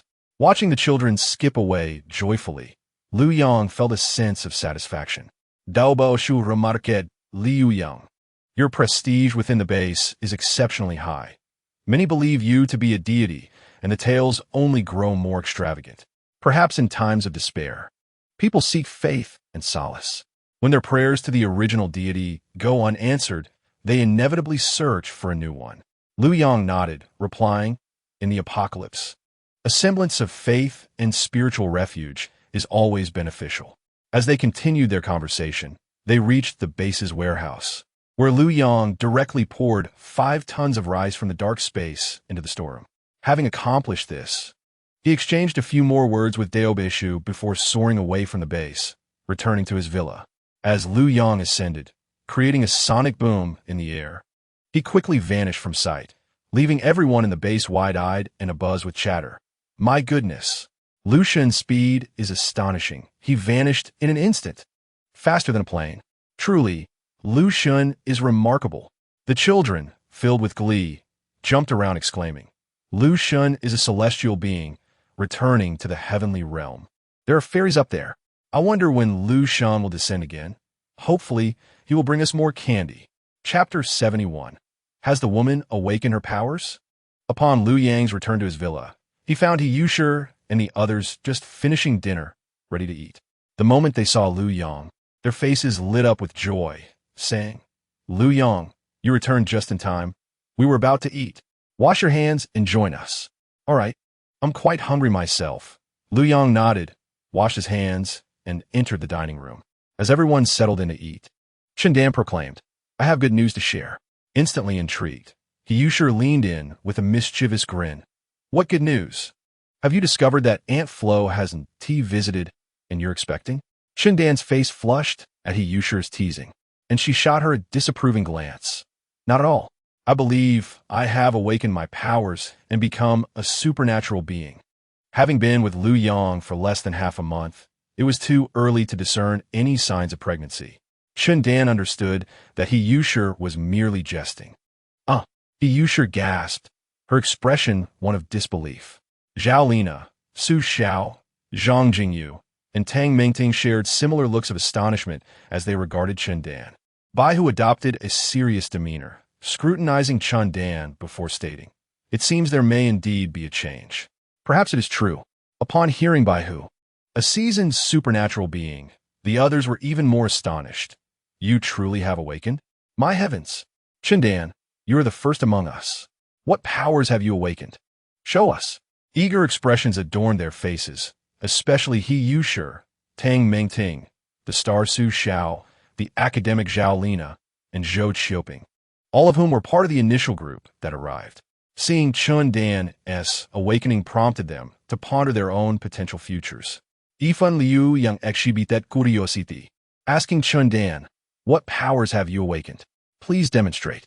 "Well then, since Liu Yang has asked, I shall not hold back," Chun Dan replied, preparing to showcase her abilities. Grasping one of her fingers, she tugged forcefully, elongating it like a strand of noodle. He Yushur and the others gasped in astonishment, bombarding Chun Dan with questions.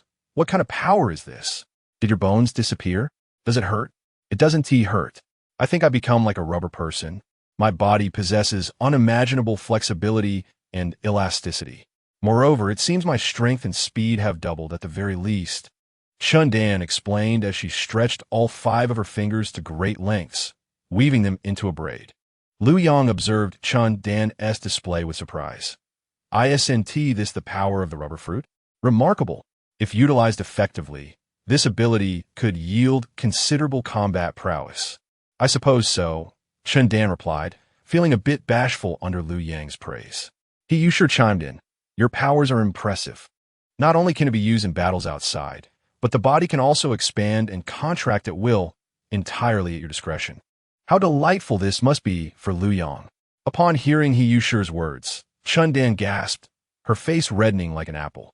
"Zhao Li nadimarked, Ying Shi. Can't you think of something more serious? The blood flowing in your heart isn't red. It must be yellow. Ugnode Chandan. Tell me, after you awakened this extraordinary ability, can you make any part of your body enlarge at will, like a balloon that can inflate to any size?" Lina, you too?"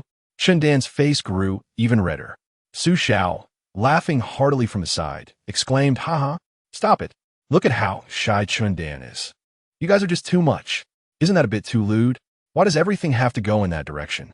Tang Mingting added, "While you all tease Chun Dan, when your abilities awaken, perhaps they'll be even more outrageous than hers. Let's see how you handle that." Instead of feeling embarrassed, He Yushur's eyes sparkled with excitement as she said, "Really? That sounds thrilling. I hope I awaken a fire-type ability. Then I can heat things up and turn Liu Yang into a hot dog." Zhao Lina chimed in, "I wish for an ice-type ability, just to freeze Liu Yang into a popsicle." After exchanging mischievous glances, they high-fived and exclaimed in unison, "We'll call this ice and fire duality." Tang Mingting was utterly speechless, surprised at how shameless these 2 school beauties were. "Wow, you two are quite something." Facing Tang Mingting's rolling eyes, He Yushur casually replied, "Don't act so surprised. I've already thought of your ability. You could awaken a vibration ability, shaking at 10,000 times per second, making Liu Yang beg for mercy." "Ha ha ha." Tang Mingting's cheeks flushed, and she quickly retorted, "Go away." Yet, despite her words, she couldn't help but think, well, that doesn't sound entirely unfeasible. Laughter erupted from the group of girls in the restaurant, creating a cheerful atmosphere. Liu Yang, listening nearby, thought to himself, "I must say, this does hold some promise. I have yet to experience a woman with a body temperature above 100 degrees. Perhaps fiery passion is not just a saying." Amidst the joyful ambience, after finishing their meal, Liu Yang returned to his room to rest. He had spent the entire morning gathering supplies, not only bringing back one of the 4 school beauties, the affluent Wang Siqi, but also the duo of doctors Huang Xiuxia and Qin Xiaojin. He had even made a trip to the survivor base and taken down a molting creature. It could be said that he had accomplished quite a lot that morning. He decided to take a proper nap and plan for the afternoon. Whether to continue searching for supplies would depend on his mood. After all, the resources in his dark space were sufficient for decades, and the survivor base was progressing positively, promising a steady supply of food. Presently, Liu Yang felt unstoppable, as if he could easily marry anyone he desired. With unmatched strength and near unlimited resources, what pressure could there possibly be in this apocalyptic world? If he felt like it, he could search for supplies. If not, he could simply enjoy a nap or play cards with beauties, relishing the pleasures of life. However, just as Liu Yang settled down for his afternoon slumber, a knock resounded at his door.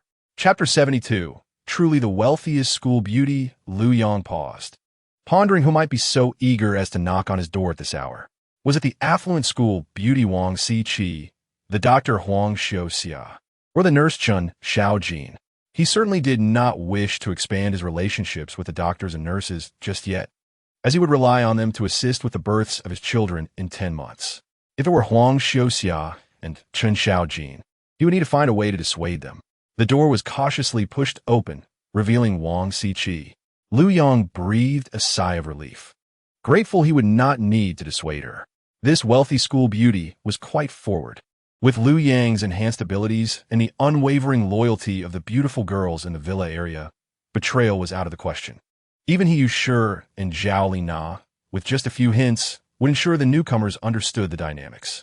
Thus, it was natural for them to knock on Liu Yang's door. Gazing at Wang Si-chi's exquisite face, an alluring figure filled Liu Yang with excitement. She was undoubtedly the epitome of wealth among the wealthy, as her family was the richest in the province. Wang Si-chi always enjoyed the finest of everything, food, clothing, and accessories. She exuded an air of elegance and grace, having lived a life of luxury where every wish was granted by her parents. Thus, she resembled a porcelain doll, perfectly sheltered. Even the wealthy heirs at school felt inferior in her presence and dared not pursue her, let alone harbor any unsavory thoughts. Now, this unparalleled beauty and exceptional heiress had come and knock on his door, possibly seeking him out. This thought thrilled Liu Yang immensely. With a beaming smile, he addressed Wang Si-chi. "Wang, the school beauty, are you willing to be my woman now?" Upon hearing Liu Yang's words, Wang Si-chi's cheeks flushed as she replied, "I am willing." Liu Yang received a system notification, detected that the other party has agreed to be your woman. Zombie Control Skill LV1. Zombie Control Skill has reached level 3. You can control level 3 zombies, with a maximum of 3. Overjoyed at this notification, Liu Yang realized that he had already encountered level 3 zombies in the hospital. Previously, his control skill was too weak to manage them. Now, if he encountered a level 3 zombie again, he could control it instead of killing it, using it as a guard for his survivor base and villa area. The thought of having a level 3 zombie as a guard was quite impressive. 3 days later, outside the survivor base, a massive army of survivors arrived, numbering in the thousands. This startled Scarred Rat, although he had heard Liu Yang mention that survivors might come to seek refuge in the coming days. He never expected such a large number to arrive at once. The survivor base had fewer than 1,000 people, and these newcomers were even more numerous than the original inhabitants. The level 2 zombie guarding the entrance swiftly opened the gate. Seeing the zombie's actions, Scarred Rat finally relaxed. The zombie was under Liu Yang's control, which meant Liu Yang was aware of the situation here. With that knowledge, Scarred Rat felt reassured, and his previously tense expression vanished, walking with newfound confidence. While the phrase "dogs rely on their masters" carries a negative connotation, Scarred Rat felt genuinely pleased to have someone like Liu Yang as his backing. Being Liu Yang's subordinate was nothing to be ashamed of. In fact, many would envy his position, even if there were some among the 1,000 survivors with ulterior motives. Liu Yang would swiftly arrive to suppress them. Scarred Rat had nothing to worry about. Thus, he led a few survivors to the entrance, watching as people streamed in. The leader of the group was none other than the taxi driver, Lao Wang. Accompanying him were several rugged men, each of whom walked with a light step and possessed resolute gazes, clearly indicating that they had awakened their extraordinary abilities. Once they all entered the survivor base, the second-tier zombies closed the gate behind them. The scar-faced rat approached them and inquired, "Are you the survivors our boss mentioned a few days ago, who have come to seek refuge in our base?" Liu Yang displayed a respectful demeanor, nodding earnestly as he replied, "Yes, yes, indeed, brother. We're the newcomers seeking shelter at this base. I kindly ask for your guidance." Despite the scar-faced rat appearing diminutive and unattractive, with a long scar etched across his face, he too was an awakened being, albeit likely lacking in strength. Nevertheless, Liu Yang did not dare to underestimate him. After all, he was associated with Liu Yang, whose formidable prowess was well known to Liu Yang. A fellow awakened beside Liu Yang, however, was oblivious to this and expressed disdain at Liu Yang's obsequiousness, saying, "What are you doing, Liu Yang? Is it necessary to bow and scrape to this little fellow?" Liu Yang retorted, "What do you mean by bowing and scraping? We are newcomers and should show respect to our seniors. Is that so wrong?" The burly man scoffed, "Respect? In this apocalypse, only the strong are worthy of respect. Is this little guy strong? How about I challenge him one-on-one to see who is truly superior?" His companions echoed his sentiments, questioning the need to show deference to someone they deemed worthless. Chapter 73. New Survivors Causing Trouble? Liu Yang's expression turned cold as he addressed Ma Feiyun. "What are you trying to do? Did we not agree to seek refuge here? We did not come here to fight." Ma Feiyun sneered. "We came to this survivor base for a better life, not to be treated as subordinates.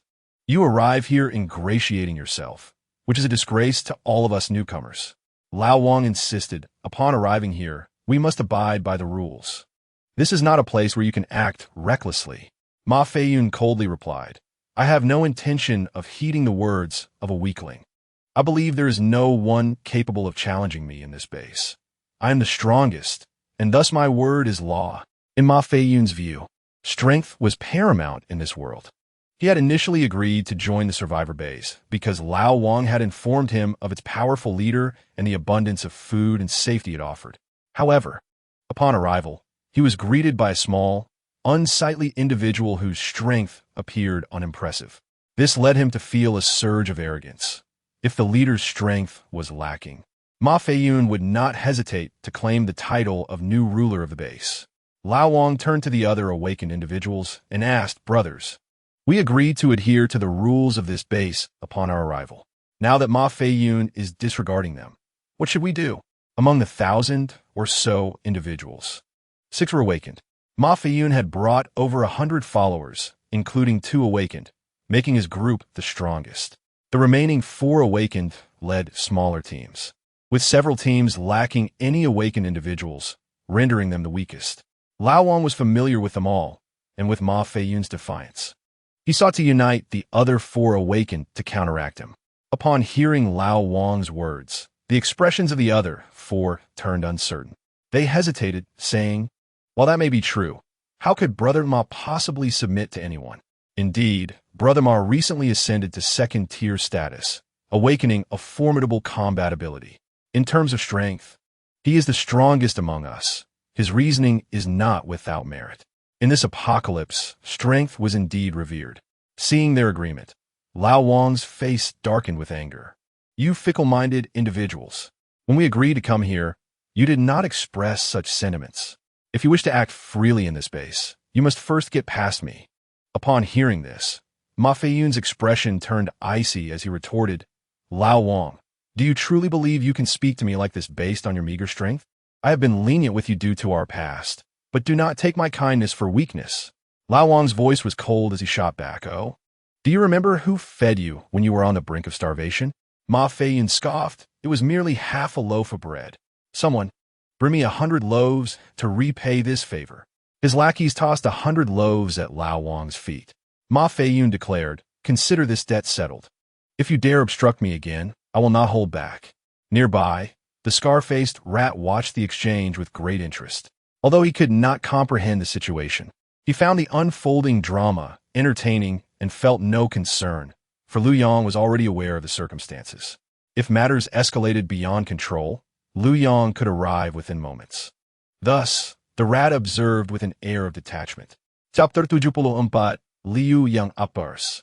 A tremendous crash resounded as Liu Yang was sent flying like a cannonball. The hard concrete floor bore a massive fist imprint over 2 meters in diameter. All present, including the newly arrived survivors, displayed fear in their expressions. While they were aware of Ma Feiyun's ascension to second tier, they had not anticipated such overwhelming strength. This was the first time they witnessed Ma Feiyun's abilities. His power allowed him to strike the air and unleash devastating shockwaves against his foes, a truly terrifying skill. Had he not restrained his strength out of lingering sentiment, Lao Wang would likely have been reduced to a pulp by that punch. Lao Wang spat blood, clutching his chest as he collapsed to the ground, unable to rise. Ma Feiyun's face twisted into a cruel smirk as he proclaimed, "I have become a second-tier awakened one. None of you combined can match me. Lao Wang, though you were the first to awaken, your strength has stagnated. Do you truly believe you can oppose me?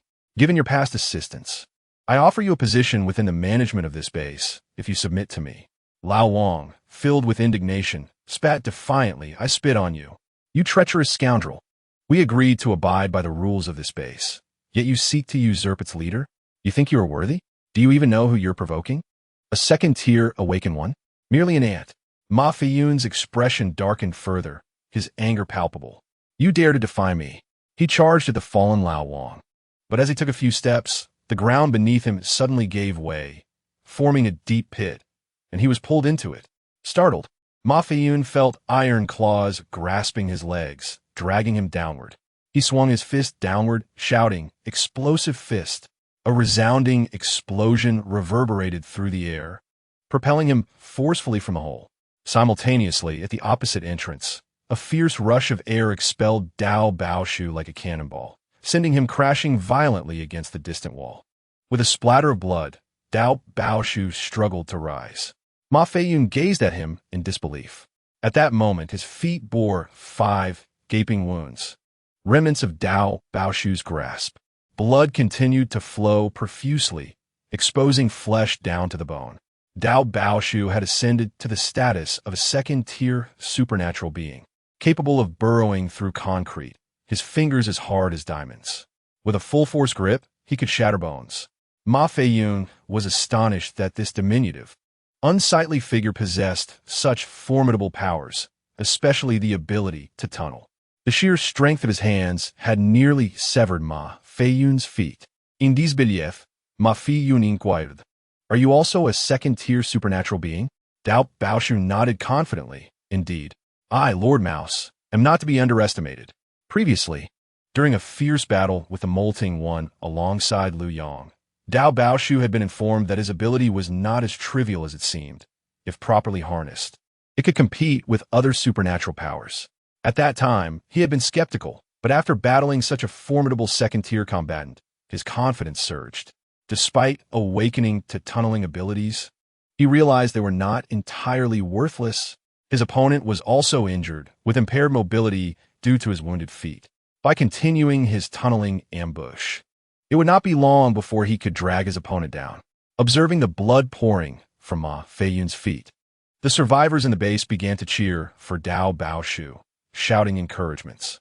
"Lord Mouse is incredible. Show these newcomers a lesson. They think they can replace our leader upon arriving at our base? Do they not know that our leader is a deity? A mere ant daring to usurp a god? Lord Mouse, let them see what you're capable of."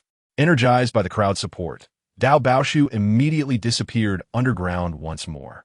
Ma Feiyun, Noful, quickly leaped atop a building as he realized Dao Baoshu had vanished into the earth. When Dao Baoshu resurfaced, he found Ma Feiyun was nowhere to be seen. With a cold smirk, Ma Feiyun remarked, "Do you think me a fool? I would not fall for the same trick twice." He stood atop the roof, unleashing a powerful punch at Dao Baoshu.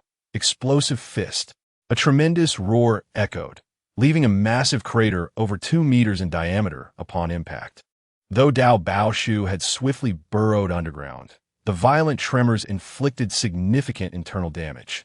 Ma Feiyun's nird, eating underground. Watch as I force you out. He leaped, raising his fist before crashing down onto the ground while bellowing, mountain-shattering strike. The earth shook violently, akin to an earthquake, shattering windows in nearby villas. Dao Baoshu was ejected from underground, spewing blood and paling considerably. clearly suffering from internal injuries. Seeing this, Ma Feiyun erupted with glee, laughing heartily. Ha ha! You dare to challenge me in trench warfare? The audacity of a mere rat is laughable. The elder survivors rushed to Dao Baoshu's side, helping him up with concern. Lord Mouse, are you all right? Dao Baoshu shook his head, his eyes devoid of fear, only disappointment. It was evident that his abilities paled in comparison to genuine combat powers. This Ma Feiyun was simply too strong for him. At that moment, Ma Feiyun turned to the crowd, arrogantly demanding, "Who else? Who dares oppose my claim to this base?" Initially, he believed that defeating two supernatural beings before everyone would quell any dissent. To his astonishment, the elder survivors stood resolutely, declaring, "I oppose." "So do I. We all oppose." Faced with this unexpected defiance from those ordinary individuals who had yet to awaken any powers, Ma Feiyun's expression morphed into one of incredulity. "You? A bunch of mere mortals without abilities dare to oppose me? Are you seeking death?" The survivors proclaimed. "Our leader is one. That is Liu Shun. Not you, you worthless fool." With a derisive snort, Ma Feiyun prepared to charge at them in anger when suddenly a shadow streaked across the sky at supersonic speed. A deafening boom followed as a young man clad in black appeared before him. Liu Shun has arrived. Ha ha ha. Your arrogance has sealed your fate. Before Liu Shun, all are but ants. The survivors' faces lit up with excitement, as Liu Yang's sudden appearance was akin to a powerful shot of adrenaline. Their hearts raced with exhilaration, eagerly anticipating Ma Feiyun's comeuppance.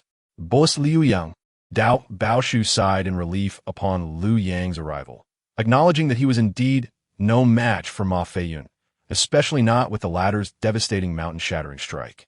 He had been unable to evade even while underground.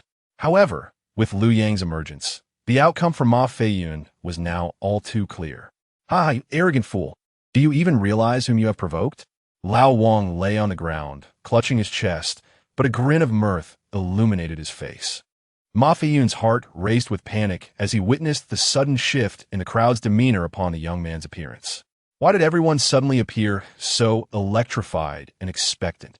Could this youth truly possess such formidable strength that it inspired their unwavering trust? Fear began to creep in. He had failed to notice how Liu Yang arrived.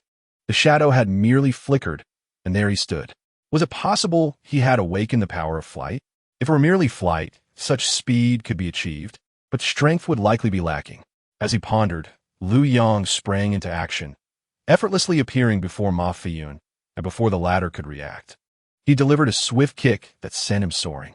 What incredible power! What kind of ability does he possess? Not only is he fast, but his strength is astonishing.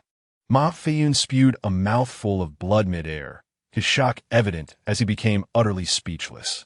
Yet, before he could land, Liu Yang swiftly caught up with him, delivering another crushing stomp. With a resounding crash, Ma Feiyun was pinned to the ground, the once solid concrete floor fracturing like spiderwebs. Coughing, he spewed forth more blood, his eyes wide with terror. So powerful, unbelievably strong. He realized that as a second-tier supernatural being, he could barely comprehend Liu Yang's movements. When he was kicked away at high speed, Liu Yang had effortlessly pursued him, a speed that transcended human capability. What kind of monster have I stirred up? Ever since awakening as a second-tier supernatural being, Ma Feiyun had felt an overwhelming surge in strength, even developing a sense of arrogance. He perceived himself as the most formidable ability wielder in this realm. Thus, upon encountering the survivor base, his immediate thought was to seize the leadership role here. After all, in the apocalypse, strength reigned supreme. He believed he was the strongest in this place, and thus deserved to be the leader. However, after being kicked away by his adversary, Ma Feiyun realized the truth in the saying that there are always greater forces beyond one's own. In the presence of his opponent, he felt like a mere toy, trampled upon at will. Just as the other survivors had remarked, he was but an insignificant ant, while his opponent loomed like a deity. Liu Yang looked down at Ma Feiyun, who lay bloodied on the ground, and coldly declared, "Is it you who wishes to usurp my position and become the leader of this survivor base?" For the past few days, Liu Yang had been scavenging resources by day and honing his skills with the young women by night. Today, having observed over 1,000 new survivors join the base through the eyes of a guarding zombie, he felt a surge of happiness, only to be taken aback by the disturbance caused by an ability wielder. Not only did Old Wang fail to match the opponent's strength, but even the upgraded Urgiu, known as Rat, was no match for him. Left with no choice, Liu Yang had to intervene personally. Hearing Liu Yang's icy voice, Ma Feiyun was nearly paralyzed with fear. Every hair on his body stood on end, and his back was drenched in cold sweat. In a weak voice, he pleaded with Liu Yang, "Big brother, I was wrong. Please spare me. I had no idea this base was yours. Had I known of your strength, I would never have dared to act so recklessly." Liu Yang removed his foot from Ma Feiyun's face and cast his gaze over the crowd. The newly arrived survivors trembled in fear at the sight of Liu Yang. They had witnessed how Ma Feiyun had defeated Old Wang and Rat, believing him invincible. Yet in the presence of Liu Yang, he seemed as insignificant as an ant. If Ma Feiyun was so weak before Liu Yang, how formidable must Liu Yang be?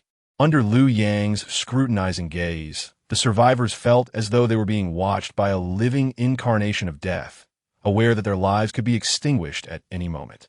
Liu Yang spoke coldly, "This base belongs to me. The rules within are dictated by me. My rules are absolute.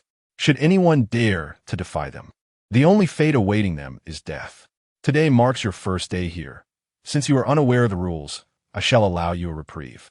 However, should I witness any further misconduct, I will show no mercy. Do you understand?" "Understood." The new survivors chorused in unison, the loudest among them being the fallen Ma Feiyun. He was merely an ordinary person who had come to understand the brutal reality of the apocalypse. Strength is paramount. He had aspired to be the leader when he thought himself the strongest in the base. But after being subdued by Liu Yang, he abandoned that notion, now solely wishing to align himself with Liu Yang. Liu Yang approached Rat, helping him to his feet, and inquired, "Are you all right?" Rat, visibly astonished, hastily replied, "I'm fine, boss. Just sustained a minor injury." "Good to hear. Ensure you register all these newcomers. As per our previous arrangement, each individual may borrow 50 gene of potatoes for cultivation. Additionally, distribute 10 gene of rice to each one for free. Keep track of their numbers. And according to the rule of 1 gene of rice per person, reward Old Wang accordingly. From now on, the management of the survivor base, both major and minor affairs, will be the responsibility of you ability wielders, with Rat and Old Wang taking the lead." "Understood, boss. I will take care of it right away." Rat rose and gestured to his trusted subordinates, beginning the registration process. Not far away, Old Wang, having overheard Liu Yang's words, quickly expressed his gratitude. "Thank you, boss." Although Old Wang recognized that his strength was inferior to Ma Feiyun's, he still stood up to fight him, knowing Liu Yang's formidable power. He understood that even if he could not win, he needed to make his stance clear. Clearly, his show of allegiance had made an impact. Liu Yang had elevated his status above that of the other ability wielders, even comparable to Rat. Liu Yang then turned his gaze back to the prostrate Ma Feiyun. Upon meeting Liu Yang's eyes, Ma Feiyun trembled in fear again. This powerful figure was terrifyingly strong. He had no inkling of what fate awaited him. If Liu Yang wished to end his life, a mere flick of a finger would suffice. Unexpectedly, Liu Yang remarked, "Your abilities are commendable. There is a testing stone tablet within the survivor base. You may go and test yourself. Given your strength, you should rank among the top 100 on the yellow list, perhaps earning a decent reward." Upon hearing this, Ma Feiyun finally breathed a sigh of relief, his face filled with excitement as he eagerly responded, "My abilities are nothing compared to yours, boss." Liu Yang chuckled and said, "Oh, now you dare to compare yourself to me. Are you being humble or arrogant?" No. I didn't mean it that way. I'm just saying I'm quite pathetic. How could I compare myself to you, boss?" Ma Feiyun hastily shook his head. Liu Yang patted his shoulder and reassured him, "It's all right. You merely grew overconfident, believing yourself invincible. I did not hold it against you. However, after you test yourself on the stone tablet, you will discover many who surpass you. Once your injuries heal, go for the test. From now on, remain at ease in this base. I will not neglect you veterans, understood? Yes, yes, boss. You are right. I will strive to contribute to the base. Ma Fi-yun nodded vigorously. Good. Now I shall head to the warehouse. Chapter 76. A tribute of unmatched killing spree, he noted that over 1,000 new survivors had arrived, and distributing 10 gene of rice to each would consume 5 tons. Thus, he proceeded to the survivor base's warehouse, depositing another 10 tons of rice. Following that, he added 30 tons of potatoes to be shared among these 1,000 individuals. Having completed these tasks, Liu Yang left the base with a sense of assurance. With the addition of over 1,000 survivors, including 6 ability wielders, and considering Ma Fei-yun's strong combat abilities, they would be capable of defending against any attackers, even the molting creatures. Observing the base's growth brought Liu Yang joy. There were now 2,000 survivors. He had lent each survivor 50 gene of potatoes, but in a year, they would owe 200 gene each, totaling 200,000 gene, or 200 tons of potatoes. Liu Yang's resources would experience exponential growth. Potatoes are a valuable crop, rich in starch, and serving as a staple food. And they can be propagated asexually. Simply cut a piece and plant in the soil. One potato can yield dozens of plantable pieces. In the apocalypse, they are significantly easier to cultivate than rice. Additionally, Liu Yang surveyed the villa area, which consisted of 100 villas, each capable of accommodating up to 50 individuals. This survivor base could potentially house 5,000 people. However, if all 5,000 were to engage in planting, the land within the villa area would be insufficient. Therefore, accommodating 2,000 to 3,000 individuals would be the optimal density. With over 2,000 already present, it seemed necessary to establish a new base. Liu Yang resolved to meticulously explore the surrounding terrain and seek a more suitable location to reconstruct a new survivor base. After making a resolute decision in his heart, Liu Yang soared into the sky before everyone's eyes, departing from the survivor base at supersonic speed. The newly arrived survivors gaped in astonishment as they beheld Liu Yang's rapid flight. Unable to contain their exclamations, "My heavens, what is happening? Was that a sonic boom? Supersonic? Is that still human? Even an aerial ability user couldn't fly that fast. Can the body withstand such velocity?" It is said that the fastest creature, the Swift, can only reach speeds of just over 300 kilometers per hour, while the speed of sound is 224 kilometers per hour. Moreover, he is flying at supersonic speed. He is simply not of this world. Who would have thought such a formidable powerhouse would be stationed at this base? It truly brings one comfort to be part of this community. How utterly astonishing. This speed is beyond comprehension. Observing the new survivors' astonishment, the older survivors wore expressions of smug satisfaction. They remarked, "You newcomers are unaware of Liu Shen? Hee, you must be quite sheltered. Liu Shen is the mightiest of all ability users. He has transcended humanity, becoming a divine being. That ability user leading your group is quite comical. Thinking he could dominate here upon arrival. We have all been laughing inwardly, knowing that once Lucian arrives, he would surely be humbled. Ha. Indeed, he met a rather dismal fate, but he had the audacity to beg for mercy immediately. Otherwise, his outcome would have been far more tragic." The older survivors erupted into hearty laughter, viewing Liu Yang as nothing less than an omnipotent deity. Meanwhile, upon returning to his villa, Liu Yang resumed his routine of scavenging for supplies by day and expanding his influence by night. 12 days later, his resources had once again doubled, reaching an unfathomable quantity. Even a survivor base sustaining 10,000 individuals could be supported for decades with such provisions. Simultaneously, he had achieved a streak of 27 consecutive kills, earning a reward for 20 consecutive kills. On this day, Liu Yang examined his attributes. Name, Liu Yang. Age, 18. Height, 185 centimeters. Weight, 80 kilograms. Strength, 1500. Speed, 1500. Stamina, 1500. Mentality, 1500. Abilities 1. Future prediction level 6. 2. Virus immunity level 6. 3. Ice control level 8. 4. Dark space level 8. 5. Zombie control level 5. Equipment: dark cloak, dark light blade. Special talent: enhanced genetic traits. Special item: 1 ability advancement scroll. After completing 15 consecutive kills in the neighboring villa, Liu Yang experienced a stroke of bad luck and did not acquire a new ability. However, his foundational attributes had risen to 1,500 points, which is 30 times that of an ordinary person. His movement speed had reached 280 meters per second, and his flight speed had attained 560 meters per second. Additionally, other abilities had also seen an elevation in their levels. He had received an ability advancement scroll as a reward for the 20 kills, marking the first time he had obtained such a scroll. He carefully examined the scroll, ability advancement scroll. Using this scroll can enhance your abilities, transforming them into more powerful forms. Liu Yang found himself in a quandary.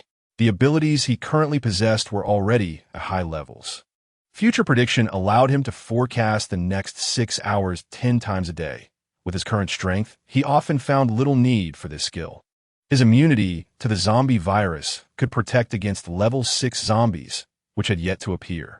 Even if they did, with 12 times the foundational attributes of an ordinary person, they would be unable to touch the hem of Liu Yang's garment, rendering this skill mostly useless. Ice control at level 8 had long since granted him infinite ice needles. He could freely create any frozen object. With a mere thought, he could freeze the entire neighborhood, transforming all items within into ice sculptures. This skill seemed excessively powerful as well. Zombie control was the weakest of his abilities, yet he could control level 5 zombies, while the highest level of zombies currently was only level 3, with a quantity reaching 5. This skill appeared to have no practical application. Dark space at level 8 had expanded to an immense 808080512000 cubic meters, a capacity he could not possibly fill. Liu Yang longed to fill this dark space to the brim. However, the rate of his scavenging could not keep pace with the speed of his upgrades. It was indeed a vexation to feel so powerful yet constrained. Frustrated, he thought, being invincible is also a kind of trouble. Which ability should he advance? Ultimately, Liu Yang shook his head. Never mind. I will keep this scroll for now. Who knows? I might acquire a new ability in the future that would be more deserving of advancement. Besides, this scroll was a reward for 20 consecutive kills, suggesting it must be quite precious. Obtaining another may prove difficult. Subsequently, Liu Yang departed from the neighboring villa and returned to his own. By this time, he used Su Xiao, Chun Dan, and others had prepared lunch, eagerly awaiting Liu Yang's return. Upon his arrival, joyful expressions illuminated their faces. It was a relief that Liu Yang had not been lured away by the enchantresses of the adjacent villa. At the dining table, as everyone ate and conversed, Yusher was the first to speak. I don't know about you all, but I've been feeling rather strange lately. It's been nearly a month since the apocalypse began, and my monthly visitor has yet to arrive. Could it be that the zombies have frightened it away, causing issues with my body? How about you, sisters? Upon hearing her words, all the women looked up. Tang Mingding chimed in. I feel the same way. I almost forgot to mention it. Why hasn't my visitor come? Ballet teacher Chen Dan added. Me too. This is so peculiar. It used to be so punctual every month, but now it's delayed by over 10 days. The famous actress Su Xiao said, I have also been delayed for quite some time. I felt too shy to ask you all. Zhou Qiuping, Wang Feifei, Zhang Jingyu, Zhou Kiki, Baihu, and others echoed, we are in the same boat. What's going on? Could the outbreak of the apocalypse and the viruses in the air have altered our bodies? As the group discussed, Liu Yang kept his head down, eating, while the corners of his mouth subtly lifted in amusement. At this moment, Zhao Lina remarked, do you think it's possible? I mean, could we all be pregnant? Impossible, absolutely impossible. They all exclaimed in unison, quickly dismissing her conjecture. Yusher turned to Zhao Lina and said, as a top student, you should know the biological facts, right? Each woman has a 3-day ovulation period, and pregnancy is only possible within that time frame, even if it were within those days. The chance of conception is only 14. Most people's sperm are not robust enough to reach their destination. So how could we all be pregnant? Do you think Liu Yang is some kind of sharpshooter, hitting the mark every time? Beside them, Liu Yang found it increasingly difficult to suppress his laughter. At that moment, He Yusher noticed Liu Yang and asked, Liu Yang, what are you sneering about? Is there something amusing? Speak up. Are you the one behind this? Why have all our good friends not arrived? The gazes of the women were fixated on Liu Yang, the architect of this predicament. Before encountering Liu Yang, their good friends had always been punctual. Why, then, did things take a turn for the worse upon his arrival? Moreover, Liu Yang was snickering to himself. Undoubtedly the one behind this chaos. Zhaolina exclaimed, Liu Yang, quickly confess, did you have a hand in this? Did you secretly enhance your abilities? Bai Hu added, Liu Yang, how many powers do you possess? The starlet Su Xiao remarked, you don't mean to say you've granted us all powers, do you? Faced with the women's inquisitive stares, Liu Yang's expression turned awkward. What would he do? Was it his fault that his aim was impeccable? Was it his wrong to hit the mark every time? He set his bowl down and announced, I'm full. I shall retire to rest. He Yusher hurriedly interjected, oh no, don't leave yet. You haven't revealed whether you use your powers when. Well, you know. Zhaolina chimed in, yes, do tell us. Our good friends have been delayed for far too long. Something must be amiss. Bai Hu warned playfully, if you don't spill the beans, we'll storm your room and drain all your energy one by one. Liu Yang shook his head, saying, please don't. Do take care of yourselves. Don't risk any complications. With that, he hurriedly ascended the stairs. As they watched Liu Yang's retreating figure, He Yusher and the others were left bewildered. Taking several moments to comprehend the situation, He Yusher suddenly shrieked, don't risk complications. It truly is Liu Yang's doing. Zhaolina echoed. He is deceiving us, deceiving us, deceiving us. I knew he must have used his powers. Otherwise, how could the reality differ so greatly from what is written in biology texts? He likely possesses not only amplification abilities, but also a power to enhance genetic vitality. The renowned Su Xiao exclaimed, oh no, to have such powers in the apocalypse. What shall we do? How will we care for our children in the future? Wang Feifei responded with confidence. What is there to fear? With Liu Yang around, he could support quintuplets. I'm not worried at all. Bai Hu's face radiated joy. To be carrying the child of an unparalleled powerhouse? Just the thought fills me with excitement and anticipation. She gently caressed her perfectly flat abdomen, smooth and unblemished, whispering, little darling, grow quickly. I can hardly wait to meet you. The women gathered together, each displaying a myriad of emotions. Some were anxious, others exhilarated, and some were filled with anticipation. After all, most of them were still mere 18-year-old girls. Before encountering Liu Yang, they had never even dated, and now they were suddenly facing motherhood. This transformation in identity left them feeling somewhat at a loss. Nurses Chan Xiaojin and Huang Xiaoxiao exchanged glances, each recognizing the thoughts swirling in the other's mind. They thought, we are bound to be quite busy soon. Simultaneously, they understood why every girl entering Liu Yang's villa had been subtly guided to seek him out, except for the two of them. Initially, Huang Xiaoxia and Chan Xiaojin speculated whether their appearances did not meet Liu Yang's aesthetic standards.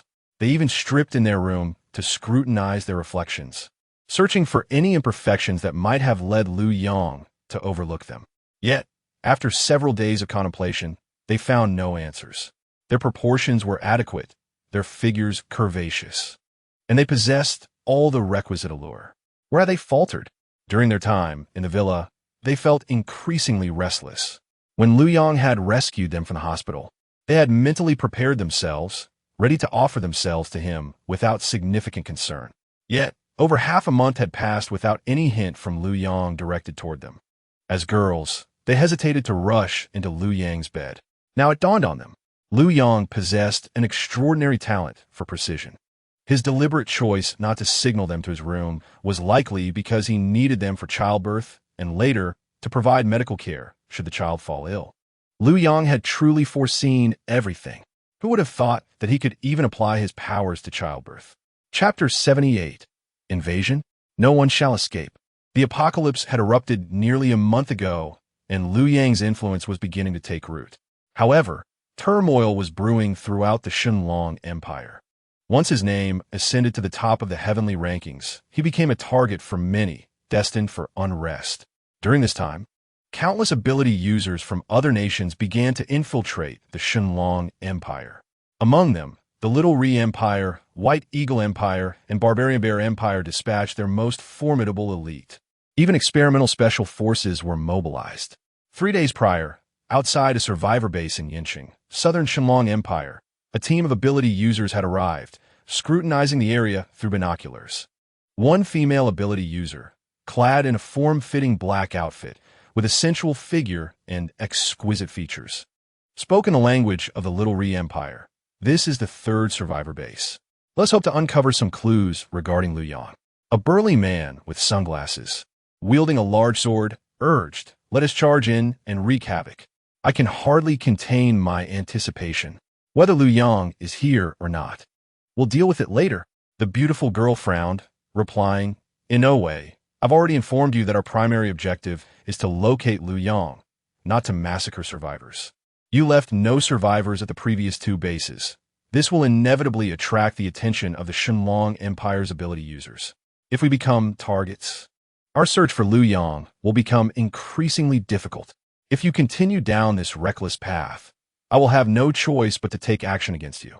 This infiltration of the Shenlong Empire consisted of 20 search teams, and I do not wish to fall behind the other 19 because of your actions.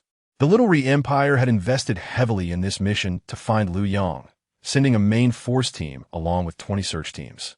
The main team comprised 5 members, all ranking among the top in the heavenly rankings, led by one of the top 10 experts. The 20 search teams consisted of adept fighters from both the Xian and D rankings. They spread across the Shenlong Empire, searching for clues about Liu Yang from various angles. Once they located him, they would report back to the main team, which would then lead the assault on Liu Yang. Thus, the search teams were not the primary combatants. Their foremost goal was to gather intelligence, and avoiding conflict was preferable. Even if they found Liu Yang, they were not his match. However, in no way displayed an air of arrogance. "Oomph." The burly man scoffed dismissively. The other 3 burly men nearby frowned at in no way's blatant disregard for the team leader. One of them, a bearded giant, admonished in no way. "Did you not hear Elder Peach's words? We are a legitimate team of ability users, and we must adhere to the leader's commands. Understood?" Inoue retorted scornfully, "Naka. Who doesn't he know you have a crush on Elder Peach? If you wish to be a sycophant, that's your choice. But there is no need to impose that on others, is there?" Nakata's face darkened at this remark, and he angrily responded, "In no way. What do you mean by that? Is it wrong for us to follow the leader's orders?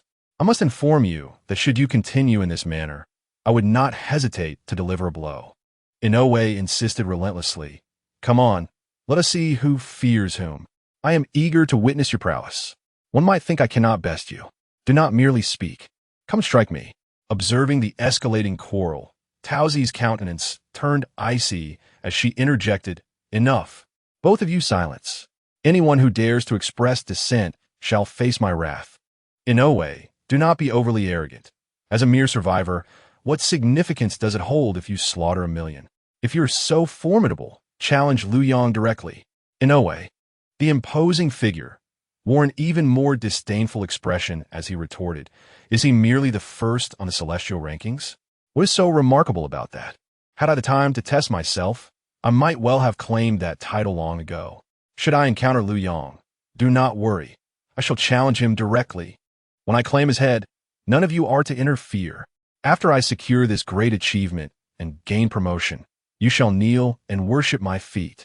Taozi cast a disparaging glance at the muscular man and remarked, "All you do is boast, aiming too high while languishing in the depths of the rankings.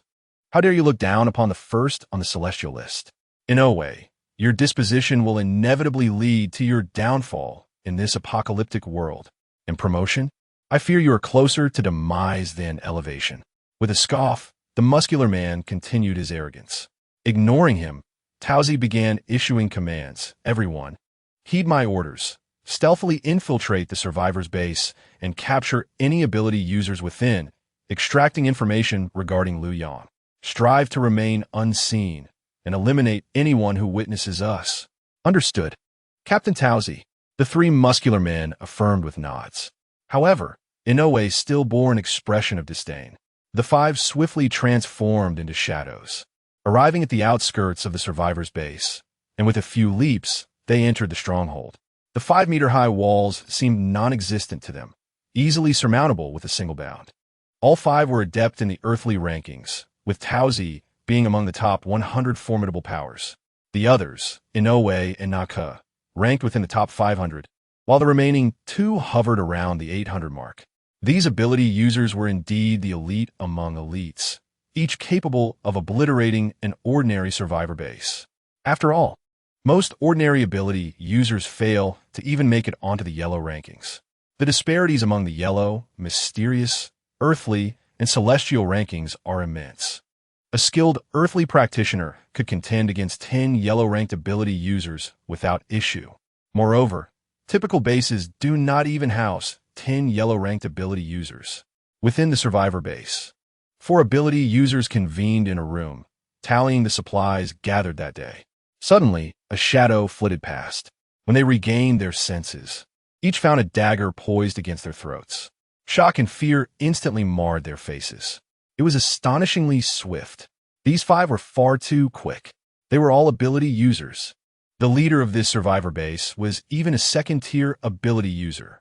Yet, none realized how the enemy had breached their defenses. Before they could sense danger, they were already at the mercy of the blades, meaning their lives could be extinguished before they ever glimpsed their assailants. The leader, Taozi, spoke in her somewhat halting Chinese. "Tell me, is there anyone named Liu Yang in this base? Or do you know where Liu Yang is?" Upon hearing her accent, the survivors' eyes widened in disbelief. People from the Little Japan Empire? Their expressions shifted from fear to fury, less than a month into the apocalypse. And the Little Japan Empire dares to invade our Shenlong Empire? Do they believe we are defenseless? Seeking the first on the celestial rankings, Liu Yang? I am Liu Yang. In our Shenlong Empire, everyone embodies Liu Yang. To hell with you. Not a single one of you invaders shall leave alive. Chapter 79. Defiance until death initially. These ability users were terrified as the blades pressed against their throats, but upon realizing their assailants were from the Little Japan Empire, they regained their bravado. For the people of the Little Japan Empire, they could die fighting but would never yield. Bah! A bunch of despicable invaders. Have you grown weary of life, daring to come to our Shenlong Empire? Indeed, it seems you are all tired of living. Your so-called daylight has barely enjoyed its reign before being crushed beneath our Liu Yang's foot. What is the matter? Are you dissatisfied? Ha ha ha. King Liu Yang? Let me tell you, the first on the celestial rankings is not so easily found. And when you do locate him, it will mark your demise. The elite who dare invade our Shenlong Empire will meet their end here. This is the hell for all ability users from your Little Japan Empire, as the most irascible among them.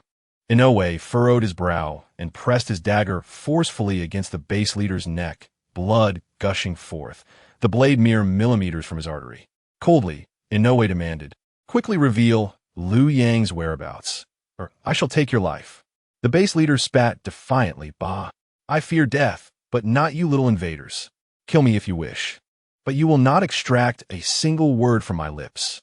With a swift motion, Inoue slashed, and the base leader's neck erupted in a fountain of blood.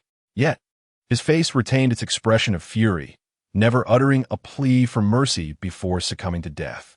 Big brother, boss, the remaining 3 ability users, witnessing their leader's demise, were consumed with rage, unable to contain their cries.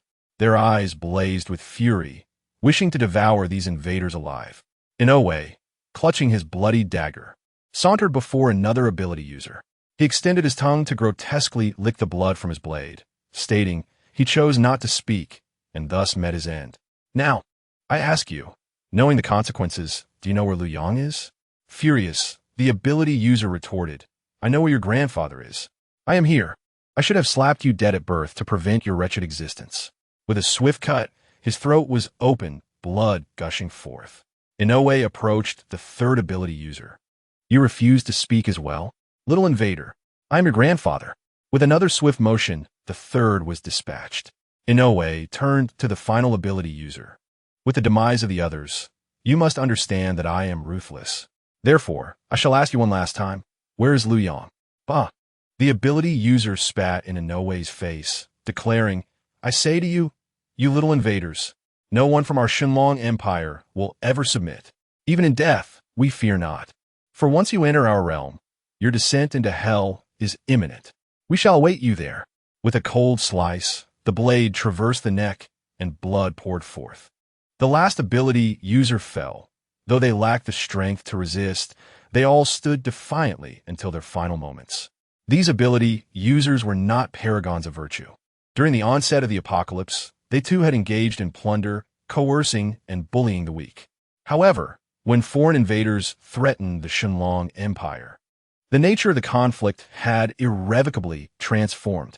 In the realm of the Shenlong Digua, the survivors engage in competition amongst themselves, as it is merely a contest among kin.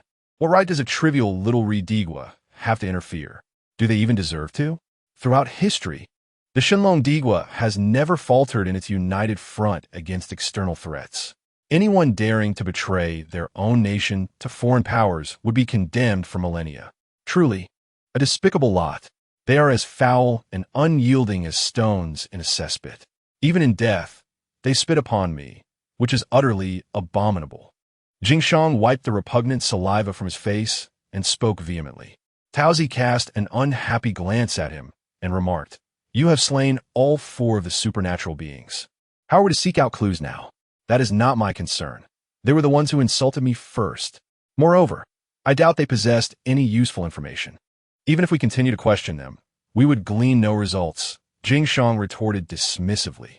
Taozi shook her head and said, Let us move on to the next base. Before we leave, however, I intend to unleash a massacre. Not a single soul within this base shall survive. A maniacal expression spread across Jingshang's face as he extended his long, grotesque tongue and licked his lips. Taozi furrowed her brow, swiftly appearing before Jingshang and extending her delicate hand, which instantly grasped his throat. Coldly, she declared, I will not repeat my command. Cease your senseless slaughter. Our primary objective is to locate Liu Yang, not to indulge your perverse thirst for bloodshed. Should you persist in actions that endanger our team, I would not hesitate to end your life right now. Jingshang, taken aback by the chilling intensity in her gaze, felt his earlier arrogance dissipate. For the first time, he witnessed Taozi's fury and was astonished by her formidable strength. Before he could react, his throat was firmly gripped, and he realized that a slight increase in pressure could easily crush his windpipe. At that moment, he comprehended the prowess of someone ranked among the top 100 in the Earth rankings. Impressive, truly formidable. If someone as powerful as Taozi ranks among the top 100, how immensely strong must Liu Yang, the pinnacle of the heavenly rankings, be? The thought alone is exhilarating. Engaging in combat with the mighty is an anticipation like no other. Thus, he conceded, addressing Taozi, I understand. Release me, and I shall refrain from harming them any further. Reluctantly, she loosened her grip. The 5 of them subsequently departed the base, leaving behind 4 lifeless bodies. An hour later, a supernatural being returned with a group, pushing open the door to the room and freezing in shock at the sight of the corpses. After a few moments of stunned silence, he exclaimed, Big brother, what has happened to you? Who has done this? Who is responsible? The room was suffused with a pungent scent of blood, with the floor drenched in crimson. All 4 powerful supernatural beings had perished simultaneously, and the absence of any signs of struggle indicated they had been swiftly eliminated. The sole survivor had been out scavenging for food. Upon witnessing this scene, he was rendered speechless. The ordinary survivors behind him were equally stricken with fear. They had once been ruthless, but the harrowing sight before them left them trembling. They understood the might of their leader, a second-tier supernatural being ranked over 800 in the yellow rankings. Even second-tier zombies fell before him with ease. Yet now, their leader had been slain without even a chance to fight back.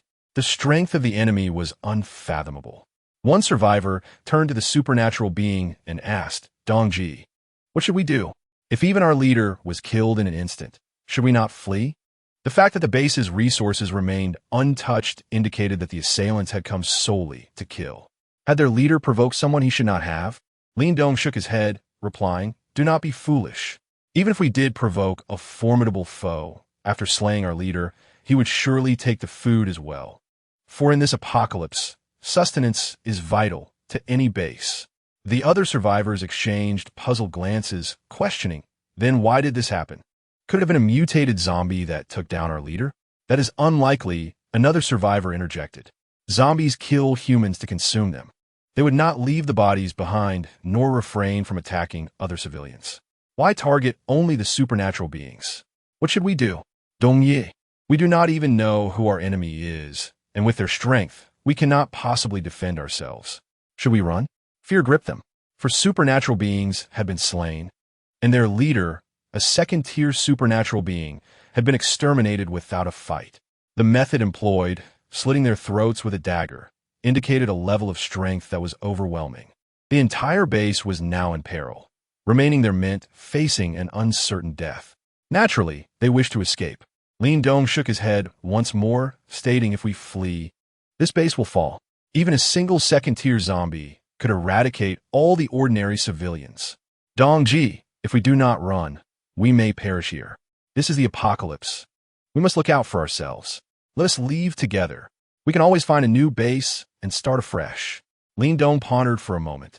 His eyes filled with conflict, but ultimately shook his head. "Enough. The young and strong may leave, but what of the elderly, the weak, and the sick? Can they endure the journey? This base was built from the ground up by me and our leader, growing from a mere 100 to over 1,000 survivors.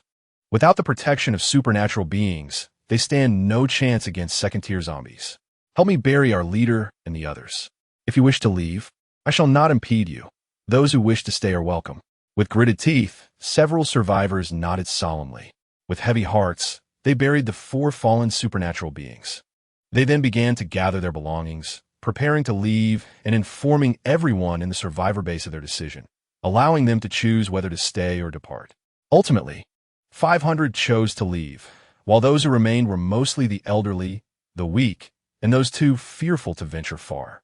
This once formidable small base was now left with only half its number, its strength diminished by at least 90%. As 500 survivors departed, a few approached Lin Dong before leaving, saying, "Dong Ji, we are brothers in life and death. Once we find a suitable place, we will return to inform you. We will come back to lead everyone to safety." This survivor base had been targeted.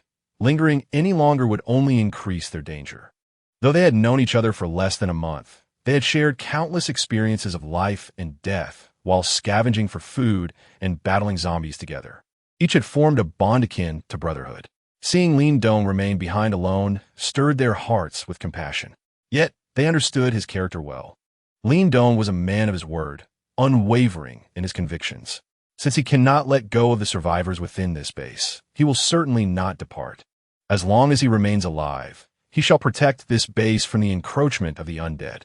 Lin Dong, with a complex expression, remarked, "I wish you all a safe journey." He then fixed his gaze upon the survivors, who gradually vanished from his sight. Returning to the present, Liu Yang has successfully cultivated 15 beautiful young women from the neighboring villa. In order to maintain his streak of consecutive victories, Liu Yang ventured into the survivors' base. It was time to seek out new beauties. This is the advantage of having a survivor base. Previously, Liu Yang would scour the outskirts for food, while simultaneously searching for lovely companions. This method was dreadfully slow, and should he fail to find a beauty one day, it would easily disrupt his winning streak. However, with the survivor base, the existing beauties have flourished, and in the future, he can simply choose from among them.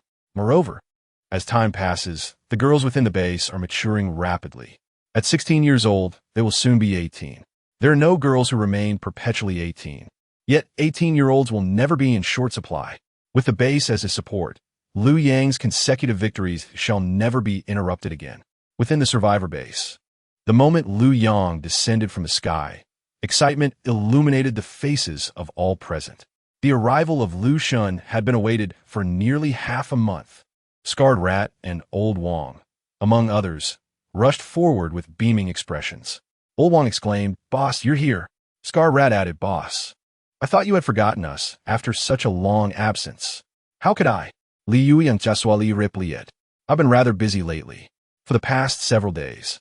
He had been occupied with gathering supplies during the day and expanding his influence at night, which indeed kept him quite busy. Scarred Rat quickly responded, of course. With great power comes great responsibility. Boss, the matters you are engaged in are beyond our comprehension. It is already remarkable that you occasionally visit our base. Boss, let me show you the potatoes we planted in the villa area. They have all sprouted. In 3 months, we should have a bountiful harvest. The survivors were filled with joy, and the entire base seemed to radiate an uplifting hope that had never been felt before. Scarred Rat grew increasingly exhilarated. In the past, while following Black Tiger in this very base, such a thriving atmosphere had never existed.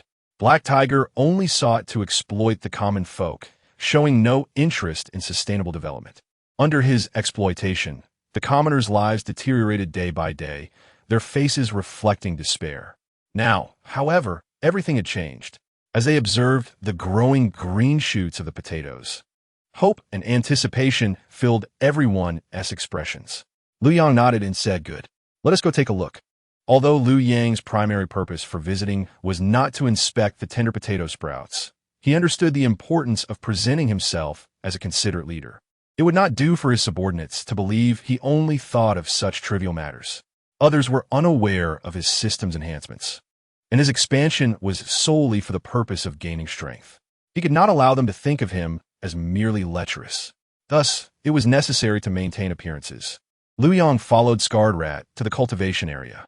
The vast land within the villa district had been transformed into fields. Former soccer fields, volleyball courts, and even the green belts along the roadside had been converted into neatly organized patches of farmland. The fields were now filled with potatoes. The green shoots had grown to 1/2 meter in height, basking in the sunlight, radiating vitality and lushness. Green symbolizes hope, while yellow signifies maturity. All the survivors eagerly awaited the transformation from green to yellow. Observing the orderly nature of the survivor base, Liu Yang praised Scarred Rat and Old Wang, saying, well done. The progress you've made is impressive. This base is developing in a positive direction, and I believe it won't be long before the survivors can sustain themselves without seeking food outside. Scarred Rat beamed, scratching his head as he replied, hee hee. It's all thanks to the boss. Without you, we would have perished long ago. The better this base develops, the more grateful the survivors are to you. Many who once did not believe in God have begun to place their faith in you, boss. Indeed, Liu Yang nodded. Do you remember what I mentioned to you last time? Of course. Scarred Rat eagerly nodded, but after a moment of contemplation, he awkwardly asked, boss, which matter are you referring to? It seems you have assigned me quite a few tasks. The matter concerning the beautiful young women, Liu Yang said sternly. The last time he visited this survivor base, he had specifically instructed Scarred Rat to ensure that any pretty young women were well protected and not mistreated. Could it be that this rascal had forgotten? Scarred Rat suddenly enlightened, saying, oh, so that is what you meant, boss. I haven't forgotten. I've taken care of it well. Young women aged 18 to 25 who are beautiful and have never had boyfriends are all residing in the villas, not in a shanty town by the walls. I even designated an entire building for them, filled solely with beauties and no men. Currently, 30 beautiful young women are residing there. Once it's full, I will allocate another building. Upon hearing this, Liu Yang's stern expression finally relaxed. I trust your judgment. However, I don't recall specifying the rule about them never having had boyfriends. Scarred Rat sheepishly scratched his head. That was an addition I made myself. With such a handsome and charming boss, even celestial maidens may not be worthy. I wouldn't dare recommend women who have had boyfriends to you. That would be like shortening my own lifespan. You rascal. You rascal. Liu Yang playfully pointed at Scarred Rat, a smile spreading across his face as he repeated the phrase several times before concluding, you truly know how to get things done. Seeing Liu Yang in such high spirits, Scarred Rat flashed a radiant smile, bashfully scratching his head as he replied, hee. Thank you for the compliment, boss.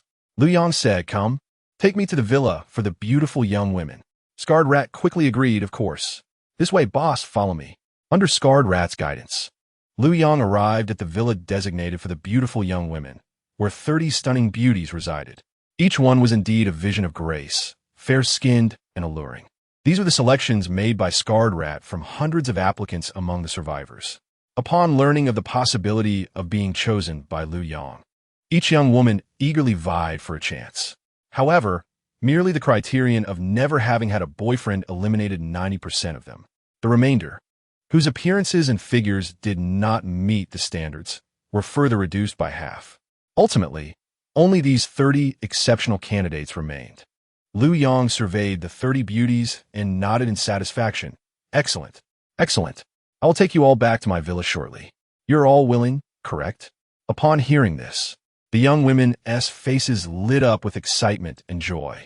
They nodded fervently, akin to chicks pecking at grain, proclaiming, of course.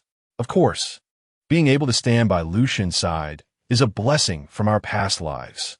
Oh my, it is truly Liu Shan speaking to us.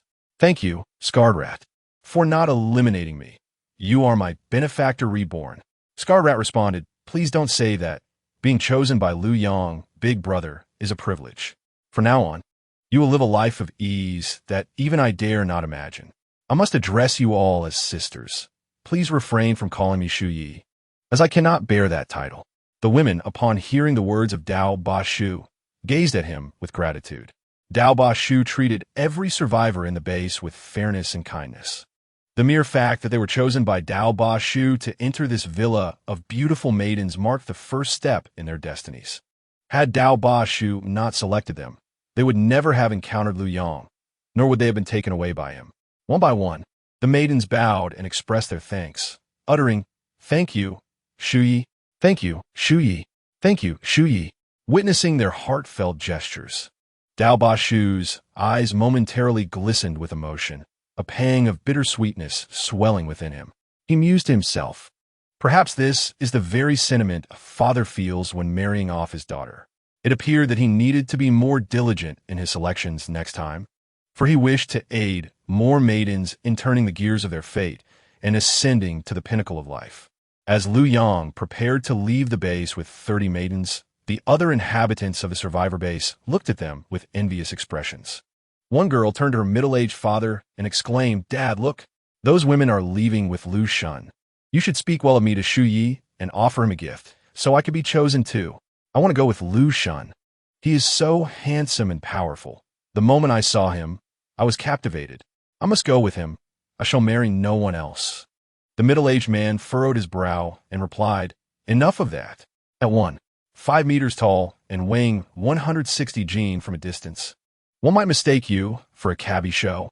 You think I can offer my life to Shu Yi and sneak out the back door? The majority of the food we have collected has been consumed by you. Can you not eat less and lose some weight? The girl pouted, visibly upset, shaking her head vigorously, her cheeks jiggling. But I just love to eat. I have great potential. If I lose weight, I will surely be a stunning beauty. Perhaps Liu Shan prefers those with a fuller figure. Besides, a girl's 5 meters is equivalent to a boy's 8 meters. If we disregard weight, my height is quite compatible with Liu Shan. Enough, enough. You could talk about losing weight once you actually do it. The middle-aged man replied with impatience. The girl, undeterred, counter, Dad, have you forgotten who sat on the zombies and saved our entire family? Can't you make an effort for your daughter's happiness? Why not plead with Shu Yi? The middle-aged man shook his head helplessly, sigh. I truly cannot deal with this. Consider it a debt I owe you. Fine, I will speak with Shu Yi later. The girl immediately brightened, linking her arm with her father's, joyfully proclaiming, wonderful. I knew you were the best dad. Rest assured, once I become Liu Shan's woman, I will surely bring everything from his warehouse back home. Then my brother will be his brother-in-law, and I will have him promote my brother to the second in command of the base. Upon hearing his daughter's words, the middle-aged man's expression shifted abruptly, turning icy as he coldly retorted, get lost. You think you are worthy? If you dare speak to Liu Shan in such a manner, you might as well give up on living. A man who can become an unparalleled powerhouse in this apocalypse is not someone you foolish women can control at will. You should abandon this dream. I will not speak well of you to Shu Yi. From today onward, your food intake will decrease by 3 portions. Focus on losing weight and shedding that excess fat in your head. With that, the middle-aged man departed, leaving the girl stunned. Her father had always been indulgent toward her. No matter the situation, a little charm would suffice. Even in this apocalypse, as food dwindled, her weight had inexplicably increased, a testament to her parents' doting. But now, her father had scolded her harshly. She had never seen him so serious. Chapter 82. Survivors Seeking Shelter. Liu Yang continued to walk toward the base with the beautiful maidens when a group of young girls, hand in hand, approached, skipping joyfully. One little girl reached Liu Yang's side, looking up with her adorable big eyes, and asked, "Liu Shun, where are your big sisters going?" Liu Yang smiled gently and produced a large bag of snacks from his spatial storage to share with them, saying, "Of course, I'm taking them back to my residence." The children were overjoyed with the treats and chimed, "Liu Shun, ISN to your home, the Heavenly Palace? Are these sisters going to become fairies?" Liu Yang affectionately patted the little girl's head, saying, "Indeed, anyone who comes with me can become a fairy. Then I want to go with you. Take me with you." "Me too. I want to become a fairy." As the children chirped around him, Liu Yang couldn't help but chuckle. He said, "You must eat well when you grow up. I will take you to see my villa." The children beamed at his words, exclaiming, "Yay, that's wonderful. When I grow up, I can go with Liu Shun. I must grow up quickly. I will eat well and grow fast. Once I'm grown, I can become a fairy." Watching the little one skip away, Liu Yang smiled. Just as he was about to lead the beautiful maidens outside, a throng of hundreds of survivors suddenly appeared at the entrance, creating a dark mass. Each survivor bore the marks of travel, their expressions weary from a long journey. Upon seeing the gates of the base, their faces lit up with anticipation. Dao Ba Shu and the others were taken aback, exclaiming, "More survivors are seeking refuge with our base?" Liu Yang ordered the third-level zombie guarding the entrance to open the gates, allowing the group of survivors to enter the base. The leader of the survivors, upon entering, immediately set his gaze upon Liu Yang. For among all present, Liu Yang exuded the most charisma, a palpable aura of strength that could be sensed even by those without abilities. The survivor respectfully addressed Liu Yang, saying, "Surely this handsome gentleman is the leader of this base? We survivors wish to seek refuge here and pledge to abide by all your base's rules. Please take us in." Liu Yang conducted a quick assessment and found that there were at least 500 of them, enough to form their own survivor base. Why would they travel so far to seek refuge elsewhere? Moreover, with such a large group, should they encounter second or third-level zombies en route, lacking abilities, they would be easy prey. It was a remarkable feat to arrive here safely. Liu Yang inquired, "Where do you come from? You appear to have traveled quite a distance. With so many of you, you could easily establish your own survivor base. Why come all the way here?" The survivor candidly responded, "We were indeed at a survivor base approximately 30 kilometers from here. However, 3 days ago, 4 out of the 5 leaders of that base, all powerful ability users, were killed unexpectedly. Without any warning, they were eliminated. It was evident that our base had been targeted by formidable foes, and we had no choice but to flee as far as possible. After 3 days of grueling travel, we finally reached here and saw your base. So we decided to seek refuge." Liu Yang frowned, saying, "4 out of 5 ability users dead, yet you civilians managed to escape? How did that happen?" The survivor shook his head. "We do not know what those enemies were after. They only targeted ability users, sparing civilians and not seizing resources. We are utterly perplexed by their motives. No one could discern whether they were human or zombies, nor could anyone ascertain their true appearance. This unknown enemy is the most terrifying of all, prompting half of the base's inhabitants to flee." Liu Yang furrowed his brow and remarked, "You only kill those with abilities, not civilians, and you don't even want the resources. Are you certain?" The leader of the survivors affirmed, "Absolutely. Every word is true." After pondering for a moment, Liu Yang ultimately made his decision. "Our base can accommodate you, but you must abide by our regulations. Furthermore, take me to your base for a visit." The burly man immediately shook his head. "No way, brother. I endured 3 arduous days to reach this place.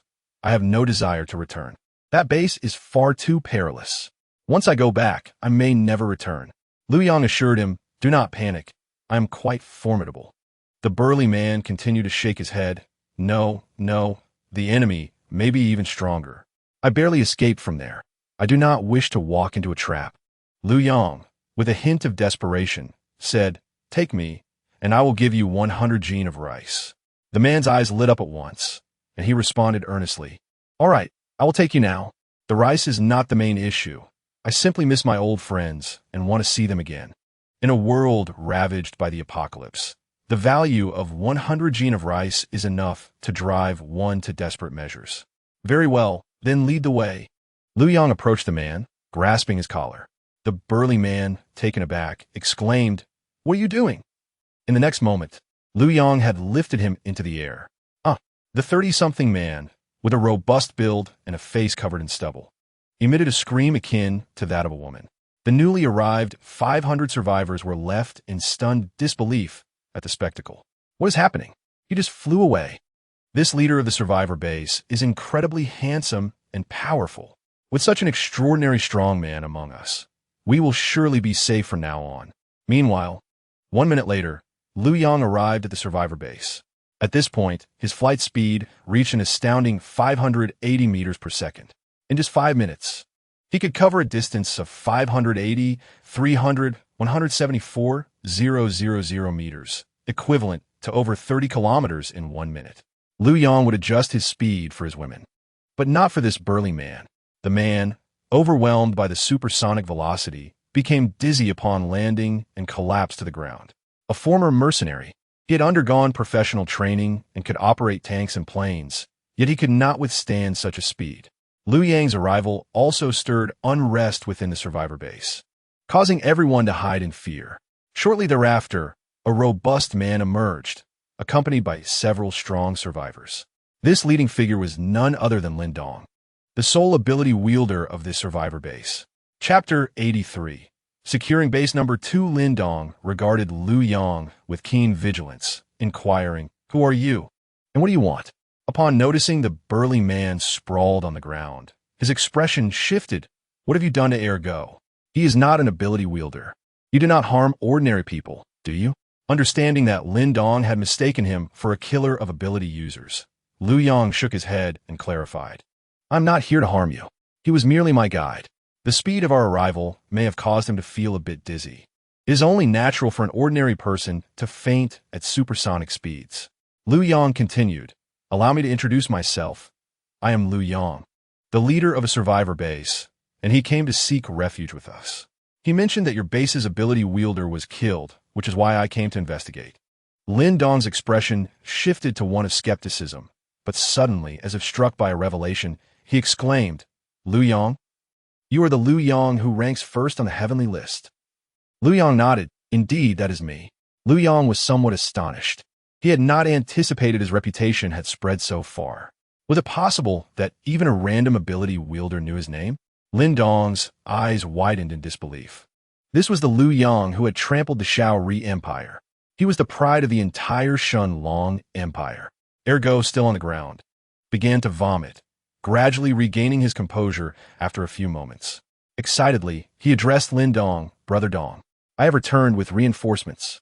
Initially skeptical of Liu Yang's strength, Ergo was now convinced after experiencing Liu Yang's supersonic flight for 30 kilometers.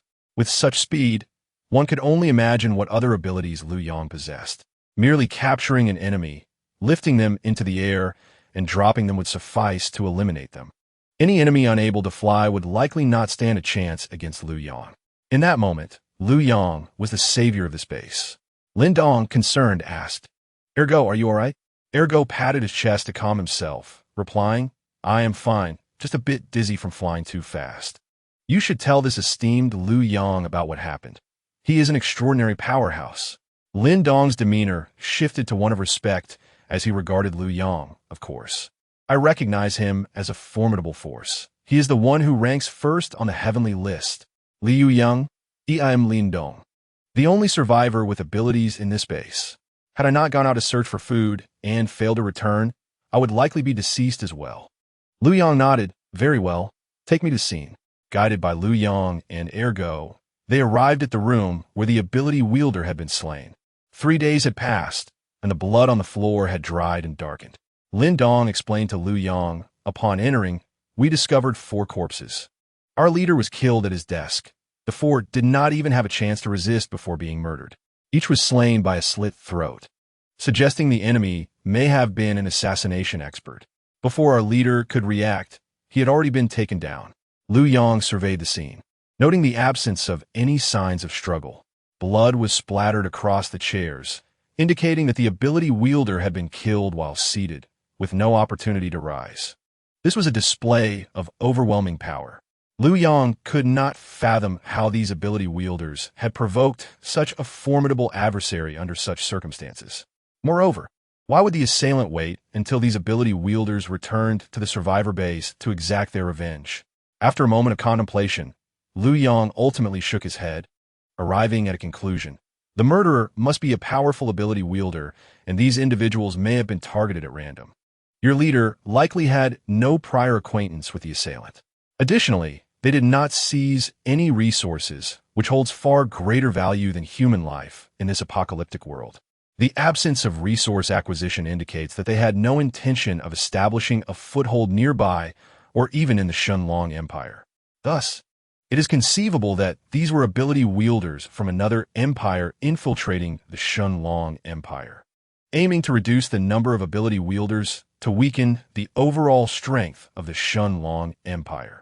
Alternatively, it is possible that your leader had uncovered some secret of the Shenlong Empire, prompting the assailant to eliminate him to extract information. Upon hearing Liu Yang's words, Lin Dong and the others displayed expressions of disbelief. Could it be invaders from another empire? Our leader always stayed close to us and never ventured far, primarily scavenging within a 10-kilometer radius for resources. It is impossible for him to have known any grand secrets. Could it be related to that testing stone tablet? We learned your name, Liu Yang, from that very tablet. The leader of this base once discovered a testing monument and had the ability users enter for an evaluation. The leader was fortunate enough to ascend to the yellow list, and they were thrilled to see the name Liu Yang inscribed on the monument. At that moment, their excitement was palpable, as the name of the first on the heavenly list unmistakably belonged to someone from the Shenlong Empire. In Lin Dong's eyes, the greatest secret they had uncovered was indeed this testing monument.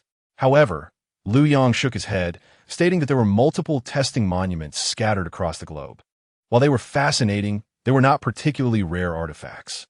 Thus, it should not be the sole reason. Lin Dong inquired, could it truly be, as you say, merely a means to weaken the power of our Shenlong Empire? Liu Yang replied, I cannot say for certain. However, what I can assert is that our adversary possesses formidable strength. If they return, none of you would be able to withstand them. I will leave a level 3 zombie here to guard the premises. Should any intruder approach, I will arrive without delay. From now on, I will govern this base.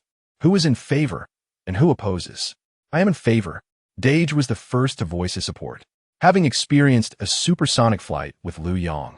He was utterly awed by Liu Yang's capabilities. Supersonic speed meant that even a casually thrown stone would possess a force surpassing that of a bullet. Thus, Liu Yang's power was indeed unfathomable. So am I, Lin Dong added with fervor. Being associated with the first on the heavenly list promised an extraordinary future. Seeing that no one opposed, Liu Yang nodded in satisfaction. Well then, it is settled. This will henceforth be my second base. I will establish new regulations for its operation. If intruders appear, use your wits to delay them. Do not fall victim to their attacks. I will arrive within minutes. Lin Dong and the others responded with a resolute, Yes, Boss Liu Yang. Chapter 84. A return journey. After briefing Lin Dong on the matters at hand, Liu Yang turned to Dage and said, I intend to return to the first base. Let's go together. Dage recalled the terrifying sensation of flying through the sky, which was 1,000 times more daunting than a roller coaster ride. It had nearly taken his life. He dared not endure it again and shook his head, saying no. No, I plan to stay and accompany Dong Ge. What if those enemies return? How can Dong Ge face them alone? Touched by Dage's words, Lin Dong felt his eyes welling with emotion. He exclaimed. Dong Yi, Dage replied, as they clasped each other's hands, gazing deeply into one another's eyes.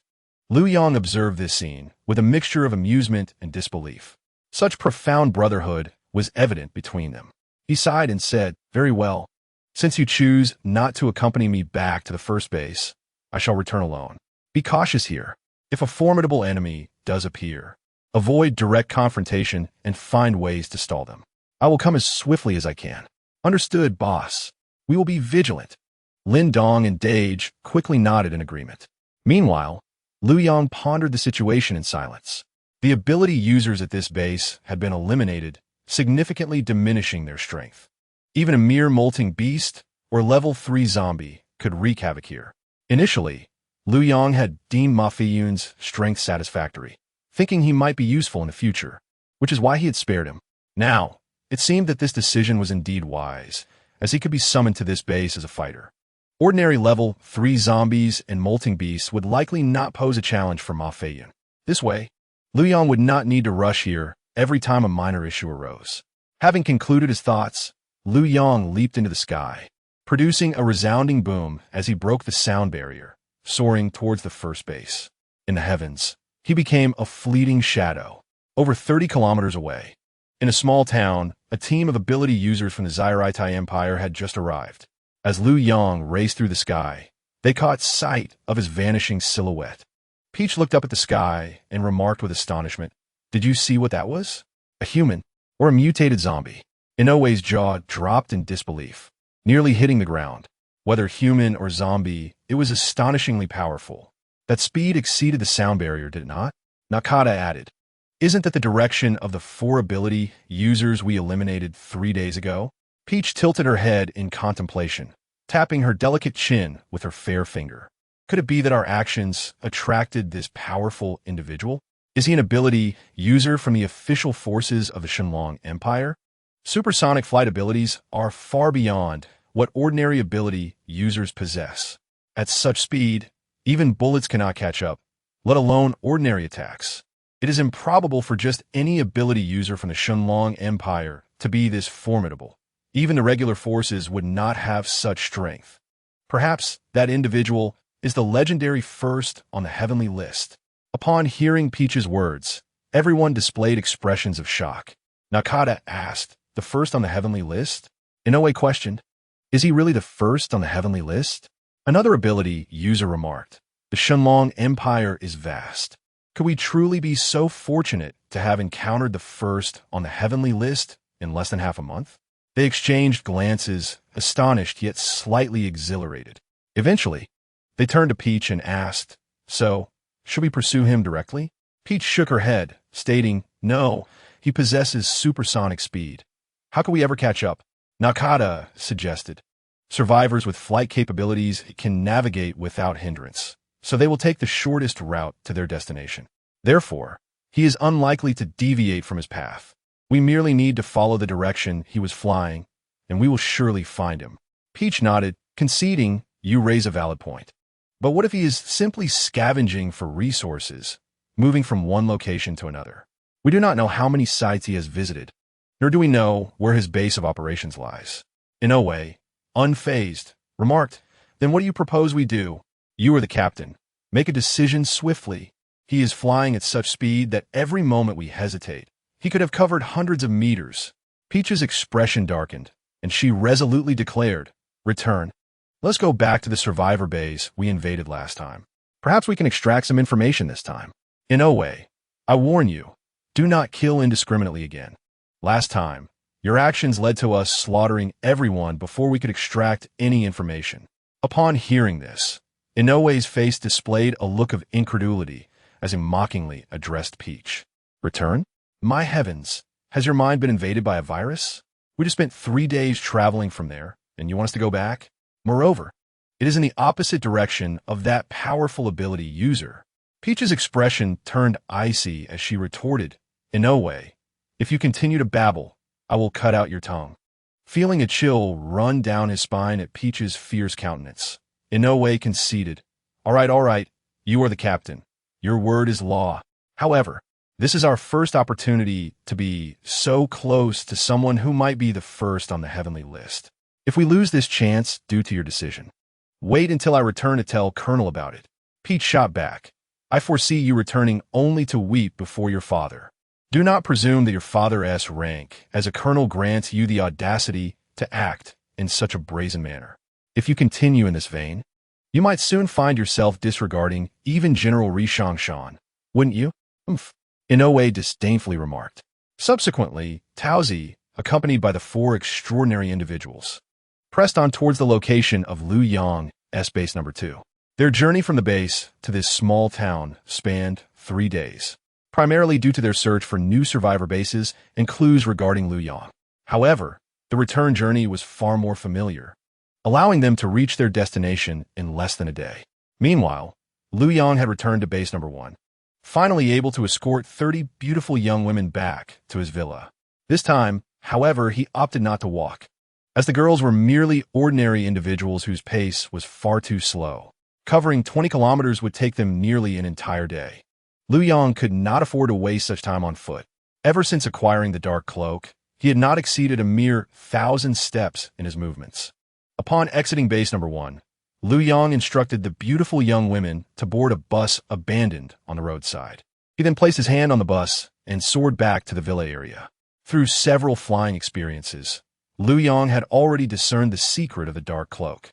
It did not merely facilitate his flight. It endowed him and those he touched with the ability to fly. Thus, transporting others posed no effort whatsoever. And the same applied to inanimate objects. If he so desired, he could even lift a small mountain into the sky, soaring tens of thousands of meters high before crashing it down, creating a force akin to a meteor strike, potentially obliterating an entire city. The capabilities of the dark cloak extended far beyond mere travel. It was equally formidable in combat. However, the adversaries Liu Yang faced at present did not necessitate such overwhelming power. 3 minutes later, the tourist bus came to a steady halt within the villa area. The faces of all the beautiful young women displayed expressions of astonishment. They understood Liu Yang was formidable, yet they never anticipated him to be this powerful. The 10-ton tourist bus had been effortlessly lifted. Such strength was utterly unbelievable. In that moment, admiration for Liu Yang filled the hearts of the young women. Within the villa area, Yusher and the others had been exercising in the community but were now aware of their pregnancies.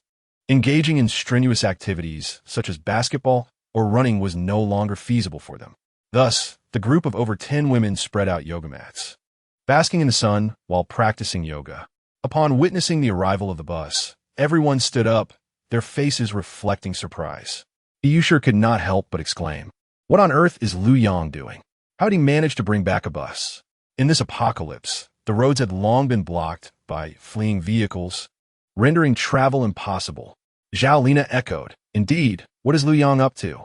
Just as everyone was filled with curiosity, beautiful young women began to emerge from the bus. At that moment, realization dawned upon the group. The renowned star Su Xiao remarked, "Goodness, Liu Yang used to seek women one by one, and now he is bringing back entire buses full.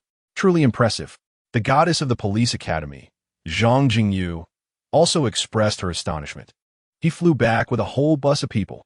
How incredible." Yusher teased, "What's wrong? Are you two feeling jealous?" Before they could respond, Tang Mingting interjected, "Jealous? Come on, we are all pregnant now. We can't serve Liu Yang. It's only natural for him to seek other women. And we should be grateful to those sisters for taking care of Liu Yang during this time." Yusher added, "Exactly. If we were to be battered by an 8th-level hurricane daily, we wouldn't last long in bed." Among them, only Yusher had entered Liu Yang's room twice, understanding his extraordinary strength more profoundly than the others. Just the thought of being under the sway of Liu Yang's overwhelming power still left her trembling. Chindan pointed to a newly arrived girl and said, "Hey look, that one has such a voluptuous figure. She must be perfect for bearing sons." Zhou Qiuping chimed in, "That one is impressive. Her bosom is even more pronounced than Jingyu's. She could easily support a sextuplet." Zhou Kiki exclaimed, "Hey, look at that girl with short hair. Her face is so fair, round, and tender, but her figure is equally splendid. She truly has a youthful appearance. Do you think she is of age?" Following Zhou Kiki's finger, everyone indeed beheld a stunning girl with shoulder-length hair, standing at approximately 1.5 meters tall, yet possessing an exceptionally curvaceous figure. Her face appeared delicate and smooth, with a hint of baby fat, making everyone unable to resist the urge to pinch her cheeks. They were left wondering where Liu Yang had found such exquisite girls. Chindan said, "All right, everyone, let us head back. We've finished our exercise. It's time to prepare a meal. Liu Yang, you must be hungry too." Liu Yang nodded. "Yes, I'm indeed a bit hungry. Let us return to the villa." Following the group back to the villa, Chun Dan and the others busied themselves in the kitchen, while Liu Yang joined in, rolling up his sleeves to help. Upon witnessing this scene, expressions of surprise lit up the faces of the young women. This was Liu Yang's first time in the kitchen, working alongside them. Regardless of the extent of Liu Yang's assistance, simply having him involved brought them immense joy. Chun Dan wore a cheerful expression, but quickly insisted, "Liu Yang, what are you doing? You don't need to help. Just sit and wait for the meal. We can manage." Liu Yang shook his head. "It's fine. I want to experience the joy of cooking. It's been a long time since I last cooked. I used to prepare meals myself in my rental apartment." Liu Yang felt a wave of nostalgia, reflecting on the drastic changes that had unfolded in everyone's lives since the apocalypse began. His transformation had been the most significant. Bolstered by the system, he had risen from a destitute existence to the pinnacle of power, becoming the strongest among all extraordinary beings. His attributes were now nearly invincible. Such a substantial change left Liu Yang feeling as though he were in a dream. Upon re-entering the kitchen, he truly experienced a sense of reality. At least the ambience in the kitchen felt reminiscent of life before the apocalypse. Yusha remarked, "Chindan, why not let him join us? It's rare for him to participate in our work. Let him enjoy it." Liu Yang nodded. "Yusha is right." Chindan also concurred. "All right, we are glad you can join us. I just worry that you are too busy and tired. Now you want to help in the kitchen? I fear it may be too much for you." Liu Yang responded to Chundan, "It's nothing. You know how strong I am." Upon hearing this, Chundan's face flushed. Who could withstand such bravado? Chapter 86. Can Liu Yang cook? Soon, the dishes were prepared. Liu Yang had made a plate of stir-fried beef with celery. The aroma of the beef, complemented by the celery, tantalized the taste buds of everyone present, causing all the women to widen their eyes eagerly, inhaling deeply. "Wow, how fragrant! Liu Yang, your culinary skills are incredible. Why didn't you cook for us before?" "How cruel!" Yusha pouted. Tang Mingting added, "I didn't expect your cooking to surpass that of Sister Chundan. What a delightful surprise." The star Su Xiao exclaimed, "This is probably the best meal I've had since the apocalypse." "Liu Yang, you rascal, with such culinary talent. Why didn't you showcase it sooner?" Zhao Lina savored a piece of beef, tears of gratitude welling in her eyes as she exclaimed, "Delicious. Truly exquisite. Woo-woo. For the first time in this apocalypse, I have tasted food that surpasses even that of the peaceful era. I feel utterly blessed." The meal was filled with laughter and joy. Liu Yang addressed the group at the table, stating, "In the coming days, this area may not be safe. Please refrain from leaving the villa and remain indoors." He advised that activities such as yoga and swimming should be conducted within the villa's gym. Upon hearing Liu Yang's words, the women's expressions turned serious. If someone as formidable as Liu Yang deemed the situation precarious, it indeed warranted concern. While they felt secure regarding Liu Yang's safety, the majority of them had yet to awaken their abilities, with only Baihu and Chun Dan possessing powers. Relying on these two to protect everyone seemed a daunting task, prompting nods of agreement from a group. Zhao Lina affirmed, "All right, Liu Yang, we shall remain indoors and embrace our roles as homebodies." Yusha added, "Let's focus on nurturing our babies. We shall strive to give Liu Yang a healthy boy." Zhang Jingyu chimed in, "I would prefer a daughter. Daughters are simply adorable. Yet, if it's a daughter, she must be a plump one." The faces of everyone radiated anticipation, eager to witness the charm of the new life that awaited them. Baihu declared, "As an ability user, my health is robust. I have modest demands. Just grant me a pair of twins. Either gender will do." "Ha ha ha." Wang Feifei puffed out her chest and glanced at Baihu, saying, "Baihu, you desire twins? Just ensure they are well fed." Upon hearing this, Baihu's expression changed dramatically, revealing a frantic demeanor. Among them, Baihu was indeed the youngest. Feeling helpless, she thought, "But can I be blamed for this? I'm already at the average level. It is merely that the women surrounding Liu Yang are exceptionally gifted, making me appear somewhat lacking." She retorted to Wang Feifei, "You little rascal. Since we hail from the same base, you delight in teasing me, don't you? Just wait until I catch you." "Ah, Liu Yang, save me," Wang Feifei shrieked, retreating behind Liu Yang. After their playful banter concluded, they collapsed onto the sofa in exhaustion. After a while, Liu Yang felt sufficiently digested and decided to retreat to his room for some rest. The others began to clear the table and busied themselves in the kitchen. Chapter 87. A second invasion. Liu Yang rested in his room for several hours, contemplating which of the 30 young women would be selected for his next endeavor when a team of ability users from the Shaori Empire arrived at Base 2. Situated over 30 kilometers away, outside the base, Taozi used binoculars from atop a tall building to observe the situation within. Nakata inquired, "Captain Taozi, what do you see? Any anomalies?" Taozi, her expression grave, shook her head. "Nothing unusual, though the number of survivors in the base has significantly dwindled. They must have fled upon realizing we eliminated their leadership." Raising the binoculars again, she furrowed her brow, detecting something amiss. A new sentinel had taken position at the entrance, sitting rigidly and motionless. Logically, even a guard should not be so diligent without supervision, who would not take a break. This seemed quite peculiar. Based on Taozi's past experiences, guards at the entrance were generally weak, merely low-level survivors, and rarely ability users, as those typically occupied higher ranks in such ordinary bases. However, the sentinel she observed remained still, resembling a statue. One might mistakenly believe him to be a mere mannequin. "Oh, another guard? Let me see," Nakata expressed his curiosity, taking the binoculars from Taozi. He too observed the guard, clad in a suit, sunglasses, and a mask, sitting upright. After a full minute, the guard had yet to move. Were it not for the sunglasses obscuring his eyes, Nakata might have doubted whether the guard had even blinked. Nakata speculated. Could it be that they dispatched an ability user to guard against our invasion? Taozi shook her head, stating, "Even our regular unit's ability users cannot maintain such discipline." Meanwhile, Inoue, unable to contain himself, exclaimed, "Bah, it's just a gatekeeper. I'll take him down." Without hesitation, he sprinted towards the survivor base. Taozi urgently called out, "Wait. Don't act rashly, Inoue." However, it was too late. Inoue had already leaped into the entrance. Gritting her teeth, Taozi commanded the others to follow suit. When they entered the survivor base, Inoue stealthily approached the guardhouse, unsheathing a sharp dagger and lunging at the sentinel from behind, slashing with force. The guard's throat was instantly severed. A triumphant expression crossed Inoue's face as he murmured, "See, that was easy, unlike you all, who hesitated outside until the food went cold." Yet, he soon noticed the shock reflected on his companions' faces. Suddenly, he felt a fierce gust of wind rush past him. Taozi shouted, "Watch out!"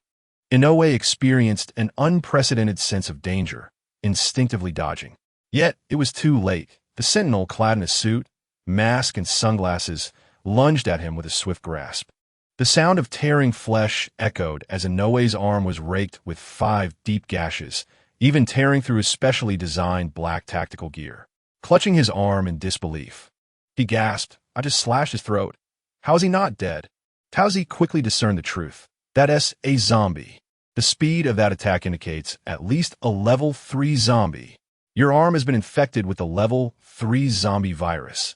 It must be severed. Nakata. Yes. Nakata swiftly joined Inoue's side, raising a large blade to cut down. Inoue's arm fell away, and he let out a pained wail. Taozi immediately produced a bandage, binding his severed limb to staunch the bleeding.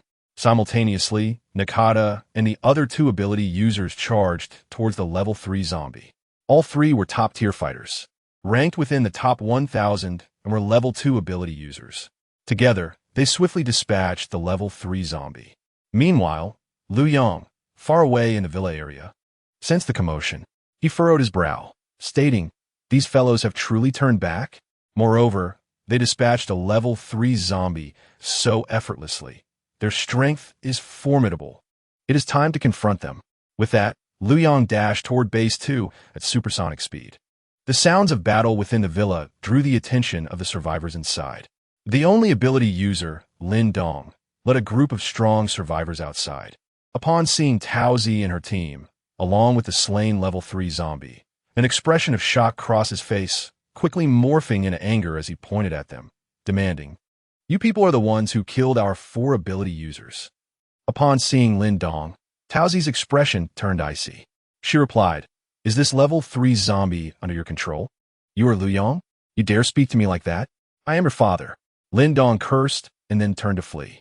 The formidable level 3 zombie posed a significant threat, while Lin Dong was merely a level 1 ability user.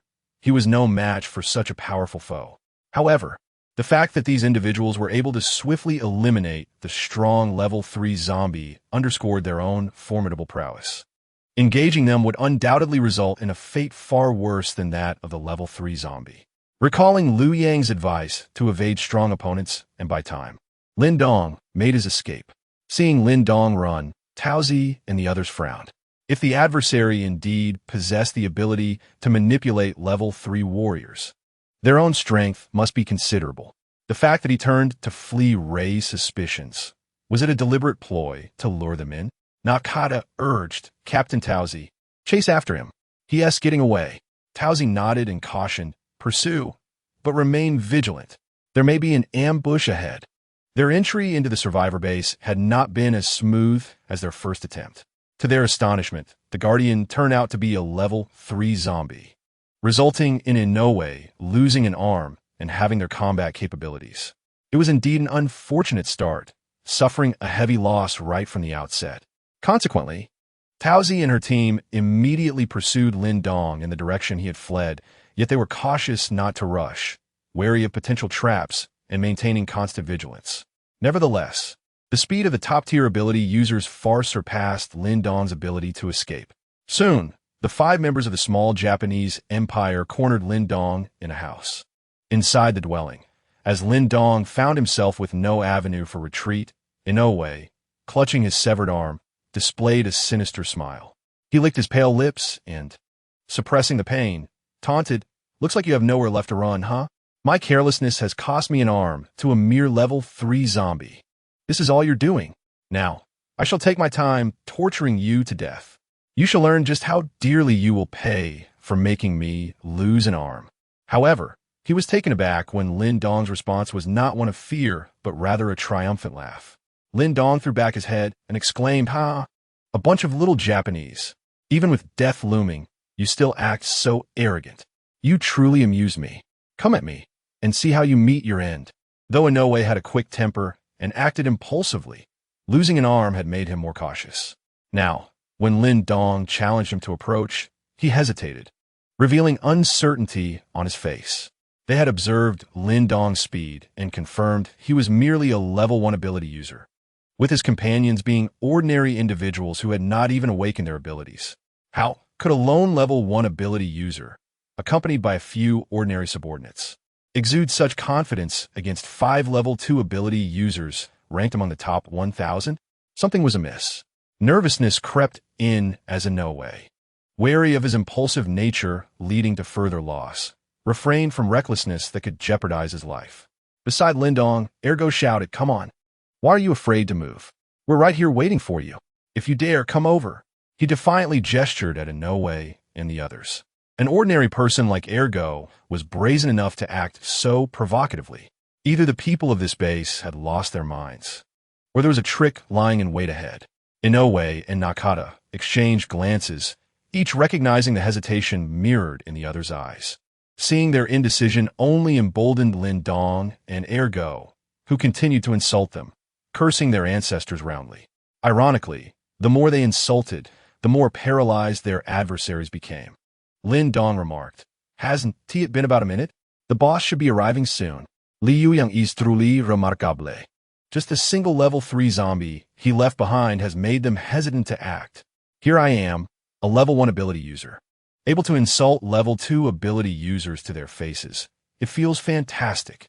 Ergo shared in the excitement, whispering, "Indeed, even I, an ordinary person, can insult them, and they dare not budge. Is this the power of Liu Yang's intimidation? They're already frightened before a single blow has been struck." Taozi and her team, observing their banter, were convinced they were concocting a scheme and grew increasingly wary of making any rash moves. Just as they hesitated, a dark figure burst in with astonishing speed. A tall, handsome young man draped in a black cloak stood before them. Upon seeing this figure, Lin Dong and the others immediately brightened, calling out, "Boss Liu Yang, you finally arrived, just as you predicted. It's these little Japanese ability users who came to slaughter us. You truly are a master of foresight." Lin Dong and the others gazed at Liu Yang with admiration. Not only was he powerful, but his analytical skills far surpassed those of others. Merely surveying the scene, he deduced that it was the foreign ability users at play. Remarkable. With Liu Yang's arrival, they felt a wave of relief. Their safety was assured. Ergo and the others shouted at the little Japanese, "Your time of reckoning has arrived. You killed 4 of our comrades. Now it's your turn to pay the price." Taozi and her companions were taken aback by Liu Yang's incredible speed and formidable abilities. Given their titles, he must be the #1 ranked ability user. This was a disaster. According to their original plan, their search team was only supposed to scout for clues about Liu Yang and report back, not engage him in combat. How could a mere 5 ground-ranked ability users hope to confront the top-ranked Liu Yang? Taozi's mind raced as she contemplated an escape route. Yet, Liu Yang cast a cold glance at her and the others.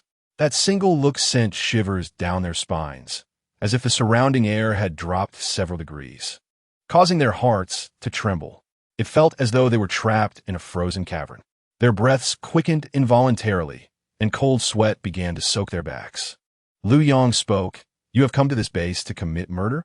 Traveling thousands of miles to our Shenlong Empire, I suspect your motives extend beyond mere slaughter. Reveal your purpose for being here, and I may grant you a swift end. Otherwise, I shall make your existence a living nightmare." Before Liu Yang finished speaking, Taozi had already shouted in the language of the little Japanese, "Split up and run." However, Liu Yang had already discerned their intentions. With a mere gesture towards their direction, a fierce cold wave surged forth, instantly encasing the ground in thick ice, freezing their feet in place. The freezing sensation rapidly spread across their bodies, soon encasing them entirely in ice, leaving only their faces exposed. With a mental acuity of 1,500 points and a freezing ability at level 8, Liu Yang's manipulation of ice was seamless. With a single thought, he could encase the entire base in a realm of frost. The idea that a handful of ground-ranked ability users would escape from him was utterly ludicrous, as she found herself immobilized, unable to even move a finger. Taozi's face displayed a look of astonishment as she exclaimed, "How is this possible? With such incredible speed, I thought you were an ability user of the speed type, only to discover you can freeze?" At that moment, Liu Yang approached her step by step. Nakata, who was also frozen in place, witnessed this and felt a surge of rage, shouting at Liu Yang, "Liu Yang, what do you intend to do? If you have business, come at me. Do not harm Captain Taozi." Nearby, Inoue also yelled, "Liu Yang, though you are ranked first on the heavenly list, do not be too arrogant. For my father is a naval colonel of the Little Sun Empire. If you dare to kill me, my father will stop at nothing to take your life." The other 2 ability users joined in, declaring, "If you dare to kill us, it would be a grave insult to the Little Sun Empire, making you an enemy of the entire nation. Do you really think you can oppose the entire Little Sun Empire alone? You are courting death. No matter how strong you are but one person. I refuse to believe you can stand against an empire. Our nation will continuously send elite assassins after you. Do not think that being first on the heavenly list makes you invincible. There are beings far more powerful than ability users in this world. They belong to ancient, unimaginable, and formidable lineages. Even if you're first on the heavenly list, you could be swiftly eliminated." Upon hearing their words, a cold smile appeared on Liu Yang's face as he replied, "The Little Sun Empire, you say? Have you ever considered that the moment your ability users entered the Shenlong Empire and appeared before me, you had already declared war? Rest assured, I need not wait for them. I will seek them out myself." After saying this, he turned to Inoue and remarked, "Your father is a naval colonel of the Little Sun Empire, correct? Thank you for the reminder. I shall deal with the colonel first." Inoue could hardly believe Liu Yang's audacity and arrogance. He had initially thought that invoking his father's name would intimidate Liu Yang, only to find that Liu Yang not only showed no fear, but also intended to eliminate his father first. In that instant, a bad premonition crept into Inoue's mind. Would his words lead to unimaginable calamity for his father? Having finished speaking, Liu Yang reached out and pinched Taozi's delicate and smooth face, causing her alluring cherry lips to pucker. He asked, "You're the strongest among them and likely their leader. Tell me your purpose for being here, and perhaps I can grant you a swift end." Observing Liu Yang's actions, Nakata became agitated, shouting, "Let go of Captain Taozi. If you have any courage, come at me." Nakata had harbored feelings for Taozi for a long time. Unfortunately, he felt inferior due to his lack of strength compared to her, which prevented him from confessing his feelings. Now, witnessing the powerful and exalted Captain Taozi being humiliated by Liu Yang, Nakata felt as if he could perish from despair. He loathed his weakness and his inability to protect his goddess, Taozi. This sense of helplessness plunged him into profound despair, leaving him to shout helplessly from the sidelines. Liu Yang turned to the agitated Nakata and said, "Oh, it appears you are quite excited. Very well, I shall ask you if you are willing to speak the truth. Perhaps I can release your Captain Taozi." Nakata quickly replied, "I will tell you. As long as you promise to let Captain Taozi go, I will reveal everything." Upon hearing Nakata's words, Taozi immediately cried out, "Nakata, what do you intend to do? Are you betraying the Empire?" "Captain, I only wish to protect you. I cannot safeguard the Empire, but I only want to safeguard you. If it costs my life to save yours, I am willing. What is this talk of imperial righteousness? This warrior spirit? I can cast it all aside. I only want you to live." As Nakata spoke, tears streamed down his face, and the rugged man wept like a child. This is the essence of a sycophant. Sycophants are the most spineless and feeble beings, regardless of the nation. Liu Yang watched from the side, his expression one of disdain, and then asked, "Can you speak now?" Nakata asked, "Are you certain? If I tell you, will you truly let Captain Taozi go?" Liu Yang nodded, affirming, "Indeed." "Very well, I shall speak. We are survivors sent by the Little Sun Empire, specifically tasked with locating the whereabouts of Liu Yang, the first on the heavenly list. Once we find you, we will immediately report to the main squad and join forces with all teams to eliminate you. Currently, there are 19 other search squads and one main squad within the Shenlong Empire." Liu Yang's expression turned contemplative as he inquired, "Are the abilities of your search squads similar to yours? What about the main squad strength?" Nakata explained, "The search squads are indeed of similar strength, but the main squad consists entirely of ability users from the heavenly list. There are a total of 200 ability users ranked within the top 200. The leading ability user ranks among the top 10, combined with the strength of the other 19 search squads. No matter how strong you are, you cannot possibly contend with us." Nakata was aware that the strength of the ability users ranked in the top 200 on the heavenly list was generally comparable. The ability user ranked just above 100 in the Little Sun Empire had cleared the 10th level of the stone tablet, and the first on the heavenly list, Rishang Shan Tian, had also cleared that level. The difference in their rankings was merely due to the time taken to clear it. This meant that the 10th level represented the limit for ability users on the heavenly list. They even believed Liu Yang had only cleared the 10th level, albeit slightly faster than Rishang. How much of a difference could such a slight advantage make? Among the top 200 ability users, their strengths were quite similar. Additionally, there is the notion of elemental weaknesses among ability users. For instance, if a fire-type ability user encounters a water-type ability user, in cases of comparable strength, the fire-type user would find themselves at a disadvantage. Unless the fire-type user is significantly stronger than the water-type user, they cannot reverse the situation. This is the principle of elemental weaknesses. Therefore, even the first on the heavenly list is not invincible. In Nakatu's view, 5 ability users ranked among the top 200 could undoubtedly eliminate the first on the heavenly list. They could never imagine that Liu Yang had cleared all 100 levels and had not yet reached his limit. If each level merely increased the quantity of zombies, Liu Yang could easily clear 1,000 levels without issue. Liu Yang scoffed. "A mere 5 ability users from the heavenly list dare to trouble me? You people from the Little Sun Empire truly remain as arrogant as ever." After saying this, he gently caressed Tauzi's delicate face and lifted the now frozen Tauzi, making his way toward a nearby room. Nakata, witnessing this, panicked and shouted, "Hey, what do you intend to do? I have revealed everything I know. You should honor your promise and release Captain Tauzi. Put her down." Liu Yang shook his head, saying, "I must admit, though you are detestable, your so-called captain is quite beautiful. It would be a pity not to use her thoroughly." Nakata gritted his teeth and exclaimed, "Despicable! You lack integrity. You clearly promised that if I provided the information, you would release Captain Tauzi." Liu Yang coldly laughed, "Integrity? Is there any need for me to exhibit integrity to people from the Little Sun Empire? You can stay outside and listen carefully to how I ravage your captain." Nakata was nearly driven to madness, shouting, "Bastard, let go of Captain Tauzi. Do whatever you wish with me. Just release her."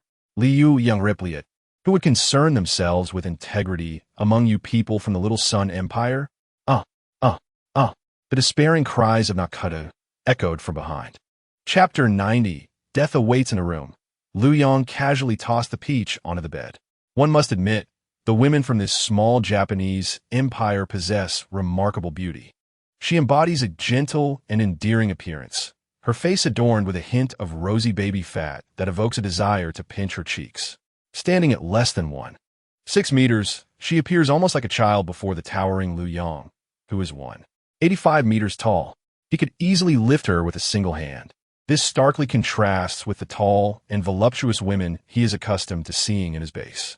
This peach belongs to the petite, lowly type. As the peach lay on the bed, a look of panic crossed her face. She wished to resist, yet found herself utterly powerless, unable to move even a finger. She could only plead with Liu Yang. "Liu Yang, you are the strongest on the heavenly ranking. I trust you will adhere to the spirit of the samurai. I am a warrior. Please do not insult me. Grant me a dignified death. Give me a swift end." Upon hearing her words, Liu Yang's face twisted into a cold smile. He replied, "Dignity? Before the apocalypse erupted, I learned a crucial lesson. Only the strong are entitled to speak of dignity. For dignity is not begged for, it is fought for." With a resounding slap, Liu Yang struck the peach across the face. Her delicate visage immediately bore a crimson mark. A muffled groan escaped her lips as she gritted her teeth, enduring the intense pain without letting out a scream. She understood that outside the door, for teammates were waiting. If she cried out, it would be a source of immense shame for her as the captain. No, she could not scream, even though the peach stifled her cries. The muffled sound reached the ears of Nakata outside, driving him into a frenzy. He howled in agony, "Kill me, kill me." His entire being contorted in pain, wishing for immediate death, yet he found himself unable to take that step. In the room, observing the peach's struggle to endure, Liu Yang remarked, "Indeed, as a warrior of the earth ranking, you possess quite the fortitude. But fret not, this is merely the beginning. I promise to let your devoted admirer hear your cries of despair, and I shall fulfill that promise." As he spoke, Liu Yang advanced toward the peach, forcefully pushing her down. One cannot deny the striking beauty of this woman from the Little Empire. She is truly a rare gem, possessing exquisitely delicate features and a flawless figure. Although her height is modest, she exudes a unique charm in her petite stature. Now, completely immobilized and at Liu Yang's mercy, one can only imagine the horrors that await her. This thought filled the peach with both fear and a tinge of embarrassment. Before the invasion of the Shenlong Empire, she had anticipated encountering formidable warriors and engaging in fierce battles, even contemplating the possibility of dying within the Shenlong Empire. She had mentally prepared herself for such outcomes. However, she never expected this so-called Liu Yang, the strongest on the heavenly ranking, to exhibit such a lack of martial ethics. Not only would he not grant her a swift end, but he also sought to humiliate her. Such behavior utterly lacked the grace of a true warrior, devoid of any samurai spirit. In despair, she implored, "Please do not do this. Grant me a swift end. Do not continue to insult me. What benefit do you gain from this? As a super strong individual, you exhibit none of the qualities of true strength. Real warriors disdain the humiliation of their enemies and would never stoop to such despicable acts. They focus solely on becoming stronger. Individuals like you will never truly become powerful. Liu Yang chuckled coldly, replying, "How can you claim to understand the thoughts of the strong when you have never been one? Is it not possible that my indulgence may only make me stronger?" Nakata felt as if his very soul was being torn apart. In impatience in no way snapped. "Stop your incessant whining. It's utterly unbearable. If I could move even a finger, I would have slain you by now." Wailing, Nakata lamented, "But that is Captain Taozi. She is being tormented." Tears streamed down his face, echoing his despair. Observing Nakata's pitiful state, Jin Shang berated him. "Are you crying for your mother? You pathetic sycophant. Just moments ago, you were willing to betray the Empire for a woman, revealing all our squad's information. You are a traitor to our small Japanese empire. A villain for the ages. How dare you shed tears?" Yet Nakata continued to weep, utterly inconsolable. Chapter 91.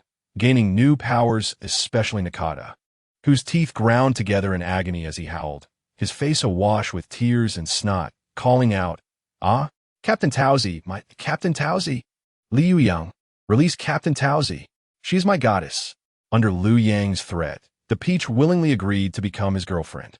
At that moment, Liu Yang received a notification from the system. "Ding! Congratulations, host, for successfully making the other party your girlfriend. You have gained a new ability, Soul Chain." Upon seeing this notification, Liu Yang was filled with excitement. Had he finally acquired a new power? Following his alliance with a top-tier warrior, he had successfully gained a new ability, further solidifying his hypothesis. Perhaps from this point onward, only by forging bonds with those possessing abilities would he reap better rewards. The stronger the ability user, the greater the rewards. However, the number of ability users remained scarce. Among 100 individuals, there was hardly a single one. A level 3 zombie's strength could likely correspond to that of a level 2 ability user. In instances where he could not find an ability user to forge connections with, should he resort to seeking a level 3 zombie instead? In a distant parallel world, a renowned figure named Einstein once proclaimed that if one could run around a tree at the speed of light, they might find themselves touching their own backside. Although Liu Yang had yet to reach such speeds, employing the skill of zombie control seemed to yield a similar result. What am I even thinking? Now is not the time for such musings. Liu Yang shook his head, pulling his thoughts away from absurdities. He hurriedly examined the attributes of his new ability. After all, it had been over half a month since he last acquired a new power. He had almost forgotten the exhilarating sensation it brought. If other ability users heard his thoughts, they would likely be incensed. A mere half-month without gaining a new ability, and he felt intolerable discomfort? Do they not realize that many ability users possess only a single power throughout their lives? Furthermore, most awakened abilities are not combat-oriented and often come with significant drawbacks. Individuals like Liu Yang, who possessed several abilities, were truly exceptional. Liu Yang scrutinized the attributes of his new ability, Soul Chain, Level 1. By placing a finger on the target's forehead for 5 minutes, one can cast the Soul Chain, effectively turning them into a servant. Requirements: the caster's mental strength must exceed that of the target for it to succeed. Goodness, what a powerful skill. After reading the description, Liu Yang was engulfed in excitement. The ability to control another on a soul level and make them his servant was simply astounding. Initially, he had intended to dispose of the Peach after using her.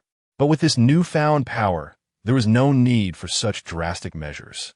However, this ability was not without its limitations. Firstly, the caster's mental strength must surpass that of the target for a successful execution. Secondly, the caster must maintain their finger on the target's forehead for 5 minutes to succeed. This 5-minute interval embodies a concealed condition. It necessitates not only superior mental fortitude over the opponent, but also demands that one's abilities surpass theirs. Without subduing the adversary first, who would willingly place a finger upon your forehead for 5 interminable minutes. However, these two prerequisites pose no challenge for Liu Yang. His mental prowess is 30 times that of an ordinary individual, reaching the formidable strength of a level 15 ability user. Presently, the most advanced ability user he has encountered stands at merely level 2. As for his combat prowess, it requires no elaboration. Liu Yang's freezing ability serves as an exceptional control skill, With just a glance, he can immobilize his target. Coupled with his soul chain, it is indeed a perfect match. Liu Yang approached Tao Zi with a cold smile. Upon seeing Liu Yang draw near, Tao Zi, who had just begun to regain some strength, was overtaken by terror once more.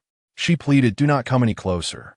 As Liu Yang continued his slow advance, Tao Zi's instinct to escape was thwarted. She found herself utterly immobilized, panic filling her eyes, tears welling, and despair etched upon her face. Liu Yang placed his finger upon her forehead. Tao Zi was momentarily taken aback, having anticipated an end to her torment. She was seized by fear once again as Liu Yang approached, only to find his finger resting on her brow, which offered her a sliver of relief. Curiously, she inquired, "What do you intend to do? Why place your finger on my forehead?" Liu Yang replied, "You shall soon find out. I intend to transform you and your companions into my loyal servants." Tao Zi retorted, "You must be dreaming. You can either kill me, or I shall never submit to you, let alone become your servant." Tao Zi and her comrades had undergone rigorous training and indoctrination under the Shaori Empire. Deep within her heart, the interests of the Shaori Empire eclipsed her personal desires. She would willingly sacrifice her life to safeguard the Empire's interests. Liu Yang chuckled. "I hope you remain so defiant after 5 minutes." Tao Zi scoffed. 5 minutes later, Liu Yang received a system notification ding. "Congratulations, host. The soul chain has been successfully executed. Ability user Tao Zi has become your most loyal servant." Upon receiving this notification, Tao Zi's demeanor shifted instantly. The defiance that once characterized her faded, replaced by an obedient disposition. Just by observing her eyes, Liu Yang could discern that she had been thoroughly subdued. He released her from the icy bindings and commanded, "Kneel." With a resounding thud, Tao Zi knelt before Liu Yang. Satisfied with her response, Liu Yang reveled in the effectiveness of the soul chain, which directly governs the soul. No matter how obstinate Tao Zi had been, once successfully executed, she could only become his devoted servant. Excellent. It was now time to employ this skill on the individuals outside. As Liu Yang approached the door, it creaked open, revealing Nakata and in no way, their faces stricken with shock. The sight of Liu Yang emerging was akin to witnessing the emergence of a demon. After tormenting Captain Tao Zi, was it now their turn? Nakata, tears streaming down his face, shouted, "How dare you do that to Captain Tao Zi?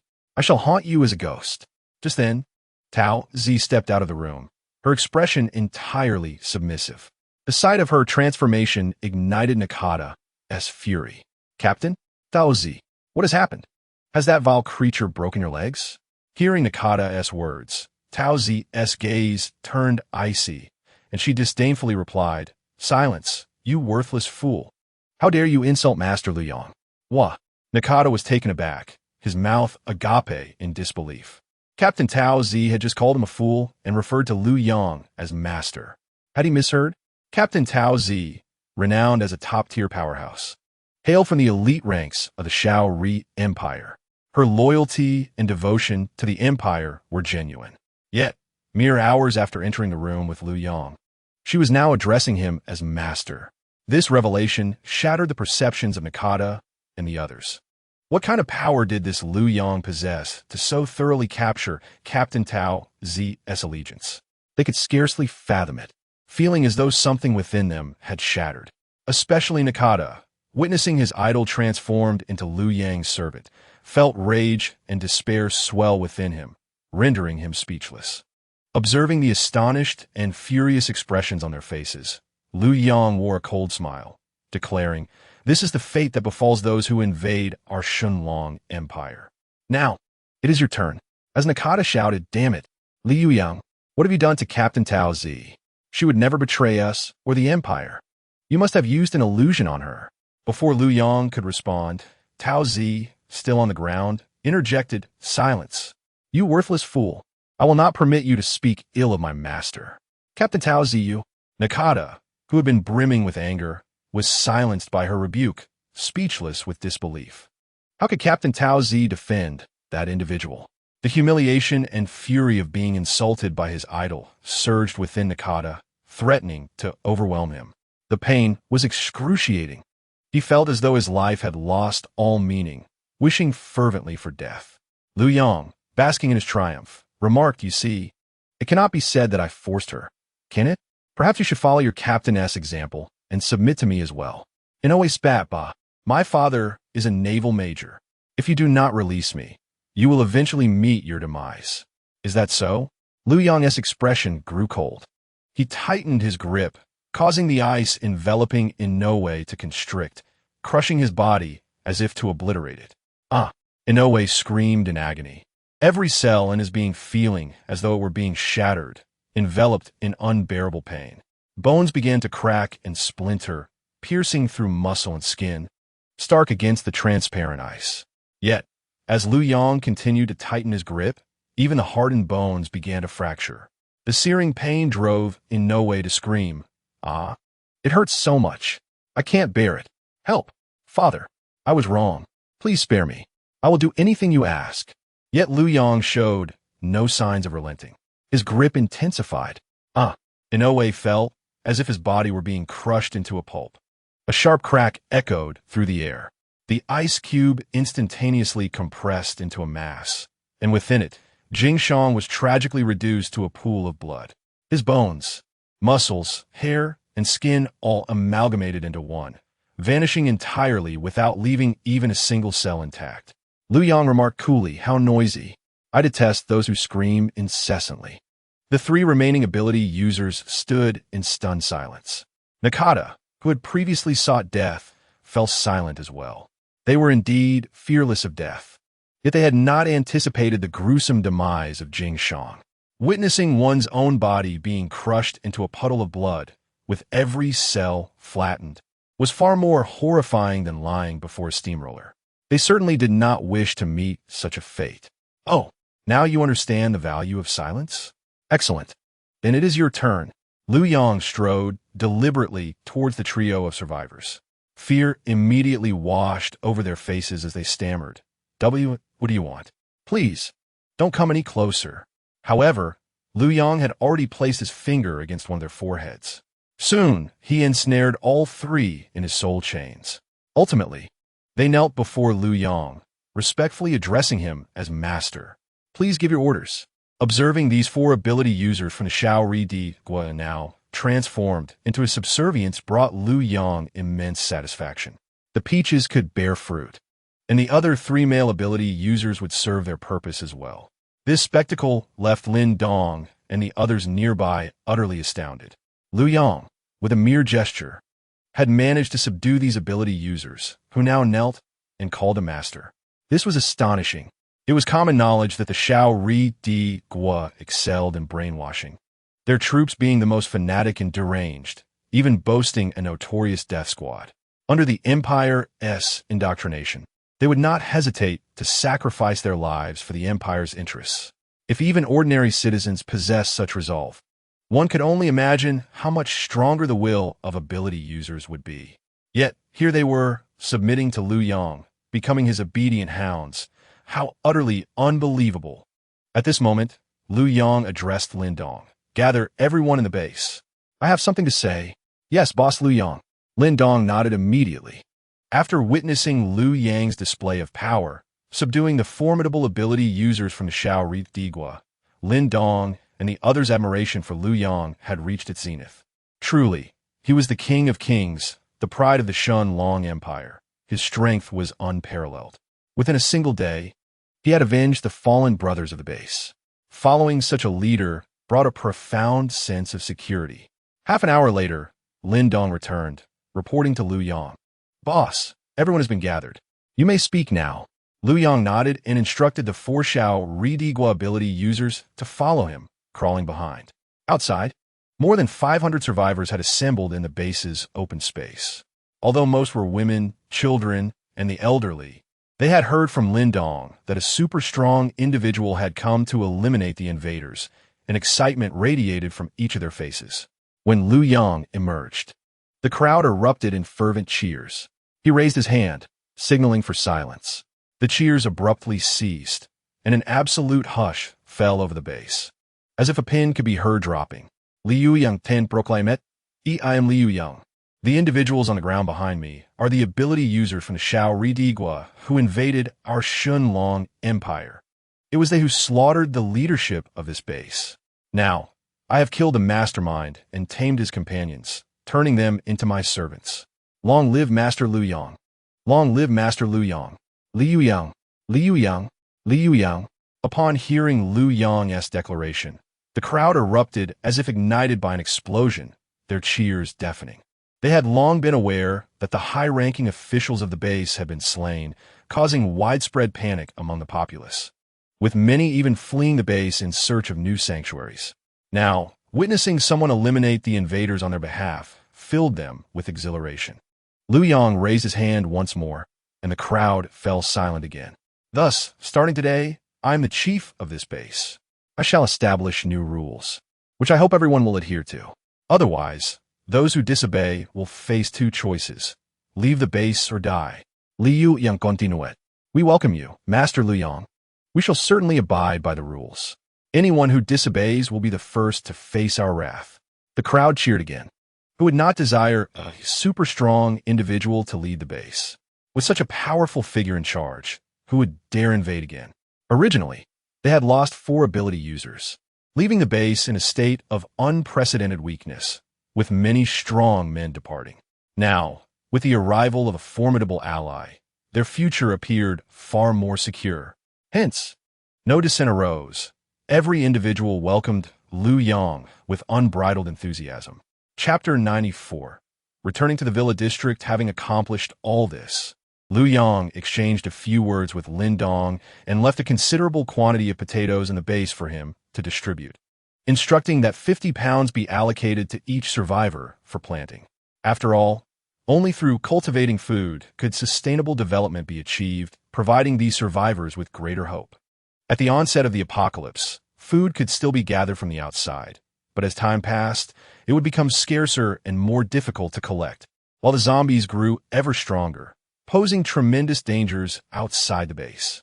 Thus, it was imperative to devise a means for them to be self-sufficient.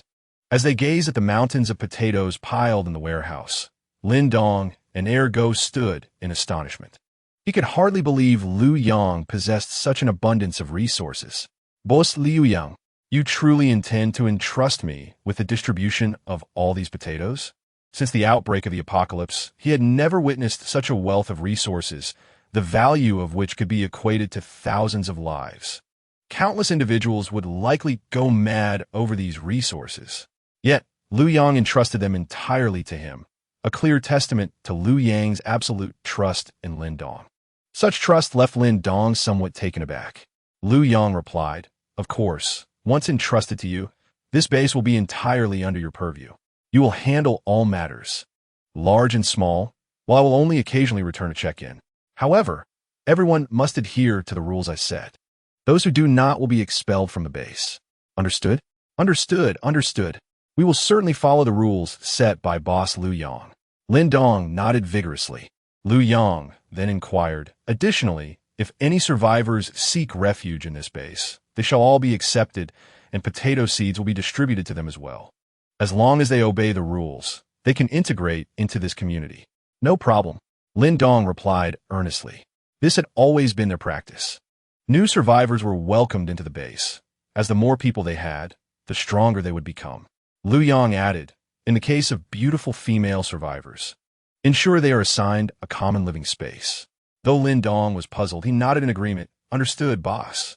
After imparting a few more instructions, Liu Yang finally waved his hand, saying, "All right, you can begin distributing the potatoes and keep thorough records. Remember to ask them to return 200 pounds after a year." "Yes, boss." Lin Dong and the others nodded before departing. Liu Yang cast his gaze upon the few supernatural beings from the small Re-Empire and addressed them. "You 3, I have a task for you." After detailing the mission, he turned to Taozi and said, "Come with me. You are ranked highly among the Earth-level supernatural beings. Possessing considerable strength and being female, you can help protect my women." Liu Yang's villa would never accommodate another man. However, among his women, only Bai Hu and Chun Dan had awakened their powers. The others had yet to do so. Thus, a formidable protector was essential, and Taozi was an excellent candidate. She possessed Earth-level prowess, rendering ordinary supernatural beings and Tier 3 zombies no match for her. With her presence in the villa, Liu Yang felt considerably more secure. Moreover, the small Re-Empire's incursions into other territories were driven by 3 primary objectives: to seize wealth, land, and women. For the small Re-Empire, Liu Yang could employ their tactics against them, reciprocating their greed for riches, territory, and women. Once Liu Yang's power reached sufficient heights, he would not hesitate to confront the small Re-Empire personally, making them aware of the dire consequences of invading the Shenlong Empire. At that time, the men would perish, while the women would remain, transformed by Liu Yang's superior genes. Yes, master. Taozi respectfully nodded in agreement. The other 3 supernatural beings from the small Re-Empire departed. Liu Yang, accompanied by Taozi, soared into the sky before all the survivors at Base 2, propelling himself at supersonic speeds towards the villa. As Liu Yang broke the sound barrier, all survivors at Base 2 widened their eyes, unable to suppress their astonishment. The new boss, Liu Yang, flies so fast. This speed surpasses that of an airplane, doesn't it? Indeed, his power is extraordinary. It's no wonder he can swiftly subdue the survivors from the small Re-Empire. I've heard that Liu Yang is ranked first among supernatural beings globally. There is no one stronger than him in the entire world. Really? Who said that? I overheard Lin Dong and Ergo discussing it. Wow, that's incredible. No wonder Liu Yang is our boss. Following him is surely a matter of great pride. Even Lin Dong, as a supernatural being, couldn't help but express his envy as he watched Liu Yang's graceful figure vanish into the distance. Liu Yang is simply dazzling. I wish I could fly too. Beside him, Ergo shook his head and cautioned, "Don't envy him. Seriously, it's best not to fly recklessly without strength. It feels far from pleasant." The memory of being whisked through the skies at supersonic speeds by Liu Yang still made him uneasy, causing his stomach to lurch. The experience of feeling good was secondary. Looking cool was the primary concern, Lin Dong remarked casually. Meanwhile, a minute later, Liu Yang had returned to the villa. Upon entering with Taozi, all the women regarded her with curious eyes. What a beautiful woman. She possesses a unique aura. Her steps are light and agile, much like a fawn. She clearly is not an ordinary person. Only Changdan and Bai Hu exhibited such grace, unmistakably marking them as supernatural beings. Even the foundational attributes of a Tier 1 supernatural being are twice that of an ordinary human, with every movement signaling their distinctiveness, more agile, swift, and precise. Even their gait could be discerned at a glance. Thus, upon seeing Taozi, they recognized her as an exceptionally formidable supernatural being, possibly even more powerful than Bai Hu. A wave of nervousness swept through the women, as they had never interacted with such a strong female before. Observing their expressions, Liu Yang chuckled. There's no need to be tense. This is Taozi, a supernatural being from the small Re-Empire. She is now my new follower, and I am her master. She will reside here with you all and will protect everyone in times of danger. A supernatural being from the small Re-Empire? Protecting everyone in times of danger? The women were momentarily stunned upon hearing Liu Yang's words. They had not anticipated that merely a month after the apocalypse began, supernatural beings from the small Re-Empire had already arrived in the Shenlong Empire. Moreover, from Liu Yang's description, it was evident that she was an invader. Morelli Subwit by Liu Yang. Thus, within the villa, she could not assume the role of the mistress but would instead serve as a bodyguard. As everyone stared in astonishment, Taozi spoke up, using her broken Chinese. Hello everyone, my name is Taozi. Liu Yang is my master. I will protect him and those around him, even at the cost of my life. Listening to Ng Kong Tao's declaration, the women displayed signs of surprise. Liu Yang was her master? She would protect him and his companions, even at the risk of her own life? Goodness, what was the true nature of this supernatural being from the small Re-Empire? Had she genuinely been completely tamed by Liu Yang? They exchanged glances, each wearing expressions of bewilderment. Could it be that Liu Yang's strength was indeed so formidable that even the small Re-Empire's denizens could be conquered? Truly, he was as fierce as a Category 8 tempest. Who could forget the imperialist ambitions deeply ingrained in the minds of every citizen of the small Re-Empire? Their mission of invading and conquering the Shenlong Empire was almost a historical imperative. Although they had repeatedly failed, they continued striving to fulfill their ravenous ambitions. Every citizen had been brainwashed. Yet now this super-strong Taozi had also succumbed to Liu Yang's influence. One could not help but marvel at Liu Yang's might. The women gazed at Liu Yang with admiration. Having entered his room, they had experienced his strength. However, it seemed Liu Yang had grown even more powerful otherwise. How could he have so thoroughly won over a supernatural being from the small Re-Empire? If Liu Yang were aware of the thoughts swirling in the minds of these women, he would likely be at a loss for words. Who conquers enemies with mere physical prowess? Such power cannot be relied upon, not to mention others. Even Liu Yang himself would not trust it. To conquer an enemy, one must employ forceful means, utilizing supernatural abilities. Only those truly bound and controlled by their very souls could earn Liu Yang's genuine trust. After dining with everyone, Liu Yang returned to his room to rest, his mind beginning to contemplate future challenges. Although the zombies were evolving rapidly, Tier 3 zombies still could not rival human intelligence. Thus, the greatest threat to humanity remained other supernatural beings. Having achieved the top rank globally, Liu Yang was now under the scrutiny of nations worldwide. Even the small Re-Empire had dispatched supernatural beings to confront him directly. It was likely that more troubles would come his way. Liu Yang reflected that while his strength was indeed formidable, he should strive to enhance it further for greater security. He glanced at the scroll of supernatural evolution he had obtained. Initially, he deemed it unnecessary to use, as the zombies and supernatural beings around him posed no threat. However, he now felt it prudent to enhance his abilities. After all, those supernatural beings from the small Re-Empire had posed a threat, claiming to belong to an ancient lineage that transcended ordinary supernatural beings. If such super-strong entities truly existed, Liu Yang had no desire to be eliminated. Thus, continuously improving himself remained paramount. As for which extraordinary ability to advance, Liu Yang had long made his decision. It was to enhance his most crucial offensive power, the ability of freezing. The freezing ability proved to be exceptionally versatile, whether it was employing ice needles for headshots, using ice shield for defense, donning a full-body ice armor for protection, or encasing enemies in ice to control their movements. Thus, advancing this skill was undoubtedly the most beneficial choice for his growth. Other abilities, such as the dark space or future virus defense, seemed rather inconsequential to Liu Yang, who had little faith in their effectiveness against zombies. Having made his choice, Liu Yang addressed the system. Use the ability advancement scroll. Upgrade the freezing control ability. Soon, he received a notification from the system. Ding! Congratulations, host ability advancement successful. You have obtained the upgraded ability Eternal Freezing. Liu Yang examined the system's description. Eternal Freezing.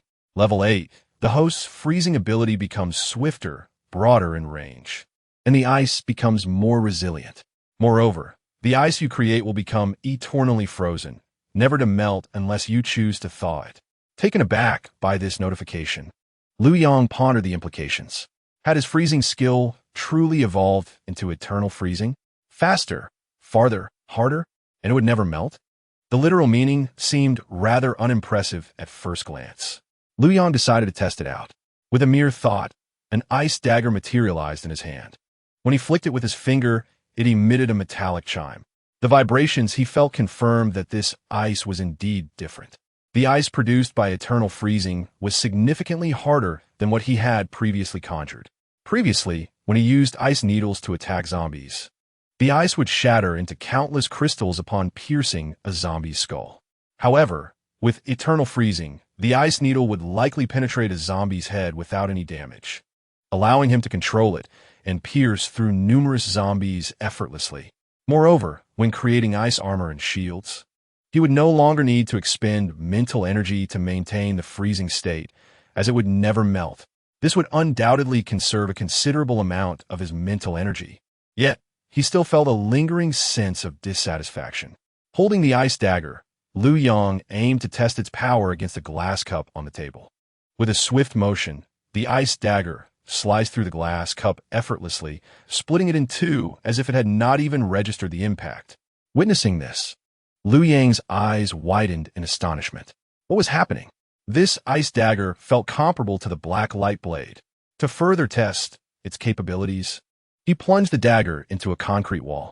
The ice dagger embedded itself into the wall as if it were merely tofu, offering no resistance at all. Liu Yang exclaimed, "Incredible! This is truly formidable. Does this mean that my freezing ability has evolved into eternal freezing, granting me the power to create weapons rivaling the black light blade indefinitely? Furthermore, the ice created by eternal freezing would never melt. This implied that the ice dagger would persist over time without fading away." Liu Yang glanced at the black light blade beside him and shook his head, remarking, "Old friend, it seems your time with me is coming to an end." Grasping both the black light blade and his newly forged ice dagger, he proclaimed, "It is time to test the true hardness of my eternal freezing." The two blades clashed together with a resounding clang. Ding! An ear-piercing metallic sound filled the room, followed by the shocking sight of the black light blade shattering. Even Liu Yang was taken aback by this turn of events. His ice dagger had proven to be harder and stronger than the black light blade itself. Once regarded with affection like a lover, the black light blade now lay broken in two, yet Liu Yang felt no sorrow, only exhilaration. There's a saying, "Out with the old, in with the new." If the black light blade was once a beautiful partner, it now paled in comparison to the prowess of eternal freezing. If one were to draw a comparison, the black light blade was merely a fast food option, limited to slaying zombies. In contrast, eternal freezing could provide a plethora of services akin to a comprehensive package. It could transform into weapons, serve as shields, act as armor, and control enemies, far surpassing the capabilities of the black light blade. Thus, even as the black light blade was reduced to fragments, Liu Yang felt no regret. Black light, you were indeed formidable, but with this upgrade, you failed to keep pace. Who could be blamed for that? Observing the intact ice blade in his hand, he willed it to shatter into ice crystals, scattering into the air. When he desired to summon it again, a mere thought would suffice to conjure it anew. This was far more convenient than carrying a weapon at all times.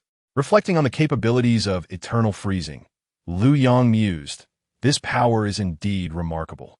It grants me the ability to infinitely create weapons sharper than the black light blade. Furthermore, they will never melt and can be preserved indefinitely. I should craft one for my women as well." Then, a thought struck him, illuminating his expression as he murmured, "With my control over ice, if I envelop myself in an ice armor and then manipulate it to fly, could I not soar without relying on the Dark Cloak's abilities?" Excitement surged through Liu Yang at this prospect. He recalled discussions he had overheard about how Magneto could fly. Some speculated that he wore iron undergarments. Others believed it was due to metallic soles, while others suggested it was the helmet that propelled his entire being. The theories were as varied as they were absurd. Now, however, with the ability to envelop himself in ice armor and fly, could he not achieve rapid flight on his own? With a thought, crackling sounds echoed as ice rapidly encased Liu Yang's body, forming a thin, transparent ice armor. This delicate layer was nearly invisible, yet its hardness surpassed that of diamonds, sufficient to withstand bullets. Ordinary attacks from other ability users posed no threat to him. Soon, Liu Yang completed the encasement in ice armor, and with another mental command, he found himself truly soaring into the air. An exhilarated expression graced his face. To his surprise, he was indeed capable of flight. However, he noted that it consumed considerable mental energy, requiring focused concentration. Moreover, the speed at which he could manipulate the ice far exceeded that of the Dark Cloak. A small ice needle could surpass the power of a rifle, achieving flight speeds at least twice that of a bullet. Given that bullets can reach speeds of 800 meters per second, this meant his ice needles could travel at a minimum of 1,600 meters per second. This implied that his control over flight speed could also reach 1,600 meters per second. Liu Yang opened the window and soared into the sky, quickly heading toward the horizon. Just as he had anticipated, his speed had reached nearly 3 times that of the Dark Cloak, 1,600 meters per second. This was 4 times the speed of sound, and there was no cooldown time. As long as his mental energy was sufficient, he could use it indefinitely. Truly invincible, Liu Yang soared through the skies, growing more and more exhilarated with each passing moment. The dark cloak rustled behind him, yet it served no purpose, for his flight no longer relied on this garment. However, the flight capability granted by the dark cloak extended beyond merely enabling my own ascension. It could also bestow the ability to fly upon any object I touched. This explains why I was able to effortlessly lift a large bus into the air. Were I to rely on my freezing ability to propel the bus, the expenditure of mental energy would be immense. It would not be long before I succumbed to mental exhaustion. Thus, the dark cloak retains its utility, especially when I need to fly while carrying heavy objects. Liu Yang hovered in the sky above the villa district, surveying the entire area. Gazing down at the villa's walls, a thought crossed his mind. The walls were merely a few meters high, a mere formality against high-level zombies and ability users, who could easily leap over them. Therefore, Liu Yang deemed it necessary to raise the height of the walls. Suspended in midair, he gestured downwards. With a swift motion, the eternal ice began to freeze over the walls, enveloping them completely, and continued to rise until it reached a height of 50 meters. Thus, the entire villa community was encased in a transparent ice block 50 meters tall. This ice was harder than diamond and remarkably smooth. Even a level 3 zombie could not scale it. The walls had been vastly fortified compared to before, being transparent.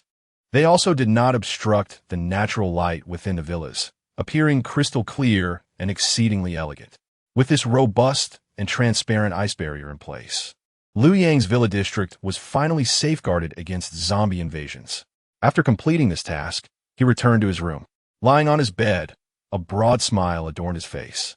He had not anticipated that his freezing ability would become so formidable after its advancement. Now, he could envelop himself in a suit of frozen armor and fly at a speed reaching 4 times the speed of sound. He could forge weapons from his freezing ability, sharper and harder than the Haiguang Tai Dao, and impervious to melting. He could even create a 50-meter-high wall to protect the villa district. With Taozi, a powerful ability user ranked highly on the leaderboard. Alongside this imposing wall, the villa district was indeed fortified like an impregnable fortress. This brought Liu Yang considerable peace of mind. He began to anticipate the rewards of achieving a 30-kill streak. The ability advancement scroll obtained from a 20-kill streak had significantly enhanced his strength. Perhaps a 30-kill streak would yield even greater rewards. By then, his power could ascend to even loftier heights. Those who claimed that a single individual could not stand against an entire empire, Liu Yang would emphatically prove them wrong. Once his strength was sufficiently elevated, a mere minor empire could easily be obliterated. Chapter 97. Seizing the opportunity the next day, Liu Yang awoke feeling refreshed and descended the stairs. Upon reaching the ground floor, he discovered several women bustling about in the kitchen. Upon closer inspection, he realized that it was Taozi preparing a meal. Liu Yang was taken aback. He had not expected a power user from the minor empire to possess culinary skills. He had never tasted Japanese cuisine before, as it typically represented sophistication in peaceful times, unaffordable for the average person. Furthermore, the Japanese dishes he had encountered were made by ordinary chefs, far from authentic. Now, the prospect of sampling genuine Japanese cuisine filled Liu Yang with eager anticipation. He stepped into the kitchen to take a closer look and noticed Yusher observing Taozi at work.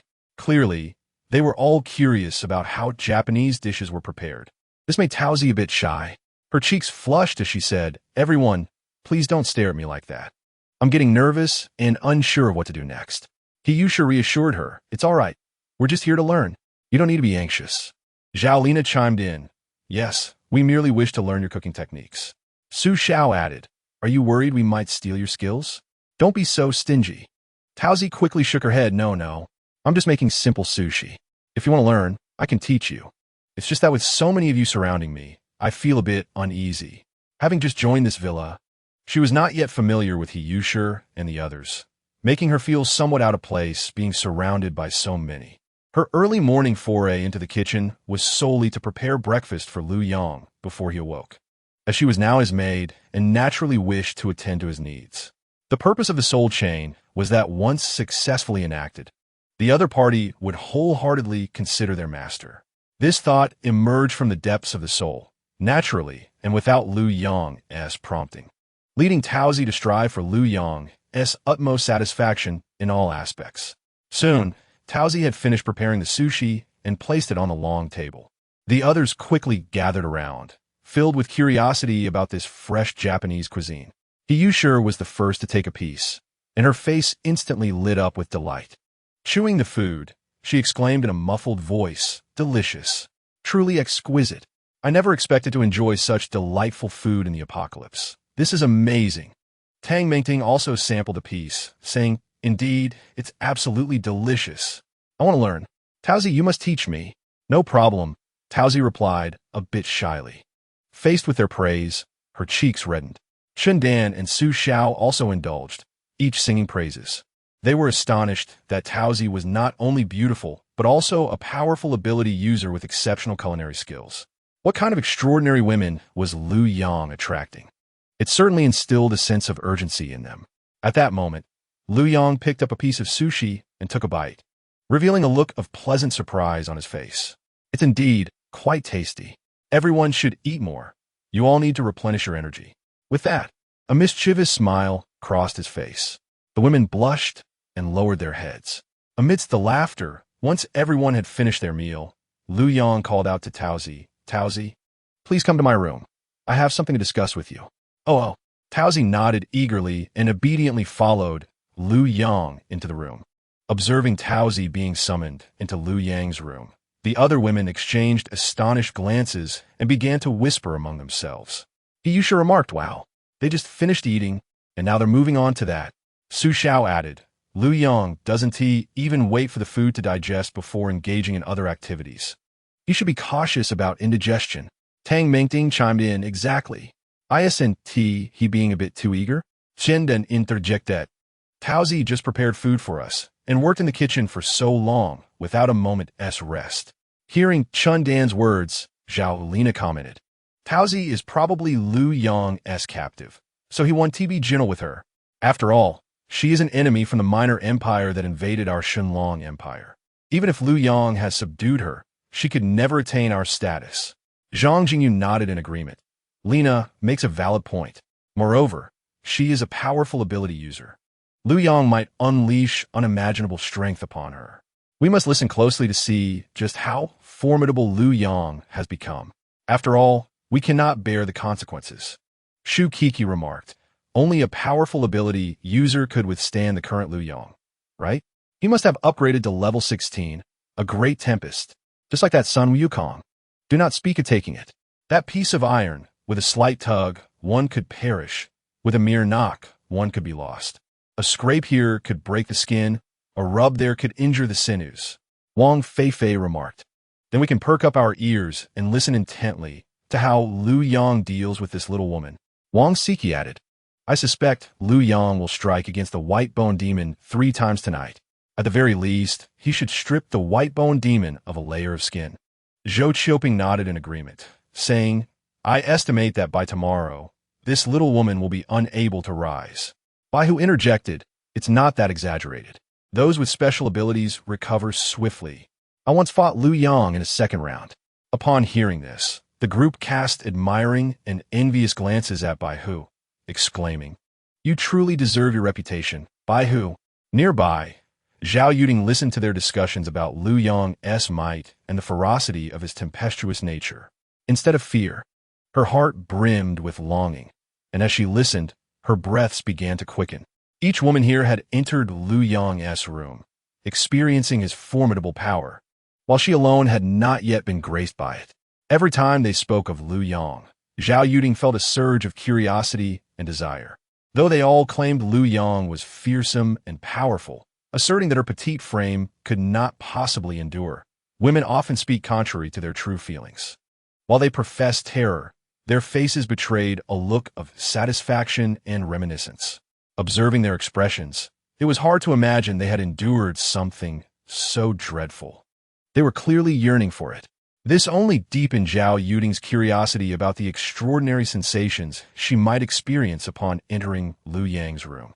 Regrettably, having resided in this villa for nearly a month, Liu Yang had yet to give her any indication, leaving Zhao Yuding at a loss. As the number of residents in the villa increased, her sense of presence seemed to diminish further. This could not continue. She must seize an opportunity to enter Liu Yang's room and grasp her chance. In Chapter 98, The Source of the Virus, the women downstairs strained their ears to catch any sounds from above, yet after a considerable time had passed, not a single sound from the peach was heard. Confusion spread across their faces. Yusher, perplexed, inquired, "What is going on?" By now, the main event should have started, yet there is not a whisper. Su Xiao shook her head, wondering, could it be that such a powerful ability user is truly that formidable? Under Liu Yang's overwhelming assault, can one remain utterly silent? Zhang Jingyi remarked, "Then I too wish to awaken quickly. If I become an ability user, can I not enter Liu Yang's room, even while pregnant?" Bai He replied, "You're dreaming. Unless you possess a robust physique like mine, coupled with healing abilities, would it even be possible to attempt entering Liu Yang's room while pregnant?" Zhou Kiki asked, "Then Bai Hu, why is there no sound from upstairs?" Bai Hu tilted her head in contemplation before shaking it and responding, "How would I know? I'm also an ability user, but I certainly wasn't as quiet as that peach." Seeing the group's confusion, Zhao Lina declared, "All right, everyone, let's not dwell on this any longer. It seems there will be no stirring tonight. We should go about our own business. Furthermore, what is there to listen to? You all seem addicted to eavesdropping." Wang Siki retorted, "Oh, come now, you're one to talk. You're always the most excited listener." Zhao Lina's cheeks flushed, and she quickly denied, "Don't say such things. I haven't been excited about anything. And look at our villa. There's so many girls, and only Liu Yang among the men. Do you know how to describe that in idioms? Describe it in idioms?" The women's faces displayed confusion, followed by thoughtful tilts of their heads. After a moment, Yusher brightened and exclaimed, "Could it be Shenyang Shui?" Zhao Lina shook her head. Zhou Kiki blushed and suggested, "It should be Sing Duo Zhou Xiao." Again, Zhao Lina shook her head. Su Xiao ventured, "How about Gong Bi Yuing Xiao?" Once more, Zhao Lina shook her head. Chen Dan proposed, "How about Lang Duo Ro Xiao?" Yet again, Zhao Lina shook her head. "Then what is it?" "We don't know." Yes, don't keep us guessing. Our suggestions all seem apt, and you say otherwise. I don't believe you can come up with a more fitting phrase. Do tell." Under the eager gazes of her companions, Zhao Lina chuckled, "It es Xiong Duo Ji Xiao." The group fell silent for a moment. Xiong Duo Ji Xiao? What nonsense is that? Does it truly describe our current situation? Zhang Lina nodded affirmatively, of course, and it's quite fitting. The others tilted their heads in contemplation. And soon, all their cheeks flushed. Yusher even reached out to pinch Zhao Lina's delicate arm, saying, "Oh my, Lina, you're so filthy, how annoying. Indeed, you're far too lewd. You truly are a little vixen." The group erupted into cheerful banter. Meanwhile, in Liu Yang's room upstairs, the peach sat upon the bed beside Liu Yang, both engaged in a calm conversation rather than indulging in anything unspeakable. Liu Yang asked the peach, "Please tell me about the intelligence regarding the Little Sun Empire. Share everything you know." The peach nodded, responding, "Of course, master." Thus, the peach began to recount all the information she possessed. The outbreak of the apocalypse was not a mere coincidence.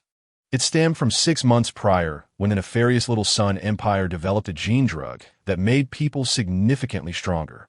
During its experimentation, a leak occurred, allowing the virus to escape from the laboratory, resulting in a zombie outbreak, the nascent form of the zombie virus. Initially, the virus could only be transmitted through blood, and at that time, it was still manageable, confined to a small area within the Little Sun Empire, and that city was quickly sealed off. The government of the Little Sun Empire believed they had contained the disaster, unaware that the virus would evolve, ultimately developing airborne transmission, which then swept across the entire Little Sun Empire. When they realized the virus was beyond control, they intentionally began to disseminate it globally, for they could not allow only their country to suffer. Misery must be shared. In truth, the virus had already broken out in various parts of the world months prior. However, During the minor outbreaks, those empires collectively opted to suppress information about the virus, wishing to prevent public panic. By the time the virus genuinely erupted globally, it had already been several months since its initial appearance. Now, the peach had been conquered by Liu Yang, becoming his servant. Deep within her heart, she had come to regard Liu Yang's interests as her own, thus referring to her former empire, the Little Sun Empire, now as the nefarious Little Sun Empire. Listening to the peach, Liu Yang's face displayed a look of astonishment. The Little Sun Empire intentionally spread the virus? The virus had already been breaking out on a small scale globally months ago, and the information was suppressed? The peach nodded, affirming yes. Moreover, when the virus first emerged, ability users had already begun to appear. For instance, the one you trample beneath your feet, Rishang Shantian, had already become an ability user months ago and is now a level 3 ability user. Research has shown that this virus appears capable of altering human genes. A significant portion of individuals have had their genes altered, transforming into thoughtless zombies, while a smaller fraction remained unaffected, and an even smaller group became ability users. Accompanying the emergence of ability users is that enigmatic stone tablet. In the Research Institute of the Xiaori Digua, several months ago, a stone tablet materialized out of thin air, astonishing everyone. The populace was eager to investigate this enigmatic stone, yet all attempts to study it proved futile, as it appeared that nothing on Earth could damage the tablet. Even the slightest attempt to scrape off a speck of powder was in vain. In the ensuing time, the number of these stone tablets proliferated across the nation. Ultimately, researchers reached a conclusion. The tablets seemed to manifest alongside individuals possessing extraordinary abilities. When a sufficient number of such individuals gathered within a certain radius, the stone tablets would inexplicably appear. Consequently, the count of tablets worldwide continued to grow unabated. Listening to Taozi's words, Liu Yang was taken aback.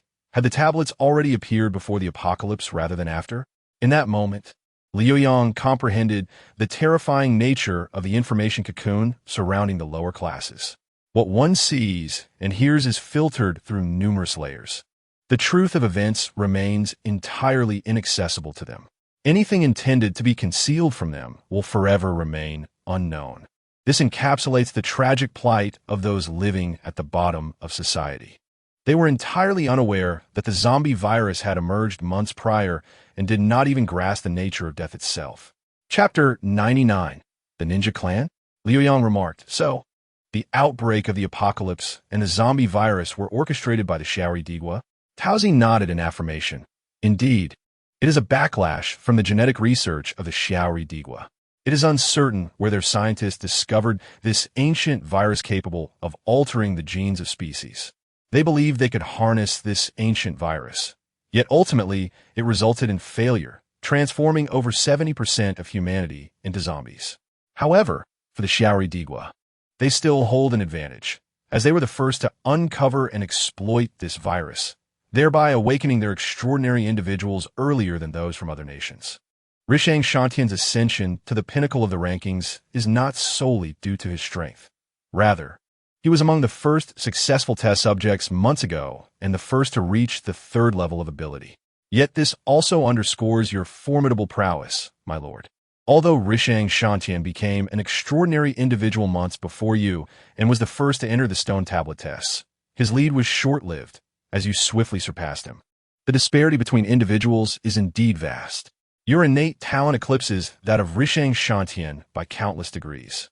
After saying this, Taozi gazed at Liu Yang in admiration. The Xiaori Digua was the initial nation to experience the outbreak of the virus and the emergence of extraordinary individuals. Logically, one would expect the Xiaori Digua to possess a significant advantage over other countries, manifesting a greater number of powerful, extraordinary individuals in the rankings. Regrettably, even the top-ranked Rishang Shantian was rapidly overtaken by Liu Yang. It is evident that the Xiaori Digua, even in the face of the apocalypse, retains no advantages. It remains a nation mired in ineptitude. Liu Yang inquired of Taozi, "What kind of strength does Rishang Shantian possess? What is his extraordinary ability?" If there is anything that piques Liu Yang's curiosity regarding the Xiaori Digua, it is the former top-ranked individual. Rishang Shantian held the number 1 position prior to Liu Yang's entry into the stone tablet tests. Liu Yang was eager to ascertain the extent of the disparity between the former number 1 and his current standing. Unexpectedly, Tauzi shook her head and replied, "My rank is too low. I have yet to encounter Rishang Shantian. I am merely a squad leader, while he is the commander of the extraordinary forces. That is a genuine title of a general. Hence, I have neither seen him in person, nor do I know the nature of his extraordinary ability." After a moment of contemplation, Tauzi continued, "However, I have heard a rumor within the extraordinary forces that General Rishang is the fastest to clear the 10th level, surpassing another top 10 individual from the Xiaori Digua by a full day. Thus, it is said that his strength is of a different caliber within the rankings." Upon hearing Tauzi's words, Liu Yang furrowed his brow and remarked, "The 10th level? Clearing it a day faster than another? How is that even possible?" Liu Yang found it perplexing. When he cleared 100 levels, it only took him a little over half an hour. How could these individuals take an entire day, or even several days, to reach the 10th level? What kind of incompetence is this? Tauzi explained, "It is said that the 10th level is exceedingly difficult. There are 10 third-level zombies leading hundreds of second-level zombies, not to mention thousands of ordinary first-level zombies. Even the most powerful ordinary extraordinary individuals lack the mental fortitude to combat such a multitude of zombies. Furthermore, in battling zombies, one must be cautious not to sustain injuries, as that would lead to infection and failure to clear the level. Thus, Rishang Shantian's claim to the top rank only extends to clearing the 10th level. According to rumors within the extraordinary forces of the Xiaori Digua, the top 200 in the rankings have all reached the 10th level. The only difference lies in their completion times." After saying this, Tauzi looked at Liu Yang and tentatively asked, "My lord, you haven't surpassed the 10th level, have you?" Liu Yang casually responded, "Of course, is the 10th level truly that difficult?" When he was in the 10th level, he wielded the Heiguang Tai Dao, effortlessly cutting through foes. The third-level zombies could hardly withstand 10 seconds against him. As for 102nd level zombies, they posed no threat whatsoever to Liu Yang. Of course, for other extraordinary individuals, this task would be exceedingly challenging. Ordinary extraordinary individuals have limited mental capacity, unable to reach the 1,500 points Liu Yang possesses. The average third-level extraordinary individual has around 300 points. If they were to engage in battle using their abilities, they would likely exhaust their mental capacity after a few uses, necessitating a break to regain their strength. They cannot be like Liu Yang, who possesses nearly limitless mental energy. Additionally, ordinary extraordinary individuals cannot be immune to the zombie virus. Any injury risks infection. Thus, they must exercise extreme caution during combat. This likely explains why Rishang Shantian can only clear the 10th level. Liu Yang then inquired, "Do you know what Rishang Shantian's extraordinary ability is?" Some abilities may not be particularly effective against zombies, but could be remarkably potent against other humans. Therefore, it is possible that Rishang Shantian possesses a unique ability that makes battling zombies more challenging. Tauzi shook her head again, stating, "For extraordinary individuals, their abilities are crucial intelligence and their trump card. Generally, extraordinary individuals do not readily disclose their abilities. Hence, very few are aware of Rishang Shantian's power." Liu Yang nodded in understanding. Indeed, if an extraordinary individual's ability were to be revealed, adversaries could devise countermeasures, placing them at a disadvantage in combat. After all, not everyone is like Liu Yang, who possesses multiple abilities.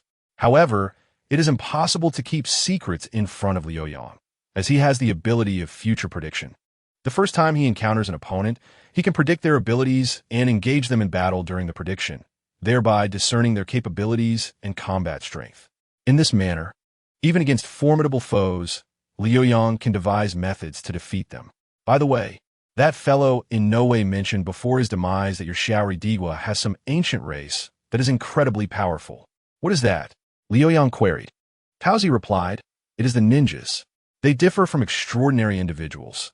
Their strength has been honed through millennia of tradition. They are born as lethal weapons, possessing a will that extraordinary individuals lack, making them even more formidable than extraordinary beings." Liu Yang remarked, "Ninjas? Since you possess such powerful ninjas, why not deploy them? Peach responded, because even the president of the Shaori Empire cannot command the ninja clans. And the Shenlong Empire also possesses ancient martial arts families whose prowess is not inferior to that of the ninjas. Chapter 100. Shall we sleep together? Martial arts families of the Shenlong Empire? Liu Yang was taken aback. During the era of peace, he had never heard of any martial arts families in the Shenlong Empire. The term martial artist was only something he had encountered in films. Even Peach, from the Shaori Empire, was aware of the existence of martial arts families in the Shenlong Empire. Yet Liu Yang, a citizen of the Shenlong Empire, had never even heard of them. It seemed that his previous status had been too lowly to encounter such formidable individuals. These strong beings likely had their own exclusive circles, inaccessible to ordinary people who might even intentionally shield their information from masses. However, now he was one of those powerful individuals. The extraordinary beings from the Shaori Empire had already approached him, and it was only a matter of time before those from the Shenlong Empire would do the same. At that point, he could inquire further. Liu Yang asked, just how formidable is the so-called ninja clan of your Shaori Empire? Peach shook her head and replied, the ninja clan is the most mysterious race in the Shaori Empire. They rarely appear in public view, as if they belong to a higher echelon. Even someone like Rishang Shantian probably has never encountered a true ninja. To the ninja clan, extraordinary beings are a little different from ordinary people. Thus, while I am a highly ranked extraordinary being, my level is still insufficient. I know that even the president of the Shaori Empire must show them due respect. Liu Yang nodded in agreement. All right, although your strength is the second strongest in this villa, apart from me, it is likely still somewhat lacking within the ranks of extraordinary beings, perhaps only at the level of squad leader. My information is limited. Forget it. I won't ask you any further. You may go. Peach hesitated and said to Liu Yang, Lord Liu Yang, would you like me to attend to you while you rest? Liu Yang shook his head. No need. Oh, Peach replied, somewhat disappointed, and then left Liu Yang's room, heading downstairs. It was understandable. Liu Yang's villa was filled with many beautiful girls. Staying overnight in his room was no simple matter. Perhaps she had overthought it. All right, this dagger is for you. It is incredibly sharp, and I believe it will enhance your combat abilities, Liu Yang said, handing Peach a glacial dagger crafted from his eternal freezing ability. The dagger appeared crystal clear, encased in a transparent sheath, exquisitely beautiful. A transparent dagger? Peach was momentarily taken aback. She then accepted the ice blade from Liu Yang. Feeling its chilling aura, her face reflected astonishment as she exclaimed, is it made of ice? Liu Yang nodded. Indeed, it is an extremely sharp ice dagger. I have prepared one for each of you. Do not underestimate it. This dagger is remarkably sharp.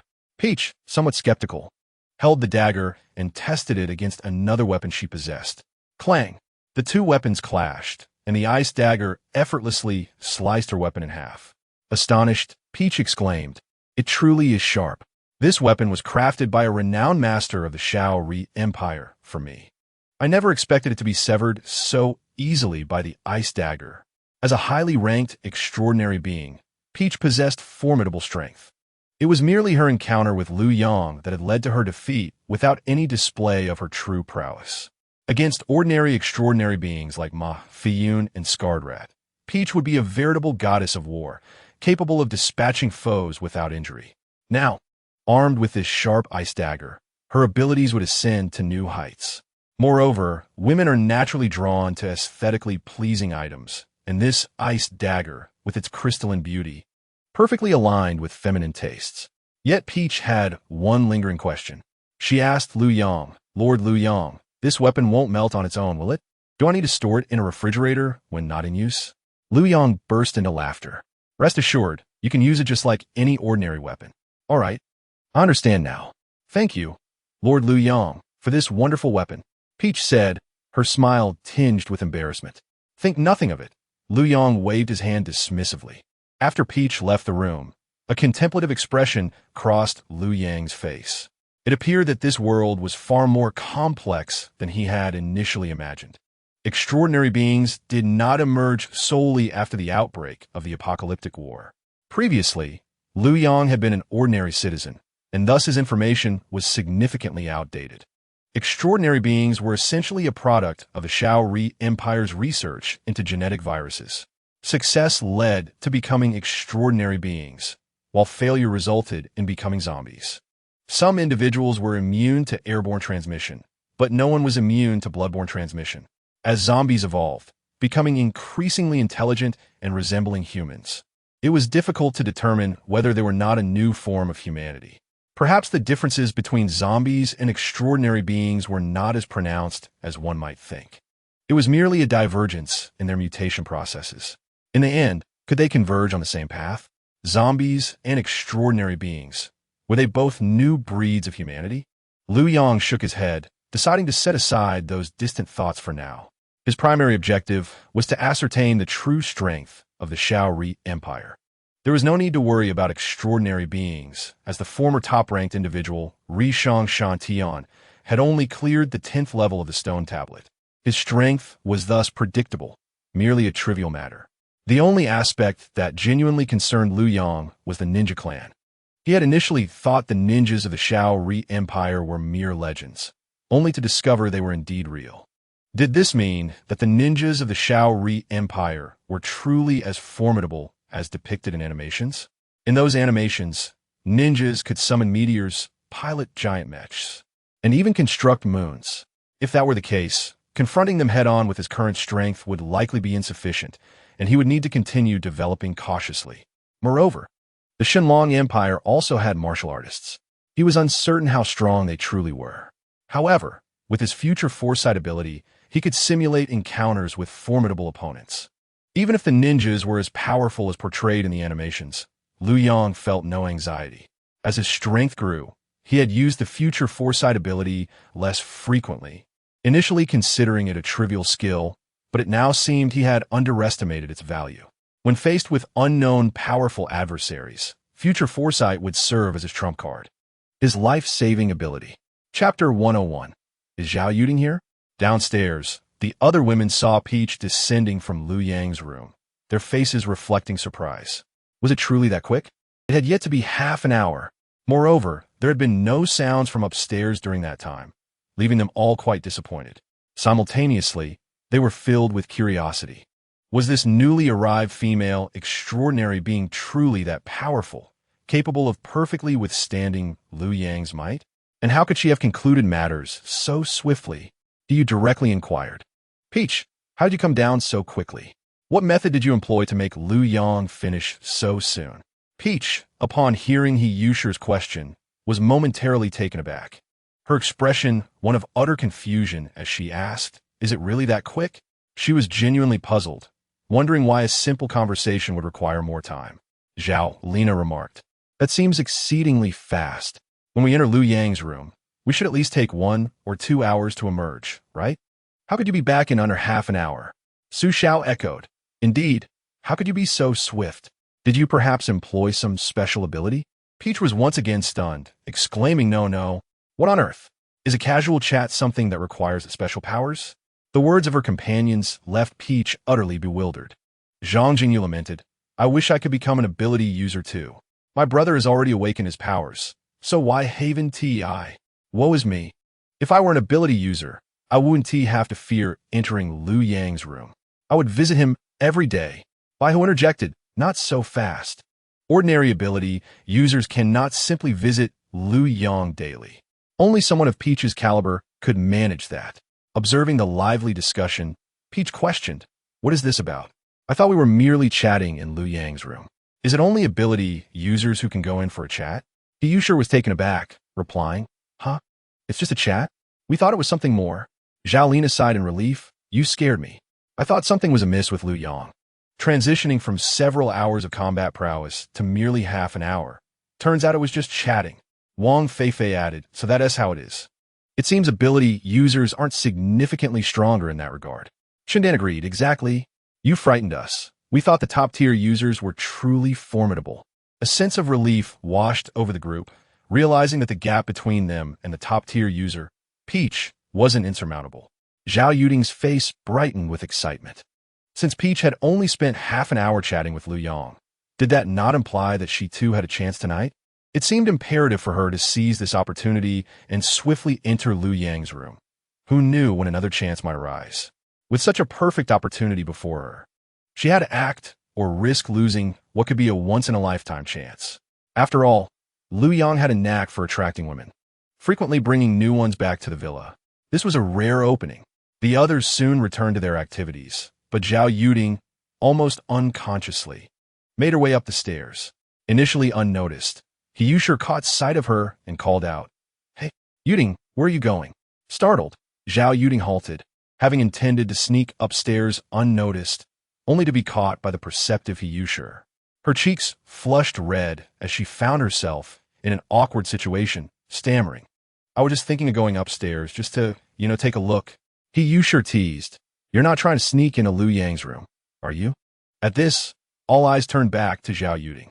Initially, hearing that Peach had only spent half an hour in Liu Yang's room had made them lose interest, but now, seeing Zhao Yuding stealthily ascending the stairs reignited their excitement. Could it be that instead of hearing Peach's battle sounds, they might hear Zhao Yuding instead? Intrigued expressions spread across their faces.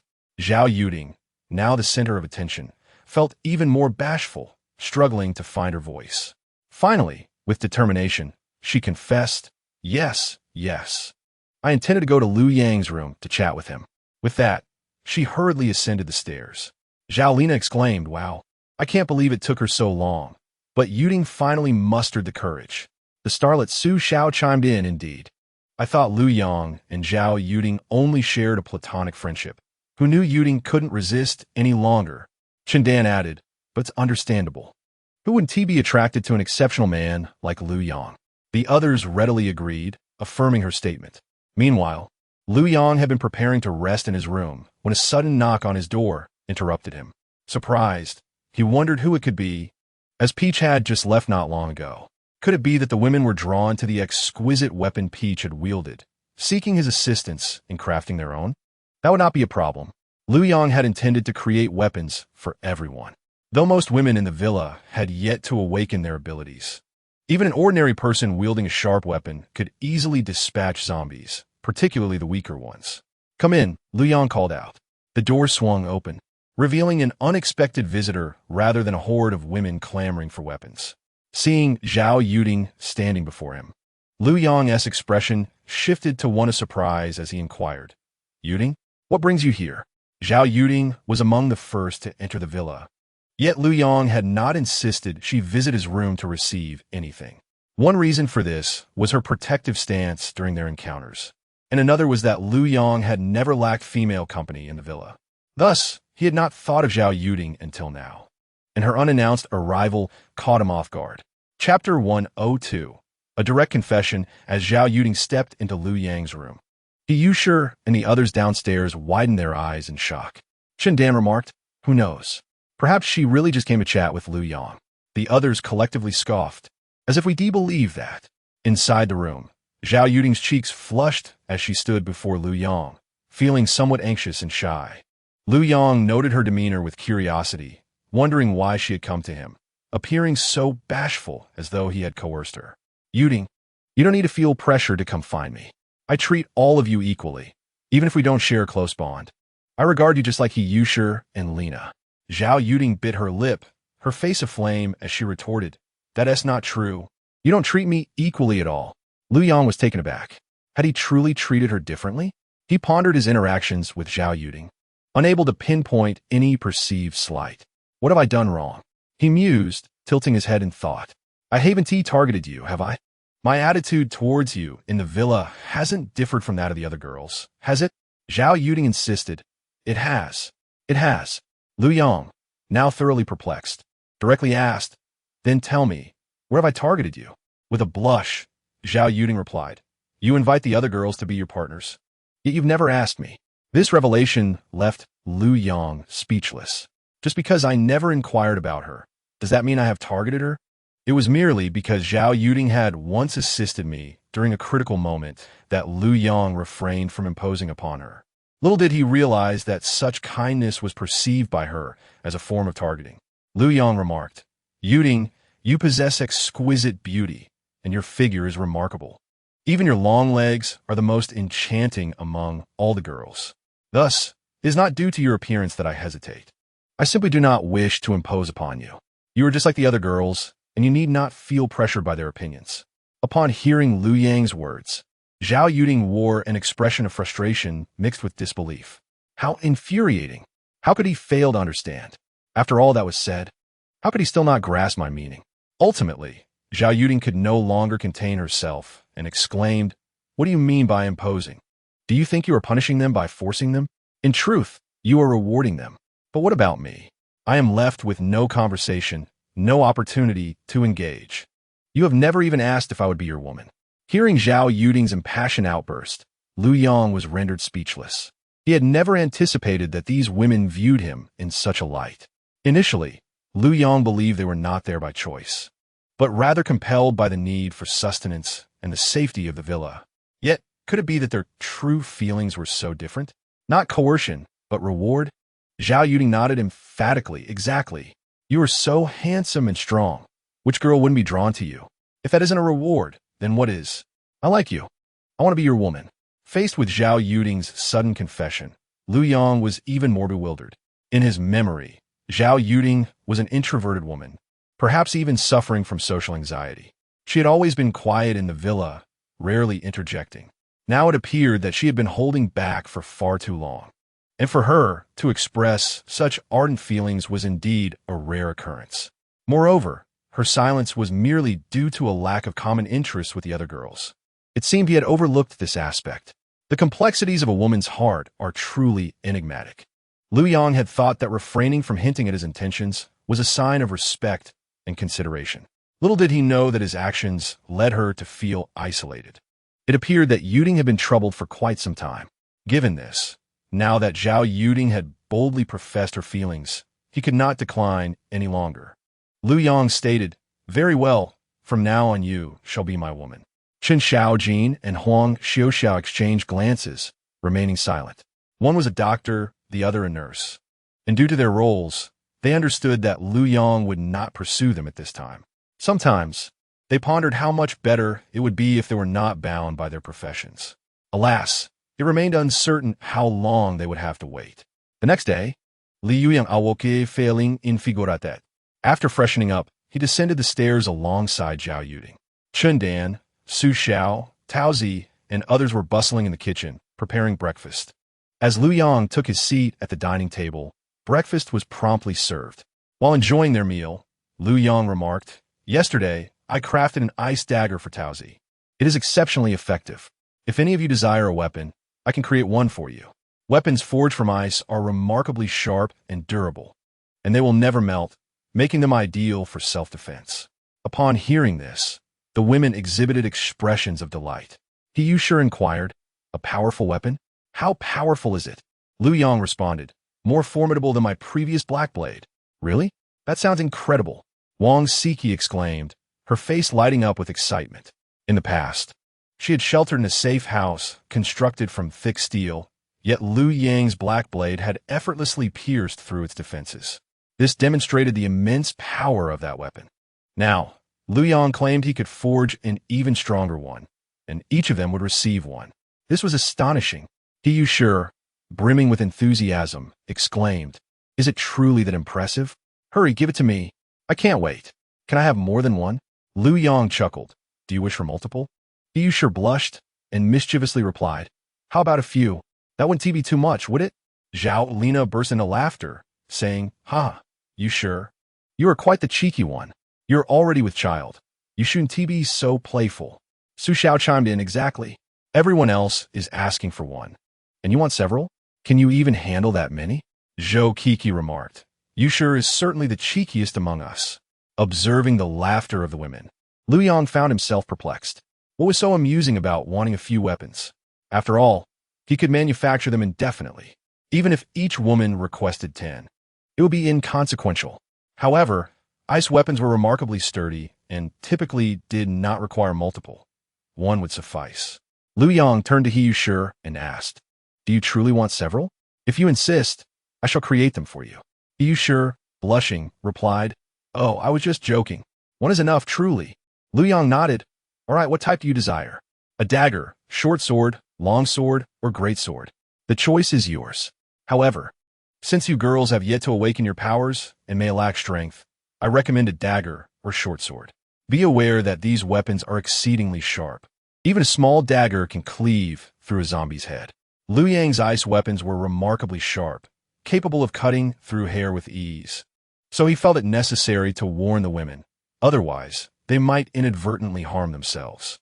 He sure declared, "I want a great sword." A great sword? Are you certain you wish to wield such a large weapon? It seems rather impractical for a girl. Liu Yang was taken aback by her choice. Imagining He sure brandishing a great sword like a valiant knight amidst a horde of zombies was quite an amusing thought. He sure resolutely replied, "I prefer it large." Liu Yang nodded. "Very well, I shall oblige you." Only Liu Yang could fulfill He sure's request for a custom-made, massive weapon. With a mere thought, a great sword materialized in his hand. The eternally frozen great sword was crystalline and translucent, measuring approximately 7 to 8 centimeters in width and over a meter in length. Liu Yang had never encountered a true great sword, so he crafted it in the likeness of Garen's weapon. To his surprise, He sure beheld it and found it perfectly aligned with her aesthetic, her eyes sparkling with delight. Seizing the ice great sword from Liu Yang's grasp, she began to wield it joyfully, exclaiming, "This is precisely the size I wanted. It feels powerful to wield, and it's not as heavy as I imagined. I can handle it with ease." The ice greatsword was not nearly as heavy as one forged from iron, as ice weighs significantly less than iron of the same volume.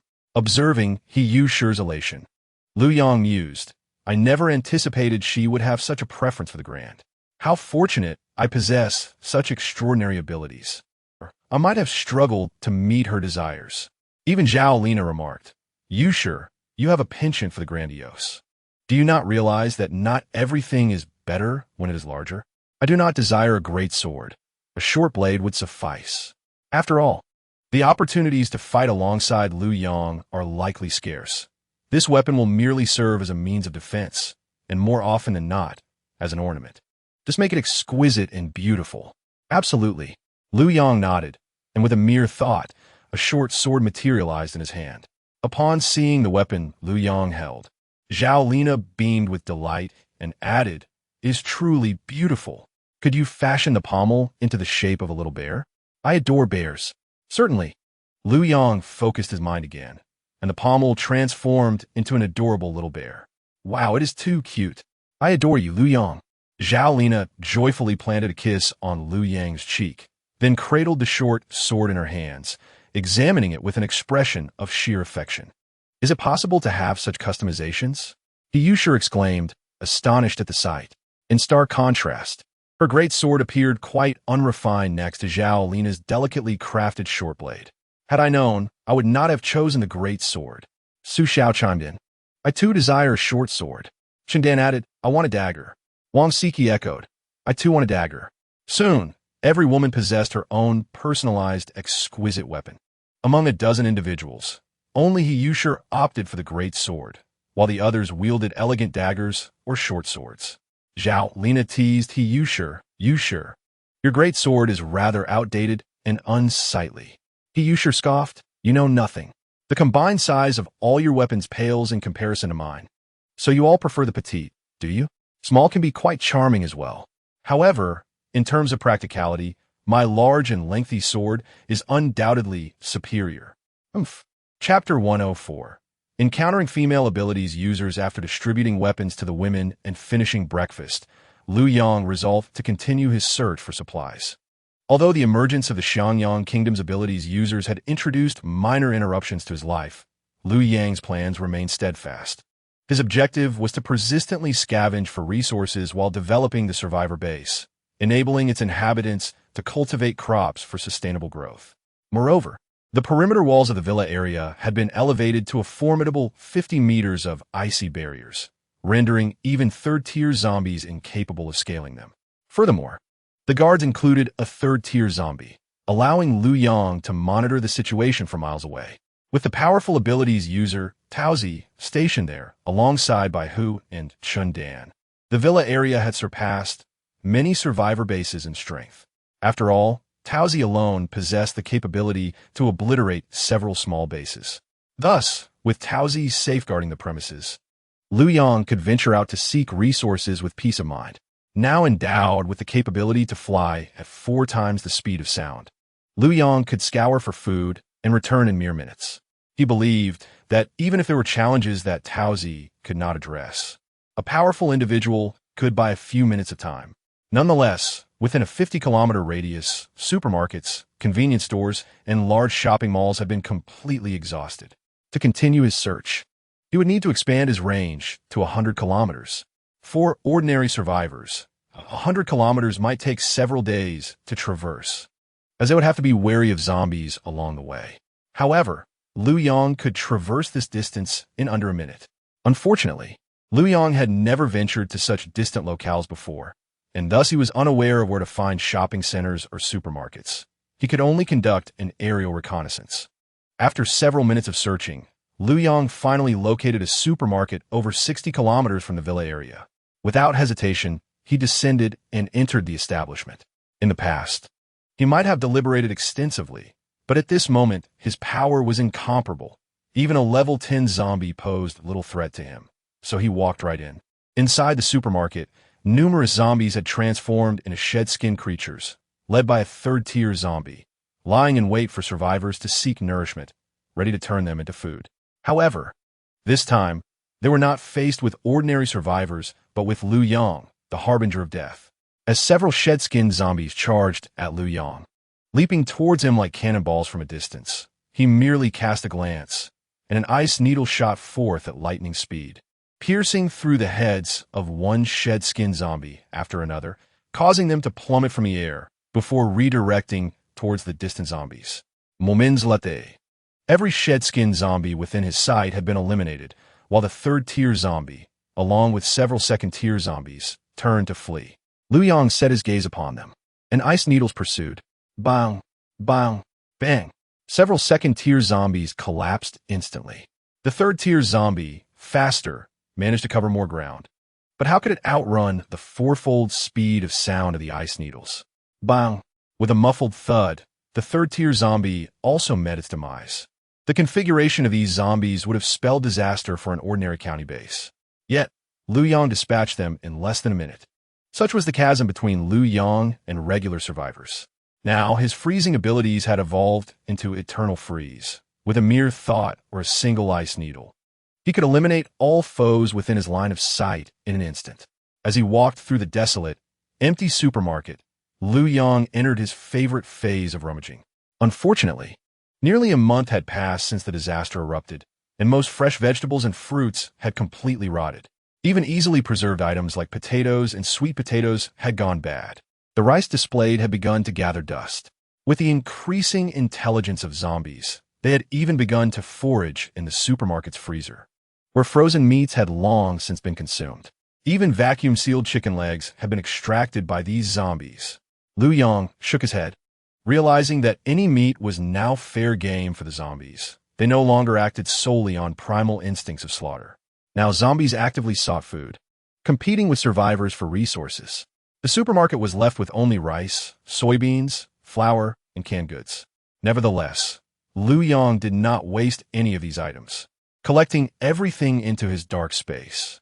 With a sigh, Liu Yang remarked, "As time passes, the search for food will become increasingly arduous. Thankfully, I have amassed sufficient resources in my dark space. However, ordinary survivors will face mounting pressure to survive. They must join a powerful survivor base.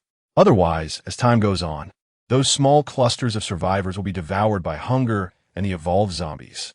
After collecting the supplies, Liu Yang exited the supermarket, preparing to head to the next one. With his newfound ability to fly at infinite speeds, his efficiency had significantly increased, allowing him to clear all supermarkets within a 100-kilometer radius in a single day. With diligent effort over several days, he might even fill his 8th-level space to the brim. As Liu Yang stepped out of the supermarket, he was suddenly confronted by a group of over 10 individuals approaching him. These people were armed and were also local survivors intending to scavenge the supermarket, only to find that Liu Yang had beaten them to it. Among them were 2 strikingly beautiful women who caught Liu Yang's attention. These two women must also be endowed with extraordinary abilities. Not only are they strikingly beautiful, but their graceful demeanor and captivating aura suggest that their prowess is commendable, likely surpassing that of the Baihu. Moreover, their exquisite looks and statuesque figures, complemented by their long legs, render them ideally suited for motherhood. Liu Yang stroked his chin thoughtfully. Female extraordinary beings remain quite rare to this day, given the current system's demands for expansion. It seems that the only way to acquire new abilities is through procreation with other extraordinary beings. Thus, these two women would indeed make excellent candidates for such an endeavor. At that moment, they caught sight of Liu Yang's lascivious gaze and retorted scornfully, "Hey kid, the last person who looked at me like that ended up being fed to zombies. Are you tired of living?" A burly man beside her added angrily, "Kid, who do you think you are? You can't possibly be a survivor from around here, daring to look at our sister Wana like that. You're practically drooling. Are you seeking death?" Chapter 105. Is the boss also a woman? This group of survivors comprised the elite from a nearby survivor base.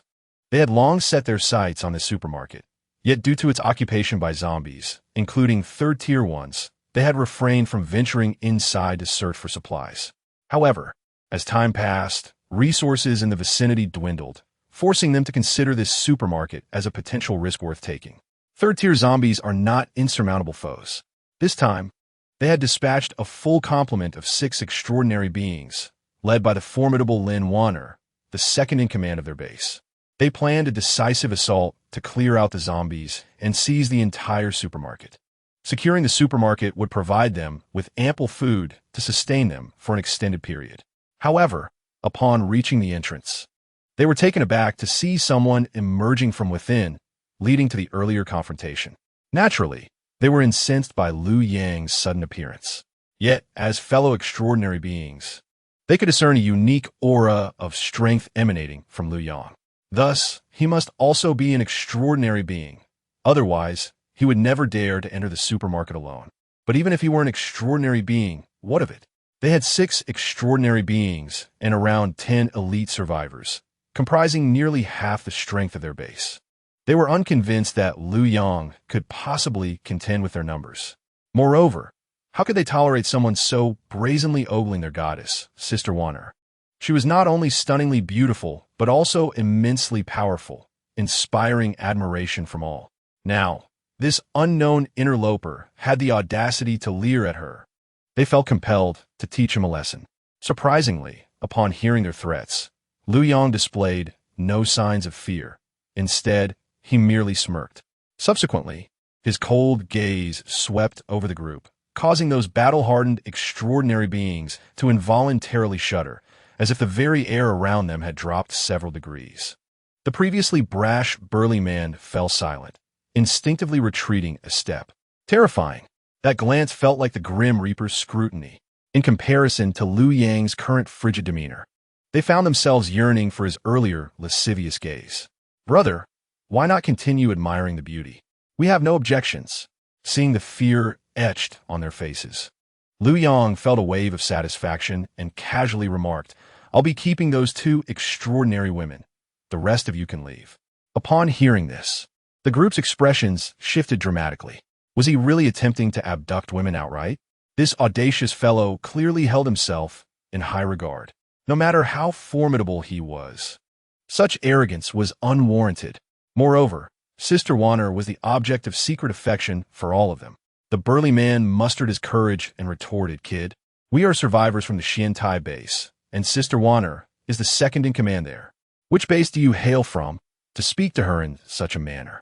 He mentioned their base's name, hoping to intimidate Liu Yang with their reputation, as Xiantai was a well-known and powerful survivor base in the area, unrivaled within a 50-kilometer radius.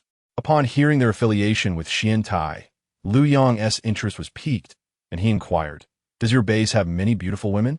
The burly man froze in shock, speechless. He had not anticipated such a question from Liu Yang. This fellow was singularly focused on women. It was utterly futile to reason with him. After several moments, the burly man regained his composure and replied, "Hey, this isn't about beauty anymore. Which base are you from? Are you truly intent on provoking the Shintai base? Liu Yang cast a glance at him and then waved his hand. Instantly, a chilling ice needle pressed against the forehead of each survivor. The bone-chilling cold penetrated their minds, sending shivers down their spines. After the apocalypse, these survivors had battled zombies and other survivors, each having danced with death countless times. Yet, at this moment, they felt closer to death than ever before. Each one sensed the imminent threat to their lives. Cold sweat drenched their backs. Strong, incredibly strong. In that fleeting moment, they even wondered if Liu Yang's abilities were akin to the legendary mind control. They could feel that with merely a thought, Liu Yang could easily pierce their skulls with the ice needles. Regret surged within them. They should not have provoked such a powerful individual. Who would have thought he was this formidable? It seemed they might all perish here. After all, in this apocalypse, they had committed numerous acts of violence and robbery. But they had not expected to encounter such a formidable opponent. Liu Yang inquired, "May I now receive an answer to my question? Does your base have many beautiful women?" The burly man stammered, "Yes, quite a few." Liu Yang, satisfied with this response, smiled and said, "Why didn't you just say so? There is no need to make it so difficult, don't you think?" At that moment, Lin Wanner interjected, addressing Liu Yang, "Let them go, I will stay." Liu Yang shook his head, replying, "That's not possible. I already offered you an opportunity to keep the two women while allowing the others to leave. That chance is no longer available. Now, I have decided to pay a visit to your base. You will lead the way." Upon hearing this, the expressions of all present shifted dramatically. To take him to their base? That would be akin to inviting a wolf into the fold. They had already committed a significant portion of their combat strength to this encounter, yet they lacked the means to resist Liu Yang, who had already held them at bay with ice needles. Their lives were now in his hands, and with a mere thought, he could end them all. If they were to truly bring him to their base, it would endanger everyone there. L'invania film li restet impossible. We will not betray our base. The burly man echoed. That's right. Even if you kill us, it will be pointless. Another burly man added.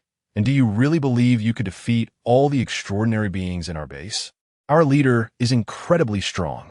Liu Yang's interest was piqued as he exclaimed, "Oh, your leader is also a woman?" Thus, I found myself with an undeniable reason to venture forth. Chapter 106. The base is under siege. Even the leader is a woman. This survivor base exemplifies a scenario where femininity prevails over masculinity. However, this suits Liu Yang perfectly. The more female supernatural beings, the better. By mingling with female supernatural beings, he might even acquire new abilities. As for their refusal to take him to the base, that is simply nonsense. Their ability to reach the supermarket suggests that the survivor base is likely situated nearby, no more than 20 kilometers away. With Liu Yang's flight capabilities, soaring into the heights to scout around would easily reveal the location of this survivor base.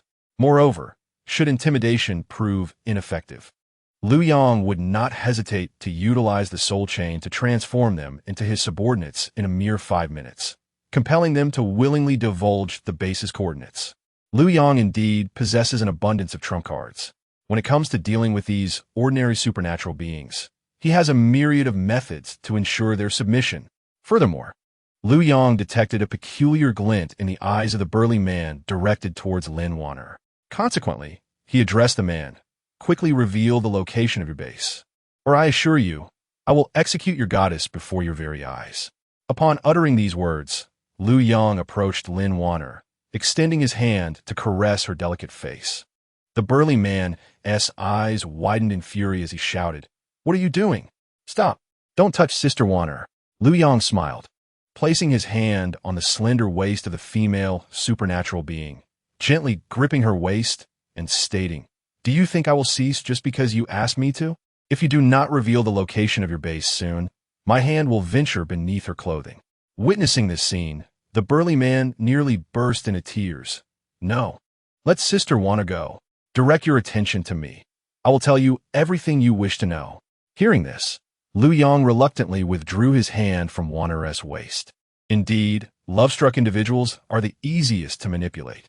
Whether in the aftermath of the apocalypse or during times of peace, it remains constant. At that moment, Wanner sighed and remarked, Fine, I will take you there.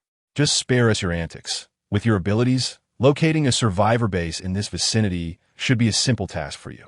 The reason you have not killed us is not due to your inability or the necessity of our guidance, but rather because you simply do not wish to at this juncture. Lin Wanner had already discerned Liu Yang's formidable power. Their base was less than 10 kilometers away, and for such a powerful supernatural being, finding the base would be exceedingly straightforward. She understood that Liu Yang was merely toying with them for amusement or perhaps other motives. Upon hearing Lin Wanner's words, Liu Yang was somewhat taken aback and replied, "You are quite astute, not only beautiful but also intelligent. A splendid choice for propagation."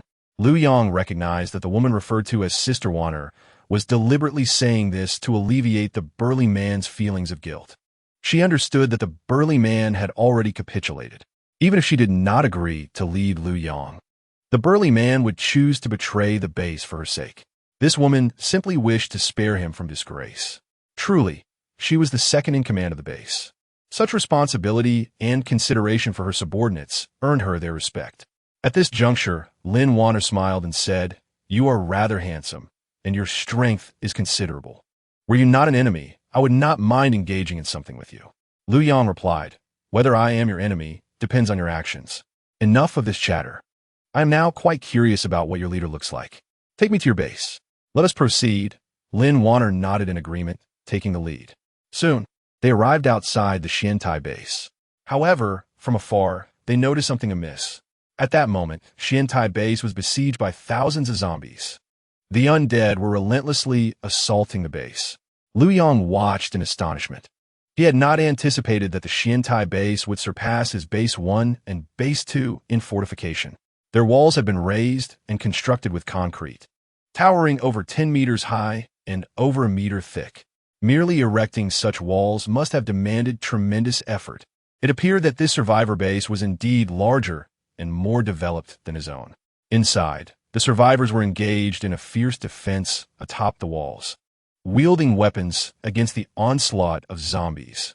Witnessing this, Lin Wanner exclaimed, "Oh no, it's a zombie tide. How infuriating.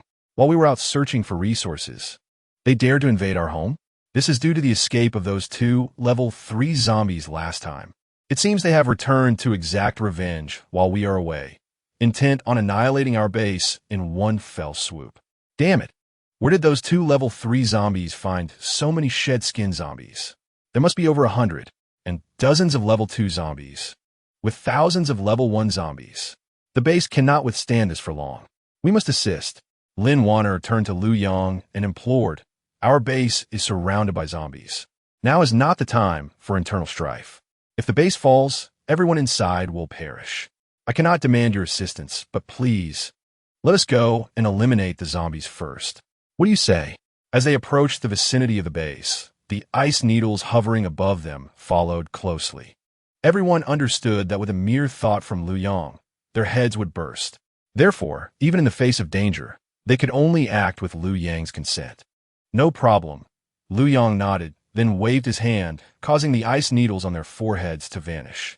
Upon hearing Liu Yang's words and sensing the threat to their lives dissipate, Lin Wanner was momentarily taken aback.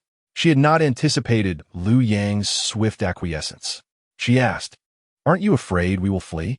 Or that we might join forces with other supernatural beings within the base to confront you?" A confident smile spread across Liu Yang's face as he replied, "Of course not. Even if everyone in your base united against me, they would still be no match."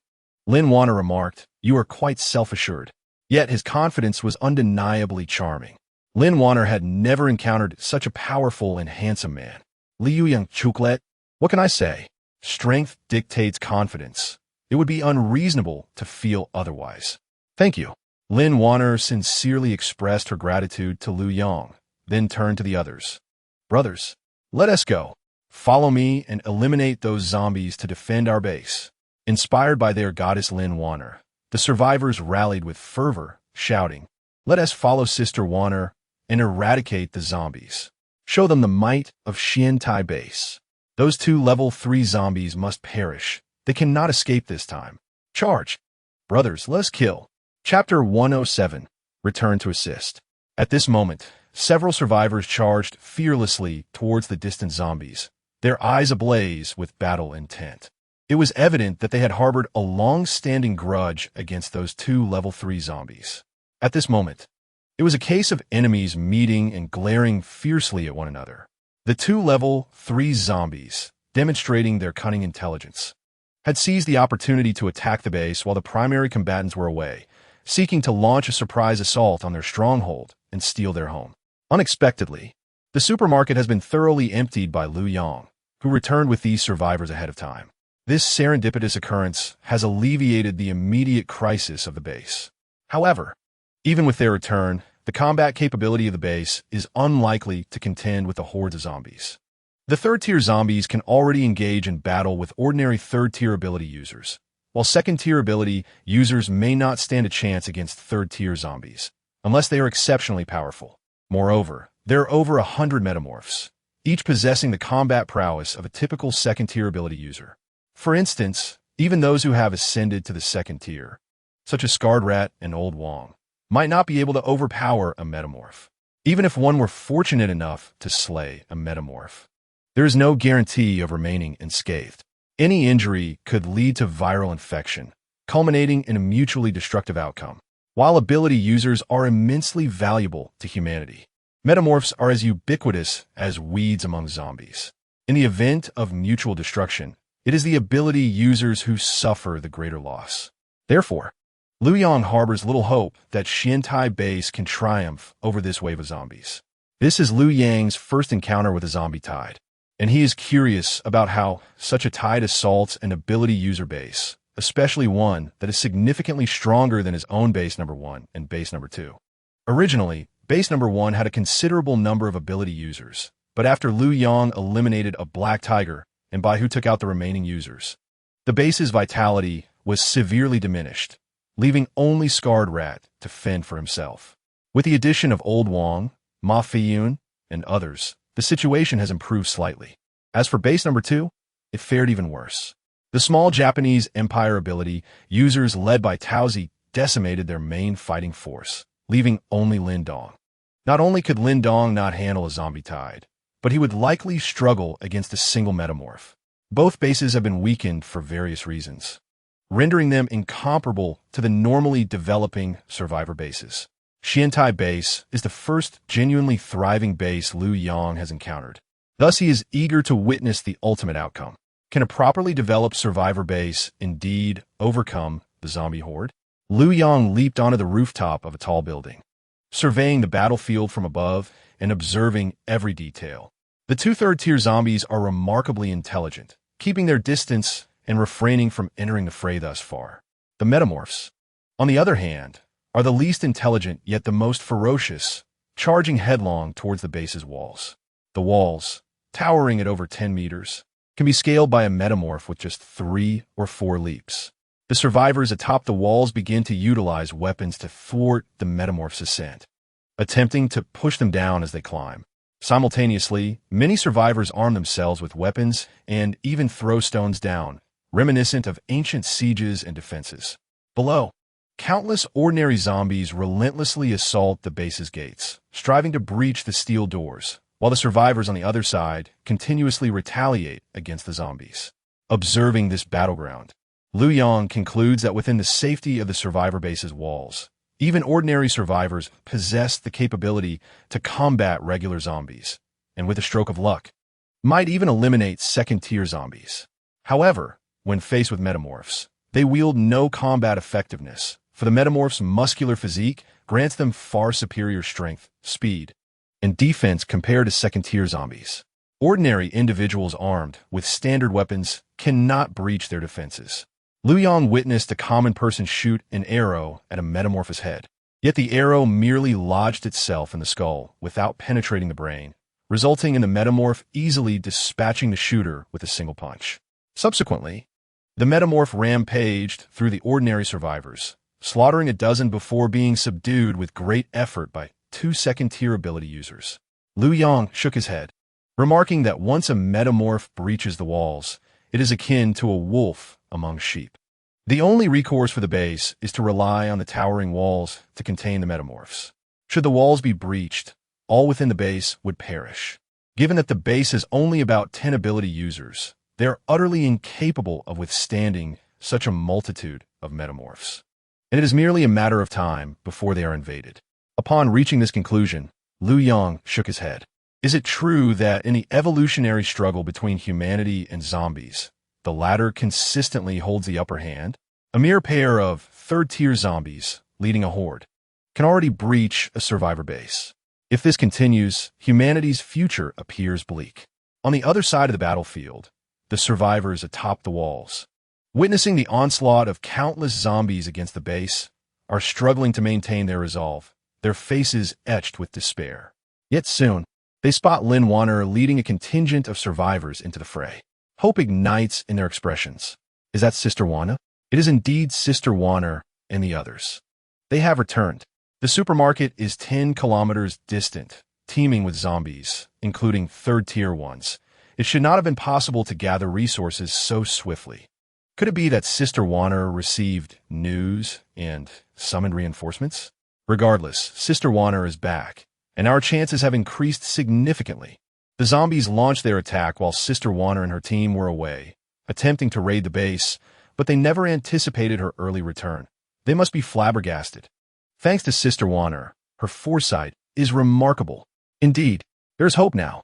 Wu Jingying, the leader of the base, brightened at the sight, overwhelmed by a sense of miraculous survival. She rallied the others, declaring, "Brothers and sisters, Wanner and her team have returned. This time, we are not without a chance. Let us muster our spirits and eradicate these zombies. Otherwise, they will slaughter our families. Our entire base will be doomed." Upon hearing Wu Jingying's motivating words and witnessing Lin Wanner as support, excitement surged among the survivors. They shouted indeed, "Let's eliminate these zombies. Vile creatures, you are surrounded." Chapter 108. The Devourer. Lin Wanner's arrival invigorated all the survivors, prompting them to redouble their efforts against the zombies. However, at that moment, Wu Jingying, standing atop the walls, wore a grave expression. On the battlefield, a towering metamorph, instead of attacking the survivor base, began to gnaw on the corpses of the fallen zombies. As it devoured its kin, its size increased dramatically, now nearing 3 meters in height, with muscles bulging, appearing far more formidable than an ordinary metamorph. Despite this, it continued its insatiable feast, relentlessly approaching one corpse after another. As its size grew, its mouth expanded, allowing it to consume an ordinary zombie's body in just 2 bites. Eventually, it could swallow an entire body whole. Its stature surpassed 5 meters, transforming it into a scavenger on the battlefield, systematically devouring the corpses of zombies. Witnessing this, Wu Jingying's pupils dilated. She murmured, "This is bad. The Devourer has emerged." The nearby survivors, startled by Wu Jingying's words, inquired, "Devourer? What is that?" Wu Jingying replied, "Previously, while searching for supplies, I was fortunate to witness a battle involving a regular ability user unit from the Shenlong Empire. Their adversaries were none other than the Devourers. It was a Devourer that had reached a staggering height of 10 meters. A formidable entity that had been vanquished by a team of 5 elite abilities users from the Shenlong Empire, albeit at the cost of 2 lives. According to their accounts, if left unchecked, the Devourer would continue to grow, potentially reaching heights of hundreds or even thousands of meters, becoming an insurmountable and terrifying adversary. The current 10-meter Devourer required 5 elite fighters to subdue, and with this particular one already at 5 meters, it was imperative to eliminate it swiftly. Otherwise, our entire base would be consumed. Wu Jingying's face displayed a grave and anxious expression. Devourers were exceedingly rare, only emerging from exceptionally unique molters. It was unimaginable that their base would encounter one, making the situation exceedingly precarious. The 2 strongest individuals in their base were herself and Lin Wanner, both of whom were yellow-tier experts. However, facing a Devourer, even a yellow-tier status was insufficient. Thus, it was essential to eradicate the threat before it grew even stronger. Wu Jingying addressed those around her, instructing them to fend off the zombies breaching the base while she descended to rendezvous with Wanner to confront the Devourer together. "I shall accompany you, big sister. exclaimed a young abilities user nearby. He had known Wu Jingying since the peaceful era, harboring a secret affection for her. After the apocalypse commenced, he had persistently followed her, deeply enamored yet hesitant to confess. He became her most loyal follower and companion. Now that Wu Jingying was preparing to face the Devourer, which posed a life-threatening risk, he felt compelled to stay by her side to ensure her safety, even if it meant sacrificing his own life. Wu Jingying nodded at the young man. The two leaped from the wall, towering several meters high, zombies immediately swarming around them. However, their speed allowed them to maneuver swiftly while making their way towards Lin Wanner, soon converging as a unit. Upon reaching Lin Wanner, Wu Jingying was met with surprise. "Sister Jingying, what are you doing here? We don't need assistance. You should protect the base," she exclaimed. "Wanner, a devourer has appeared. We must unite to eliminate it first. We can deal with the other zombies later," Wu Jingying replied. "A devourer? Liegen wenn acquistent, her expression reflecting confusion. That massive zombie over there continuously devours, growing stronger by the moment. If we do not act, our entire base will be consumed." Wu Jingying pointed towards the devourer. Lin Wanner gazed in the indicated direction. "I thought that zombie was simply a lunatic feasting on its own kind. I even wondered if they would eventually turn on each other. I had no idea it was a devourer," she said. Wu Jingying continued. "They do indeed consume their own kind. Once the corpses are depleted, it will begin to consume living zombies, and when those are finished, it will attack the base to devour the inhabitants inside. As it grows larger, we'll be no match for it. Therefore, we must eliminate it now." "Understood." Lin Wanner nodded, and together with several other ninjas, they charged towards the devourer. At this moment, the devourer's size had escalated to 6 meters. Its body was a mass of explosive muscle, each step seeming to shake the very earth beneath. Previously, the devourer had been busy collecting the bodies of fallen zombies, even seizing ordinary, living zombies that crossed its path. The Molters, typically possessing low intelligence, instinctively kept their distance from the devourer, fully aware that approaching it could result in being captured and consumed. Suddenly, several humans appeared before the devourer, prompting it to become excited as it turned its gaze towards them. With a fearsome roar, it charged at a burly abilities user. The man, witnessing the colossal beast barreling towards him, felt an overwhelming sense of dread. He hastily unleashed his abilities against the devourer. However, the devourer had experienced tremendous enhancements in power, speed, defense, and size. Even without abilities, it remained nearly invincible against yellow-tier abilities users. The attacks from ordinary abilities users merely bounced off its body, failing to impede its advance, let alone slow it down. This speed is alarming. With a single punch, the burly abilities user was struck down before he could escape. The devourer seized the fallen body and devoured it whole. It then let out another furious roar. The flesh of fresh abilities users was far more delectable than that of zombies. After consuming its first abilities user, the devourer's eyes gleamed with an unprecedented thrill, and it charged towards the other abilities users with renewed vigor. Panic spread across the faces of Wu Jingying, Lin Wanner, and their companions, while the others quaked in fear, exclaiming, "Is the strength of a 6-meter devourer truly this formidable? Big sister, our attacks seem ineffective. What shall we do? We cannot defeat it. Should we flee?" Chapter 109. Consuming the survivors, Wu Jingying and her companions found themselves in a desperate struggle. Despite its imposing stature, the devourer was remarkably agile, even quicker than ordinary third-tier abilities users. They relentlessly surrounded the devourer, launching various attacks, yet the results were dismally minimal. The devourer's defense was extraordinarily robust. Its explosive muscles appeared as though forged from steel. The ability's user's attacks felt merely like a tickle against its surface. Conversely, a single punch from the devourer could flatten an ability's user into a mere pulp. This meant that the devourer could afford to make countless mistakes, whereas the ability's users could not afford even a single error. The margin for error was alarmingly low, akin to dancing on the edge of a blade. A moment's miscalculation could plunge one into an abyss with no hope of return.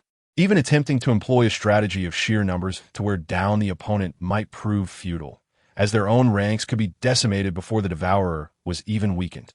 Beads of sweat formed on the foreheads of all the abilities users, their hearts racing with anxiety. Meanwhile, atop a high building, Liu Yang had also taken note of the colossal creature. He had never encountered a molter of such magnitude before. It was evident that the molter's incessant consumption of their own kind indeed contributed to their growth and strength, their muscles becoming more explosive and formidable. However, he had never seen one reach a height of 6 meters. Even Liu Yang couldn't help but express astonishment as he remarked, "What exactly is that?" Other molters have bright red muscles exposed to the air, looking utterly repulsive. This one has not only grown to 6 meters, but its muscles have also turned black. It appears imbued with immense power. Its strength, speed, and defense seem to exceed those of a standard third-tier abilities user.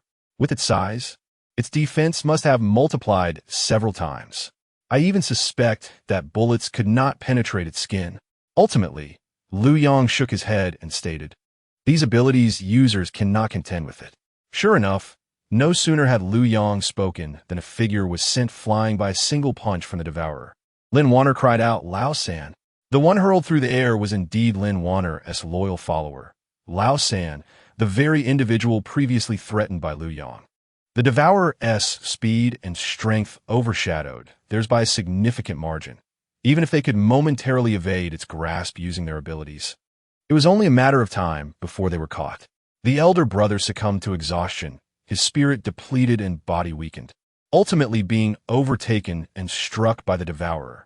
The force of the blow shattered him internally, causing blood to flow from all his orifices as he was sent flying several dozen meters, finally collapsing motionless on the ground. The devourer leaped forward, seized the elder brother's lifeless body, and consumed it whole.